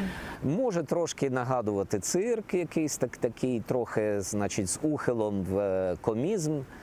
От, але це ще й, крім того, слово, яке насправді походженням з івриту, з єврейської мови, і воно означає хаос. Ось. І це річ, яку мені вдається в такий спосіб донести. Коли я кажу про цей хаос, усі починають якось краще розуміти. А от де вам затишні? На сцені або в літературі? Ви маєте на увазі тоді, коли я сам перед своїм, там, біля свого робочого стола і пишу, так? Як вам сказати? Енергетика, вам Мені здається, ні, це якісь дуже рівні цінності. Тобто я, звичайно, страшенно люблю виступи, я страшенно люблю спілкування з публікою, виходи на публіку і виступи наживо. Тому в мене є такі періоди, коли я навіть так собі дозволяю жартувати, я кажу, я б уже давно нічого не писав. Я б уже перестав писати, але я пишу тільки для того, щоб мати можливість знову виступати з чимось новим. Але це жарт, звичайно. Ви фаталіст? Напевно, ні. Напевно, ні, тому що я вважаю, що ми і себе можемо змінювати, і обставини можемо змінювати, і світ навколо себе ми можемо змінювати. Тобто, якщо я правильно розумію, фаталісти – це люди, які все віддають на милість фатуму, так? Долі. Так. Угу. Чи маєте ви власні прикмети та забобони? Маю. Я забобонна людина взагалі. Забобонна, так? Але це, знаєте, якого рівня? Це добре, що ми про музикантів. Кішечка, мабуть, чорна бежить. Ні, це на мене не діє. Натомість я можу так, наприклад, один приклад наведу. Ми говорили про сцену, про музикантів. Ось, скажімо, у турі ми виступаємо в 10 містах. І якийсь із концертів обов'язково буде кращий, ніж інший. Так? Десь воно йде краще, десь гірше. Так от, наприклад, сорочка, в якій я виходив, і концерт був невдалий, я її більше не одягнув. Ага. Ось, наприклад, так. І навпаки. А якщо той концерт був найкращий в турі, то наступного разу я обов'язково вийду, там, скажімо, в тих самих кедах, наприклад, так? Щось таке зберегти, це прояв, звичайно, забобонності деякої, так? Я помітила дуже дивну любов до цифр. 12 обручів, 8,5 історій у коханцях юстиції, 111 міст у лексиконі. Можна продовжувати. Можна. Наприклад, я навіть як критики пишуть, якщо ви дозволите, так? Звичайно. Мені самому цікаво. Цікаво, що вони пишуть. Це називається цікаві факти. Да? А презентація роману відбулася 11 листопада 2011 року об 11 годині ранку. Так? Більше того, 11 годині 11 хвилин був початок презентації. Які дрібниці. Роман можна було придбати за 111 гривень. Так? Оцей роман складається з 111 есеїв. От таке. Як це? Звичайно, це пов'язано з якимись моїми там нумерологічними ідеями, хоча я, звичайно, ніякою мірою не хочу сказати, що я особливо заглиблююся в таємні, певні езотеричні якісь сфери, але тут дещо інше. Я загалом схильний до ігор. І от цифри, числа, так, це така річ, з якою дуже цікаво погратися. Там не згадано ще одну обставину, пов'язану із лексиконом інтимних міст.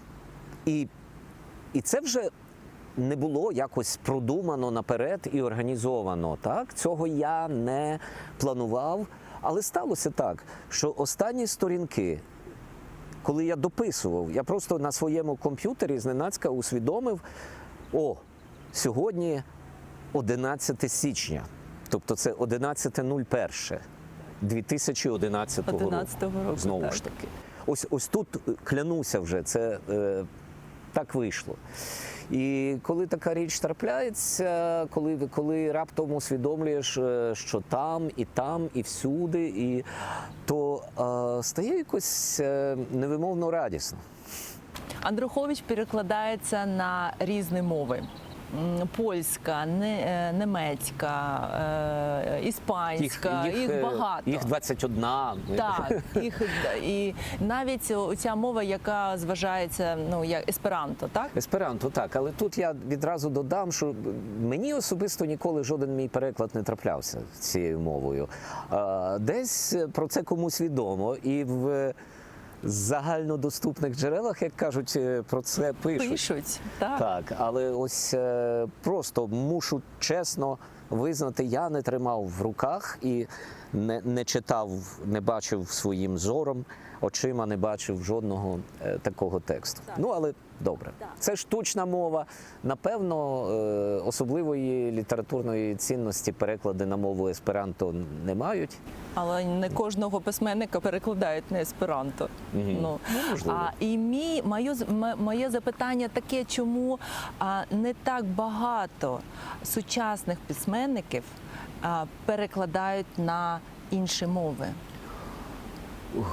Складно відповісти так, щоб якось не почати самовихвалятися, так? Почати стверджувати, що перекладають лише найкращих із найкращих. Це має місце, так? Це правда. Але є і інша правда. Є інша правда, об'єктивна правда. Вона полягає передусім у тому, що дуже об'єктивно мало насправді людей, які українцями самі не є, які обрали українську філологію як професію, так, за кордонами нашої країни. Тому що, на моє глибоке переконання, якщо літературний твір має справді гідну, високу художню якість, то перекладати його іншою мовою повинна людина, для якої ця інша мова є рідною. Не українець, який чудово володів немецькою, португальською або чи німецькою, так. А саме німець чи португалка чи китаянка, не знаю. Ось тому це все ще той такий, знаєте, напівколоніальний стан, коли в університетах західного світу, як і східного світу, ви дуже рідко взагалі зустрінете таке явище, як кафедра української мови чи літератури. Так? Це якісь виняткові ситуації. Тому навіть у таких розвинутих, об'єктивно кажучи, перекладацьких культурах, як німецька, ми до сьогодні маємо 3-4, від сили, може, 5 людей, активних перекладачів, які, будучи самі німцями чи австрійцями, для яких німецька мова рідна, які здатні на високому рівні перекладати сучасну українську художню літературу. А якщо згадувати такі важливі мови і культури, як, скажімо, шведська, так, особливо важлива для тих, які мріють про Нобелівську премію, так, або скажімо, мова нідерландська, або та навіть італійська, так, дуже складно просто шукати цих перекладачів, знаходити їх. Але, мабуть, тут недостатньо тільки зафіксувати цю проблему, тут треба постійно, напевно, говорити про те, що це треба якось долати, так? Це треба змінювати. І це мала б бути якась доволі суттєва, серйозна інвестиція, скажімо, української держави. Ми мали б зацікавлювати іноземців, приїжджати до нас, навчатися тут, в наших, скажімо, університетах, так? Всередині, жити в Україні, починати розуміти цю країну. ну і так далі. І так. Пов'язувати з нею свою долю. Ну, це зрештою, така так. практика розвинутих країн. Безумовно, безумовно. В розвинутих культурних країнах це обов'язково є ціла система, ціла мережа всіляких стипендій, грантів. Будь ласка, їдьте до нас, вивчайте нашу мову, працюйте над нашою літературою. Це обов'язково. На думку Юрія Андруховича, які 5 книжок треба прочитати обов'язково сучасному українцю?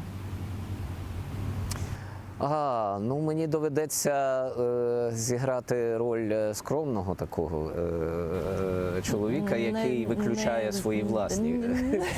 Можна так кажете, не затримувати себе. Ну, тобто,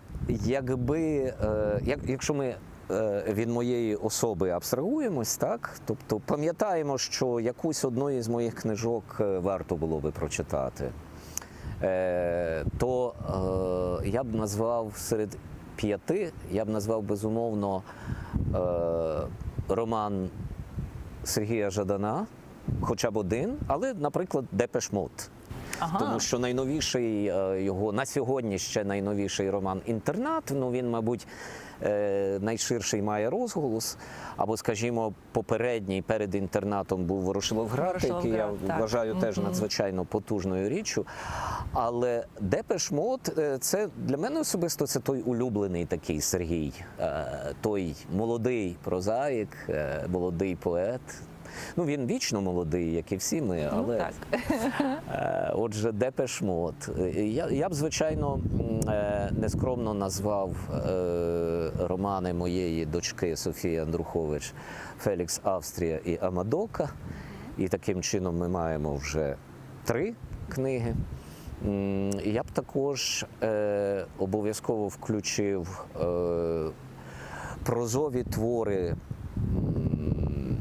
письменника, який одним себе прізвищем підписує, Іздрик. Іздрик, так. Його люблять сьогодні в нас, він має страшенно багато шанувальників як поет. Так. А цей поет на сьогодні трошки незаслужено затінив його прозаїка. А та його проза, яка в 90-ті роки народжувалась, я вважаю, вона якось так не те, щоб забута, але вона, на мій погляд, трохи недооцінена в нас. І дуже бажано було б до неї звернутися.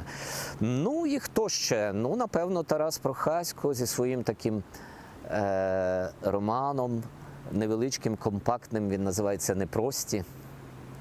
Його особливо добре тут у Карпатах читати і перечитувати. Тому що там всі події, це от на вигаданому такому карпатському курорті, який називається Єлівець. А з чого треба починати відкривати для себе Андруховича? З мого найновішого на сьогодні роману «Радіо Ніч». Чому? Ну, він якоюсь мірою, він такий, що прочитавши його, ви, якщо нічого перед тим ще мого не читали, ви отримаєте якби потрохи всього, що якби характеризує мій стиль, те, що, мабуть, відрізняє мене від інших авторів. Ну, а крім того, він, просто, як на мене, це дуже особлива історія про любов. А мені здається, це така тема, яка нам завжди важлива і потрібна. Юрій Георгійович, а чому українцям дуже важливо зберігати ту спадщину, яку ми отримали від творчості Бруно Шульца, Пауля Целана, Рота, якийсь Брод, так? Чому це так важливо? Я маю таку, найпростіша моя відповідь полягає в тому, що вони великі. Всі згадані вами. Вони великі творці цілком особливих літературних світів. Кожен із них – це світ, це всесвіт.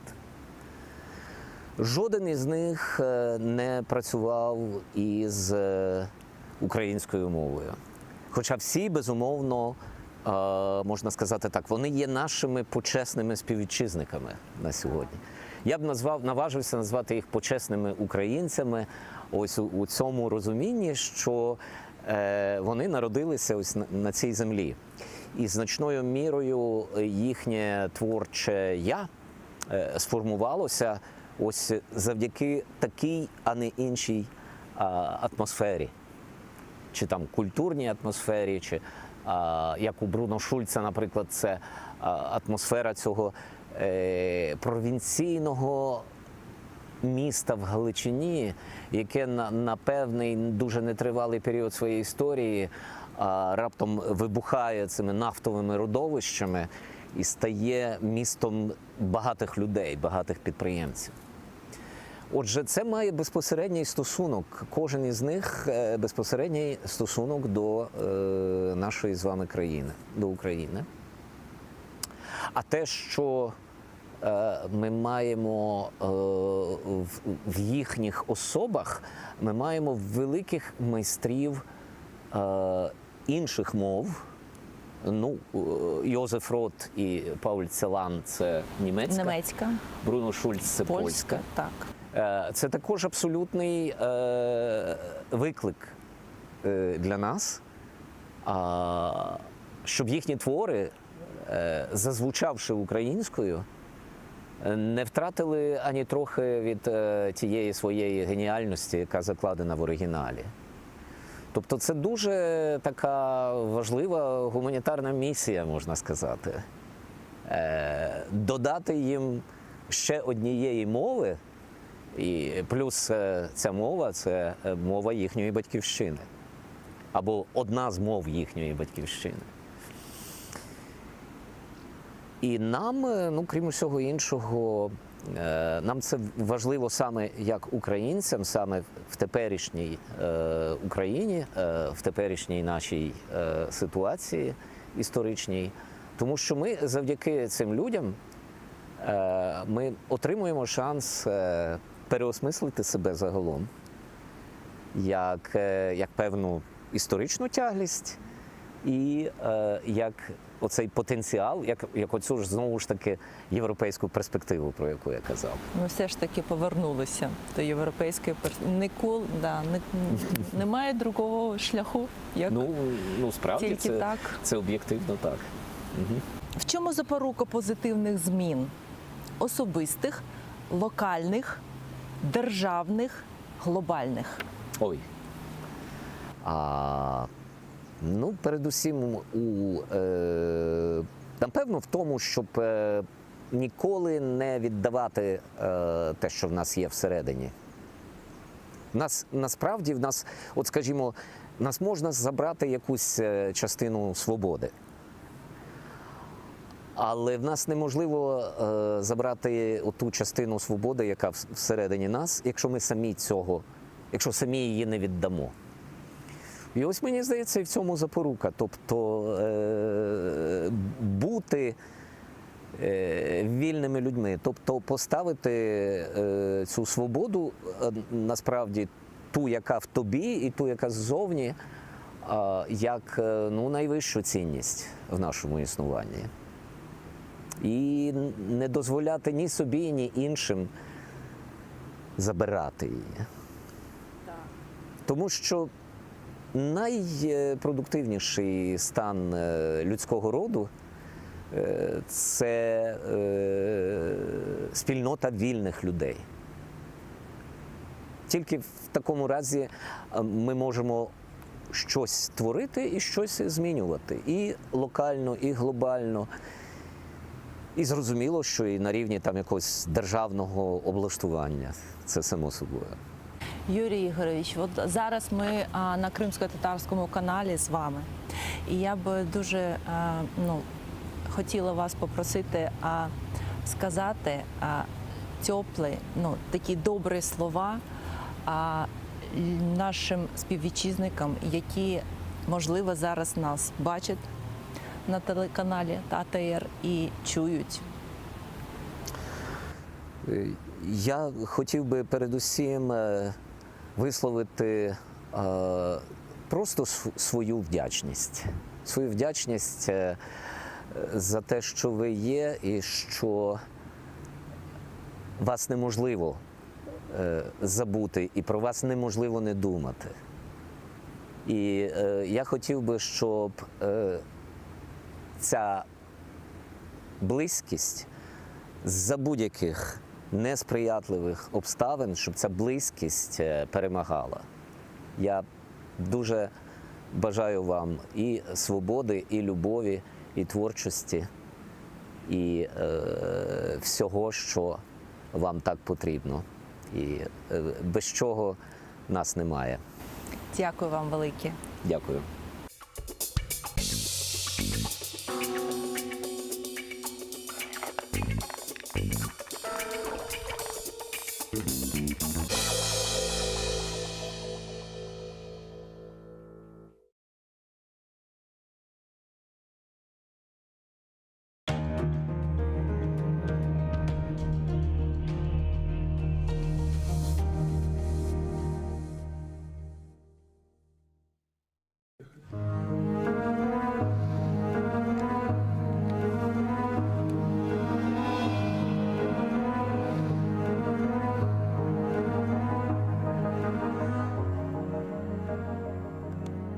Ya Rabbi, nasıl olur şu garip alım? Gurbetke düşken el mana düşman. Hiç kurtaramam bu garip başım, ayağım basılgan. Yer mana düşman. Ya Rabbi, eriştir meni maksadıma. Asret kaldım yakınlarıma, dostuma. Қан буланық келген менің үстіме, шу дағылардан аққан сел, мана дұшман. Дерім ке, бүкін мені рухтан тұшырды. Айрылық атешінен бағырым пішірді. Елімні ұзатқанымнен мейвасын тұшырды. Мейвасыны берген дал, мана дұшман.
Мы продолжаем знакомить вас с биографиями выдающихся знатоков истории Крыма и крымско-татарского народа. Один из них – Владимир Гордлевский, востоковед-тюрколог, в обширном научном наследии которого имеются и крымоведческие исследования. Владимир Гордлевский родился в сентябре 1876 года в Финляндии в семье военного чиновника. По окончании с серебряной медалью Александровской гимназии в Гельсингфорсе поступил в Лазаревский институт восточных языков, а в 1904 году с дипломом первой степени на историко-филологический факультет Московского университета. Стажировался в Стамбуле в турецком и арабском языках. Некоторое время жил в Сирии, слушал лекции в парижском Collège de France. По возвращению в Россию преподавал турецкий язык и историю турецкой литературы в Лазаревском институте. В 1918 году стал профессором Переднеазиатского института. После революции работал заведующим Восточным отделом Государственной библиотеки имени Ленина. Преподавал в МГУ, в Институте востоковедения на Восточном факультете Военной академии РКК имени Фрунзе. В 1934 году получил степень доктора литературоведения, а спустя 12 лет избран академиком Академии наук СССР. Владимир Гордлевский – крупнейший востоковед-тюрколог. Ему принадлежит около 300 работ по турецкому языку, истории, этнографии, фольклору и литературе Турции. Будучи выдающимся специалистом-тюркологом, Гордлевский не обошел вниманием и Крым.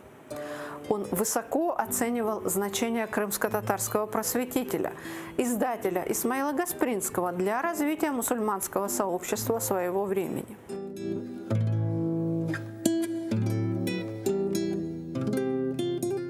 Статья Гордлевского, написанная в марте 1917 года под названием «Мусульманское ученое общество в Москве», начинается так. Неутомимой энергией покойного Гаспринского обязаны мусульмане тем, что начали открываться мусульманские благотворительные общества, которые обратились в культурно-просветительские учреждения. То были ячейки, собиравшие раздробленные общества мусульман. При благотворительных обществах клались основания библиотекам, читальням, школам, новометодным, устраивались с благотворительной целью литературно-вокально-музыкальные вечера и так далее. Теперь благотворительные общества распространились уже почти повсеместно. Позже, уже в статье более позднего времени, он отмечал, что Исмаил бей Гаспринский с 1881 года превратил уездный городок Бахчисарай в центр умственной жизни мусульманского мира. В еще одной крымоведческой работе «Рукописи Восточного музея Ялты», это октябрь 1927 года, Гордлевский описывает коллекцию документов, богатый фольклорно-этнографический материал, собранный во время экспедиции по глухим деревням между Алуштой и Судаком, крымско-татарским этнографом, хранителем Восточного музея в Ялте Якубом Кемалем. Речь идет о 65 рукописях, примерно такого же количества ярлыков, юридических документов, ферманов. Гордлевский так описывает эту ценную коллекцию. Здесь рукопись из медресе в Адрианополе. Быть может, учились на ней поколения студентов – турки, татары. Но, быть может, не случайен выбор медресе именно Адрианополя. В окрестностях Адрианополя, во дворец Чингис-Сарай, направляли почетную ссылку султанов, детей крымских ханов. Есть и вакуфные рукописи. Раза два бросились в глаза ханская печать. Однажды на сочинение по фикху. Быть может, во время миниха по Крыму 1736 года, когда Бахчисарай пострадал от вандализма армии, а быть может позже, после падения Крыма, рукописи очевидно расхищались, выбрасывались и доживали последние дни в деревне. И возможно, что разыщутся еще экземпляры из ханской библиотеки. Собранные по деревням рукописи определяют уровень образованности крымских мусульман 17-19 веков. Они представляют круг чтения мусульманина, хаджи или студента. Статья Владимира Гордлевского заканчивается выражением надежды, что удачный почин Якуба Кемаля будет продолжен и принесет еще немало рукописных сокровищ, которые нужно лишь суметь извлечь на свет. В статье под названием «Ахмед Ахай» Гордлевский описывает легендарного крымско-татарского персонажа, мудреца-простака, прообраз которого обнаруживаем у многих народов. Поводом к статье Гордлевского послужила книга Семена Мирера «Ахмед Ахай Озенбашский». Однако это больше, чем рецензия на этот труд. Кто же он, Ахмед Ахай или дядюшка Ахмед? Гордлевский пишет. В Ахмед Ахая собрал народ сгусток мудрости. Ахмед Ахай, оказывается, много путешествовал по свету. А много знает, говорят турки, не тот, кто много жил, а кто много странствовал. Народная мудрость далека от схематической, догматической философии, мыслящей силлогизмами. Ахмед Ахай поучает, потешая. Тюрколог обнаруживает несколько циклов анекдотов Ахмед Ахая о глупости и свободолюбии, помещике Касибаи и злых неверных женах. Статья Владимира Гордлевского о любимце крымских татар заканчивается так. Неужели народный мудрец, видевший темноту сельчан, выброшенных за борт жизни всеми этими муллами, кади, кулаками, нам чужд. О, это невозможно.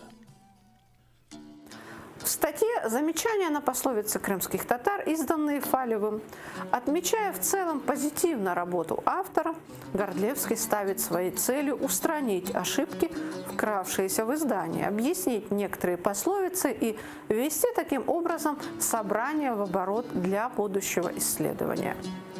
Вероятно, наиболее ценная с научной точки зрения крымоведческая работа Владимира Гордлевского – организация цехов у крымских татар из поездки в Карасу-Базар.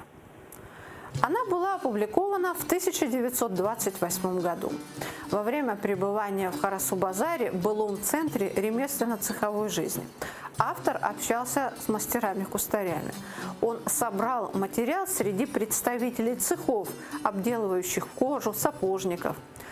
70-летний старик Осман Ахай, радушно встретив этнографа, подробно описал обряд реван – посвящение в мастера. И вот как описывает его Гордлевский. В учение мальчики поступали лет 10-11. Отдавая сына, родители уговаривались с мастером об условиях. Еда и стрижка, еженедельная, шла от хозяина. Вечером мальчик уходил домой. Когда ученик поступал к мастеру, отец как бы уступал хозяину права на сына. Хозяин мог даже бить ученика. Рабочее время ученика принадлежало исключительно ему. На хозяина ученик не мог жаловаться в цех, а только говорил дома, и родители, отец или мать, отправлялись к хозяину для улаживания конфликта. Если хозяин не возражал, ученик уходил к другому мастеру, но без согласия прежнего хозяина, дававшего отзыв об его поведении. Никто не стал бы принимать мальчика к себе. Служил мальчик у хозяина бесплатно, но иногда, чтобы поощрить ученика, хозяин давал ему материал. Ученик делал что-нибудь из этой кожи и деньги, вырученные от продажи, брал себе. Когда мастер находил, что ученик уже освоил ремесло, он собирал других мастеров для испытания ученика. Мастера испытывали ученика. Если они находили, что вещь сработана учеником прекрасно, то мастер давал ему разрешение, а ученик целовал хозяину руку. Цех строго оберегал честь свою, и если клиент жаловался на недобросовестность мастера, то его также наказывали и, случалось, даже лишали звания мастера. Он утрачивал право самостоятельно работать. Закрытие мастерской сопровождалось особой церемонией, являлся полицейский и, исполняя распоряжение уста-баши, снимал фартук с мастера и клал на станок. «Твой кафтан шит. Хафтанын бичилди», — говорил он иносказательно.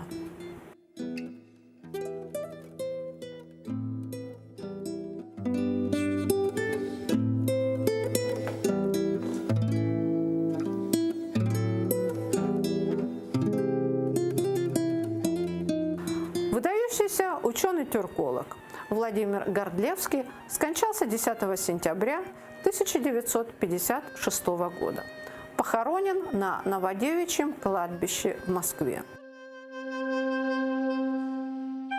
Согласно завещанию, Институт востоковедения получил на сохранение богатейшую библиотеку ученого.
Çeşit özenler ve arıklar akalar. Çeşit köprüler var onların üstünde. Kaydadır deniz üstünde de kuralar. Kaydadır kayalar ve dağlar koksunda. Hem uzun hem kıska ken ve tarlar. Onlardan maşinalar geçiyor adamlar. Lakin söyle. Onlardan bana ne fayda? Benim sana geçecek köprüm kayda? Bir köprü var, o da güller bahçesinde. Onu bilem gençlikten, emgen sütümden. O iki ağaç beş tahta parçasından. Ana baba izleri var üstünde. Kene bir köprü var, lakin ölçüsüz. Ağaçsız, tahtasız, taşsız ve demirsiz. Ömür geçti gitti. Onu seç almadım. Sana hala o köprüden geç almadım. Çeşit arıklar, akalar dünyada. Çeşit köprüler onların üstünde. Lakin bana onlardan ne fayda? Tuğan evime gidecek o köprü kayda?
Ускут, туак, алакат.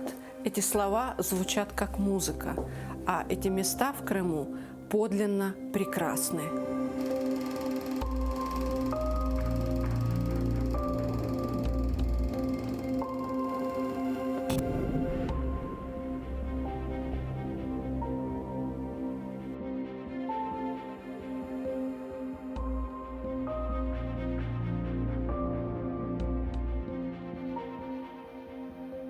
Туакская долина прорезывается рекой, всегда имеющей воду из родников и исключительно принадлежит татарам, которые занимаются хлебопашеством, садоводством и виноделием.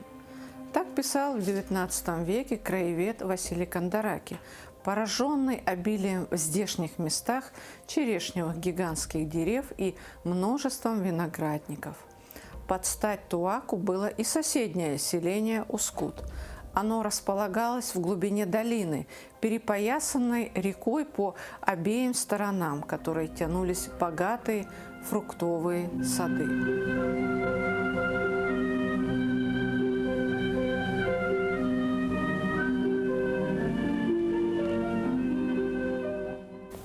Кандараки описал оригинальный ландшафт этой местности и то, как вписывается в него архитектура. Все домики построены однообразно и так близко один к другому, что издали можно принять за длинные коридоры с плоской кровлею, прокрашенную глиной стального цвета. В центре деревни стоит прекрасная мечеть с высоким каменным минаретом, подобным бахчисарайским.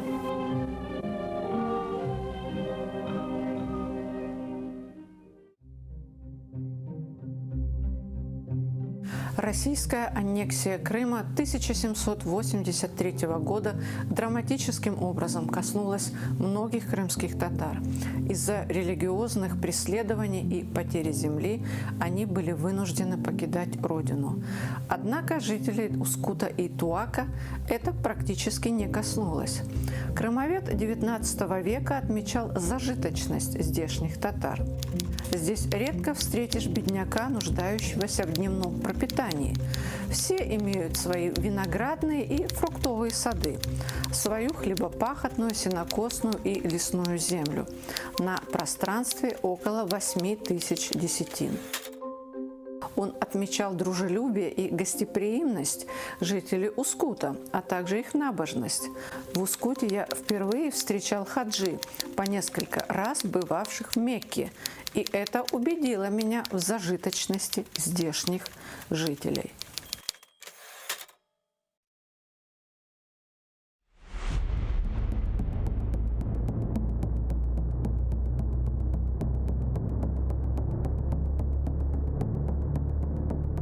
Увы, эта прекрасная жизнь, этот рай на земле был разрушен большевиками. Октябрьская революция 1917 года была для Крыма подлинно страшной, говоря словами писателя, кровью умытой. Уже в начале 1918 года была разогнана большевиками Крымская Народная Республика. Зверски убит первый председатель ее правительства Номан Челебеджихан. Погибшие в результате красного террора исчислялись тысячами. 18 октября 1921 года была образована Крымская Советская Социалистическая Республика, автономия в составе РСФСР. Созданы аппараты государственной власти, местные советы, Центральный исполнительный комитет и управление, Совет народных комиссаров, которому подчинялись комиссариаты внутренних дел, просвещения, юстиции, здравоохранения, финансов. Была принята Конституция Республики. Государственными языками стали крымско-татарский и русский. Борьба с местным национализмом, репрессии против деятелей культуры не миновали и Крым. В мае 1928 года впервые в истории советских национальных республик был осужден и расстрелян глава Крымской АССР Вели Ибраимов. Вскоре после расстрела Ибраимова было открыто дело партии Мелиферка, в результате которого репрессировали более 60 человек. Затем последовали насильственная коллективизация и раскулачивание. В конце 1929 начале 30 года в Крыму главным политическим управлением были проведены операции по очистке полуострова от противников колхозного строя. Из выявленных на 1930 год органами ОГПУ 1012 сельских жителей Крыма 2/3 были арестованы в начале февраля. Речь шла о главах семьи. Обращает на себя внимание, что репрессии в отношении крымских татар, которые составляли лишь четверть населения полуострова, были практически такими же, как среди русских, составлявших половину населения Крыма. Репрессиям в этот период подверглись 38% русских и 37,5% крымских татар. Репрессии касались малых народов на порядок больше, чем, например, это касалось титульную нацию. Там тоже была классовая борьба, но здесь была не просто классовая борьба. Здесь была борьба за выживание империи. И поэтому сама последующая депортация – это всего лишь следствие. Ведь еще в XIX веке Генеральный штаб России разработал план выселения народов в случае войны. Неблагонадежность, прям критерий был, критерий неблагонадежности. И крымские татары входили в этот критерий. Среди вынесенных приговоров преобладали сроки в 3 и 5 лет.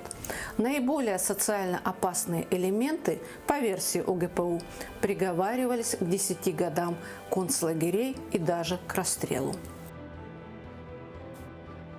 Массово применялась высылка. В некоторых делах ее места названы конкретно: Восточная и Западная Сибирь, Архангельская область, Урал. А часто просто указывалось за пределы Крыма. В конце 29-го, начале 30-го в Крыму в ходе коллективизации шло наступление на крымско-татарское крестьянское хозяйство. Объявленные кулаками жители Крыма выселялись в отдаленные районы страны. Эта политика вызвала сопротивление крымских татар и стала причиной крестьянских восстаний. Наиболее известным и трагическим по своим последствиям было так называемое Алакатское восстание.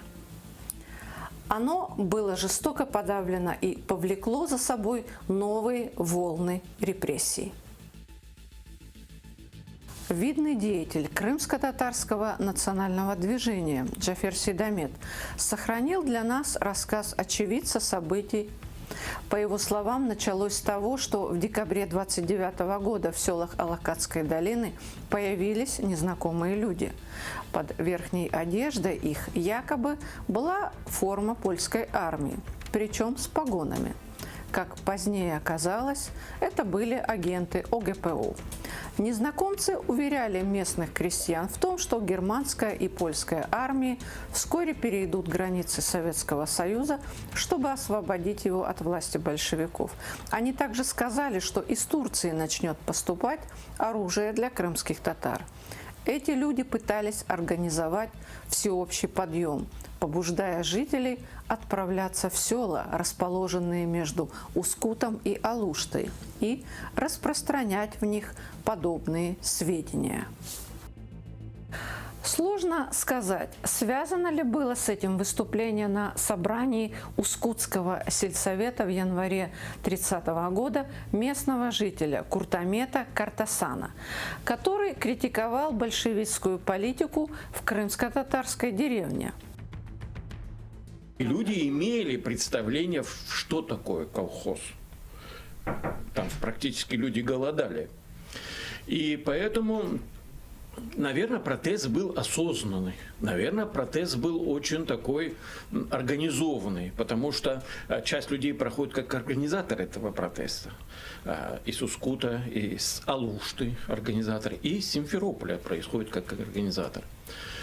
Поэтому, почему произошло это в Алакатской долине, сейчас сложно сказать. Возможно, это деревня, в которой, в принципе, проживали одни крымские татары, но наверняка какие-то активисты вышли с этой деревни.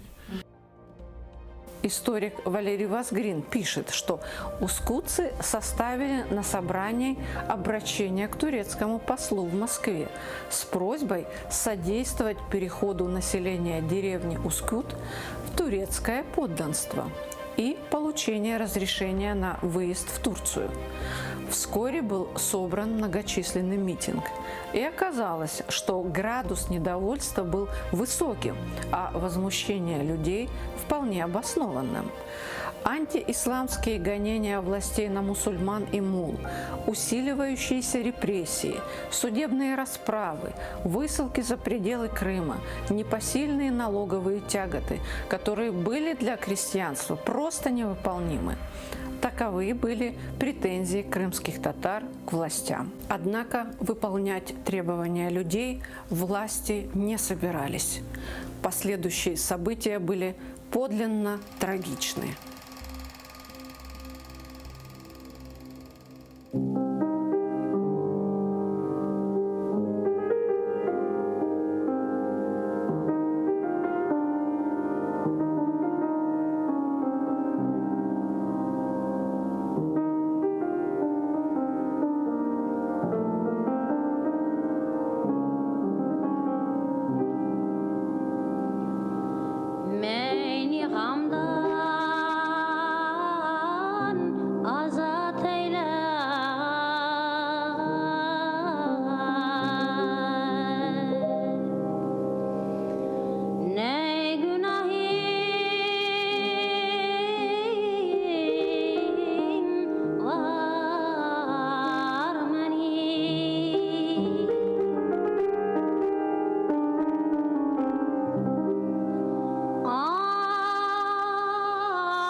sen